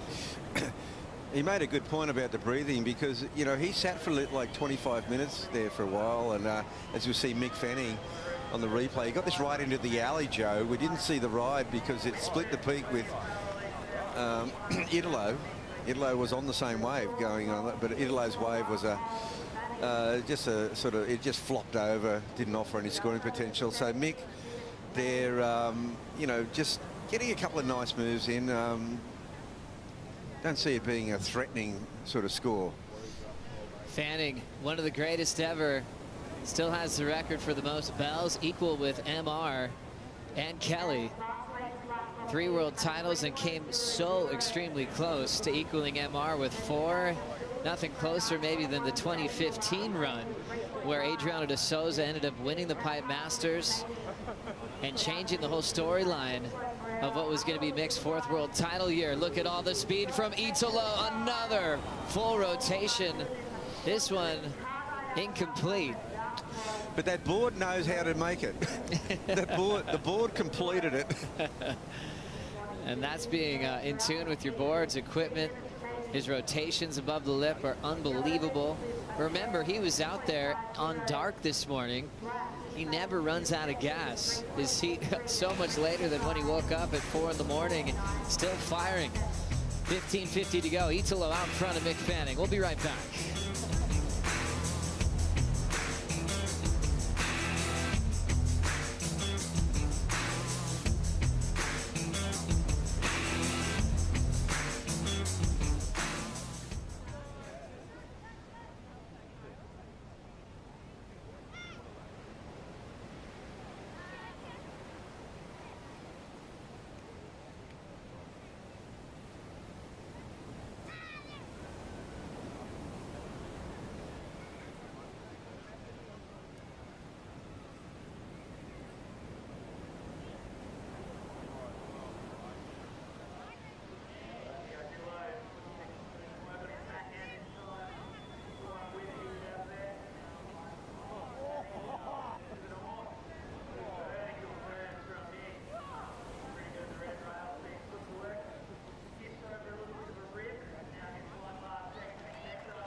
Let's flash back with Mick Fanning in what was one of the most beautiful final heats of a stellar career. Well, full-time heats on tour because he's back now, but it was so emotional, so special. Everyone was just willing this performance to the final. He come up with a runner-up finish against this man, Italo Ferreira, who hadn't won an event yet, wasn't a world champ just yet. But this changed everything. Italo found the belief in himself, the will to win, went on to 3 wins that season without the world title. And all of a sudden his profile changed. That was an emotional moment, and that actually gave Mick Fanning closure. He said he saw the passion on how much that meant to Italo, and he knew he was ready to move on. Yeah, it was an amazing moment, and the perfect transition, not just generationally, but from champion to champion. Always great looking back in history with Mick because he's accomplished so much. You think about wild cards in the story, it's usually against him because he was always a high seed. That 2015 year when he came close to a 4th, it was Jay Davies as a wild card that beat Mick Fanning at the box in West Oz. round 3. One of the stories of causing an extremely close title race. And then the next story was when he split the points. Well, they both got runner-up points at J-Bay with Julian Wilson with the incident in the water where they had to call the event off. There were still those points out there, which made the season even more dramatic. It did, and those points, or the loss of points, or the opportunity to garner those points, had a telling effect. It definitely did. It had so many world title scenarios heading into pipeline. Mick Fanning got this wave during the break. So he's on his back end now, and again, like his first wave, great surfing. So Mick making the most of this small wave at North Narrabeen, and he should post his best score. We've been asking that question for a while, you know, with do you need to have airs to win a world title? And I think there are some seasons it was fair to say no, especially with throwaway results with the classic venues like Snapper, Bells, J-Bay, even Lowers, you know, where everyone's like it's a skate park. It's oftentimes power surfing of guys like Fanning that are ending up on top. And then when you have venues at Narrabeen, small punchy closeouts, that's when you go, how do you beat someone if you can't get above the lip on demand like a guy like Italo?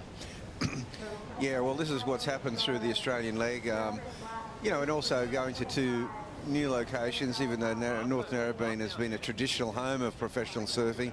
It's been 20 years. It's certainly been a long time since we returned to the Northern Beaches for the CT format. So you can safely say that nobody of this generation, nobody in the 34 have competed at either Merriweather or North Narrabeen in their careers, except for some of the Aussies in their junior days. 11:15 on the clock. Oh, what a special heat that's still underway. Dimity, these are the kind of heats you don't want to put a time on. They're so fun to watch. How lucky are we that we get to see this matchup? Italo versus Mick once again, and the whole beach, the energy is amazing. Every time either one of these guys takes off, they're just cheering. Hey Stace, how's the energy from where you are? The energy's pretty good. I reckon it might go a bit nuts if Mick can slam it here, which unfortunately he can't, but absolutely the matchup of the round. Every day, the crowd's been really big, really early. Mick was getting applause at 5:45 in the dark the last couple of mornings, so to have a heat of an afternoon down here, Sunday, the beach is packed, everyone's having a pretty good time. Well, Stace, it's not every day you get to see such a decorated champion come back to the playing field at the top stage. I know it's got to be emotional for you as well, growing up on the Gold Coast yourself. Yeah, it's kind of funny. I can barely talk to him when we've got to do interviews. It's kind of surreal, if I'm honest, but Mick's such a champion, and obviously Italo is basically taking the torch from where Mick left off. Italo's been looking super professional, really focused, putting all of his energy into his performances, and it's really showing. I'm sure Mick would love to really put Italo to the sword, but I think at the same time he'd be proud to see how Italo's performing and the way he's conducting his business. Thank you, Stace. Mick Fanning deciding to take this wild card to come out of his retirement. You know, it's not like, okay, he wants to compete full-time, but the idea to kind of feel it again. And originally it was all about returning to Bells. It was about returning to J-Bay. And then when things changed last year, he was like, well, I still want to feel it. And he didn't have gigantic goals on what he needed to do with this wild card. He wanted to get back in that arena and see how he'd prep and switch it all on. And I really think he enjoyed the process. Well, he's really enjoying the process. In fact, he's made this heat real because that 5-5 has put Mick Fanning back in the frame. Interestingly, to start this heat, I think there was so much respect that they were separated. Italo was down the beach. He obviously got those 2 6-5s. Now that Mick has actually challenged, he's laid down a challenge. He's in the heat. He needs a 7-5, well within his range. Look where Italo is. Pole position with priority, not letting Mick out of his sight. Italo moving closer. Fanning trying to find some space. Fanning coming from the old school where he'd let his competitors paddle around him. It didn't matter. He'd always just answer back with so much flair and force. Always had a very clear game plan. Oh, and let the games begin, Joe. Now we are seeing a real man-on-man clash here. They are together.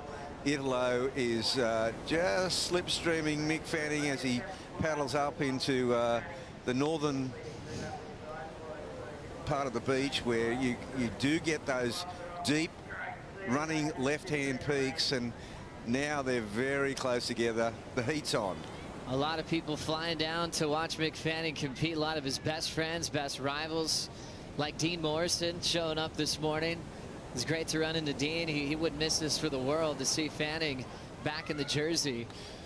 And, you know, the classic thing, Dean, I just saw him before. He's got his son Ike with him, and he's enjoying Sydney so much. He said, I'm going to stay. They were going to go home tonight. He said, we're going to stay. We're going to go to the zoo. We're going to do all these things.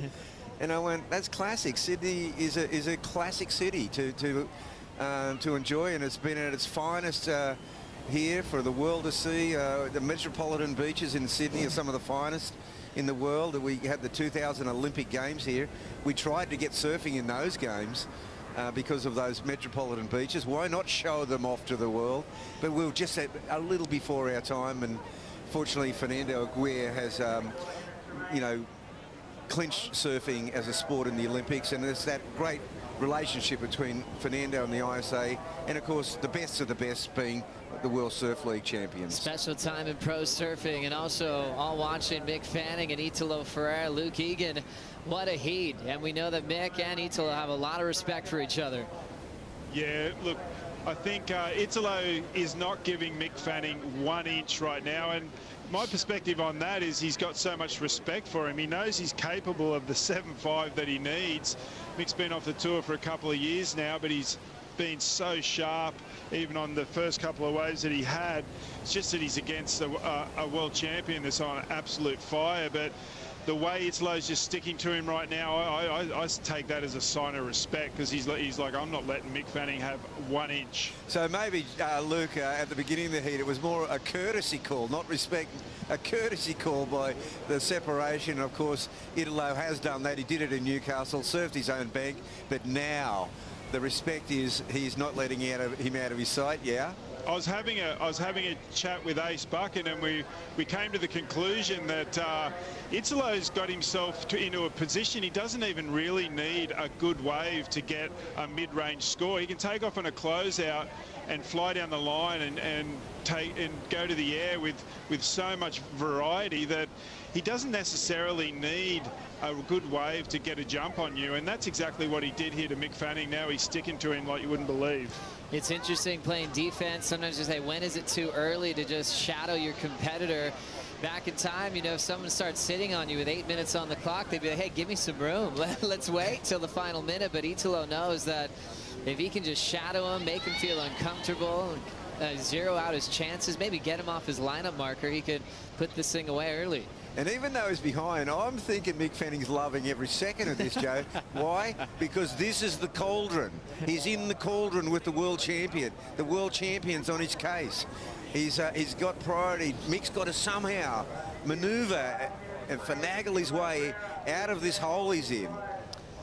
4:55 on the clock. Fanning hoping for just another shot. He said he's been so happy to share this with his family, with Bree, and also with his son Xander, getting to see him compete, as he's competed for such a long time, but they get to see it firsthand here. We're talking about all the wins, 22 wins in his career. He said one of the heat wins he's most proud of was the 3-man round 4 heat at Pipeline, where he beat Kelly and John in a world title race. All the pressure in the world on his shoulders. Now the big question is, how does Mick Fanning sell a dud wave to Italo Ferreira, who absolutely doesn't need one? And it's interesting because all that Mick really needs to help him out is Mother Nature. Just send a set. Italo's got to decide with priority, and things going towards Ferreira's favor, that things aren't really materializing. So Mick's just dancing around trying to find room. As soon as there's a multiple wave set, Italo's got to pull the trigger. Well, when there's a multiple wave set, then we'll see Mick Fanning, and we'll see those competitive juices come to the fore. Mick started with a lot of wild cards, even had one in France, lost to Snake. Jake Patterson in round 2 before he became one of the most successful surfers in Hossegor, with a lot of event wins and beach breaks, even at Super Tubos in Portugal. The man's done it all. He's been in situations where he's had to pull off a miracle in the dying seconds. And he's been so reliable. Talk about the 3 titles, but he also had other seasons, runner-up in the world 2 times. 11 seasons in the top 5, 9 of those in the top 3 in the world. Amazing. And I mean, we're seeing serious, like, holding someone in check here, because you see it throughout the heats where you see a bit of a paddle, and after a while they don't keep dogging him. But look at this Italo, and he's going to get right in his face, and he's taking this wave. So Italo will take this wave. Mick's going, thank goodness, I have priority in a little space. Ferreira is going to try to throw up a miracle punt. That one's going to slow him down. So now 2:40 to go. Fanning needs a 7.5 to move on. Well, he's going to have priority. Italo Ferreira did not improve his position. Mick needs a bomb. He needs a bomb coming through. His body English says he's not seeing anything out there coming, but 2 minutes 20 seconds, something could pop up, Joe. Certainly, especially for Mick. He's got a special relationship with the ocean.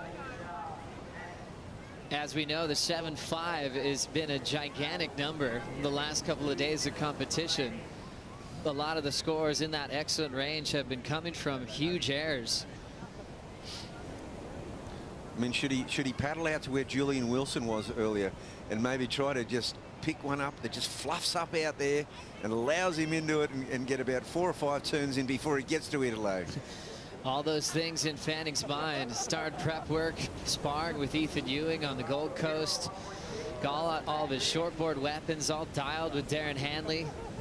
Well prepared with his mind. Even called his old coach, Phil McNamara, for the training to lead up into this wild card opportunity.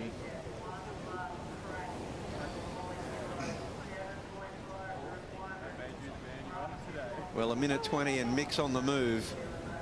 So the 3-time world champion now on a desperate hunt for a wave that will give him the scoring opportunity to take down the reigning world champion.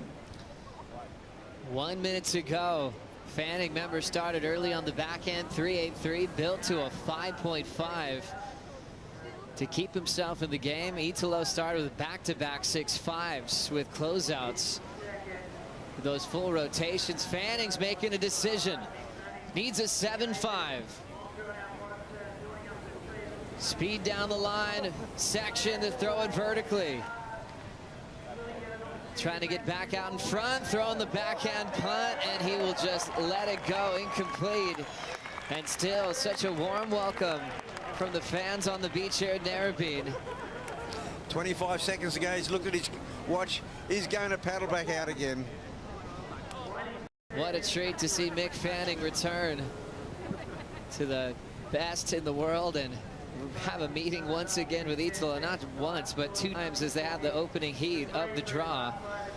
We will close this one out and be so grateful that Mick came back with this wild card opportunity. Absolute world class as an athlete, world class as a human being. One of those guys that made an impact on pro surfing for the better, and a guy that motivated Italo Ferreira maybe more than anybody on tour.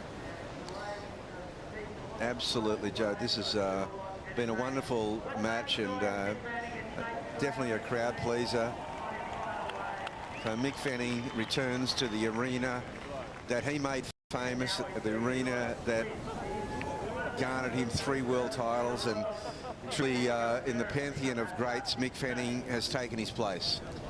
Certainly has. Italo Ferreira gets the win to move on into the round of 16 as they'll ride in together and survive the backwash.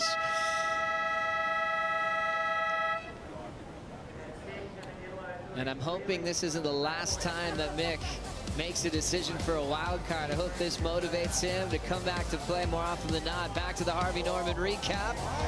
Things got started quickly. Board change, 5.6 epoxy. Great decision. Back-to-back 6.5s for Italo. Yeah, this was Italo at his best. And then after he got those 6.5s, Fanning got himself in the mix. Showed that power. Gave himself a fighting shot. After this wave, he was chasing down to 7.5. That's right. Now, guess one thing, Joe, if you look at it, if Mick Fanning were to accept another wildcard invitation to an event this year, he wouldn't meet Italo Ferreira because he'd have these seeding points which would put him ahead of any wildcard. I like where your head's at, Bugs.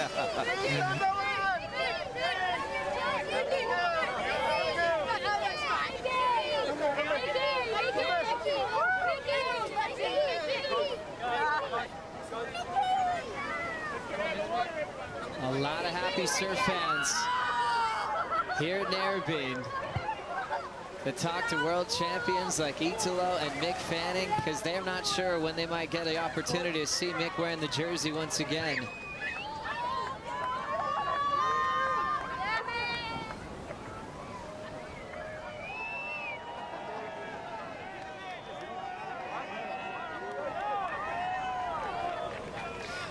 You know, even the way that Italo's walking up the beach, it says respect. You know, he's not punching the air. He's actually being, you know, quite humble and, you know, kind of private in some respects. And I think that might be Mick Fanning, who's been absolutely mobbed and can't move. And Italo played defense early on Fanning. And I like that we call that respect as well, knowing what Fanning's capable of to turn heats.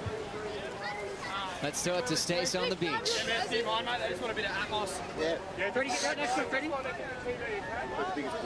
You'll be right, mate. You still look pretty handsome.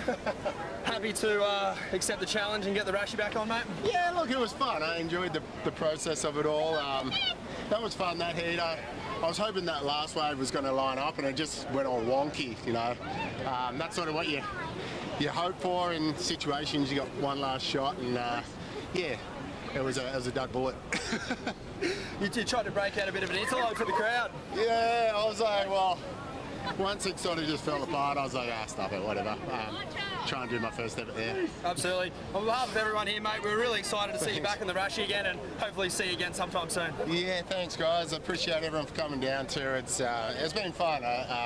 You know, to show my family and that. It's been special. So, yeah, thanks for everyone for welcoming me. Awesome. Anytime. Cheers. You're always welcome back.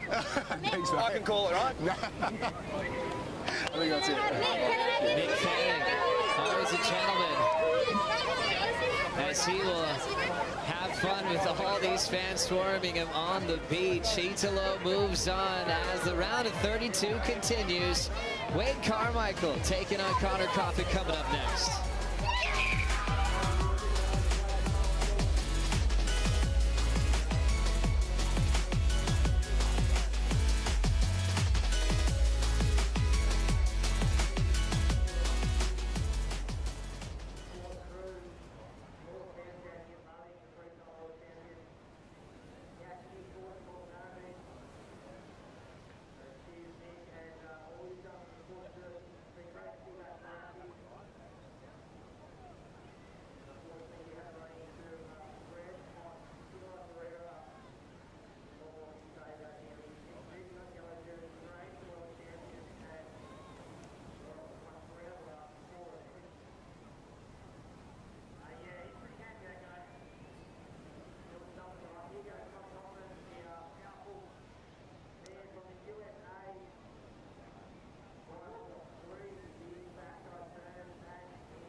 Yeah, I think there's like an energy here. You can I see think it. you can When you're feel up at the house looking out on the city, Yeah. it's all this is shimmering. It's kind of gnarly.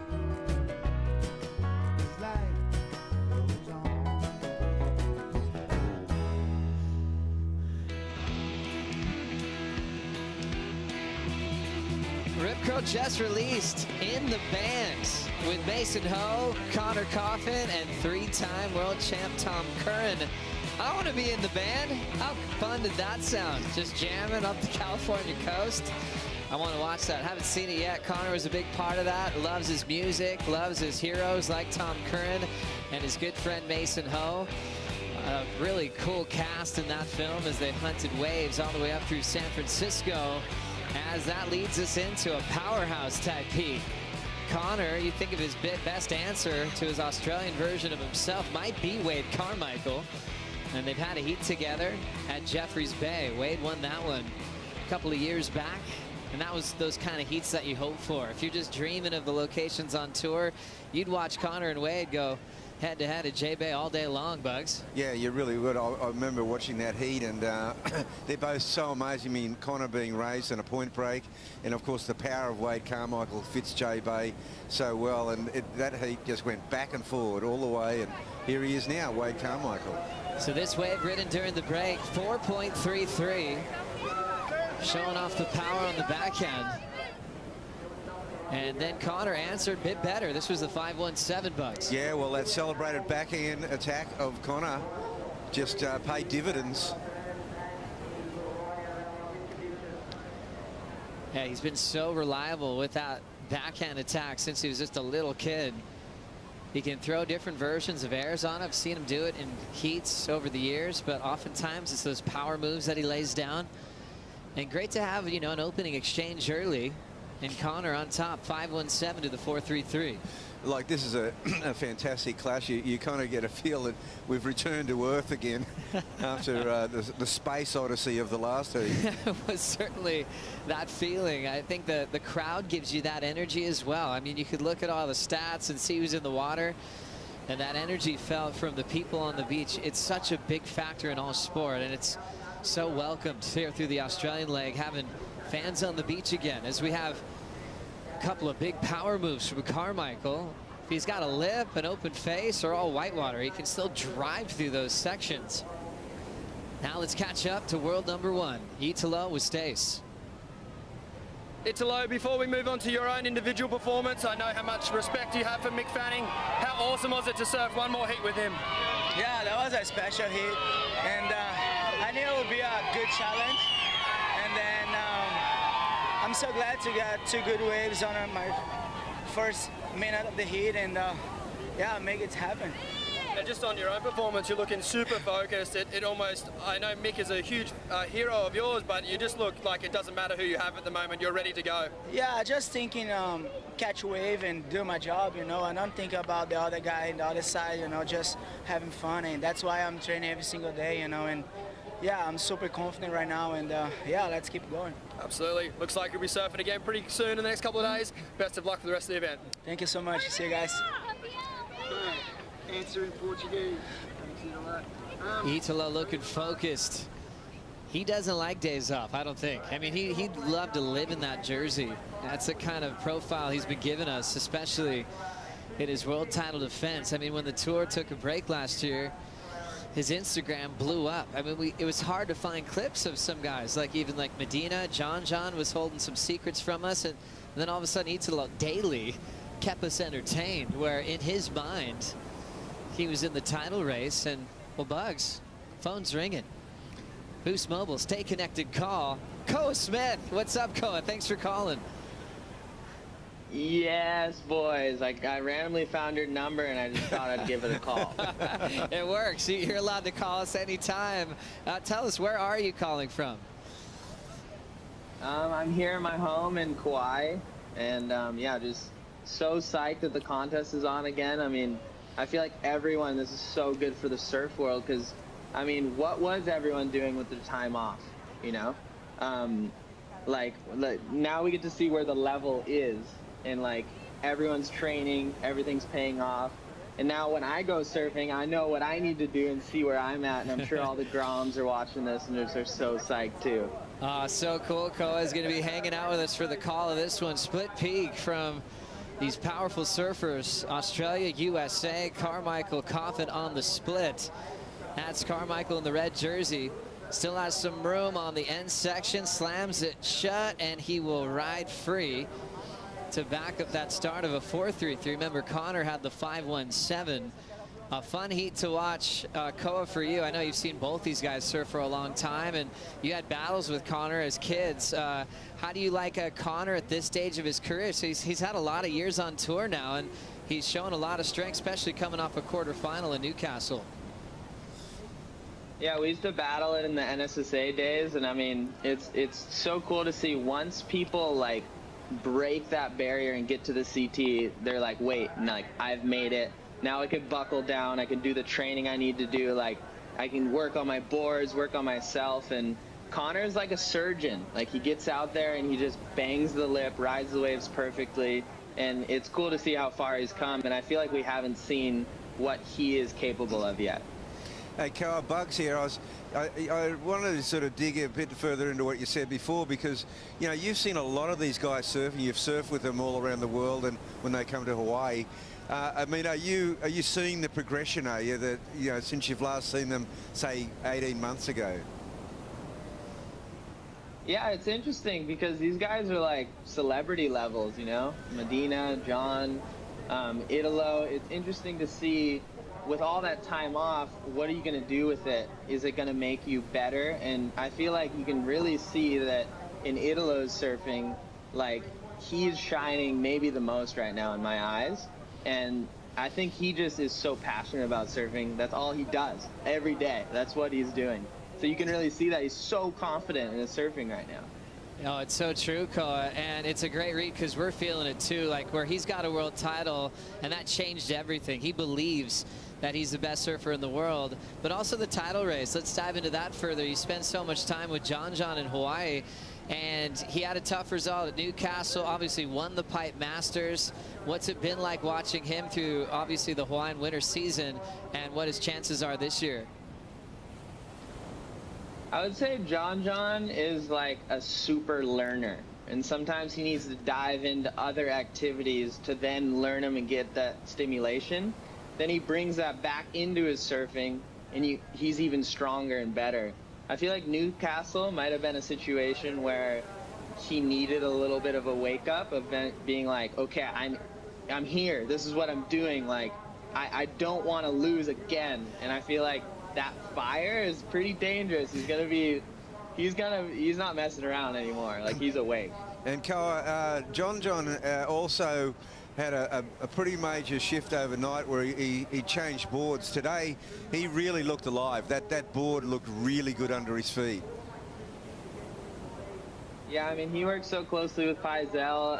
I hear him sometimes, like, give feedback, and I'm like, how can you even feel that? Like, what are you talking about?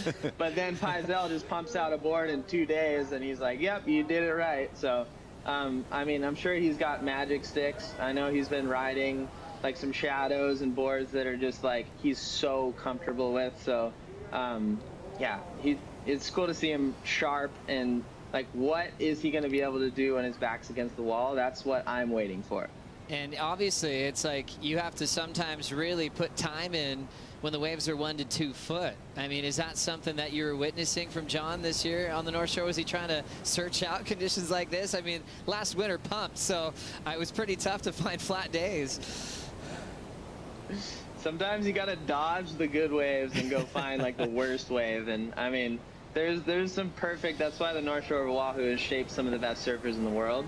Because there are those bad waves out there too, and this is when the work comes into play, right? This is when, oh no, I don't want to surf. It's like, no, I'm out there, I'm still trying my equipment, I'm still running heats, and learning, watching my footage, getting back out there and improving. Yeah, so he was out there a lot at bouncy Aukai. I was like, what are you doing out there? Well, that's the same. It would happen. John arrived at Snapper just after a classic swell, and Kira was good and all that. And I said, man, it was like, why didn't you come last week? He said, no, this is what we came for. We came for when it's 2 foot and kind of crappy. And I went, oh my God, that's different. You flew all the way here for that? Not your normal desire to get on a plane and look for bad waves. Yeah, it's cool to see how he keeps himself stimulated. I mean, we'll run heats together, and he'll be like, all right, like, here's the game. Like, we're not allowed to do any airs or major maneuvers. We just have to do, like, weave a score together and then see how we do there. So he's always playing games with himself and making sure he's ready in any situation. Really cool to have those challenges and good insight, Koa, what happens in the lead up to these big events. A lot of changes this year on the fly to make this season possible, but the biggest change is how we're crowning a world champion, chasing down the final 5 at the Rip Curl WSL Finals one day at Lower Trestles. Koa, what was your first reaction hearing about this format change? I think it's cool. I mean, it's just applying as much pressure to the best surfers in the world, and whoever performs the best is going to be the world champion. I think they would all agree that whoever comes out that day deserves it. And Carl, Joe and I we're kind of on the same page as, you know, we separately came up with our 5. We came up with 3. We came up with our big 3, which was Italo, which was John, which was Gabriel Medina. And I mean, you know, we can't decide on the rest. I mean, it's wide open. I mean, have you given any thought to who you think could make the 5? Gosh, I mean, below that 3, there's so many people. I mean, Philippe, of course, and I mean, Griffin Colapinto, once he starts like gaining his confidence and his groove, I feel like he's going to be really, really hard to beat. So, and especially at his home break, if he can just get there, like, that's going to be crazy. Also, I hope Kolohe heals up. I mean, those waves raised him, and yeah, speedy recovery to him. Yeah, it's a bummer we're not having Kolohe and Kelly Slater with us to, you know, because I kind of feel like the 34, we've had to wait a whole year to see them, but it's the strongest 34 I think in the history of the sport, like by far. Oh yeah, it's so cool to see. Like, I mean, and there's some Groms out there right now that should be on tour, and they're just waiting for their opportunities. So I'm so excited for the QS events to start kicking off. I feel like the next breed of surfers is gonna be like a little crazy. You're like, what? You're like 14 and you can do that already? Like, what's going on? What are you eating? It's so true. I mean, regionally here in Australia, I'm seeing kids on my way. Who's that guy? Who's that guy? I mean, what about the North Shore? I mean, from Luke Swanson, I mean, even older than him, Baron Mamiya and his crew. There's so many young guys that are knocking on the door and ready to compete at this level. Who else are you seeing coming from Hawaii? I feel like Eli Hanneman, it's just a matter of time before he gets on tour. I mean, a couple heats go his way, and he's going to get that tour confidence and be really hard to beat. I mean, he's like on Italo level, I believe, where he trains and just like he's all he thinks about. He's surfing every day, no matter what, rain or shine. And then he launches these video parts of the cream of the crop footage, and you're like, what? Like, how are you doing that? He's just got it down, you know? But Baron as well, like, it's just a matter of time for him. I mean, he has like the big wave game too, where he's so confident out of pipe. He's one of the best guys out there, but then he's doing John level airs and power hacks. So how do you beat that? Such a good call. Koa, we're loving the conversation. We're going to take a quick break, but stay on the line on this Boost Mobile Stay Connected call. We'll be back with Koa Smith as Wade Carmichael is still leading over Connor Coffin. We'll be right back after this.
Welcome back to the Rip Curl Narrabeen Classic presented by Corona. I am here in the Red Bull Athlete Zone with none other than Mr. Matthew Bemrose. What do you got, mate? What do you got for me? You got Robbo coming up in the next heat. What are you seeing out there? I mean, there's opportunities. There's definitely a lot of opportunities out there, and I mean, I'm not going to give away too many secrets, but look, there's opportunities, and for a guy like Jack, you know, he just needs to go surf. We saw what he does when he starts getting on the waves with opportunities, and he'll make them count. I think you've done an absolutely wonderful job with Jack developing him in these conditions, but more importantly, who's the heaviest, baddest local at this break, Bemmy? Who do you avoid? Oh, you're a guy called Chicken Boy. He's a guy commenting up there. He's one of the scariest guys. He's known for his bad breath, actually. Thanks for those insights, Bemmy. Good luck. Cheers. Oh, my goodness. Talk about opportunities. It's always a good opportunity to catch up to Mr. Matty Bemrose. And, you know, as soon as he starts talking, Rabbit, I can't take him seriously because he's always a practical joker, as he was teasing Chris Henniver, a local boy here at Narrabeen, Laura's brother, who's doing the live beach commentary. But Bemmy's an unreal surfer, an amazing coach in the corner, Jack Robinson, as Jack prepares for Jeremy Flores. No, it's classic because Bemmy could have gone anywhere with that. I mean, Narrabeen does have a lot of crusty old guys, but they're getting a bit long on the tooth now. 7:15, the powerhouse heat of Carmichael and Connor Coffin continues. Wade 5.10, Connor's best 5.17, and then it's compared to 4s and 3s. So hard to separate these two at the moment. Connor needs a 4.26 to catch up to the total out in front. As we're still on the line on our Boost Mobile Stay Connected call with Koa Smith. Koa, interesting the amount of pressure that can really boil down to a heat when you're not getting waves. You know, there's been a lot of lulls out here, and gosh, you've been in a lot of heats in your life. You know exactly how they're feeling right now. Yeah, this is what you train for right here. This pressure. You just, you know, you start talking to the ocean, like, come on, like, I feel like you should give me a wave, you know, like work on your magic.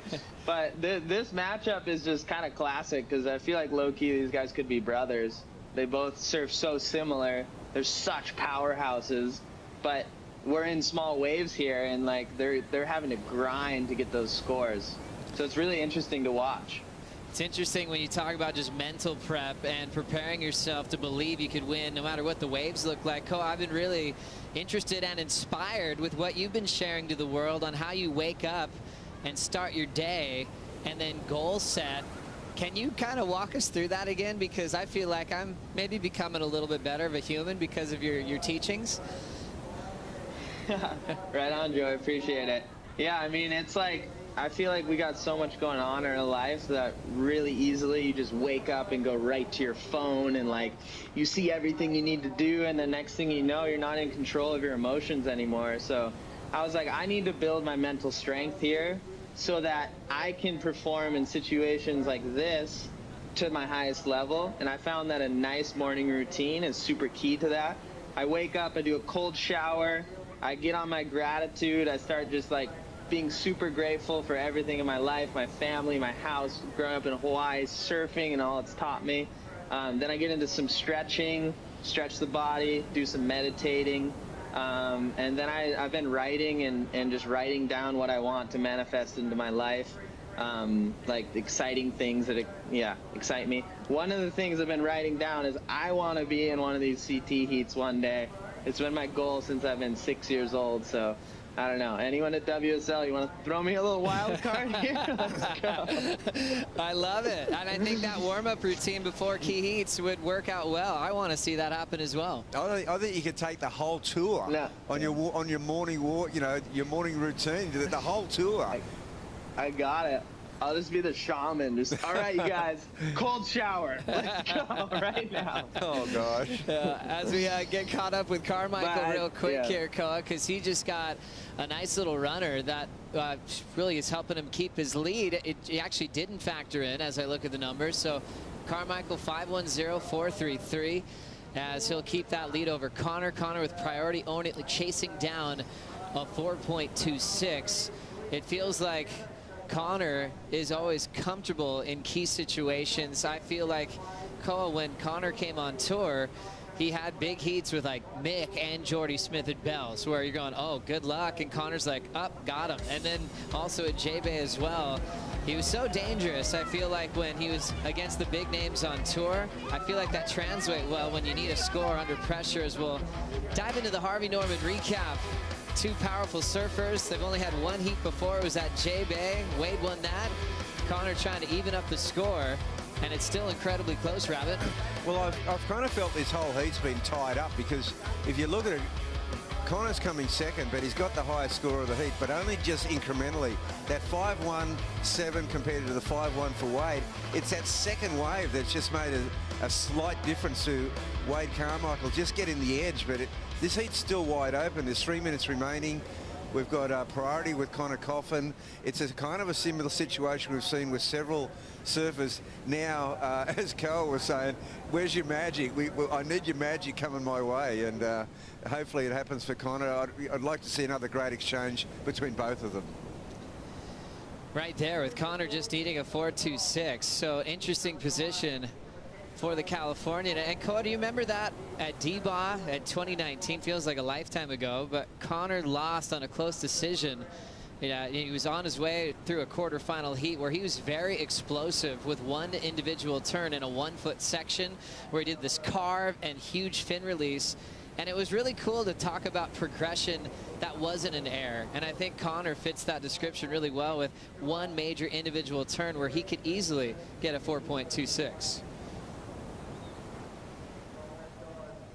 Yeah, he's got that Dane Reynolds explosive vibe where he just does one turn and you're just like, what was that? And spray is just exploding. It looks like a volcano went off. And like, you have to give that a big score, even though it's not an air. That's like progressive, just power surfing. And I feel like Connor is the type of person that has the magic. And he's very, very mentally strong. So I can imagine out there, he feels very confident right now. It's also just speaks to his heat previous up at Newcastle, or his event previous, I should say, against Toledo, where he sat out the back, didn't catch too many waves, and he got one major turn out the back on a set in the 6 range that had Felipe under pressure. And that's a scenario where you're looking at Toledo in conditions like that going, wow, he's going to be favored. But Connor always answers with one big major move that keeps him in the conversation. Yeah, well, he's really having a very close look now, because he's just moving slightly into position. Hopefully he sees something in the last minute of the heat that will progress him through this most important round. Down to Looks 45 like there's some bumps seconds. coming in. Yeah. That's right. A couple little lumps on the horizon. We'll see if this turns into anything. Connor does have priority. It's going to be decision time soon. What do you think he's saying right now? He might be singing. Just staying calm. Uh-oh, it looks like he's going to spin on this one. Connor. Oh. Doesn't 25 have seconds, you have to go. He's got to go. Got to go. Here comes Connor. First turn. Nice power hack there. Boom. He's got to stay on his feet. Second turn, a tight jam. Third one on the inside corner, and he shuts it down. Connor only needing a 4.26. First reaction, Koa Smith. Maybe, huh? All right, so that's what I wanted to know, Koa. Are you turning the heat with that one? I think he's turning the heat. I think, I look at him. He knows it too. It's like, I think I did it. Thank you. I think I did it. He's turning into a version of an Iceman. Connor is got nerves of steel. He doesn't panic under pressure. Oh, yeah. Almost let the clock run out and still belted that thing to pieces. Let's take another look here, Bugs. I know, we're so busy just going, is he going to do it? That turn's really good. And then he just gets a little bit more out of this. It's sort of right there. You couldn't say for sure. That's a close one. It's exactly. It's a nail biter. That's a super close one. The USA versus Australia, powerful regular footers, incredible athletes on tour, and you love when these heats come down to the final wave. Carmichael definitely feeling the pressure of the finish of this heat. and the crowd's already surrounding them. Judges still not putting it in, and Koa, whenever that takes a while, you know it's an incredibly close call for the decider there. Yeah, I mean, as Connor, you'd have to feel pretty good right now, even just having that chance and like doing all you can on the wave and then finishing it. You're like, I've done all I can. And he does it. Koa, you nailed it. Connor Coffin, 4.43, gets it on the buzzer to eliminate Wade Carmichael. Now it's one apiece between these two as Coffin moves on once again into the round of 16. Koa, wow, we've been missing you, so thanks so much for calling. Let's do this again. Right on, you guys. I got your number. I'll FaceTime you again soon. Thanks. So awesome. One of the most barreled humans in the world. Let's now catch up on the beach with Stace. Connor, let's hear it. Oh, I'm so stoked. Just since I've surfed like 20 heats like that, I feel like in the last 2 events, like so close, coming right down to the end, and just feels so good when you get that opportunity. And I don't know, that wave popped up out of nowhere, and I was like, I gotta go. And it just like, it's funny out there, like sometimes you get a bigger wave, it goes weird, and then sometimes that small one just kind of grows. And yeah, that second turn, I really tried to stick it and get the fins out a little bit. And I was stoked I got rewarded. Certainly the money turn on that wave. It's been no secret the judges have been making the men and women work really hard for their scores. 4 today, it's not a big number, but actually today is kind of a big score. What was your honest gut feeling? Well, I was kind of comparing in my head to my 3.87, and what I think I've been falling into in a lot of my heats is like getting busy, like with a lot of turns. So tried to really slow down on that last wave and have like 2 bigger moments. So I thought it was better than the 3.8, just didn't know how much better. Certainly was. Well done. Thank you. Well done to Connor Coffin. Survives the close one against Carmichael as the round of 32 continues. Flores has Jack Robinson. We'll bring in Ronnie and Rich for the call right after this.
Welcome back to the Rip Curl Narrabeen Classic, presented by Corona.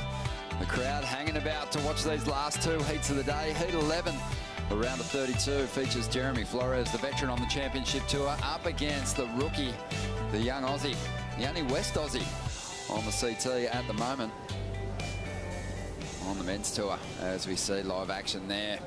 Jack Robinson falling early, Jeremy Flores already with a score on the board. We'll get a look at that shortly. But Jack has been looking really sharp. Had a great performance in the seeding round. put together a couple of decent waves. Ronnie Blakey with Richie Lovett. How do you see this heat playing out, Rich? What are the strengths for Jack Robinson, where he can find an edge over Jeremy Flores, who found some fire earlier today? Well, as we have a look at Jeremy's replay here, and just finding one of these little alley rights, Jeremy just slicing off the top, goes for the big layback and regains. And well, Jeremy's he's got that forehand slice, which has served him well over the many years on the tour. And Jack Robinson, well, for me, his strength is his forehand, and we saw him yesterday do a couple of big air rotations, and even finding a little tube ride, but possibility of that this afternoon is pretty damn slim, actually, with the onshore breeze that's blowing up here. But Jack, you know, his backside attack is a little unsure. There's a question mark behind it at the moment, so I think he's really going to be looking for those right-handers, and he's positioned himself down towards the southern end of the contest area, perhaps looking for those little running rights where he can take to the air. And I think that's where he's going to have the edge over Jeremy. Jeremy will stick to the face and do all that slicing and dicing, get the rail work on display.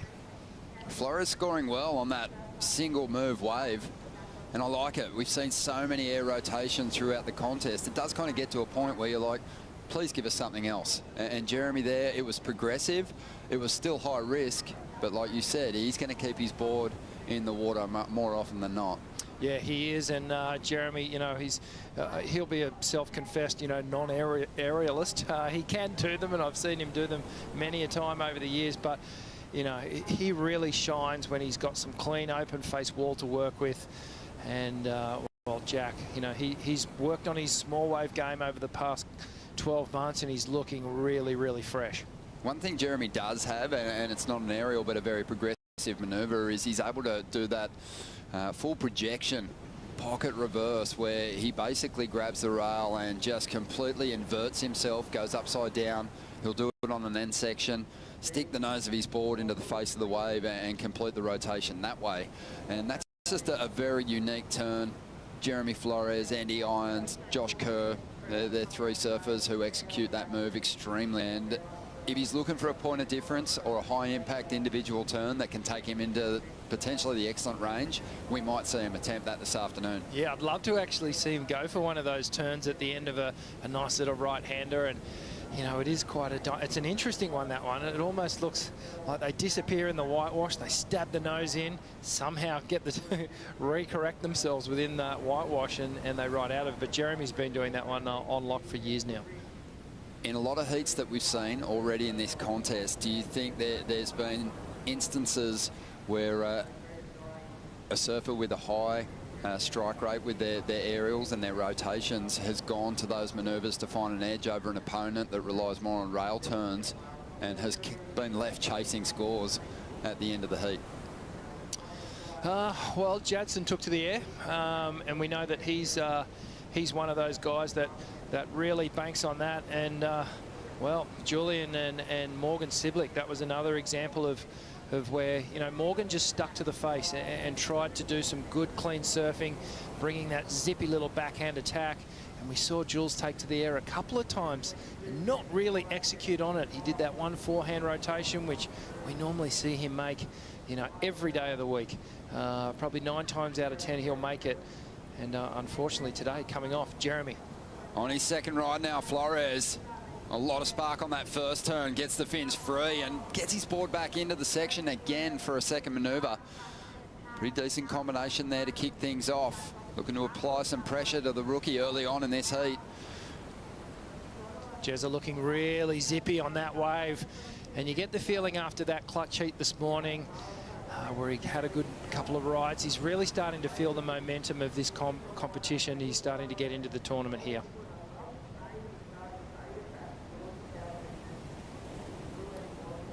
Here we go, Jeremy, and watch this, just fades, repositions, sets himself up for that first turn, a nice little foam rebound, but he made it look really cool because he drifted the fins, and then the second one, a critical up into the lip turn. You can see just drifted it, gets the fins locked in again, and then powers off the bottom for that second hit. It's a nice little backup wave for Jeremy. Had a fantastic year in 2019, Flores. Got himself to 10th on the ratings. the big victory in France in front of just a throbbing hometown crowd, and then also made the final at Karamas. I loved his performance in Bali against Kanoa Igarashi. That was such a close final. Igarashi was surgical in his approach out there, really not putting a foot wrong. Jeremy Flores a little more raw, and in some people's opinion, a little more committed to some of the major turns that he laid down. It could have gone either way. Yeah, I think people actually just forget how versatile Jeremy really is. Jack up and riding. Well, this is what Jack's been waiting for, a big opportunity to take to the air, but that is a high impact landing zone, and he's unsuccessful on this occasion. Yeah, well, he just got completely detonated as he tried to find the landing on that one. Basically landing right in the trough where so much explosion and power happens when the wave breaks, and really had no chance of riding out of that. Got plenty of speed, got the stance, widened those legs. And you see, got the grab, but just basically tried to land in the trough. Brad Gerlach was in here talking earlier. He said that to reduce the impact on that landing, you actually want to project out a little bit more. Get yourself coming down on that impacting water as it makes its way back up. Find that little soft landing zone. Yeah, exactly. And, you know, looking for the pillow, as we described it earlier today. But, you know, the guys that have done it well is Italo and again, Jadson Andre, for me, have been the two guys today that have done their airs nice, and they've projected out into the safe zone. Jeremy. Well, Flores, a good start to this heat, a 3.67 for a single manoeuvre. If he could have comboed that up with something, it probably would have matched his second score, which came through at a 5.67. And the rookie on the back foot early on. Easy to forget just how young Jack Robinson is. In his early 20s now, but we've been watching him for so long now. Surfed in his first championship tour event at 15 years of age. That was over in Bali at Karamas. Remember him coming up against Kelly Slater in the second round.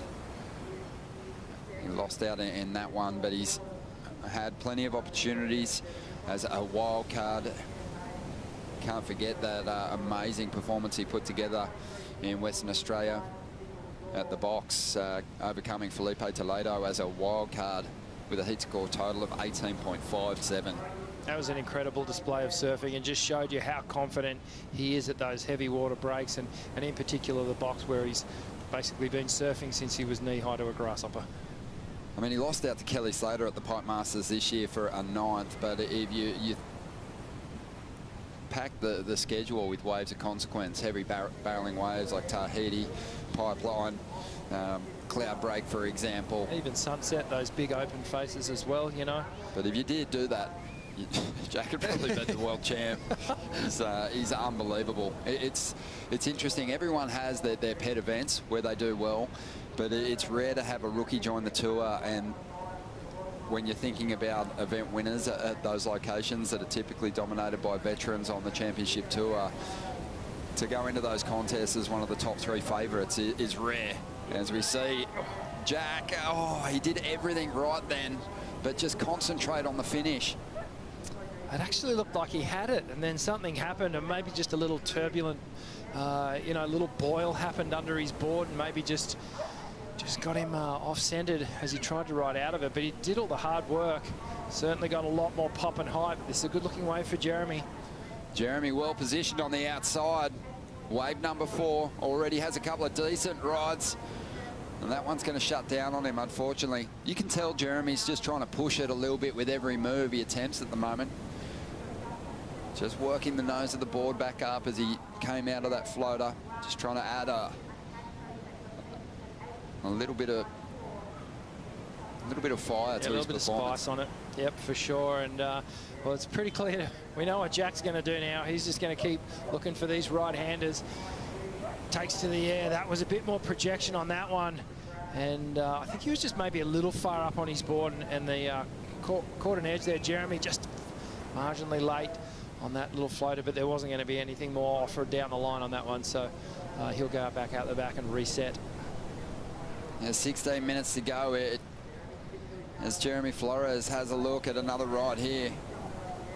Last wave didn't factor in, and nor will this one, but Jack Robinson so close to him, and he just stomping that big air just now. Just couldn't get the completion. High, and I mean, the tide's coming in again, and this backwash is starting to wreak havoc. You can just tell the boys are, you know, they're trying to time it perfectly, but it makes it so hard with this bump. And yeah, so it's going to be interesting. Hopefully Jack can pull one of those off, because they're pretty exciting moves. Definitely are. And yeah, technique wise, he did everything right on that last attempt. It just felt like Rich, he wanted to show the judges that he'd really stomped that maneuver. He stood up, bolt upright really quickly. Potentially could have stayed a little low in riding out of this turn. Let's have another look at it. Yeah, so he got plenty of speed, and the stance widened. Geez, he had a perfect little launch pad there. You can see the back foot connects right on the, just before the tail pad there, gets the full rotation. And at this point here, you think, okay, he's got this. But the nose of his board just ankle tapped, and maybe just needed a bit more. Now looking at it in slow mo, needed a bit more pressure on the back foot, and potentially could have ridden out of that one. Yeah, lost the opportunity to put up a solid number there. We saw Flores bank a 3.67 for one turn. He didn't go to the air. So Jack had a good chance there, but he's got a nice looking ride here. Solid first turn, drives up into the pocket again. Couple of big hits there, and finishes this one off well. That's going to feel good, because he hadn't done better than a 1.2 on his first 3 rides.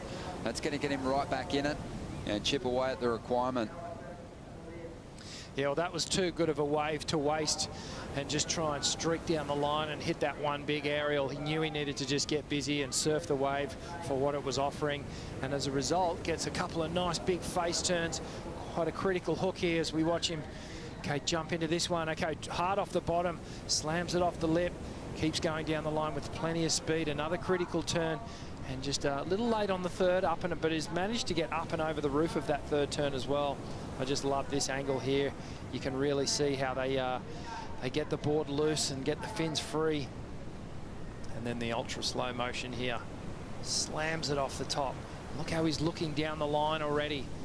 The board straight back under his feet, and again hits it quite vertical. Tight pockety little section.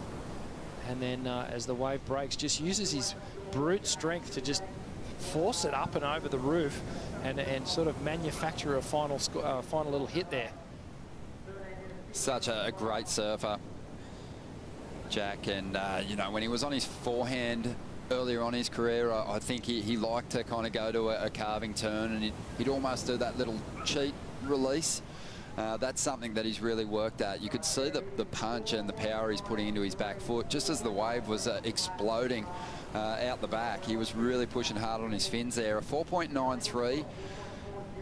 The judge is still asking more of him, but he is back in this heat. The requirement now has been chipped away at, and is half what it was before. Just a 4.42 now is what he needs to get ahead of Jeremy Flores. Looking at these two guys and their strengths, Rich, I was talking about Jack. So rare for a rookie to come on and be pegged as a favourite at locations that are dominated by the likes of Kelly Slater and Gabriel Medina.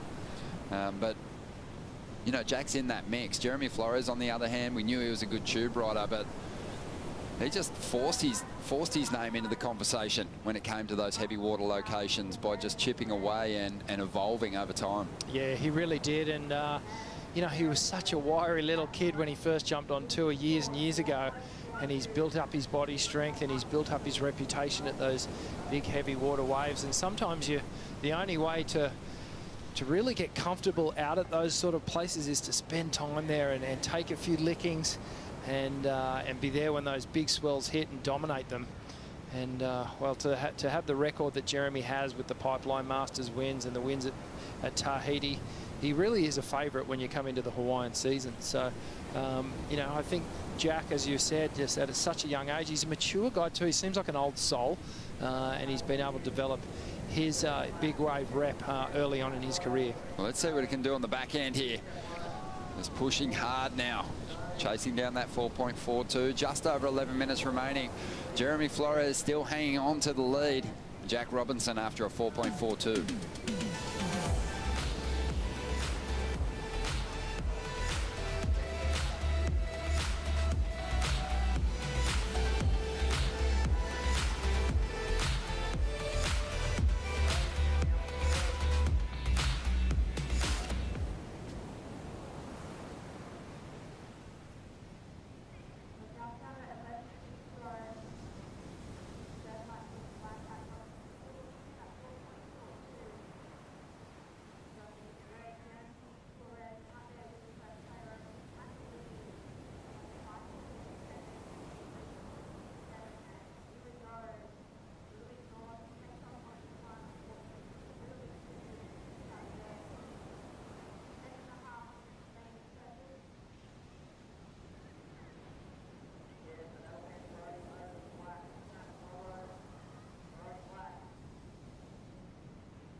The Rip Curl Narrabeen Classic presented by Corona is brought to you by Rip Curl, the ultimate surfing company. By Bonsoy, good, better, Bonsoy, the original and the best, frothin' since 1983. By Bond University, stand out at Australia's #1 university for student experience. By BF Goodrich, the official tire of the Rip Curl Narrabeen Classic. And by Oakberry, there is acai, and there is Oakberry, the official acai of WSL Australia. Heat 11, the round of 32, still rolling. 9.5 minutes on the clock. Jeremy Flores holds on to a lead. But Jack Robinson is coming back at him. Ronnie Blakey with Richie Lovick. Big day, Rich. Lots of heats, and the crowd's been eating up every single second of it. Yeah, they sure have, and the Northern Beaches crowd just coming down here in their thousands over the last few days, just getting a glimpse of all of their favourite surfers, their heroes, and it has been an action-packed day from the very first heat. We've seen some amazing surfing, and well, difficult to put scores on the board though, Ron. The judges are being hypercritical in these last couple of events, and I think they're just pushing the surfers. They're wanting them to really tap into that progressive nature of surfing, encourage that above the lip stuff. Jack Robinson's had a few cracks at some big airs already in this heat. Hasn't made one stick just yet, but he's been extremely close. That's the danger for Jeremy Flores. Not getting rid of this 3.67, leaving Jack chasing just a 4.42. Jeremy will be aware of it, but he's going to play to his strengths. He's not going to buy into that above the lip surfing. He's going to go for those big combos. Yeah, well, I mean, he got the 5, 6, 7 on that rod up towards the north of the competition zone. So he came back down to where Jack was, and now he's moved back up to the northern area again. So he's just sort of switching his game plan around a little bit during this heat. But I think you're right. I think he just, if he tries to go toe to toe with Jack in an aerial battle, Jack's probably going to get his number, and he's better off just using this last 7.5 minutes to try and find another one of those open face waves where he can really slice and dice.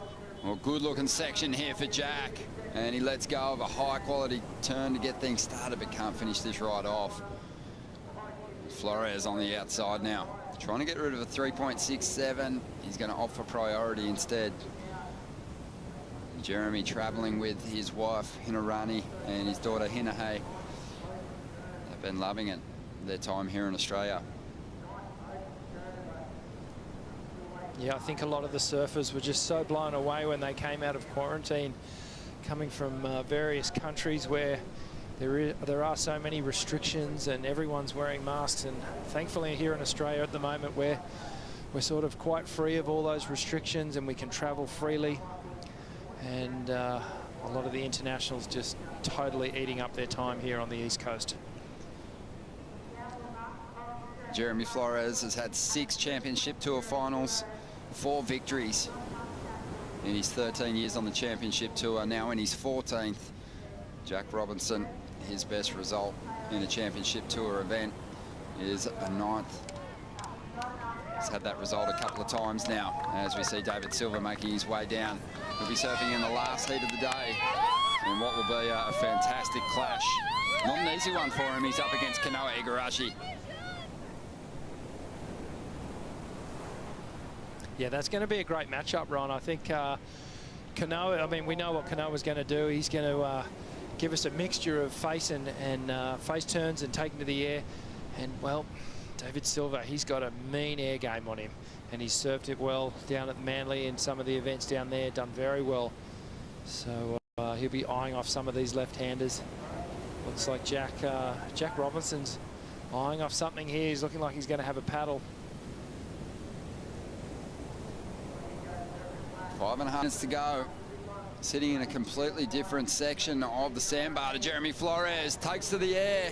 He'll find the landing. And not done with this one. Throws his board up over that white water once again. Those added extras will be appreciated by the panel. But a nice air. Not going to the rotation this time. Yeah, just the straight air there. Going for the grab again, but it's actually quite refreshing to see it mixed up a little bit. We're so used to seeing that front side rotation, the air reverse. It's quite nice when you see someone like the Reef Hazelwood go for a straighter air. Dimity Storching on. Dimity, you need these guys to go to the air so you can get a glimpse of them. You're having to sit pretty far out to avoid the waves. I know, and that was actually so high. It was really cool to see just a perfect straight air, and he actually landed it this time. So that's what he was actually been waiting for the whole heat, and feels good. He must feel good to pull it off. Yeah, definitely. Went for the double grab, just missed it with that leading hand. Typically, the judges want to see that tail a little higher than the nose of the board. I kind of like the look of a bit of a wheelie air sometimes, but you know, it's not the best version of that turn Jack can do, but it was the best score that he's dropped so far. And again, he narrows the requirement just by a small margin, but converting on these opportunities now.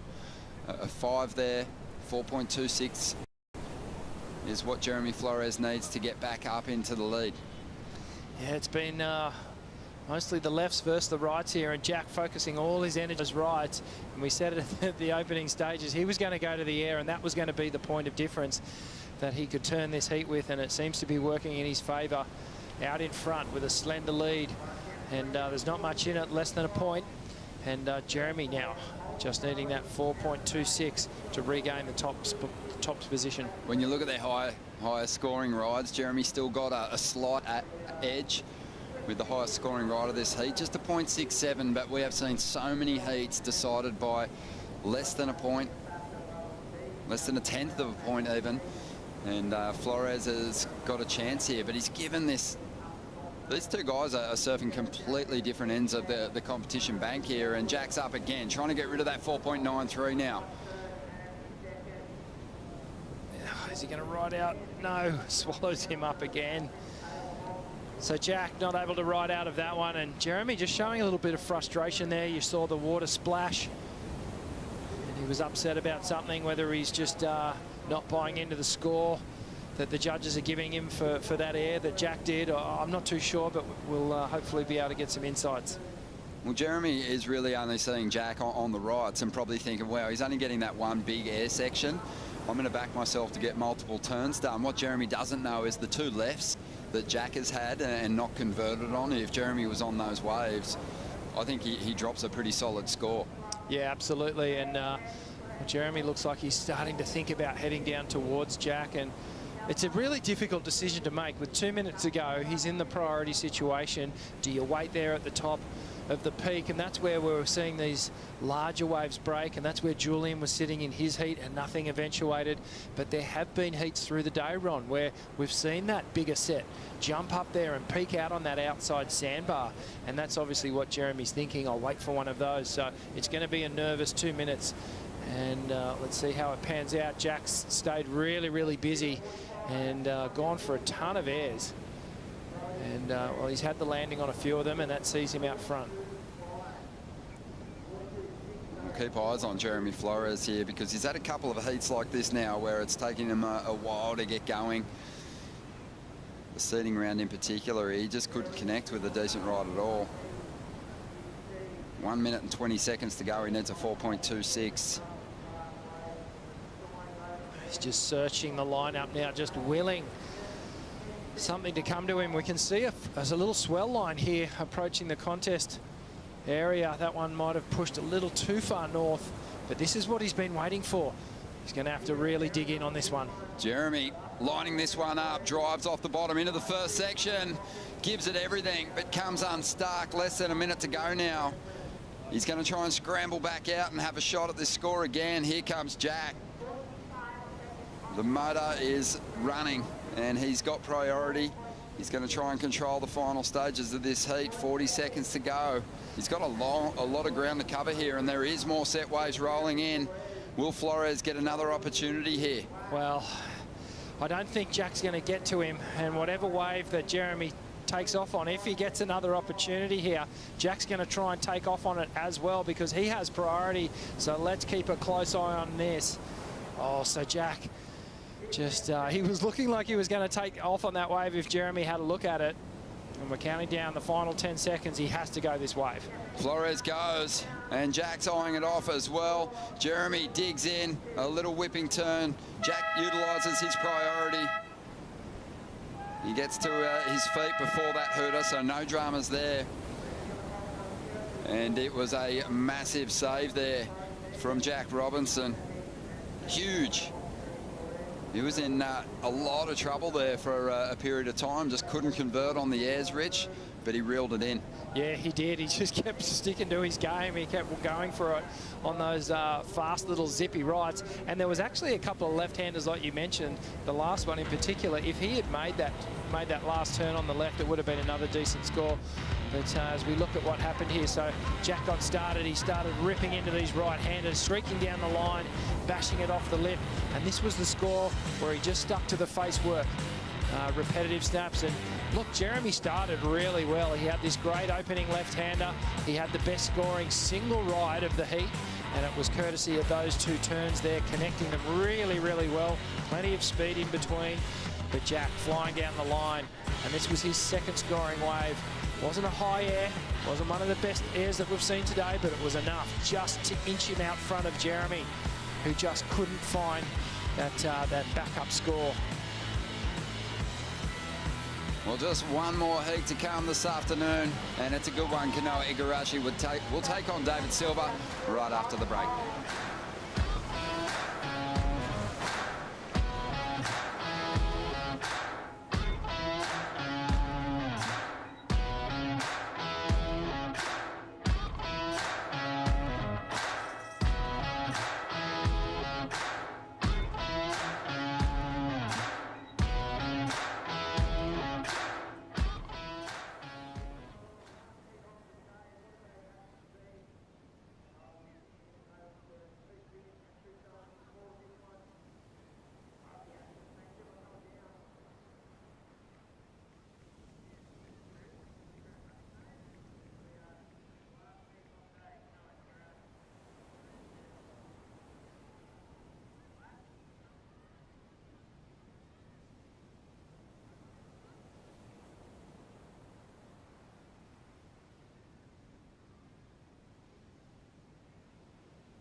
Get the perfect gift for the surfer in your life. Go to worldsurfleague.com to get your official 2021 Championship Tour merchandise.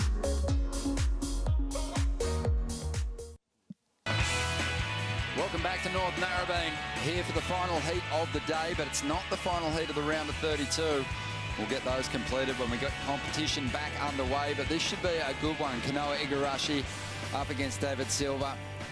Kanoa just such a sharp competitor and can get through a heat without making errors. Keeps his rails very clean, very progressive. David Silva, though, he surfs with a lot of punch. We saw him dropping excellent scores against the world champ up at the last event at Newcastle. A remarkable backhand and a really strong forehand air reverse that he can call on. Ronnie Blakey with Richie Lovett. It's a hard one to pick, Rich. It is a really hard one to pick, and David's going to be the favourite on the left-handers, and he's going to utilise that forehand air that he has, and I think he's really finding his place on the tour overall. He's had a fairly decent result up at Newcastle, and with each heat that he seems to get through, and in his post-heat interviews, he's going, yeah, you know, I'm starting to just have fun and relax, and I find my way through the heats, and you can feel the confidence building in this guy.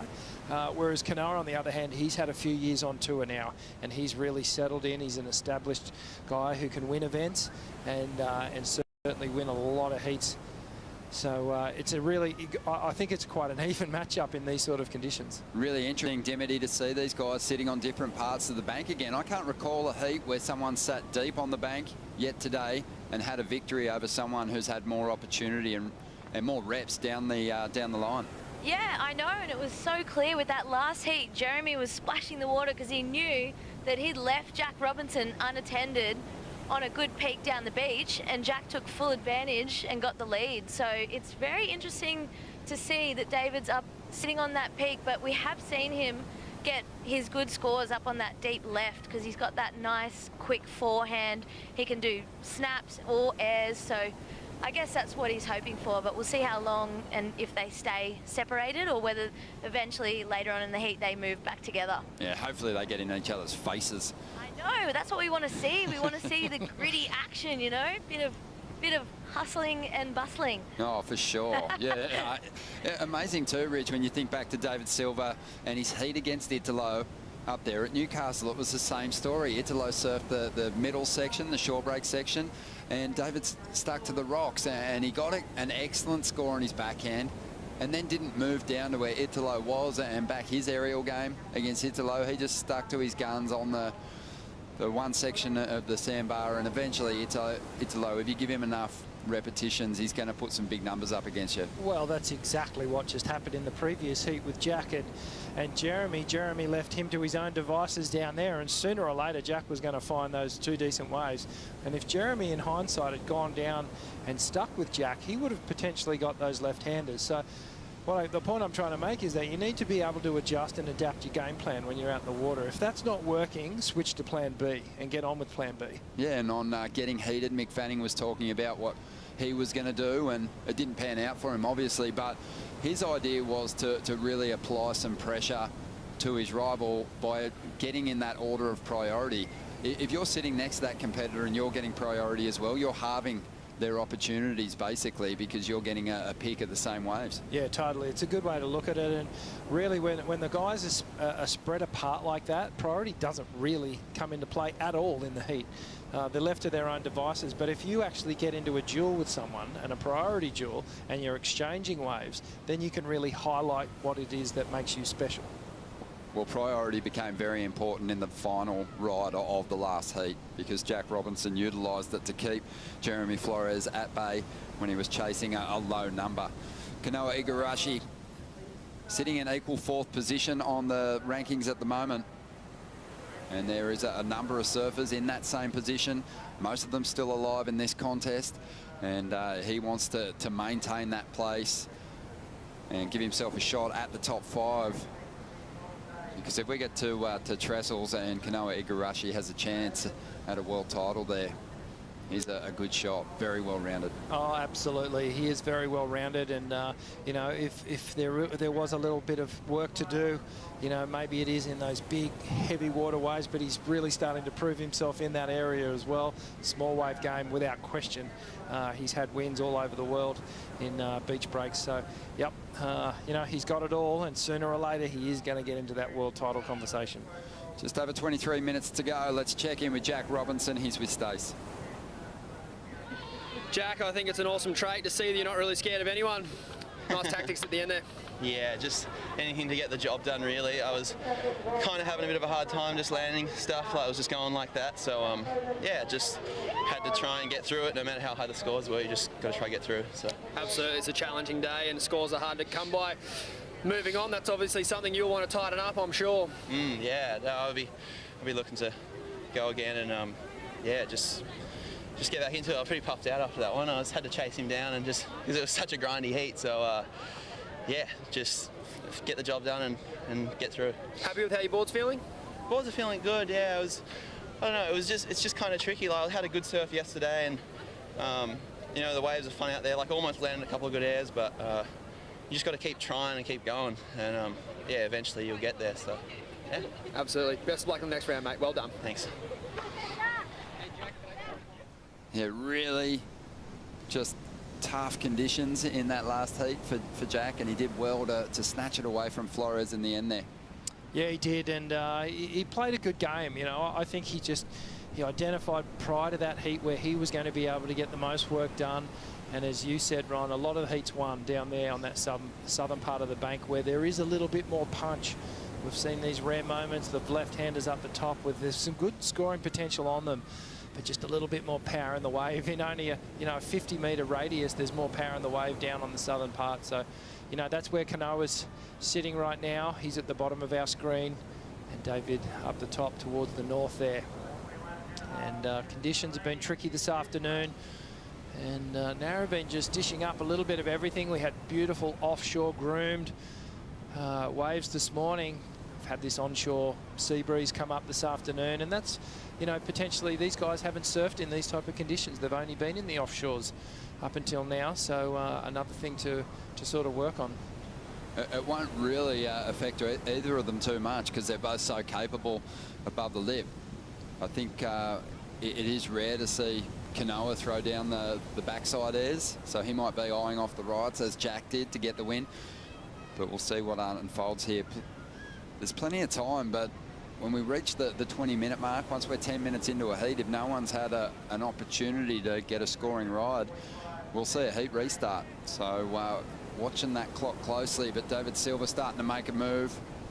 Decent size set rolling through here. No one opting to take this one.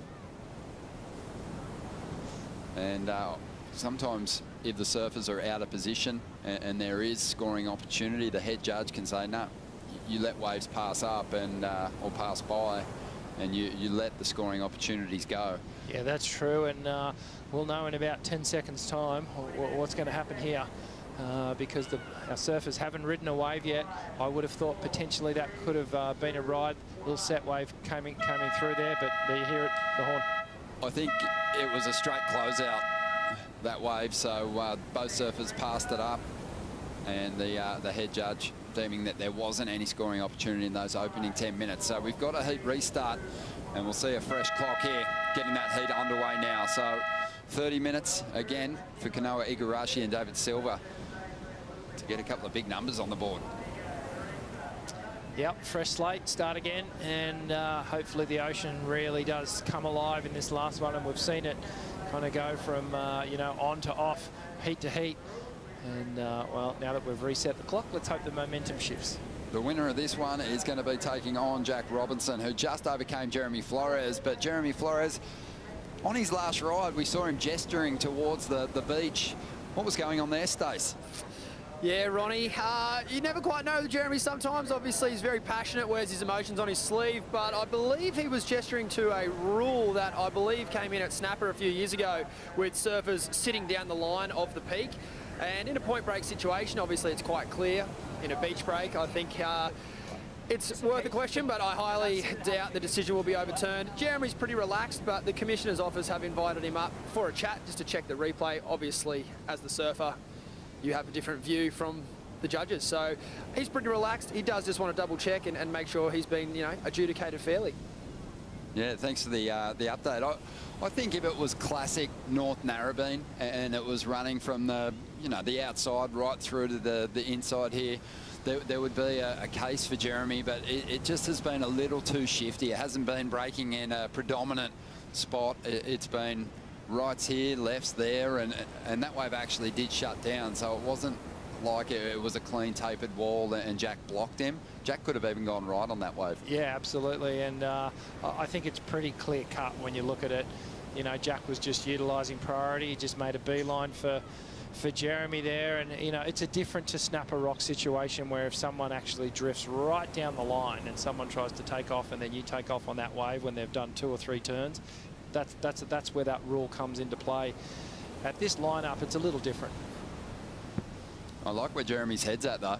Oh, yeah. Try and find the edge. Try and get yourself through a heat no matter what way you do it.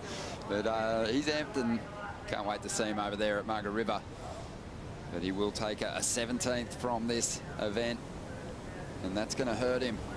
He was positioned reasonably well on the leaderboard. In 10th spot, as we see now, Kanoa Igarashi, and he just sets those fins free. This guy reminds me in those fin throw turns of Taj Burrowin, just how much control he has when he does those 50-50 type turns across the coping of a lip. he just drifts so beautifully. Yeah, great analogy, and that ability to drift with control, very, very difficult thing to do. And ever since he jumped on those sharp eyes a few years ago, this guy has just looked like a different surfer. Now let's watch the replay of Kanoa, and he just gets things started with a beautiful, clean snap there. Just precision, great timing. Little triple pump bottom turn, and then just floats up and over the lip of that one, as you said. Quite weightless on that turn, but still able to throw a ton of spray as well. And I think Kanoa will actually start to get what Taj had in the later half of his championship tour career, and that was extra power in those fin drifts. He would explode through the section and still get that release. Such a difficult maneuver to do, and sometimes I think a little undervalued in its risk. Yeah, sometimes you can actually take it for granted because they make it look so easy and so smooth. You've really got to appreciate what they are actually doing and the intensity of that maneuver, but definitely an advantage here for Kanoa. He got the better of that exchange. David just with a quick in and out dive. Well, David Silver now with a good-looking wall. Can he capitalise on this ride? It's a quality wave. Solid first turn. Banks into the lip again and gets the finishing maneuver done. And the Brazilian boys there cheering him on. Adriano de Souza, Felipe Toledo, and the rest of the gang.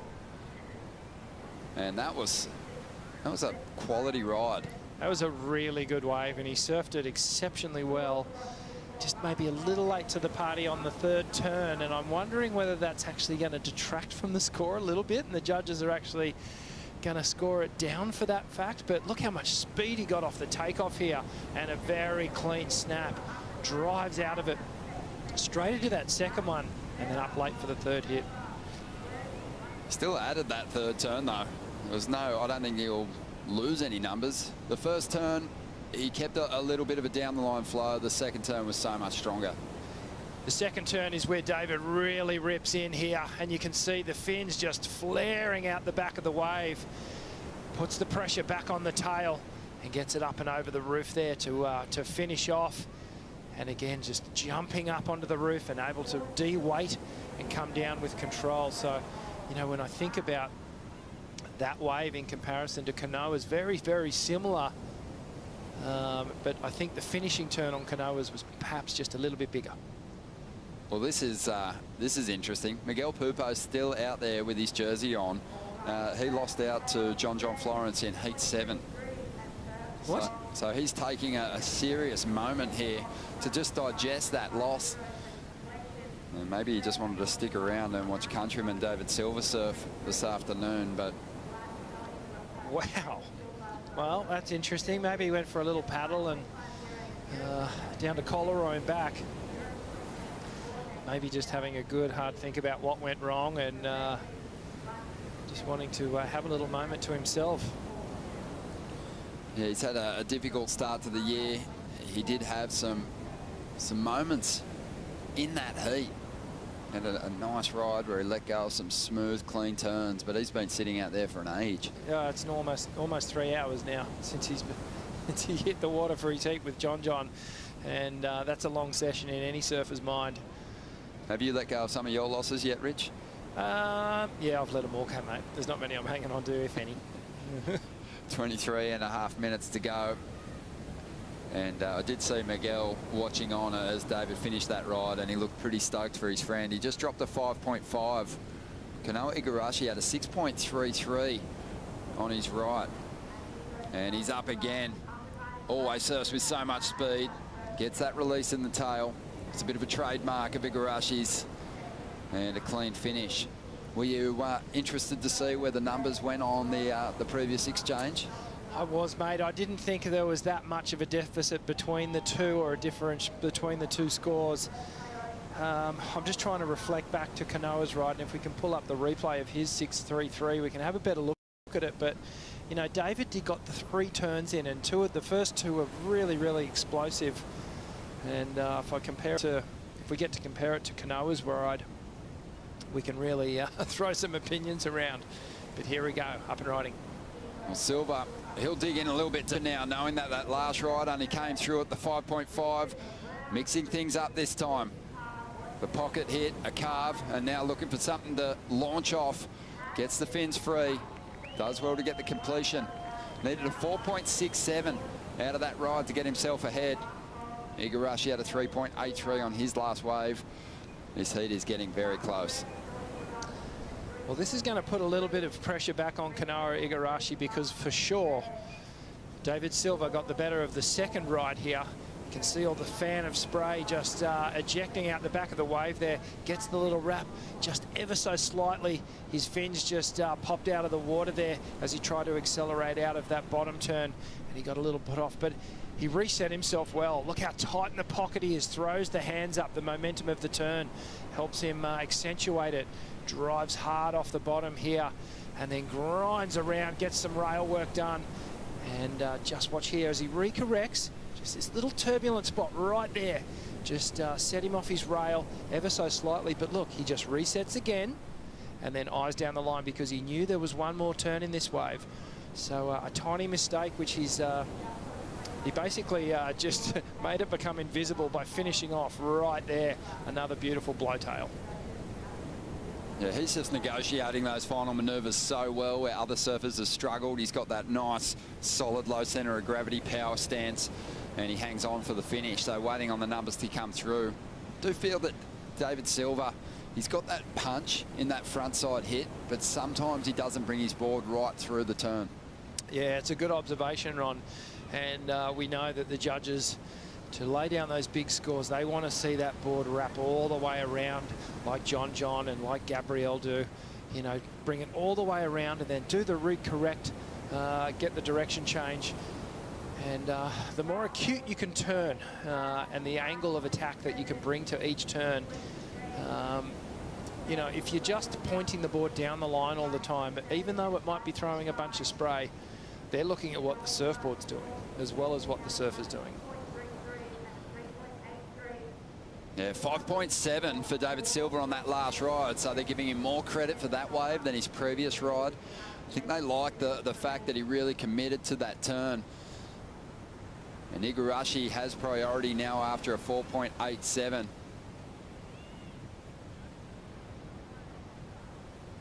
And the Brazilian boys always stick around to cheer each other on in championship tour events. There was a big movement by the Australian surfers on tour, Rich.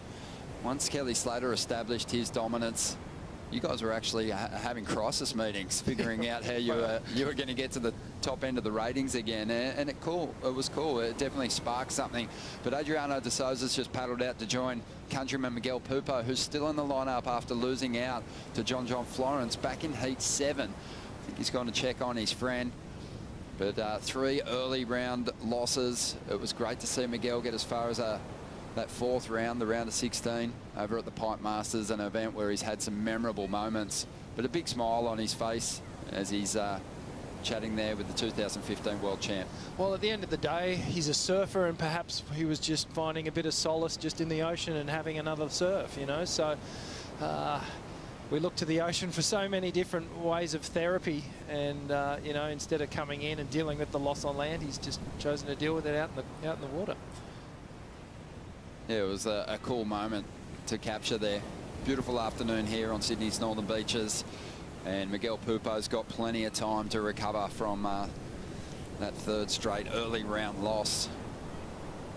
But 18 minutes to go here, and this is a different looking David Silva now. He's just had his best ever finish in a championship tour event, getting himself into the quarterfinals up there at the Rip Curl Newcastle Cup. And I'm just saying a new confidence from him. He loves competing on the east coast of Australia. Had solid results in Sydney before, a victory in a major QS event. And Kanoa Igarashi would have been aware of that going into this battle. I think he's finding a bit more confidence hanging out with the likes of Filipe as well, and maybe tuning into some of the more well-established Brazilian surfers on tour, and he'd be drawing from them, he'd be drawing from their energy, and they'd be prepping him up, you know, saying, dude, you've got this. You know, you're surfing really well. You deserve to be here. Keep sticking with your guns. So just by nature of who he's hanging with, I think he's lifting his whole act. Just over 17 minutes to go in the last heat of the day. Don't forget, we've also got the WSL Corona post show coming up this afternoon. but plenty more surfing to see.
We're down to the halfway mark, the last heat of the afternoon. A beautiful afternoon here as the sun sets over North Narrabeen. David Silva and Kanoa Igarashi locked in a close battle at the moment. The Brazilian surfer holding the lead. Igarashi chasing a 4.87 to get himself in front. And he had a wave during the break. We'll bring it to you in a moment. A 5.1. He's back out in front. Yeah, so Kanoa just focusing his energy on the rights here. Gets a nice clean slash off the top. Streaking down the line. And what's he got for us at the end? The nice little blowtail reverse. Not a lot of height, Ron, but he got quite inverted for how difficult the section was. But I love this turn here. Look at the relief, body torque. And just engages right into this second turn. Looks at the oncoming lip, takes to the air, shifts that front foot right up onto the nose of the board, and that allows him to spin back around and then regains perfect control. Even in slow-mo, that first turn looked pretty quick. And yeah, just afternoon delight there. The light shining through, that big fan of spray coming off the rail of his board. 5.1 gets him back in front, but doesn't put him in a position where David Silva's out of reach. A 5.74 needed for the Brazilian now. And he's had a solid performance so far. 3 waves, just 1 low score. He's got a pretty good flow happening at the moment out here. Yeah, I think the difference being with Kanoa's waves, they've just got a bit bigger finish to them. Thinking back to David's wave, he's doing some great face turns, some beautiful clean snaps on his opening manoeuvres, but Kanoa's getting these bigger turns on the end, the bigger finish, and that's perhaps just putting a little bit of icing on the cake for the judges and leaving them with a good impression. So Kanoa really sticking by his decision to maintain his spot at the top of the sandbar here, where he's seen some scoring opportunity. But I still feel like the biggest, chunkiest sections where there's an opportunity to do something really high risk on potentially a closeout is where David is sitting. Yeah, well, this is the shift from where they actually both started. Kanoa, and he started the heat down on the southern part here, so they've traded positions here, and I wonder whether this is going to be a downfall of Kanoa, whether this shift in tactic will actually work in David's favour here. They both seem to be looking at this swell line that's coming through, and well, Kanoa's found the corner. Igarashi rolling on through to the inside in his 5th year on the championship tour now. Not going to get much out of that wave. He's just getting back into that, I think, that space where he can challenge David for priority. And here's a replay of Kanoa's first ride. This is the best scoring wave of the heat so far, and that was that dynamic first turn, the big fin throw, and again that big lofty weightless snap. And here we go. Here's the 5.7 from David. I love that turn there where he really got the rail engaged, but maybe that little hiccup right at the end of that turn, the judges being a bit critical there. So he's surfing well, Ronnie. You can't take that away from him, and this is really a close matchup. There's less than a point in it, only 0.2 of a point at this point. Yeah, watching it again, I mean, David just looks so quick and swift. Kanoa's wave was a little flatter. He made such good use of the first section, though. But yeah, it was just a steeper wall that David Silva had to work with. Just thinking that it kind of cost him on that first manoeuvre, just as he sort of punched it. It was almost like a cheetah critical turn. It was still impressive to watch. He moved a lot of water, but it just wasn't like he committed to the turn wholly. Yeah, he cut it short a little bit. And looking back at the replay there, you can just see that Kanoa's 2 turns, they were both really, really strong. As we see more swell lines coming into the lineup. Looks like David's going to pull the trigger. Just over 11.5 minutes to go here, loading up with speed, thinking about taking to the air. Goes to the alley-oop. The board just flies away. And he'll head back out, still chasing that 5.74. Yeah, he only had one thing on his mind when he took off on that wave, and that was to go big and go high. But unfortunately, just a little bit of backwash there. Wasn't able to find the launching pad. Some big upset results today. We're seeing some of those scores on the bottom of your screen. Veterans falling out of the mix. World champions knocked off. And also a couple surviving some pretty close encounters. It's all going to be spoken about on the WSL Corona post show, which will be just over 12 minutes away. 11 minutes remaining in this heat.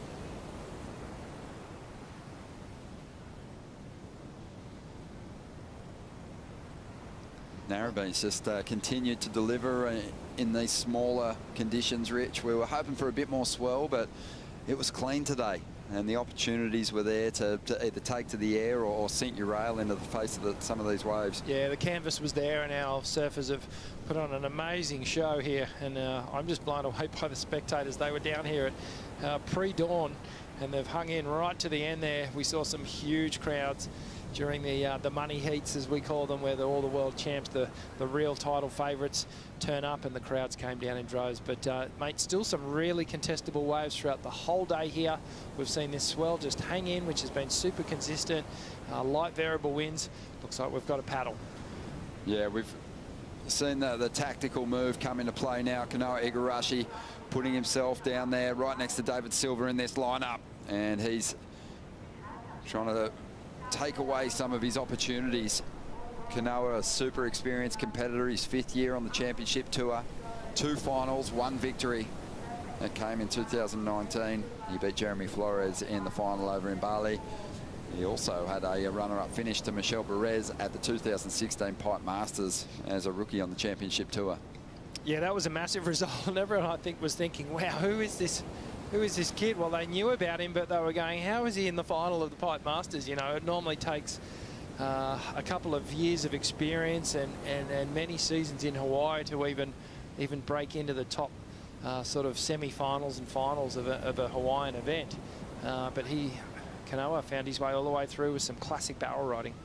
Yeah, it's going to be a big year for Kanoa Igarashi, not just with the thought of the Rip Curl WSL finals at the end of the season and potentially a shot at a maiden world title, but he will be representing Japan at the Olympics. And being that, you know, he's going to be competing in front of a Japanese audience, it's going to be huge for him. There'll be a lot of expectation, a lot of focus on him over there. And yeah, we'll see how he handles the pressure. But so far, he's proven in his championship tour career that he can take it all in his stride. Oh, in and out of the water, Kanoa's really matured and shown that he can handle just about any situation here. Another paddle run. Yeah, without priority now, so finding a bit of space here, and he is trying to push the score higher. The requirement for David Silva, trying to get rid of a 5.1. He might just do it with that rod. I can't believe the seesawing battle with positioning that's going on in the lineup here. So David started up north, then came south, gone back north, and it seems like Kanoa's just found the rhythm. No matter where he goes in the lineup, the waves seem to be turning up for him. And it's not that David hasn't been surfing well. He's been absolutely tearing the bag out of it, but Kanoa is definitely finding the better ways, but he's producing good surfing on it, and that's the difference right now. I think you might be right, Ronnie. I think he's going to drop a pretty decent score here. 2 big high-impact manoeuvres on one of the bigger waves we've seen in the last hour. Gets the takeoff here. The big lip gliding floater down the line, and then just hammers it again. A more critical one to finish off. And look at, almost just had the hand on the rail when he hit that bottom turn, because he knew he had to get really stable as the chop was happening. Slow-mo here. Just look at the little lip glide shimmy, redirects the board while he's on top of the lip here. The hand goes down on the rail to stabilize his bottom turn. And right here, gets up on the lip. And right now, mate, it's looking like he's going to get detonated, but jumps out of the lip and gets onto that clean water and rides out smoothly. He's just got such a delicate feel when he surfs. It's why his timing is so impeccable. And we've seen him just add more muscle to that frame, and as a result, you know, the combination of power and timing, it's a great thing to watch. Didn't really rely on the power on that occasion, but it was the placement of two really nice floaters to get himself a 5.13, push that requirement a little bit higher for David Silva, who's hanging on to priority out the back. Well, a 5.77 is what David Silva needs, and it's not a huge score, but we know the scores are tough to come by these days, and the judges are being really, really critical. I feel like it's going to take one or two clean open snaps and then a big finish air for David to turn the heat here in the last 6 minutes. Don't get to see a lot of David Silva's free surfing. Haven't seen him drop too many clips from free surfing sessions. Kanoa Igarashi, you know, he's definitely given us a few clips, but for me, Kanoa is one of those guys that brings his best to competition. That performance in Bali, I think that's the best I've seen him surf on an open face. Also seen him at Jeffreys Bay, really light things up. But yeah, he just seems to be really inspired by competition. Yeah, he's one of those guys that's always looking for an edge as well. I've done a bit of work with him, and he's always asking, you know, which fins should I be using? Can I try these ones? He's always trying to work on his equipment and get better equipped with his whole act, whether it be the boards, the fins, his technique, his fitness, his act out of the water. And, well, he's a champion that's going to be around for many years to come. And here he goes again. So now trying to dispose of the 5.13. Just keeps pushing the requirement higher. Nice rotation. And still sticks with this one for more opportunity through the inside, just chipping away at it. Great small wave surfing. And just a huge punt to kick that one off. That was a great wave. And he got that under David's priority. David just didn't want any piece of that wave. And Kanoa went, yep, I'll take it. I can see some opportunity here. And it produced for him. I feel like he might even better score again and make the requirement even harder for David Silva. Let's have another look at it here. So it's a decent looking ride and a critical turn to start things off. Gets the air rev, and look how much he squirts out of that, up and over the foam. Not a huge turn, but it sets up that nice little snapback carve back into the pocket, and another little wrap to finish things off. So really well constructed wave run. Yeah, it was a huge move that Kanoa made from Channel Islands to Sharp Eye, but one that paid dividends. His equipment has looked so good the last couple of years, and his surfing has improved. Definitely went to another level. And again, it's just the placement of each of these maneuvers. Even when he gets out on the open face and doesn't have much speed, where he chooses to execute his maneuvers, helps him generate speed. There's a lot of body movement involved as well, but just really sharp and precise surfing. What was astounding to me then was after he did that front side air rotation, the way he shifted his feet back into position on the board so that he could do that bottom turn and up onto the foam climb. It almost happened a millisecond, and he was able to shuffle back, and it wasn't like a jump back. He just skipped back ever so slightly, and it was almost like a little double shimmy back onto the board. So watch it here. We'll just appreciate the air. That fluffy little lip, that is just the ideal launching pad. Gets the grab, then steadies himself, holds it all the way down, gets the rotation hit. Look how far up he is on the board. So the first little shuffle, there goes the foot back into position, and then another one as he just jumps into that bottom turn. That was a double little repositioning of his feet just to get to this foam climb, and now he was right in the power position on his board, and he could surf the rest of the wave. It didn't go into his top two in the end, but he's feeling it out here at the moment. 2.5 minutes to go, and the Brazilian's not out of this one just yet. As much as Kanoa's had that rhythm, and he's been building throughout this heat, there's still a shot for David. Yeah, it's not over yet. The fat lady hasn't sung, as they say. And with 2 minutes to go, anything could happen. It's not a huge score. We know what David Silva's capable of. He's bringing a ton of confidence from that last result in Newcastle. We've got the WSL Corona Post Show just around the corner. We're going to be breaking down all the big happenings from today. But while we've got the opportunity, let's find out Dimity's favourite moment. What do you got for us, Dim? There's been actually so many incredible moments all day, but for me personally, I really enjoyed Morgan's performance. Coming off Newcastle, he had such an amazing run, and it was really cool to see him out in the heat against Julian, and he just didn't look like a rookie. He was so calm, and he actually only caught 2 waves, and they were both keepers. Julian maybe caught 5 or 6 waves during the heat, and Morgan was just so in the zone, and he knew what he wanted to do, and he just looked like a professional. He really So that was nailed cool. it. Super Yeah. mature performance. It's a good call. I wondered if we'd see Morgan again for the rest of the year after he made the semis at Newcastle. The party was monstrous. I dropped in for a second and quickly moonwalked out of there. It was worth celebrating for sure, but he's got his eyes on some pretty big goals, I think. He's adjusted his expectations of himself. Just maintains that cool, casual approach. No matter who he's up against, we'll be looking at that performance closely. But 1 minute remaining here. David Silva just begging for the opportunity. Just hoping he gets a chance here. 5.77 is all that he needs here. And he just needs a little swell to come through, and he'll pull the trigger. But the ocean's looking a little bit flat at the moment.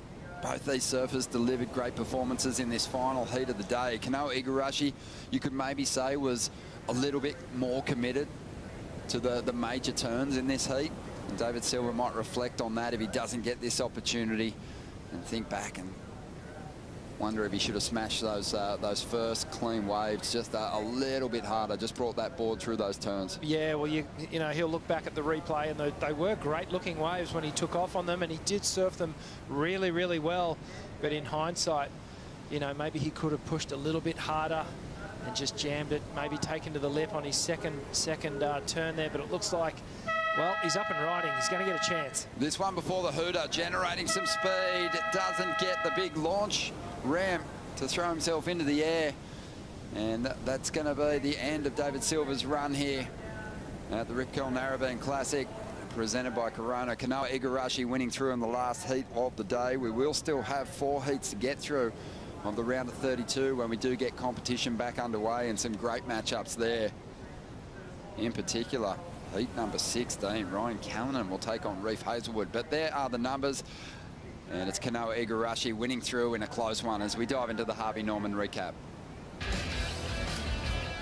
Exciting heat on paper, this one. Kanoa Igarashi got things started off with this little running zippy right-hander, the first snap, and then that real drifting, weightless end finishing move netted him a pretty decent score. David Silva found some really exciting lefts, showing us his rail work, showing us he has the ability to put a bunch of power into his turns.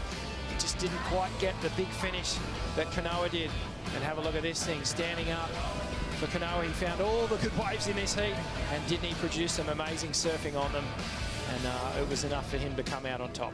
Great way to finish a fantastic day of competition. A high five from the boys. A great performance by both competitors, but Igarashi on this occasion too strong, and he's charging through to the round of 16. Stick around, the WSL Corona Post Show is coming up with Joe, Bugs and Rich.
watching the Corona Post Show here for the Rip Curl Narrabeen Classic. What an event. Stop number 3 for the World Surf League Championship Tour.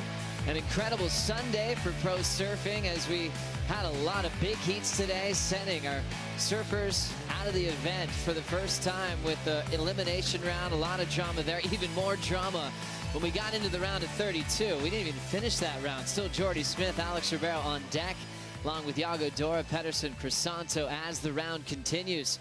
Thanks for being with us for the Corona Post Show and the Harvey Norman host set. Joe Trappell, Richie Lovett, Wayne Rabbit Bartholomew.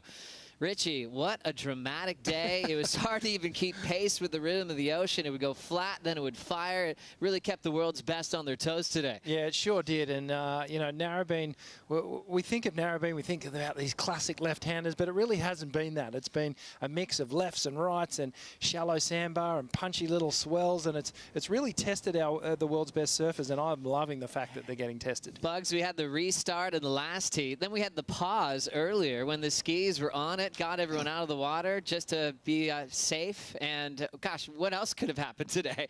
Well, it was good that we got it all in because the sun had gone down in the last heat. So much to catch up on. First, the winner of the last heat, clutch performance from Kanoa Igarashi. Kanoa's with Stace. Kanoa, obviously a close one up at Newcastle. Another close one here today, but you must be thrilled to get the win.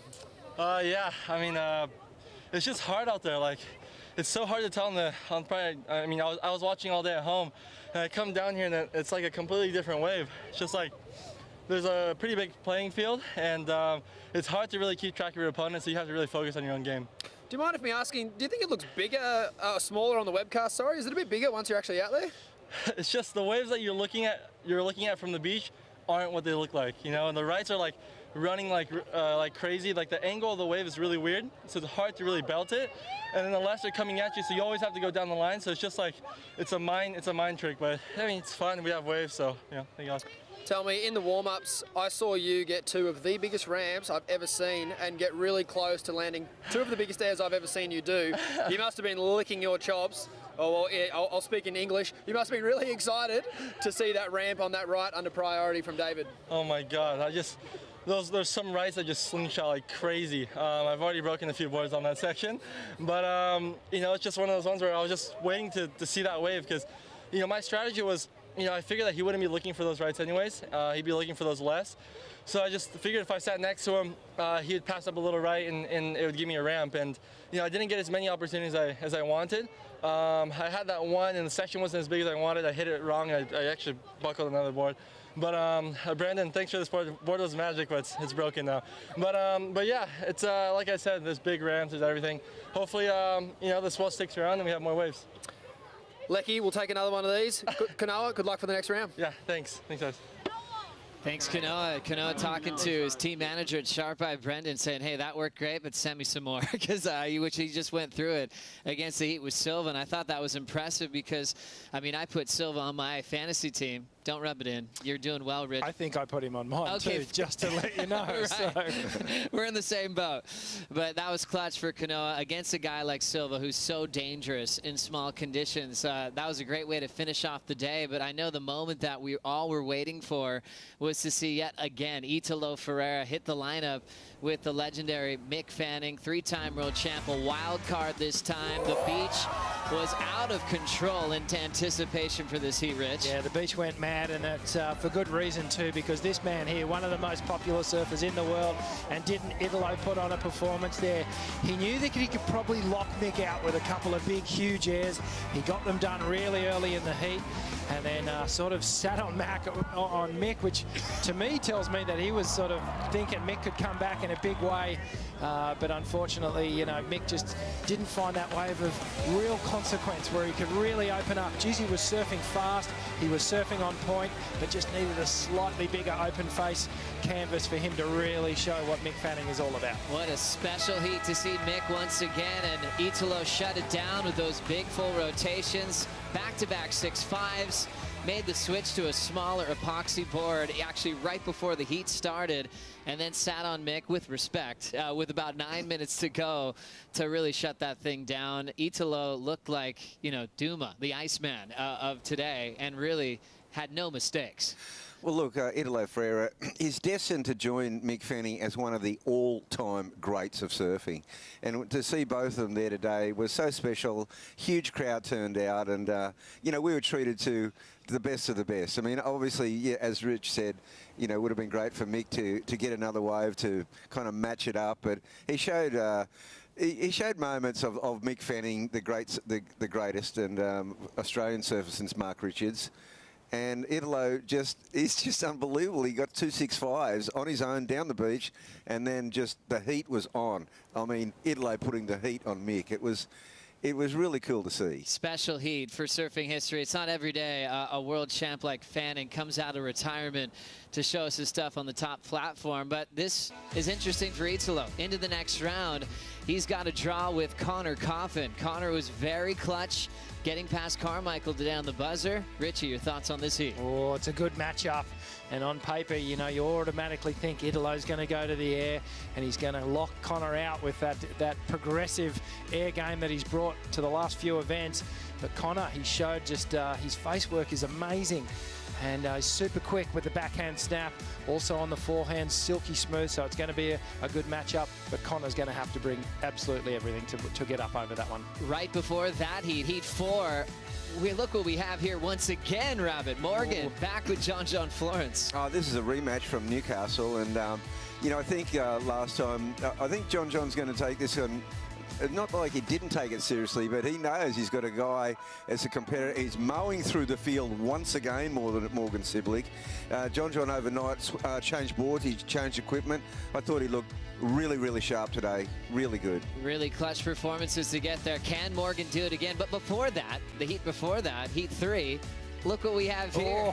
Medina versus Kayo, 2-2 with their wins in one-on-one heats, but maybe more drama than anything else we've had in the last couple of years, Rich. Let's throw a little bit more salt on this one as well, because I want to see this fire up. You know, these guys have both got a point to prove to each other here. You know, Medina, he would be the favourite on paper, but Kayo's come into this event with a newfound enthusiasm. He looks like he's surfing really free and loose. And mark my words, he'll be wanting to take Gabriel down. That is going to be a massive feat for Kayo and Medina, because Medina is already into his best start of his career with back-to-back finals and a strong second behind Italo Ferreira. So that's going to be one to watch. On the women's side today, the hero was definitely Joanne Defay. All of a sudden, we're thinking, okay, everything's coming together. It's pumping. She's on her backhand. She was unstoppable in the conditions in Narrabeen. Well, Joanne at Newcastle was also absolutely one of the standouts. Her quarterfinal with Carissa Moore, before Carissa did a historic aerial manoeuvre, that was a super, super close quarterfinal. And she's brought that form down here. I was trying to figure it out when I watched this heat live. And Joanne has added a notch of speed to her whole performance, and she's hitting it. She's always had the power. Now she's got a lot of speed in the surfing, and so sharp. She's going to be a big threat. It was great to see her use the downtime last year. She had more time to prepare, and she used it so well. Pocket 833s, best performance we had today. Yeah, an amazing scoreline, and she actually had some good throwaway scores that were better than some of the other top scoring in heats today. So Joanne looking super sharp. Her equipment's looking just amazing under her feet. She's going to be a real threat in this competition. So impressive to see her roll. Current world number 8, Joanne Defay, caught up with Stace earlier today. Not only the performance of the women's event so far, but I would have to say the performance of the whole event so far. Joanne, you look so comfortable out there. Thanks. Yeah, I felt like we had many waves on the heat, and I kind of like had the space to myself because the girl kind of like battled on the right side, and yeah, I don't know, it feels good to go backside, and it was like double, like it was bigger wave than this morning and stuff, so it felt good. And you know, when you start with a good score after, you're like in the rhythm, and so it feels good to have a round 2 like that, you know, like not so much pressure for like the whole heat, so it was good. How hard is it to surf to win rather than to surf not to lose? Yeah, I know.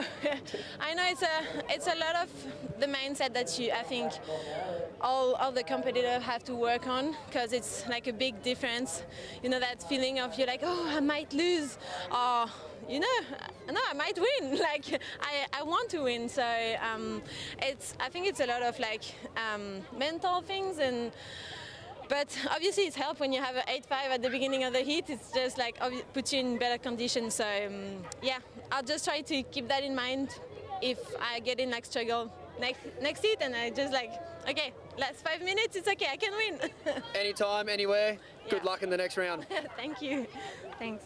So great to see Joanne Defay in that kind of form, because she was brilliant at Newcastle. She fell victim to the air reverse seen around the world from Carissa Moore, and I talked to Joanne after that. She was like, I mean, yeah, that was amazing. Chris is one of her best friends, but it was tough because she felt like she was in rhythm. Yeah. I was happy to see her carry that down to Narrabeen, Rich. Yeah, absolutely. She's in form at the moment, and she's slowly just inching her way up the ratings here. And all of a sudden, just be careful. She might be in the world title race come later in the year. It's true. With number 8 in the world, she's got some work to do to be in that final 5. Speaking of that title race, Carissa Moore, world number 1, chasing a 5th world title. She's got a matchup with Brisa Hennessy, Rabbit, in round of 16. Oh, it's going to be a great match. I mean, you got to remember that Brisa Hennessy today knocked out Isabella Nichols, and Isabella obviously in that final at Newcastle with Carissa. So that's kind of poignant. And Brisa is just one of the exciting young surfers on the world tour. Another great heat in the round of 16. Young Caroline Marks will have Amuro Suzuki representing Japan. Yeah, well, if there was a wave that was just particularly suited to Caroline Marks, I think Narrabeen's one of them. She's just got that tight pocket surfing, and that's exactly what the break's offering up at the moment. But Amuro Suzuki, she's used to these conditions as well, and she's come in as the wild card, and she'll have a point to prove. And Rabbit, how about this one? Joanne Defay versus Tyler Wright. This could be one of the best heats of the whole tournament. I mean, Tyler today looked very solid. She still looked like she's surfing within herself, and obviously we just saw that amazing performance by Joanne Defay, and she's shown that, I mean, her backhand is so sharp. And maybe one of the toughest draws for Tyler Wright, who out of the title threats, I mean, especially when you think about Carissa's consistent start and Tyler falling out early at Merriweather. I mean, Tyler's going to have her hands full with Defay. She sure is, and I don't feel like we've seen Tyler's best surfing yet in this event, and especially on her backhand. You know, I think her forehand is where her real strength is, and today, if it was, you know, if you were comparing, Joanne had the lead all the way. Well, when you have a big performance, we talk about you a lot on the Corona Post Show. It's time for the Boost Mobile Wave of the Day. We might have to pluralize that. Waves of the day. Both of the 8.33s that went down for Joanne Defay, growing up on a left in Reunion Island. She's dangerous at cloud break. There are more lefts on tour. She might always end up in that top 3 picture. All brilliant power surfing. That was a joy to watch today, Rabbit. Yeah, this was a great performance, and the waves were really good in this heat, and you know, Joanne used her priority really well. Her heat management was amazing, but it was her performance on the wave that really got the judges' attention. That was to the criteria.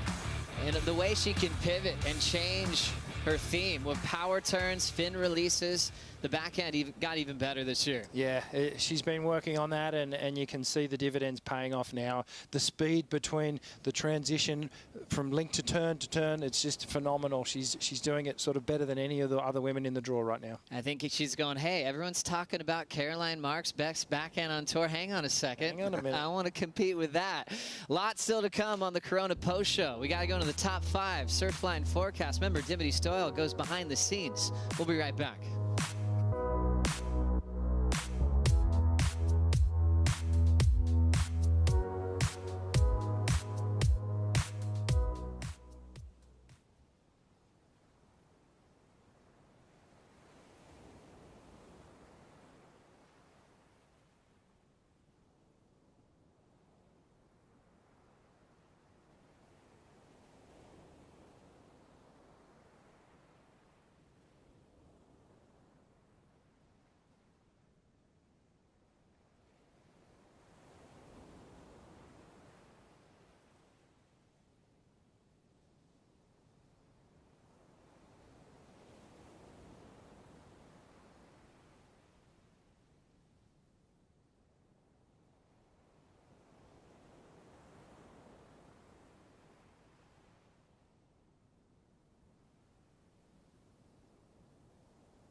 You're watching the Corona Post Show. Let's dive into the Surfline forecast. Richie, what can we expect for the rest of the week?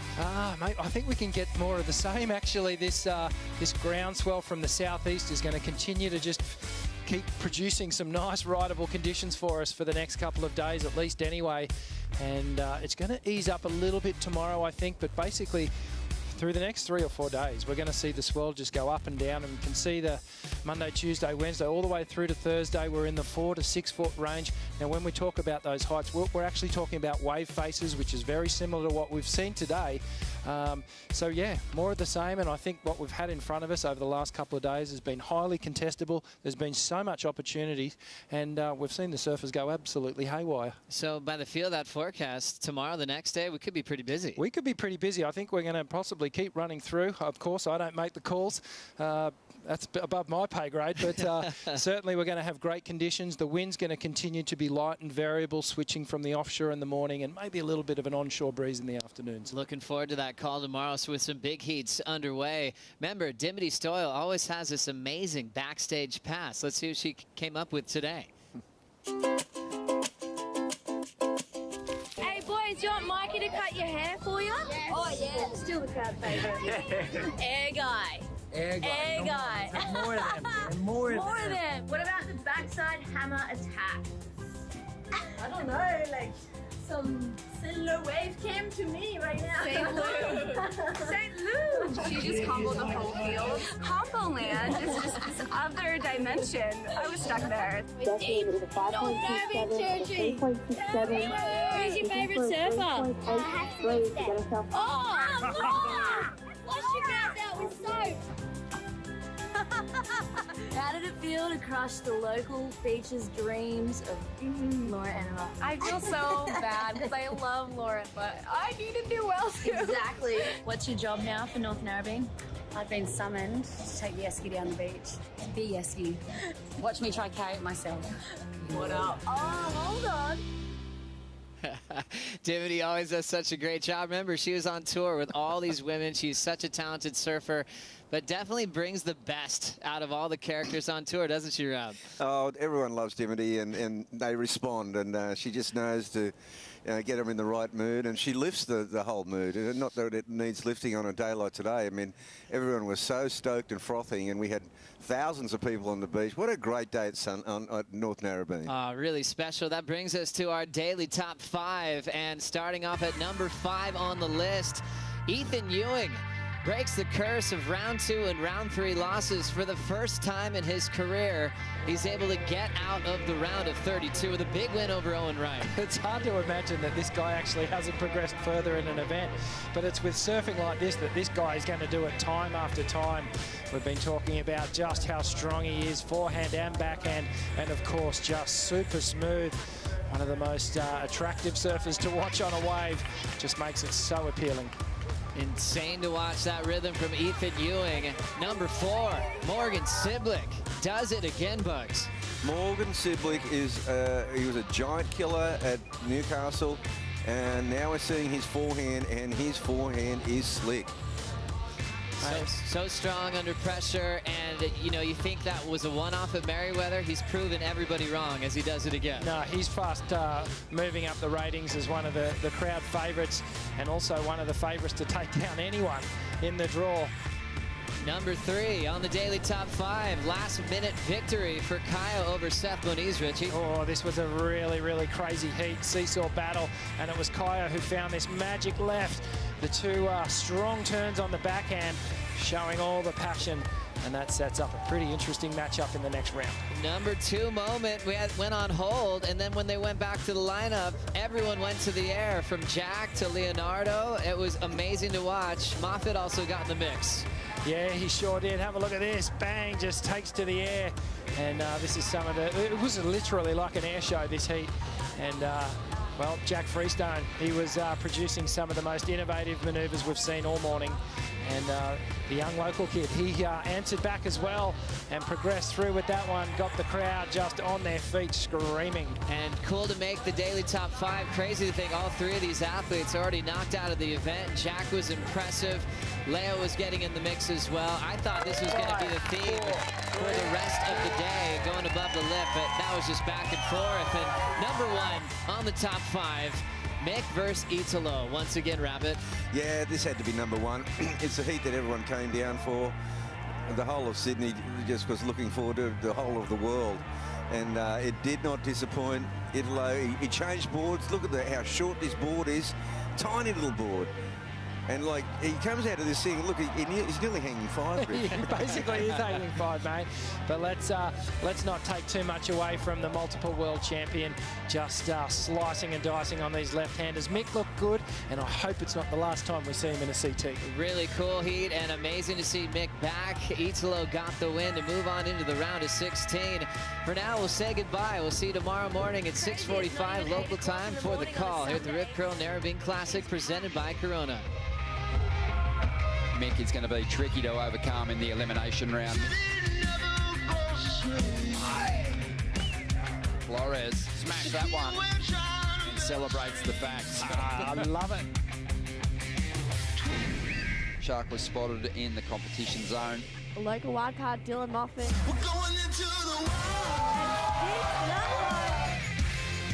Freestyle. Somehow hangs on to that. And a second one, very late, committed, floats the boat. Starting to feel it now. Sticks the float. Joanne DeFay has picked off a great wave.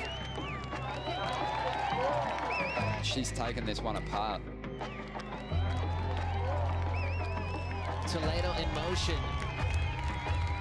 Takes to the sky, big air reverse right out of that one. It isn't going to be enough. We're split hairs when we look at those two aerials. Jaddy just more body punches. Nice composure from the wild card, Rabbit. Clean air reverse for Gabriel. Back to the lip, and he shuts it down. Carves it back around. And this kid just was not phased. Here comes Italo. Late hit on the extension in the flats.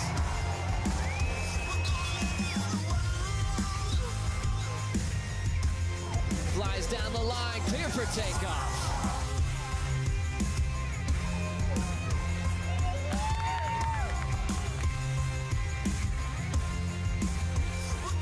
This copyrighted event broadcast is produced by the World Surf League for broadcast around the world and may not be retransmitted, reproduced, rebroadcast, or otherwise distributed or used in any form without the written consent of the World Surf League.